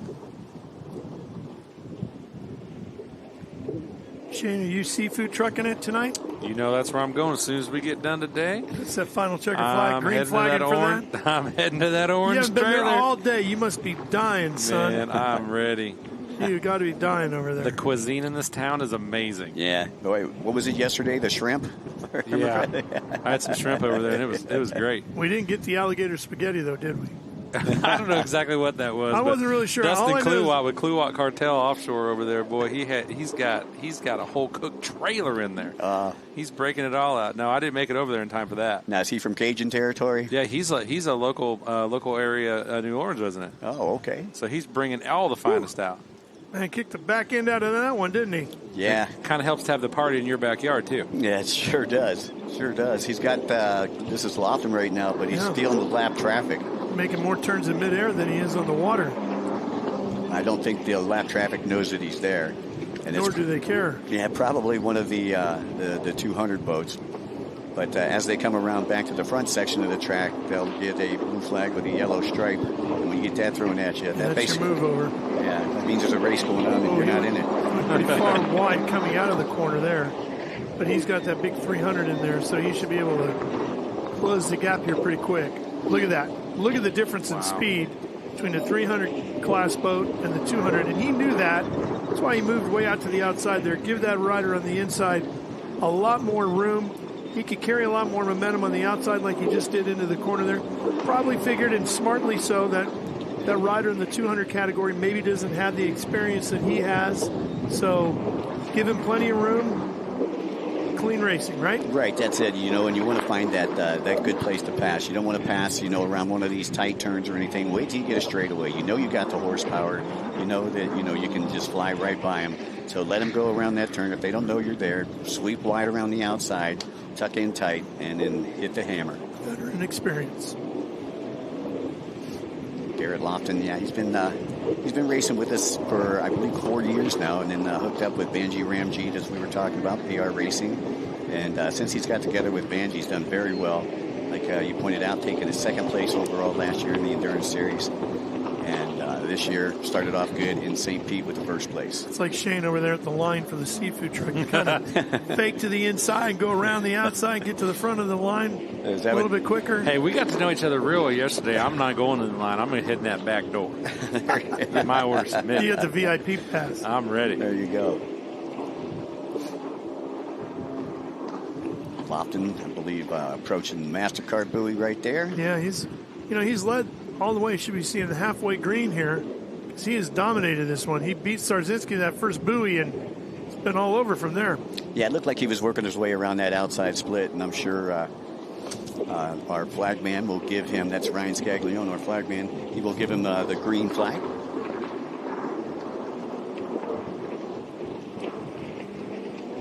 And special thanks to all the IHRA officials for all of their hard work and teamwork this weekend. You know what you notice Lofton here is easy on the bars. Yeah, you don't want to... Not over gripping too hard, Not wearing your arms out with the death grip on there. Well, if you do that also and you come down at an angle, and all of a sudden you're going to go flipping through the water like a sandstone.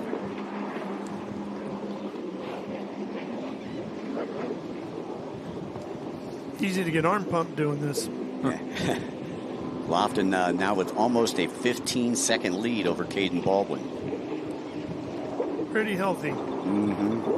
22 seconds ahead of Sarsinski, who is in third. 13 minutes and a lap to go. You've got a pretty even split of guys taking, the inside line versus the outside line there.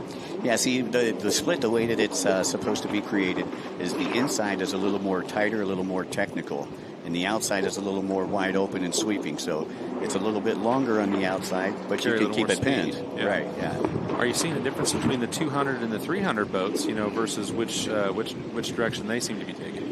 Well, if I was a 200 boat and I had a 300 boat behind me, I would take whatever direction they weren't. They weren't, because you're kind of looking back, because those 300s, they come up on you quick. Baron Marinick still leading in that 200 class, followed by Sullivan. And Marinick now, he is a minute and 33 seconds ahead of third place, Newski. Just shows you how fast that Cooper Caldwell racing team is. I'm sorry, John Caldwell. Cooper's actually his brother, racing in the 300. And Cooper's currently running in the 7th place in the 300, right behind Bryce Ford, Gavin Russo, who is in 5th. No changes up top, though. It's still Lofton, Baldwin, Sarsinski, Dolly, and Russo, 1 through 5.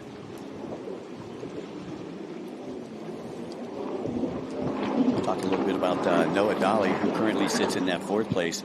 Noah, again, out of Canada, sponsored by JetX Racing, the BRP Museum, Riva, and Map Tuner.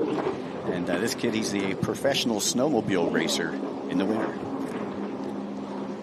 I guess that makes sense being from Canada. Yeah. He's getting a lot of seat time, whether it's a jet ski in the summer or a snowmobile in the winter. So Lofton getting that win at St. Pete, points leader. Picked up 70 points. He's in front of Sarzinski, who right now runs in 3rd. Sarzinski was 25 points back. Yeah, Sarsinski with 3 good starts in St. Petersburg, but faded toward the end of the race. And then Noah Dolly, Cooper Caldwell, Gavin Russo, the top 5. And Nathan is the one that had troubles here, not Noah, right? Nathan Dolly. Right. Yeah, and Nathan's all the way back in 10th in points, so his hole is going to be bigger. Then Baron Mernick is the points leader coming out of St. Pete in the 200 category, 20 points up on Andy Martinez. I don't believe Andy is here today, is he? Yeah, Andy, I believe, is in 4th place in the 200 class, but he's way off the mark. That's Armando Martinez. It's Armando. That's his dad. Right.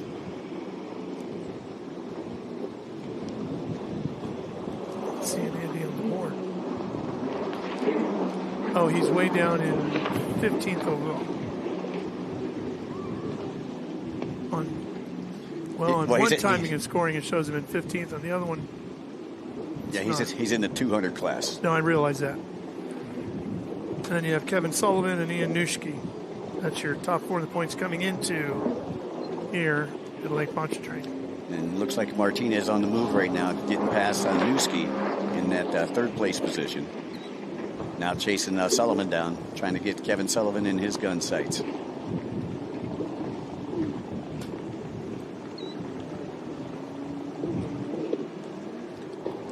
A lot of these riders, the younger, less experienced riders, or somebody who just got the bug, and they had a 300 boat or a 200 boat, and said, hey, I love what this is. I love the family atmosphere.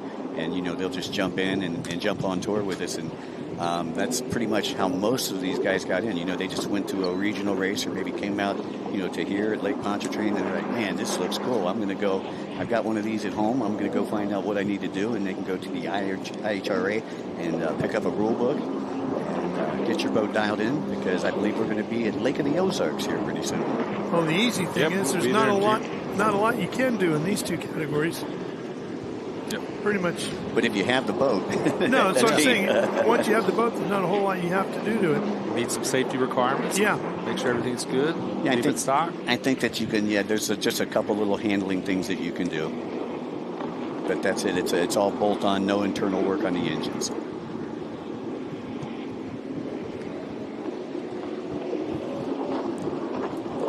Lofton inside of 9 minutes and a lap. See the causeway there in the background. Now, that is really a causeway. That's the longest causeway I've ever seen, and I live in Florida. Well, it's the longest one at 23, almost 24 miles. Oh, is it? I didn't realize that. Well, Michael, if you'd been listening at the beginning of the show. Oh, was I here for that?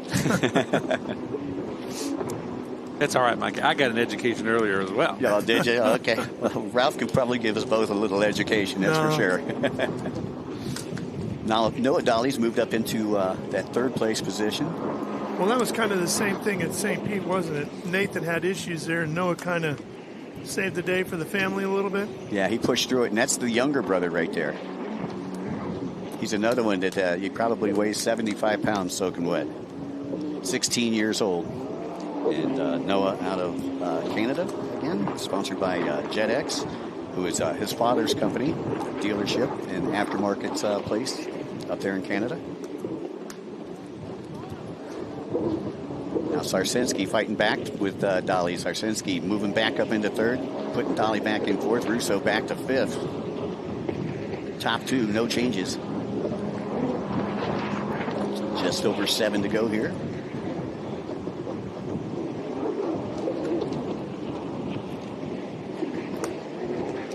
Great day for racing, race conditions, you know.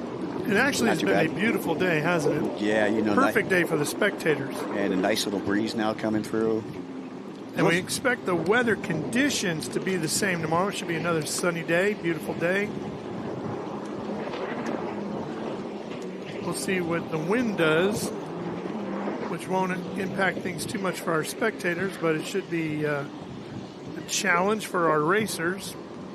Well, in the 200 class, Andy Martinez on the move, just able to get past third place. Kevin Sullivan, who was in second, so Martinez up into second. And now he'll try to catch Baron Marinick, but I don't know if he's going to be able to do it. 6 minutes may not be enough time. Marinick with a huge lead right now.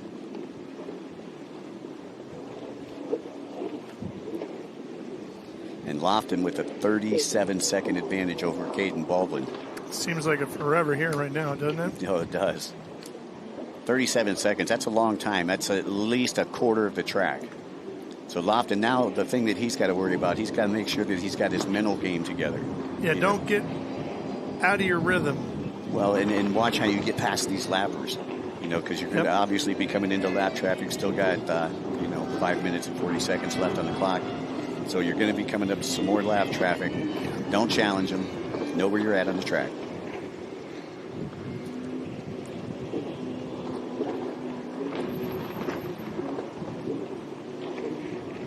Like right here. You got racers spread across the lanes.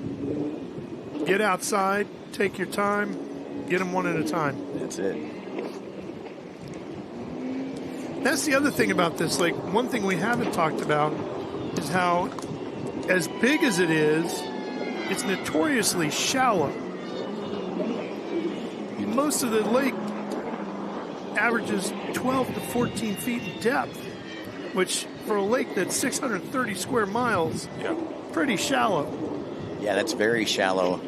I remember last year, though, they found one of the deepest parts of the lake out here with the offshore powerboat racing. They lost a couple of engines, and they found them in like 130 feet of water, and they had divers go down for 3 consecutive days to find the engines. Got a yellow flag out here. But that's unusual, right? Yeah. I mean, the majority of the lake, like we said, right, much shallower than that, and that's going to really impact what this water does. Well, you can see the color of the water right there. How you look a little further, it's bluer out there, but this is churned up, and that's because it is so shallow.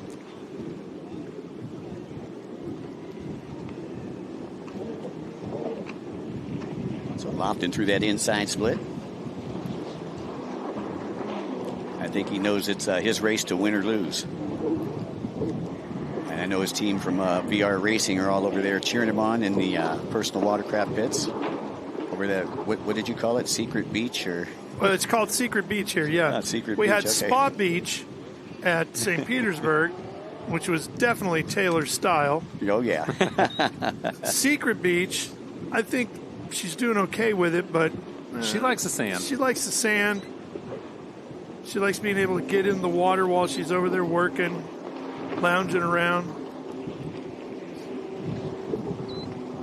If we could give her a beach chair right in the water on a sandy beach with the waves just kind of lapping up on her legs as she's sitting there, I think she'd be like, okay, this is a perfect location. I think I'd park my chair right next to her. You would be, wouldn't you? That's Sarsinski that went down, and the reason for the yellow flags. I thought I seen him slipping back in the lineup, and that is why. I'm not sure if he came off the boat, lost his lanyard, but the marshal's right there to protect him. And again, like to say, a very special thanks to our Progressive Insurance safety team. Don't let Shane fool you. He'd park his chair right over by the seafood truck. Or VIP. I mean, you know, they look like they're having a great time over there. Oh, they do. They have some amazing views over there. I bet. It would be really nice if we had a There's Taylor. Look at her. He's all relaxed over there. Taylor, how you doing? Well, I'll tell you, you're right. I do prefer the sand. However, I found a little spot here on my asphalt parking lot with some of the riders. How's the view? Would you prefer sand, or how are we feeling with this? I mean, gotta love some sand, but you're not getting dirty right here, so no complaints. That's a point. That's a point. How are we feeling about this race? Yeah, I'm feeling good going into the next race. I think it'll be good. Water looks rough, and amateur race looks crazy, so I'm looking forward to getting out there. Amateur race is crazy. I talked to Lofton earlier. Sea-Doo is where it seems to be at. I know it's got they have those deep V-holes, so they find that really, really tight technical stuff easy, right? Yeah. Sea-Doos work good, but, you know, I'm here with Yamaha, and we're going to make it work in this next moto, so I'll show you guys how it all looks in the next race. I like it. Battle of the riders and battle of the manufacturers. All right, I'm going to be here not on the sand, but over here in the pits. Well, don't get too upset about it, Taylor. I got a funny feeling we get to Cocoa Beach next May 15th through the 17th. Plenty of sand for her. Oh, there's more sand than anybody's going to want to deal with. Yeah. And that was miles of it. That was Devin Farthing who she was interviewing right there. Yeah. And Dev Dog not having the best of days, but you know what? Still had a smile on his face. He's got one more left to come. He can redeem himself. Oh, yeah. He's in that next Pro 300 Enduro race. Had Coming up. 6th in number 1. Yep.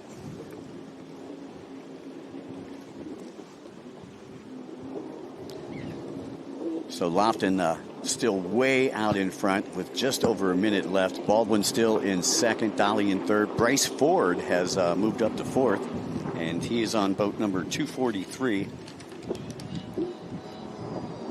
And I'm taking a look down here. I'm trying to find Bryce on my sheet. I don't have him on my sheet, so it could be a borrowed boat. But this is Bryce's first appearance here in our Amateur 300 class.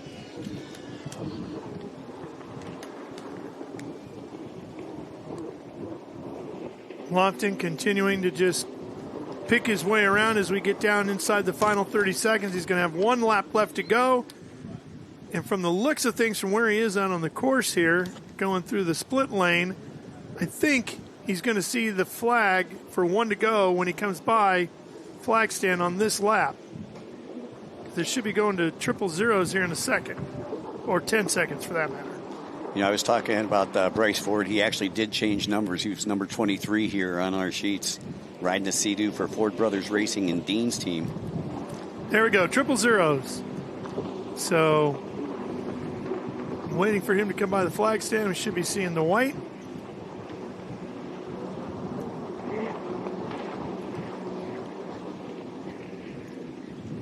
Marinick still leading in the 200 class, 30 seconds ahead of Andy there Martinez. It is.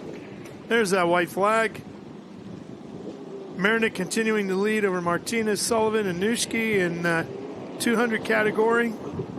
They're going to have one lap to go. And here's a look at what's going on in the 300 class, where Lofton is out front over Baldwin, Noah Dolly, Bryce Ford, and a whole bunch of others that have seen nothing but the backside of Lofton's boat. You know, well, they haven't even seen the backside of Lofton's boat because Lofton's when almost he's a minute gone by ahead. him, when he's lapped him, some of them have seen it, but that's as close as they've gotten to it, right? I'm telling you. That's Baldwin right there that we're taking a look at, boat number 502. Baldwin, another one of those racers underneath the Farthing Racing compound.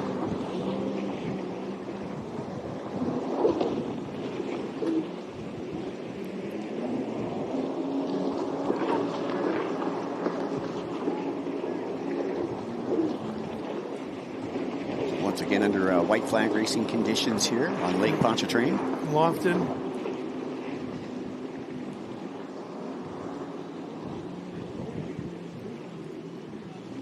Well, he's just rode a brilliant race. Kind of like Curtis did in that Ski GP1 race. You know, once he got out in front, man, he just took off. Yeah.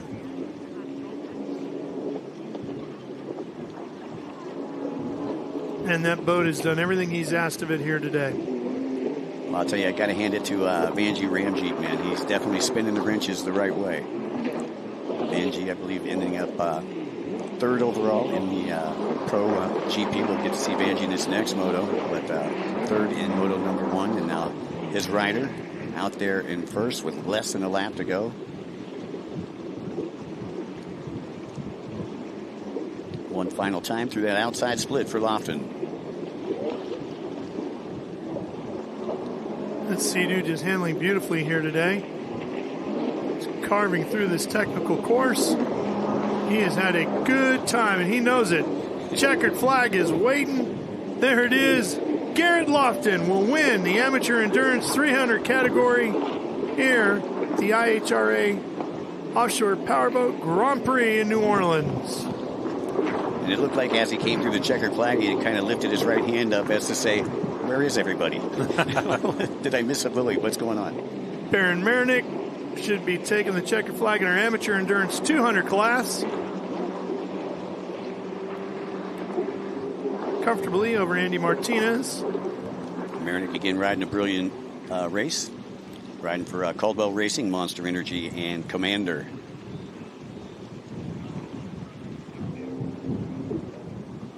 Come all the finishers across the line. Well, Dolly made it up to third place. Cooper Caldwell made it all the way up to fourth. And newcomer Bryce Ford back there in the fifth on the Dean Strong boat. Dean Chirier used to be a master tuner from right here in the New Orleans area. And unfortunately, we lost him this past year. I think it's got to be getting a little cool out on the water too, huh? Especially with this breeze coming in. Yeah. Looks like it's picking up a little bit.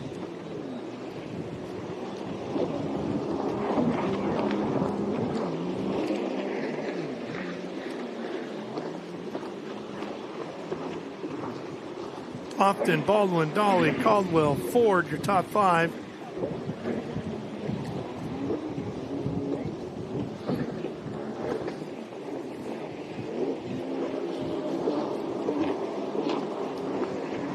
And we'll have one more race to go. One more endurance race. Half-hour affair. It's going to be the pros coming back out for moto number 2 for them. So make sure you stay with us. You're not going to want to miss it as we work towards the end of the day here with our IHRA Professional Watercraft Series in New Orleans.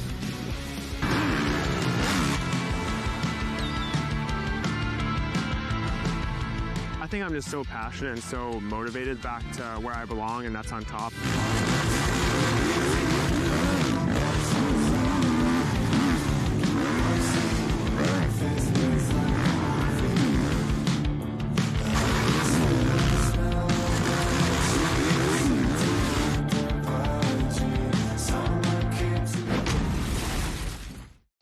Look at Amy, working hard now so that future Amy can buy her very own boat.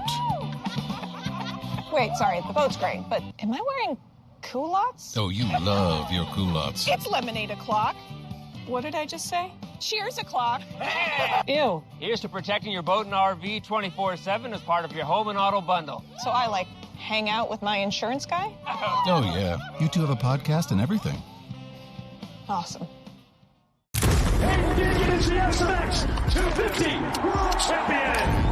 He's going to destroy those people that doubt him.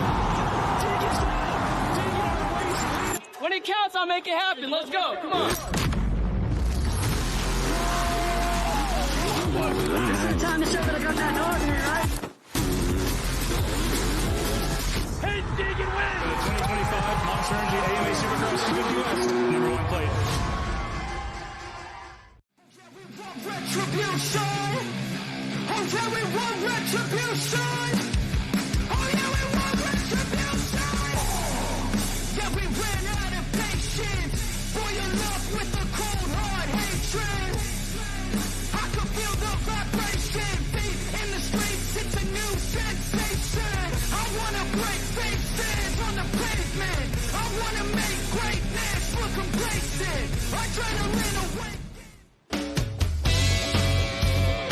Our coverage from here in New Orleans has been brought to you by Monster.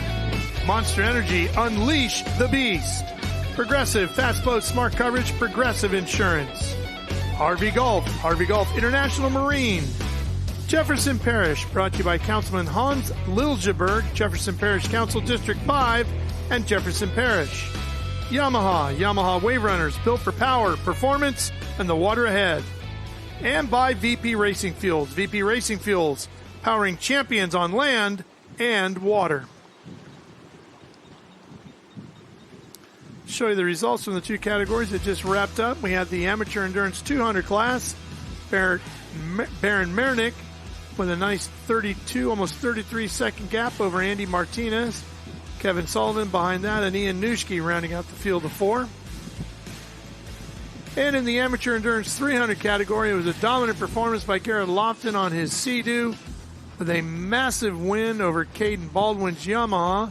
Then two more Sea-Doos after that, Noah Dolly and Cooper Caldwell. Then Bryce Ford, Armando Martinez, Gavin Russo, Gaddis, Mantle, and Seeley wrapping up the top 10 as we take a look at the highlights here. We thought Sarzinski was going to get... Well, he got the whole shot. He got the whole shot, but then Lofton got him about the buoy. Lofton got him right there, about halfway into the lap right there, and Lofton never looked back, led the rest of the way. Yeah. Good look at Lofton there. And I'm telling you, he was airing it out there on that back straightaway. It's a nice ride there by Lofton. Yeah, Smooth. he just, once he got out front, boy, he just pulled away. Caden Baldwin did a great job getting up to second, but man, just could not do anything with it after that.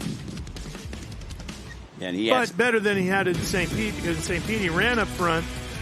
Long portion of the race. What was it, 5 minutes to go in the race? Right, yeah. And he crashed?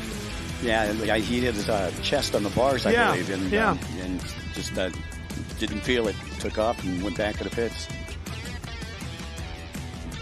Did basically the same thing in both races, didn't he? Yeah. Not necessarily taking it in the chest, but he had two issues late in the race. And I think he re-injured an injury that he had last year from Clearwater. Yeah. So a much better day here for Caden Baldwin. Something for him to build on as we look towards Cocoa Beach and the rest of the weekend here. Great shot of the marina here. Yeah, and we got one more race to go. One more endurance race. Yep, Pro 300, and this should be a dandy. Jay Edworthy, unstoppable in that first race. He looked good. If you think Garrett Lofton put out a dominant performance, you haven't seen nothing yet till you get this guy out there next, right? Yeah, and he's from Cambridge, Ontario, Canada. Been riding for the Dolly family and JetX for most of his career. They're all best friends. They all ride together. There used to be a Canadian tour that used to race, and so they're all friends. And when the Canadian tour dissipated. So now they said Taylor has braved the water to go out and interview our competitors here. I'm wondering, Taylor, did you really brave it, or were you just dying to get out in it? I braved this water, okay? There's no sand for me to exfoliate after, but I'm out here because I wanted to talk to Garrett on that incredible run. It was kind of just you out front. You were just running your own race. When we spoke before the race, you were calm and collected, and that's all it took. Yeah. I mean, pretty much I got out front, and once I kind of looked back, I saw Caden behind me, and I knew he was going to stay on me for sure because of his ski, and he can ride really well. So I knew I had to get up front and leave him. It did get rough out in the front. I knew it would, so I just kind of kept my composure and, rode smart. Just want to shout out Dean Strong. We got these skis dialed in, and, I mean, there's nothing out here that's going to catch it. So the ski did its job, and I did my job. So You are not wrong about that. You definitely did your job. But when it comes to lap traffic, because that's what you were racing towards the end, pick them off one by one. What's your strategy? Because you do have to finish to win. I don't want to hit anyone, mainly because I don't want to damage my ski or come off or anything. So I just slow up for enough to get around them if I can. Obviously they do their own little thing, so I just try and get around them safely. Obviously don't want to mess up my ski or anyone else's ski, so just got to ride it safe. All right, well, congratulations. That was an incredible finish. Thank you. Guys, I'm going to be out here. It's too slippery in here, so I'm just going to jump on this ski. Excuse me. All right, I will see you guys later.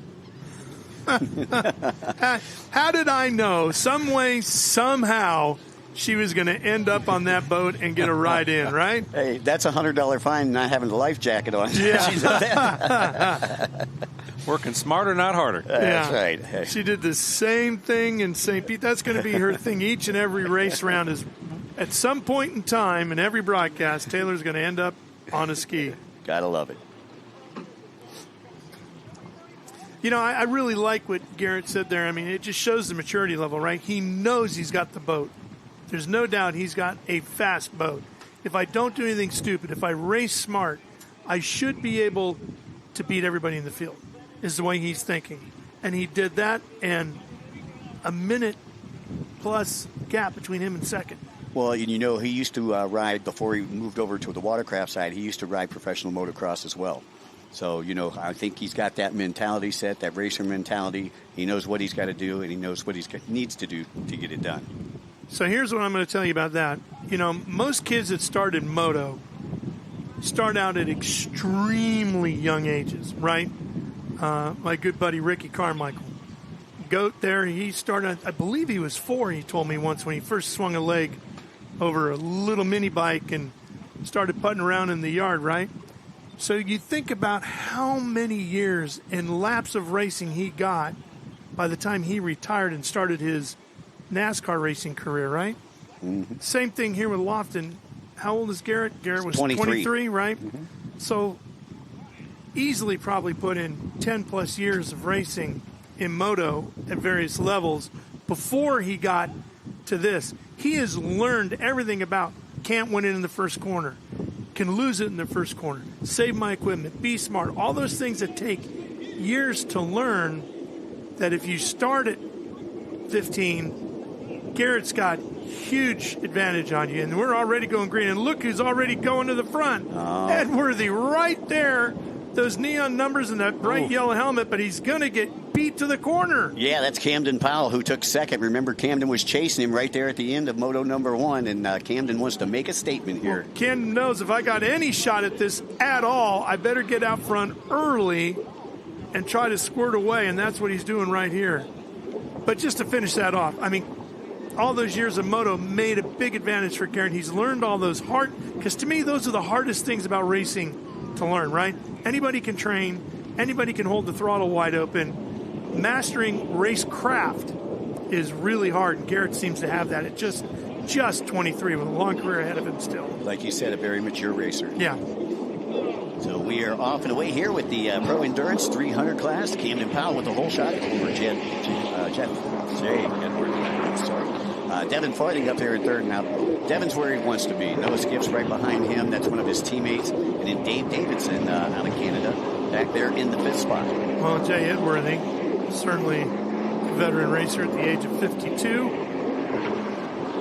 Yeah, Jay's put in about 3 decades, and a couple of years ago we were racing in Michigan City and had a real bad broken leg, very bad broken leg, and we were glad to see him back. He took about a year and a half off and came back about a year and a half ago. So we're glad to have him back, and to watch him up there near the top is really inspirational to anybody who's out there watching racing. Again, this is 30 minutes plus 1 lap, showing 28 minutes and a lap to go still. And Powell, part of the Syracuse Mafia, putting that boat up top exactly. I'm sure he's had a couple trailer talks with his dad as well. His dad was a expert ski champion back in the 90s and early 2000s. And I talked to his dad yesterday, and he said, Mike, he's like, you know, we've been working on this ever since St. Petersburg. He's like, I think that we got the right package. And you see, he did very well in the GP ski race, and he's doing well here in the Pro Endurance.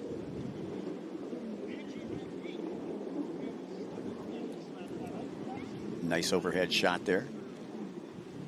44, Camden Powell, only 22 years old.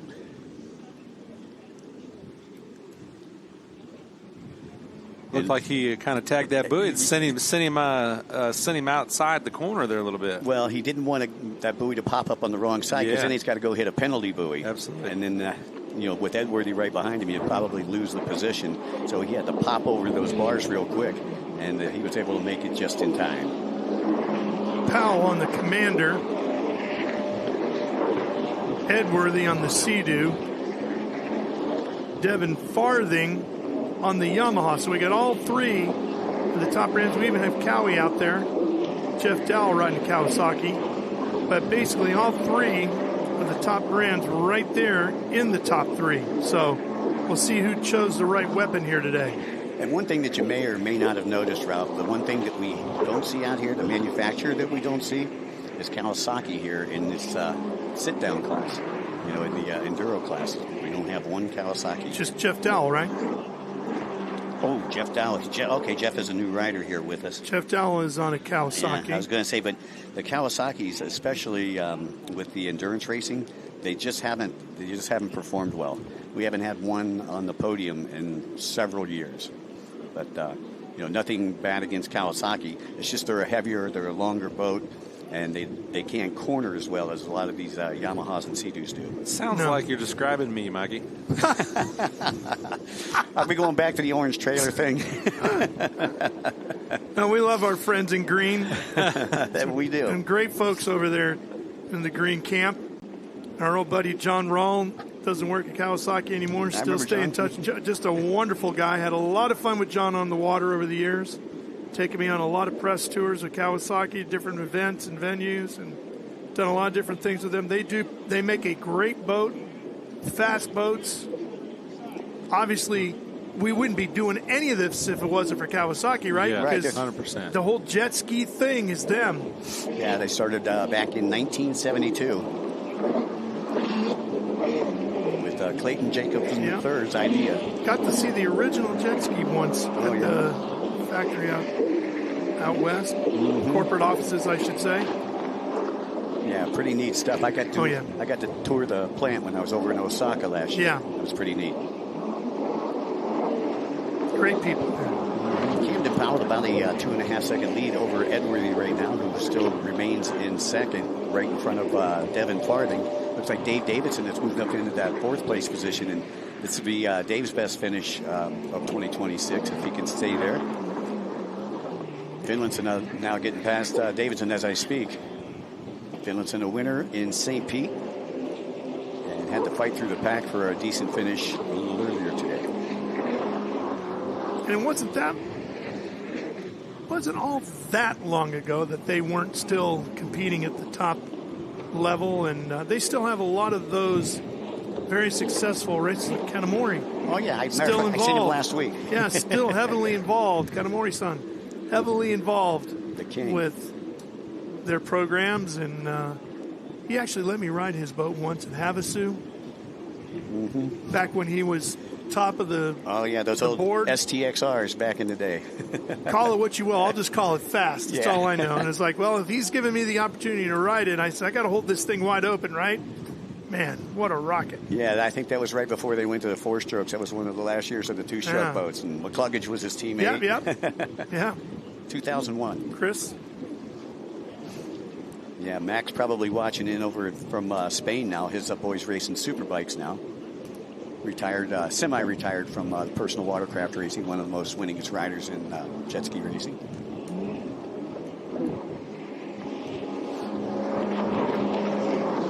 So Finlandson now able to get past Davidson for that fourth place position. Just taking a look down, Camden Powell turned in a 1:52.084 that last lap around. Edworthy with a 1:52, so Edworthy's shaving some time off. I'm really enjoying this technical course layout here today, and to be honest, as a fan, I'm looking forward to potentially having rougher water tomorrow, because I think the mixture of this technical course design with the rougher water is going to make for some spectacular shots. Yeah, you got that right. You know, the water gets a little bit rougher, like you were talking about. There's sheep on the bay tomorrow. Are we going to get sheep on the bay, you think? Yeah, it could. I think they're going to stack up tomorrow on the bay is what's going to happen. Well, I'll tell you, it's going to be neat. Either way. For those that don't know, because we've been joking about the sheep on the bay, because you said that at St. Petersburg, and Shane and I cracked up over it, and we've been loving that terminology. You're talking about whitecaps. Whitecaps, that's right. That's why. See, we called it sheep on the bay because I grew up near the shores of Lake Erie. Yeah. And it was always sheep on the bay in Lake Erie. Always, yeah. I can imagine. Camden Powell, I'll tell you what, I know we're not too late into this race, But even in the early stages here, still inside of 9 minutes in, he's done a great job of fending off Edworthy so far. But you know he's lurking back there. Well, he's far from done. I was looking at Skips, who sits back there in 6th. He had a great finish earlier today and had a podium finish back in St. Pete. So I'm imagining he's going to probably move up the lineup too. And I could see Jay Finlinson also moving up. I don't know if Powell's going to be able, if Powell stays together, I think that he may have this. Even though there's 20 minutes left, I know it's a big prediction. But if he stays together, he's going to have this because he's had some mechanical issues in the last couple races. Well, he is 30 years younger than Jay. Yes. Not that means anything. But when you're talking about an endurance race, that's got to be worth a second. Has to be, right? Right. Edward, still only 2.5 seconds back. No, I mean, that dog's not done hunting. No. He's going to be on it all the way through. And Camden knows that, right? Camden knows Jay's back there somewhere. He saw him going into that first buoy. He knows he passed him. He knows he didn't fall that far back. He's not going to have a minute lead on him, even if he stays out front. Jay's going to keep this thing close all the way. Even if he's not right on him, he's going to keep it close. So the pressure is always going to be on Camden Powell not to make a mistake. Now, the question is, does Camden do what Garrett Lofton did and race smart all the way through this? Because if he stays out front, does he smartly take his time and pick the right spot and the right location and the right timing to get through the traffic? Because he's going to catch it. Well, you know, I wouldn't want to have Edworthy on my tail. No. First off, because no. Edworthy is one of those racers who isn't afraid to take chances. Looks like Farthing now moving up. And what happened to... got around the lumberjack. Yeah, Edworthy back, what was it? Keeps falling. Yeah, what happened to Edworthy? All of a sudden disappeared on our timing and scoring. He must have fallen because he is nowhere, guys. Oh. Well, now timing and scoring showing him in 3rd. Or 2nd. They might have a transponder. I was going to say, because all of a sudden he wasn't there, falling, right? But yeah. He was not. I didn't just make that up. He was not there. No, I seen it. I'm like, where did he go? But, yeah, he's still right there. He's still pressing Powell. Farthing's still in the mix, too. Right off the board there for a minute. You got to remember, Farthing's a youngster, too, being a senior up at the University of Tennessee, Chattanooga. He's going to be all over Edworthy. Finlinson, another one not to count out when he won last week or 2 weeks ago in St. Petersburg. He started out in 9th place and still ended up with an overall win. So don't ever count out Finlinson either. And again, Powell on the Commander, Edworthy on the Sea-Doo, and Farthing riding on the Yamaha. And we just seen Finlinson get past Farthing. Yeah, and he's on a Sea-Doo as well.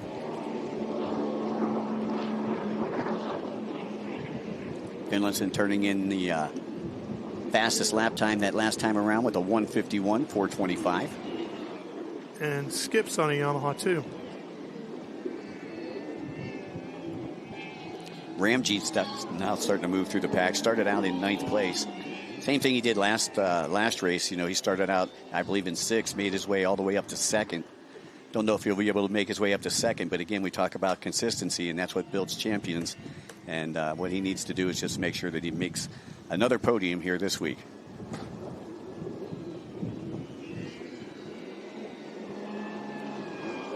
As we take a look at Powell negotiate his way through that outside split.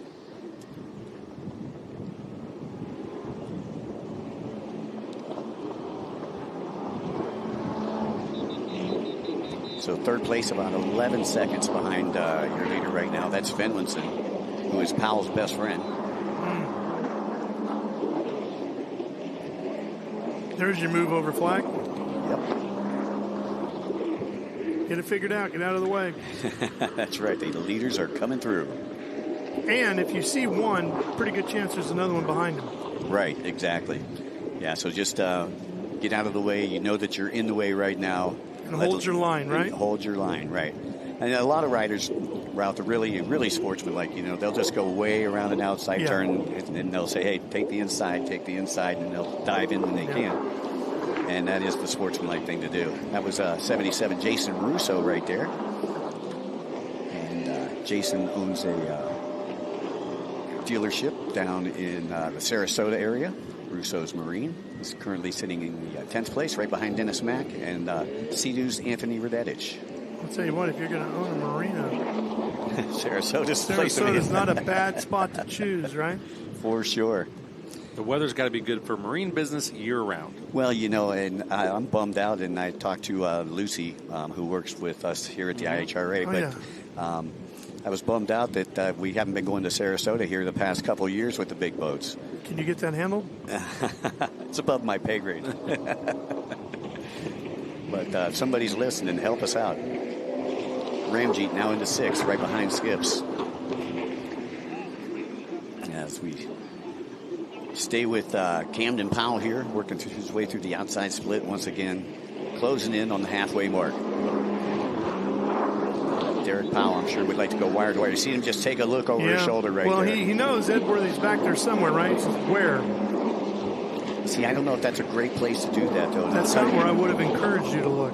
Right, because he was on the split section. If he's looking behind him, he's not looking over at the other section because Jay made a split to the other section. Wait till you get on the straightaway. Yeah, exactly. Stay focused. Tell you what, watching these guys on these boats, whether it was St. Pete or here, all it does is make me want to get home, jump on mine and go. Get out on Lake Norman. Have you winterized it yet? Oh, son, yeah. We went out this last week, right after St. Pete. Yeah, you had the bug bit you. No, the old guy Wave Runner Club was in action. You betcha. Look out, Lake Norman. Oh, yeah. Went to lunch with my buddy Dennis, and we got out there and having a good time over the Blue Bear. And I said, hey, I got to tell you, there's a kid on the lake here running in our IHRA Pro Watercraft class. He's fast. We got to find him. We need tips. Yeah. You could probably find him. Just got to find out which cove he's hanging out in. Any given day over at Champion Power Sports, over at his dad's shop. Yeah, I might have to go by there. And, hey, where's your kid at? Where's your boy? I need some lessons. Yeah. Some tips. So Powell again riding for Speed Racing, his dad's company, and Ignite Racing Fuels out of Indiana that make the racing fuel out of corn, which I thought was interesting. But a lot of racing fuel out of corn. Yeah. Sure. Well, that's a lot of our racers have changed to that because it's not as bad for the engines.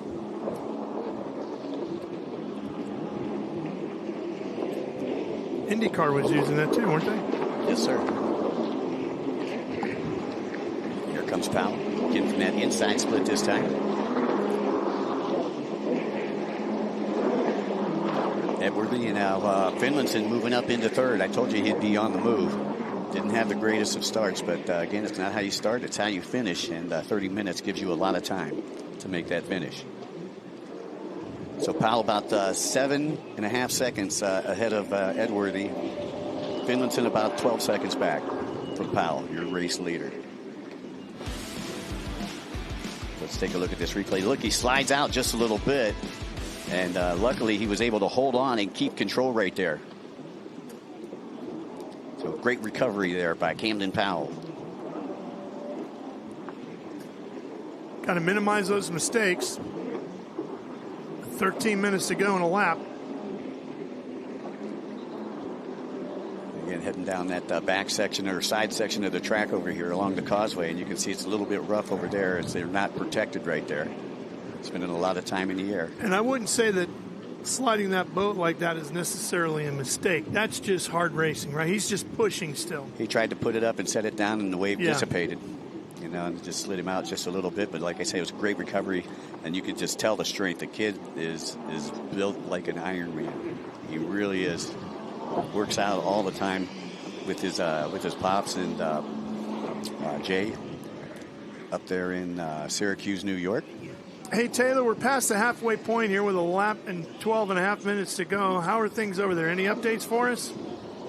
Well, I was able to speak with Powell before the race, and the first word out of his mouth when I said, "How are you feeling?" he said, "Sore." He was rubbing his legs. If you guys remember, he's running double duty, so he did those stand-ups earlier. This is his third race of the day. When they call it endurance, they really mean it. So he's got that lead now, but he cannot back down at all. He's got both the Jays behind him, and they are not running double duty today. So he's really got to hold his own. He said whole shot matters.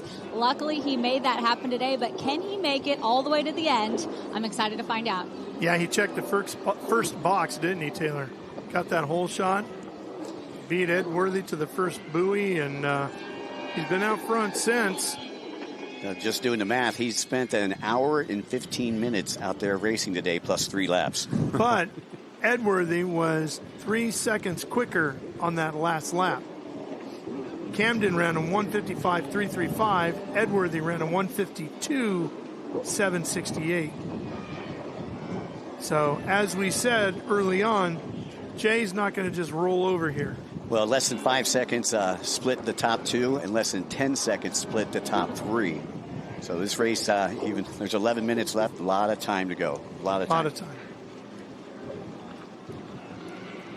Farthing back there in 4th, trying to better his 6th place position from earlier today. Skips in 5th. He took a 4th earlier today. And Ramjeet in 6th, who took a 2nd earlier today in Moto number 1. This is their 2nd moto. Their 3rd and final moto will be tomorrow. We'd like to invite everybody back here to Lake Pontchartrain, because we've got all kinds of great personal watercraft racing and offshore powerboat racing right here as part of the Orleans Grand Prix.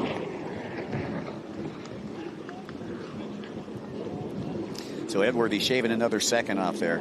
Now he's only 4 seconds back. So Ed Worthy is on the move. I think that he knows it's getting close to a couple thirds of the way through this, and I'm sure that he would like to take care of this and not have to do it on the last lap. And I think that could be the problem, is Ed Worthy on the Sea-Doo riding behind the Yamaha creating a little more rougher water for Jay, and that's why when Jay is out in front and he's got that clean water in front of him, that's where he excels.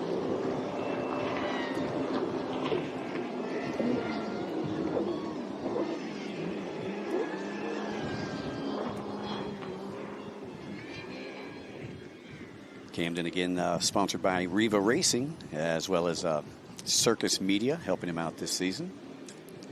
And Jay shaving another second off, now only 3 seconds behind. He's digging. He is. He's pushing hard. He's pacing himself very well. Yeah, and he's got time. There's still 9 minutes and a lap to go. Powell ran a 1:52.544 in the last lap. Ed Worthy a 1:50, almost a 1:50 flat. He ran a 1:50.003. So he's not getting slower, he's getting quicker. Well, I think he's like a shark. He can smell the blood in the water right now. Well, he can see him, right? Oh, yeah. That's all he needs. Uh-oh, and Powell's starting to make mistakes now. That's the mistake right there, right? Mm-hmm. That'll buy you a 10th. He keeps is that looking Ed over Worthy his right shoulder. behind him? Right. That's Ed Worthy right behind him, right? The best advice I could give to anybody watching, the race is in front of you, not behind you. Yeah. That's right. But it's the hardest thing. Knowing that somebody's knocking on your door. It's the hardest thing. I still believe being the chaser is easier than the chasee. Finlayson. Another look over the shoulder there. I'm going to have to talk to him about that in the pits later on tonight. He ran a 1:51.569, and Ed Worthy ran a 1:51.694. Oh, man. I mean, just no break. No break at all. These guys are pushing each other to the absolute max.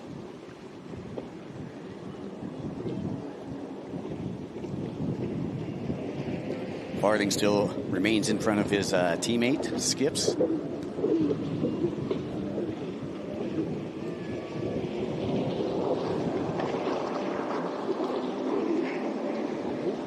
And they keep uncorking personal bests in different sectors. Powell, personal best in the north sector. Ed Worthy, personal best in the east sector.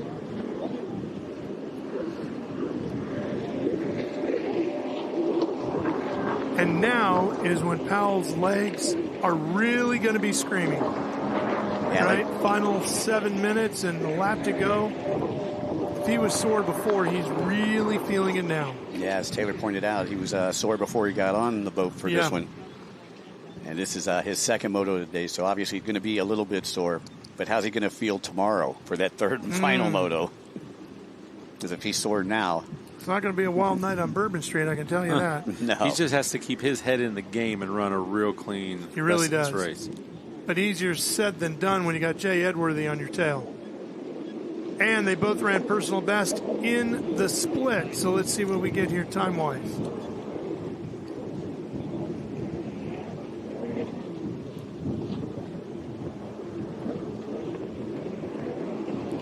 Al getting ready to come out of the outside.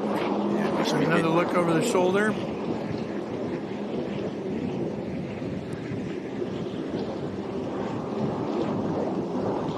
Powell, a 153.949. Edworthy, a 152.865.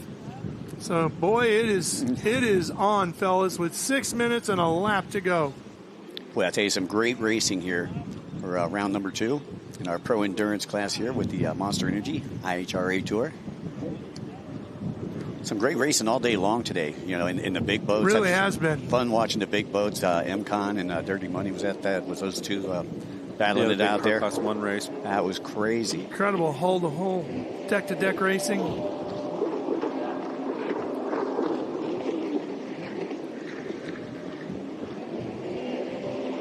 Powell looking for a little relief. He's like, somebody get this guy off my butt. There is nowhere on the course where he's going to get it. Yeah, Edworthy pressing it. I think, he's got a little chip on his shoulder, taking the second overall last year with some bad luck in the final round. And then last week, having some problems out there of some mechanical issues. See what we do when we get to the split here. Edworthy.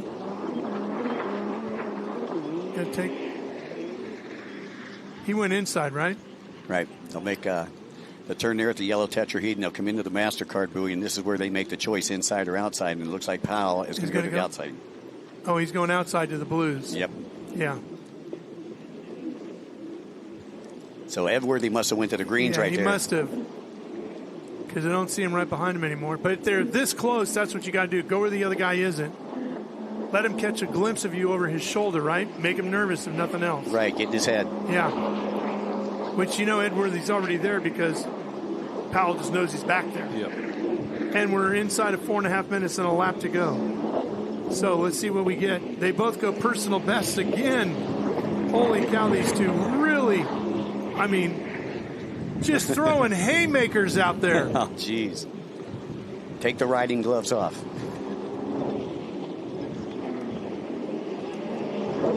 Edworthy less than 3 seconds behind Powell. There they go, up along, just in front of the flag stand.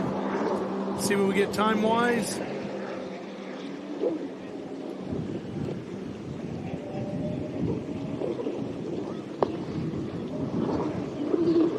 Looks like he might have fell off about a few tenths on that lap. Yeah. But still so close. 158.58 to a 151.870. Now, here's the interesting thing. If Powell can stay where he's at and Edworthy stays where he's at, they're tied up for points for tomorrow's finale. Oh, man, that's gonna make it a real battle. Yes, for sure. Well, if you're Edworthy, you're wanting to do everything you can to change that tie. Right, exactly. It looked to me in that previous shot like Powell was getting thrown around physically a little bit more. Doesn't it look like his head is moving more? Look, even right there, he had to shake himself. Yeah.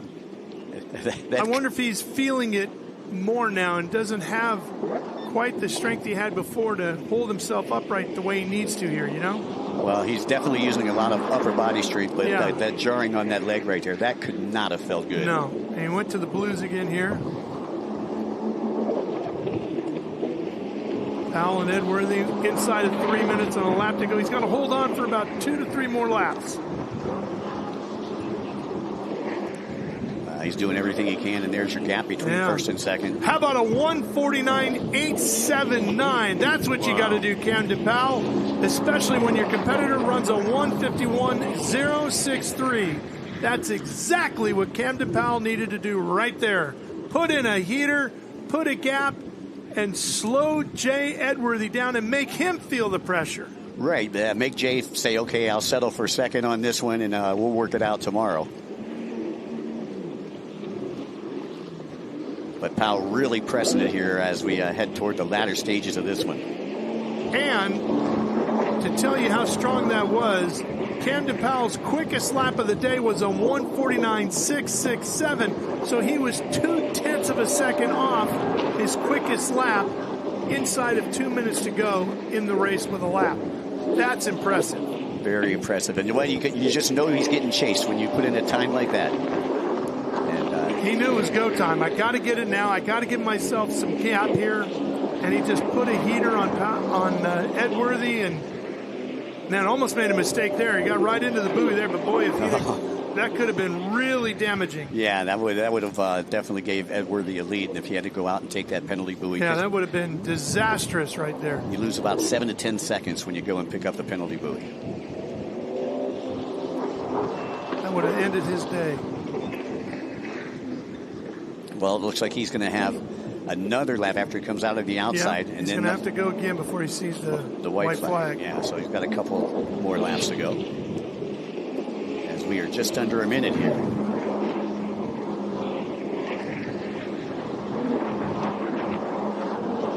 He's still got Powell, Edworthy, Finlayson, Farthing, and he ran a Skips. 1:51.449 that lap, a 1:51.449, so he slowed down. And Edworthy ran a 1:51.760. They gained about, 0.3 of a second? Yeah.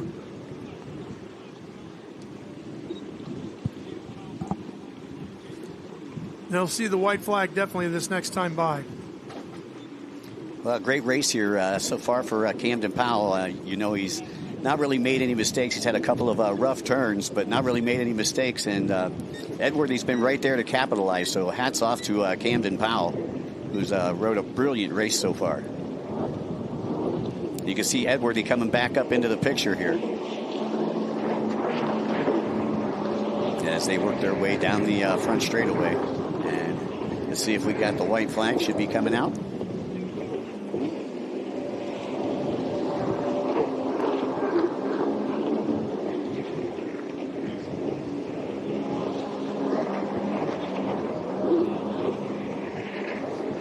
Going to have to make 2 more trips through the endurance, through the split section.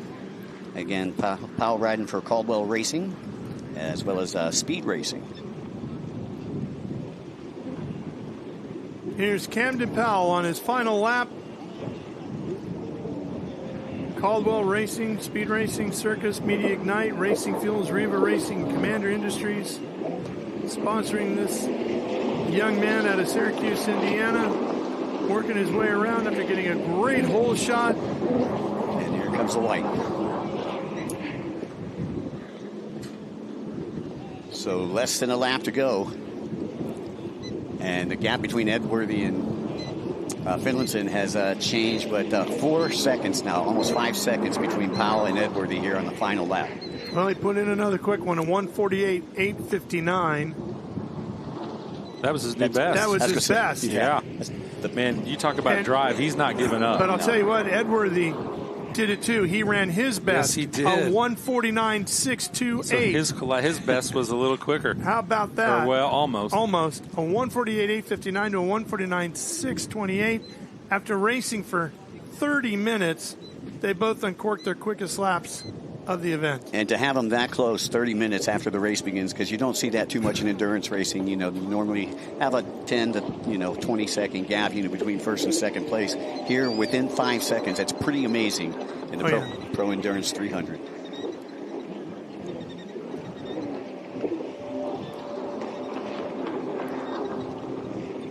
Camden Powell again out of Syracuse, Indiana.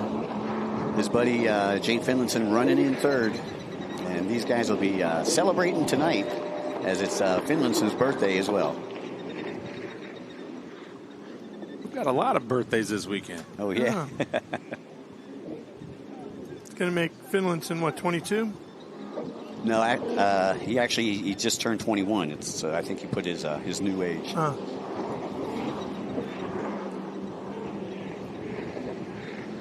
Camden working his way around the last few buoys, headed towards the checkered flag. It looks like Jay can see There it is. Checkered flag for Camden Powell. He ran a 152.290 on his last lap. Edworthy right behind with a 152.1. What a ride. I mean, those two just kept throwing haymakers at each other all the way through this one. That was a heavyweight title fight right there. You know, it'd be interesting to know what place they lapped all the way up to. Because I know that I seen them lap Redetich there in 8th, so they may have lapped all the way up into 7th place. That's Wouldn't be surprised. Pretty incredible when you got a field that's that talented. Wouldn't be surprised. Oh, okay. Lapped all the way up to Devon, then, huh? Yeah. All the way up to fourth place. Up to 4th. Wow. That's some drive. And, you know, when you got somebody pushing you like that, and he's a strong young man. Like I said, you know, he spends a lot of time in the gym, gets a lot of seat time, and learns from one of the best, his father. Well, it tells you they have a lot of respect for each other, too, because they knew the only way I'm going to win or I'm going to catch the other guy is by racing that hard, right? Yep. Mm-hmm. I've got to do that or I'm not going to stand a chance. Here's 116 Ramjeet. Ramjeet going to have a 6th place finish in here, and that'll be a 2-6 finish for him for his first 2 motos.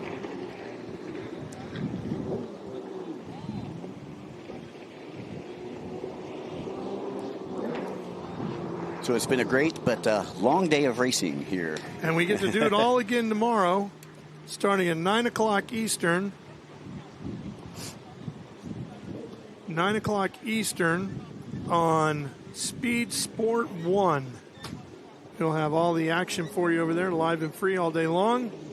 From the beginning of the day to the first race to the last race. Should be a wonderful day of racing here on the water. Lake Pontchartrain. We hope you'll join us on Speed Sport 1 tomorrow. Final competitors coming across the line, taking their checkered flag.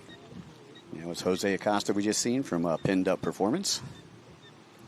Well, Michael, thanks for joining us. We appreciate you coming by. We'll see you back out here tomorrow morning, right? Thank you, gentlemen. Yes, you will. And you have a wonderful evening tonight, and stay off of Bourbon Street. Yeah, you stay out of trouble, Mikey.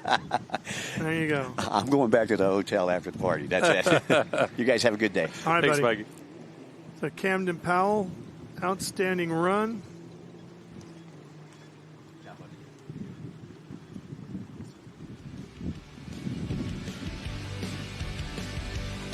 All right, stay with us. We're going to be right back to wrap up the day.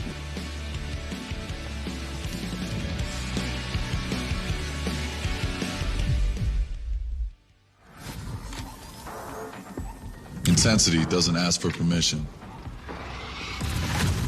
In the fit, it's presence. On the turf, it's power. In the gym, that's discipline. In the shadows, under pressure, off the clock. There's no on or off. It's just who I am.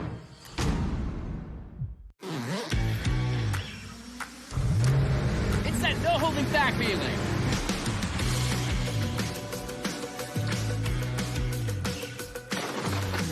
That it doesn't get any better feeling. That winning the weekend feeling. No matter what feeling you're chasing on the water, nothing feels like a Yamaha. The IHRA Outlaw Nitro Series is making a debut at Capital City Motorsports Park in Montgomery, Alabama, May 7th through 9th. Don't miss Top Fuel, Alcohol, Mountain Motor Pro Stock, Pro Mod, and much more outlaw drag racing all weekend with fun for the whole family. Get tickets now at IHRA.com. Look at Amy, working hard now so that future Amy can buy her very own boat. Wait, sorry, the boat's great, but am I wearing culottes? Oh, you love your culottes. It's lemonade o'clock. What did I just say? Cheers o'clock. Ew. Here's to protecting your boat and RV 24/7 as part of your home and auto bundle. So I, like, hang out with my insurance guy? Oh, yeah. You two have a podcast and everything. Awesome.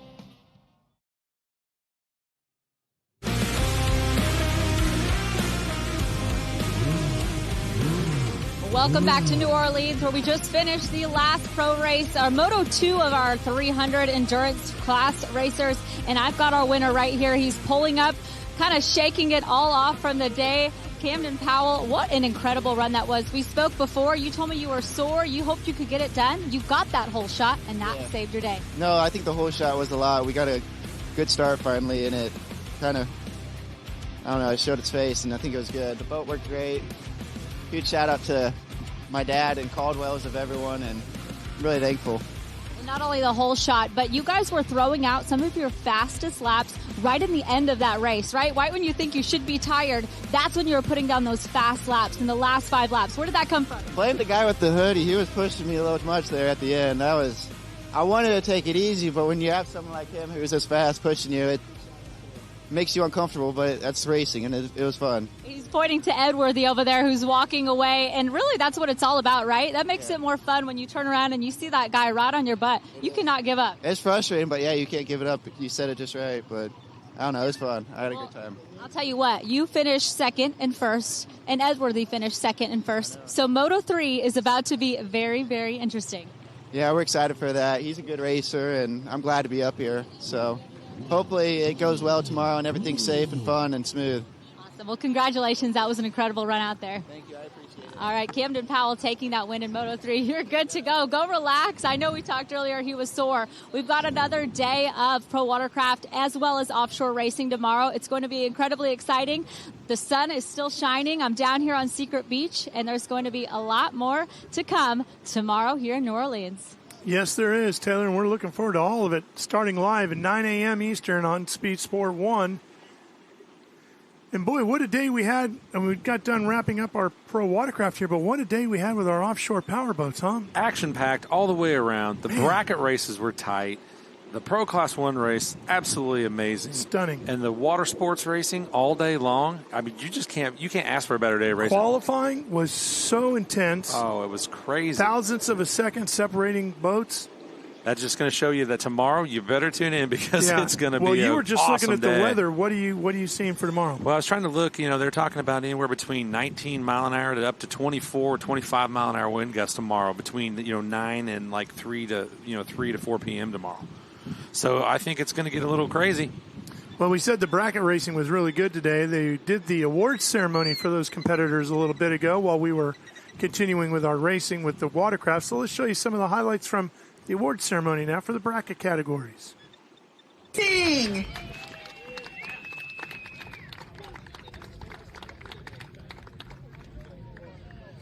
All right, I'm not seeing Team Ellen Racing. Does anybody see anyone from that team? No? Okay, moving on for bracket class 200. Your second place finish, team number 208, Justice League.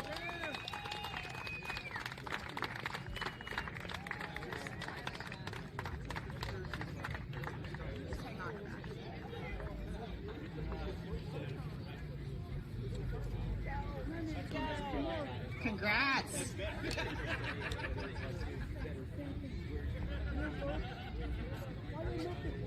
Moving on to our first place finish for class 200, number 221, OC Racing.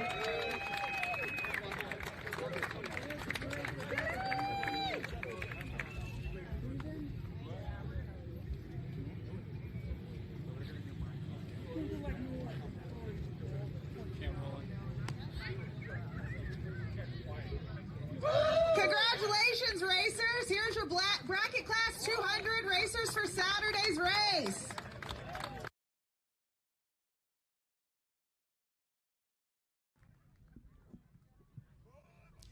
Okay, moving on to your second place finish for class 400, team number 407, team 407 Offshore.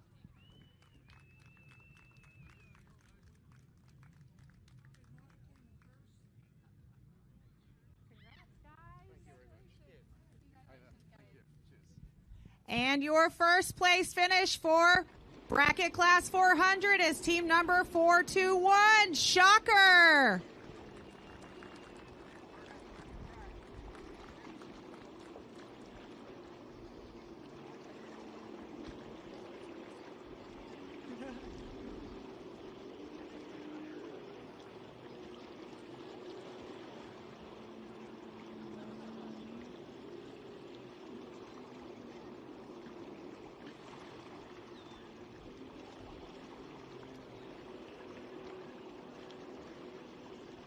Congratulations, Class 400 racers.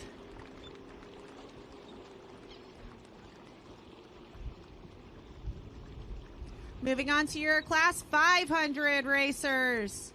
In your third place position is team number 588, Fuel Team 1.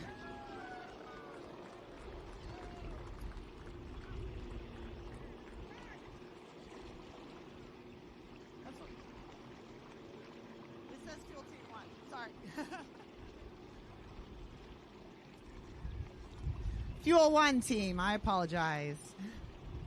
Moving on to your second place for Class 500, team number 577, Yabba Dabba Doo.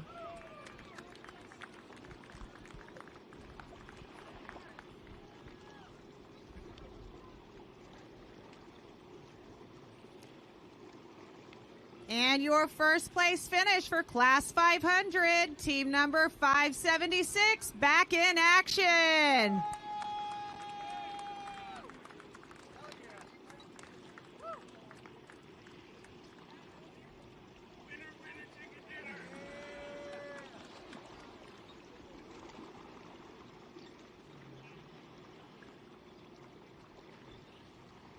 Congratulations, Class 500 racers.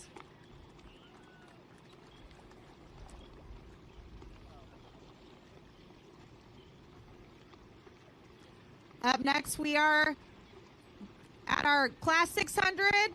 Third place finish is team number 611, Ride Legal.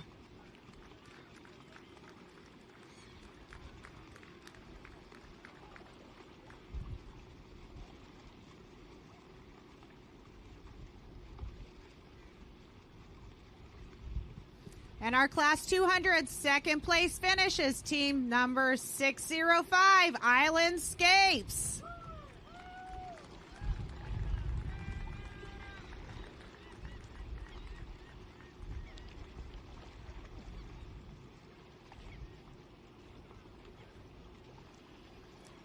And your Class 600 first place finish is team number 628, Hammerheads.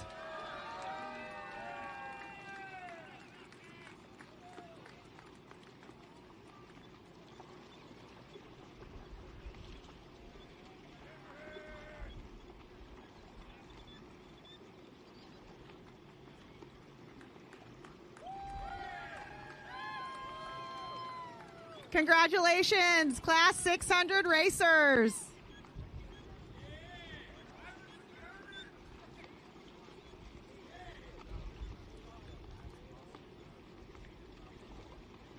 And last but not least, moving on to your Class 700 racers.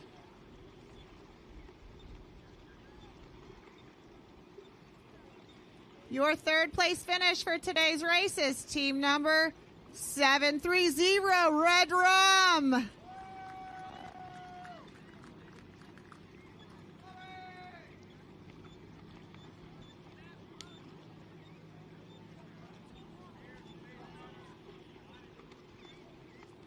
Your second place finish for Class 700, team number 789, Dirt Legal.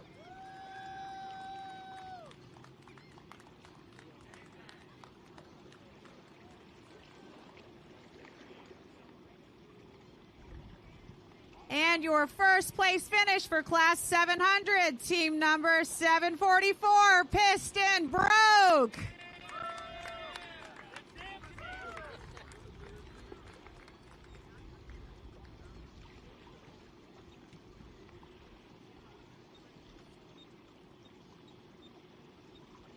Well, that wraps up the podium celebrations and the award ceremony. Tristan doing a nice job over there, giving everybody their props and their hardware. Jeff with the checker flag as the Piston Broke guys take the win here today. And Lake Pontchartrain, okay, tomorrow, Pontchartrain pound. The Punisher's going to get them all. Pontchartrain Punisher, I think tomorrow is going to be a real challenge. What do you think? I think it is, especially with the wind kicking up. I mean, they're forecasting gusts that's going to be bigger than today. So, man, everybody just needs to sit tight. And when you get 5-10 boats at a time coming through the Punisher, you better hold your breath. You want to be the first one through there, I think, on that opening lap tomorrow. Get that little bit of a gap and maybe take advantage of that. And then when we get to the big boats, the P1 boats, they got to start thinking about that whole dog leg thing back there and which lane am I taking, Joker lane, when, how often. Yeah, the short lap stuff made it really, really interesting today. As you heard from our second place finishers, that kind of cleaned them up and got them, fixed and repositioned off a bad start. And it's going to make a big difference tomorrow for all the classes. Going to be great. We got to get out of here because he's got to get over to the seafood truck. They're waiting. I'm ready, They've guys. been wondering where. They think he's been lost, like a lost child all day today. They don't know where he is. I guarantee I'm on a milk carton near you right now. So, if you're over there at the seafood truck, that's for sure. It's been a great day on the water. We got another one coming our way tomorrow, right here live all day on Speed Sport 1. For Tristan and Taylor, for Michael, for my buddy Shane, I'm Ralph Shaheen. So long from Lake Pontchartrain. We'll see you tomorrow. Good night, everybody.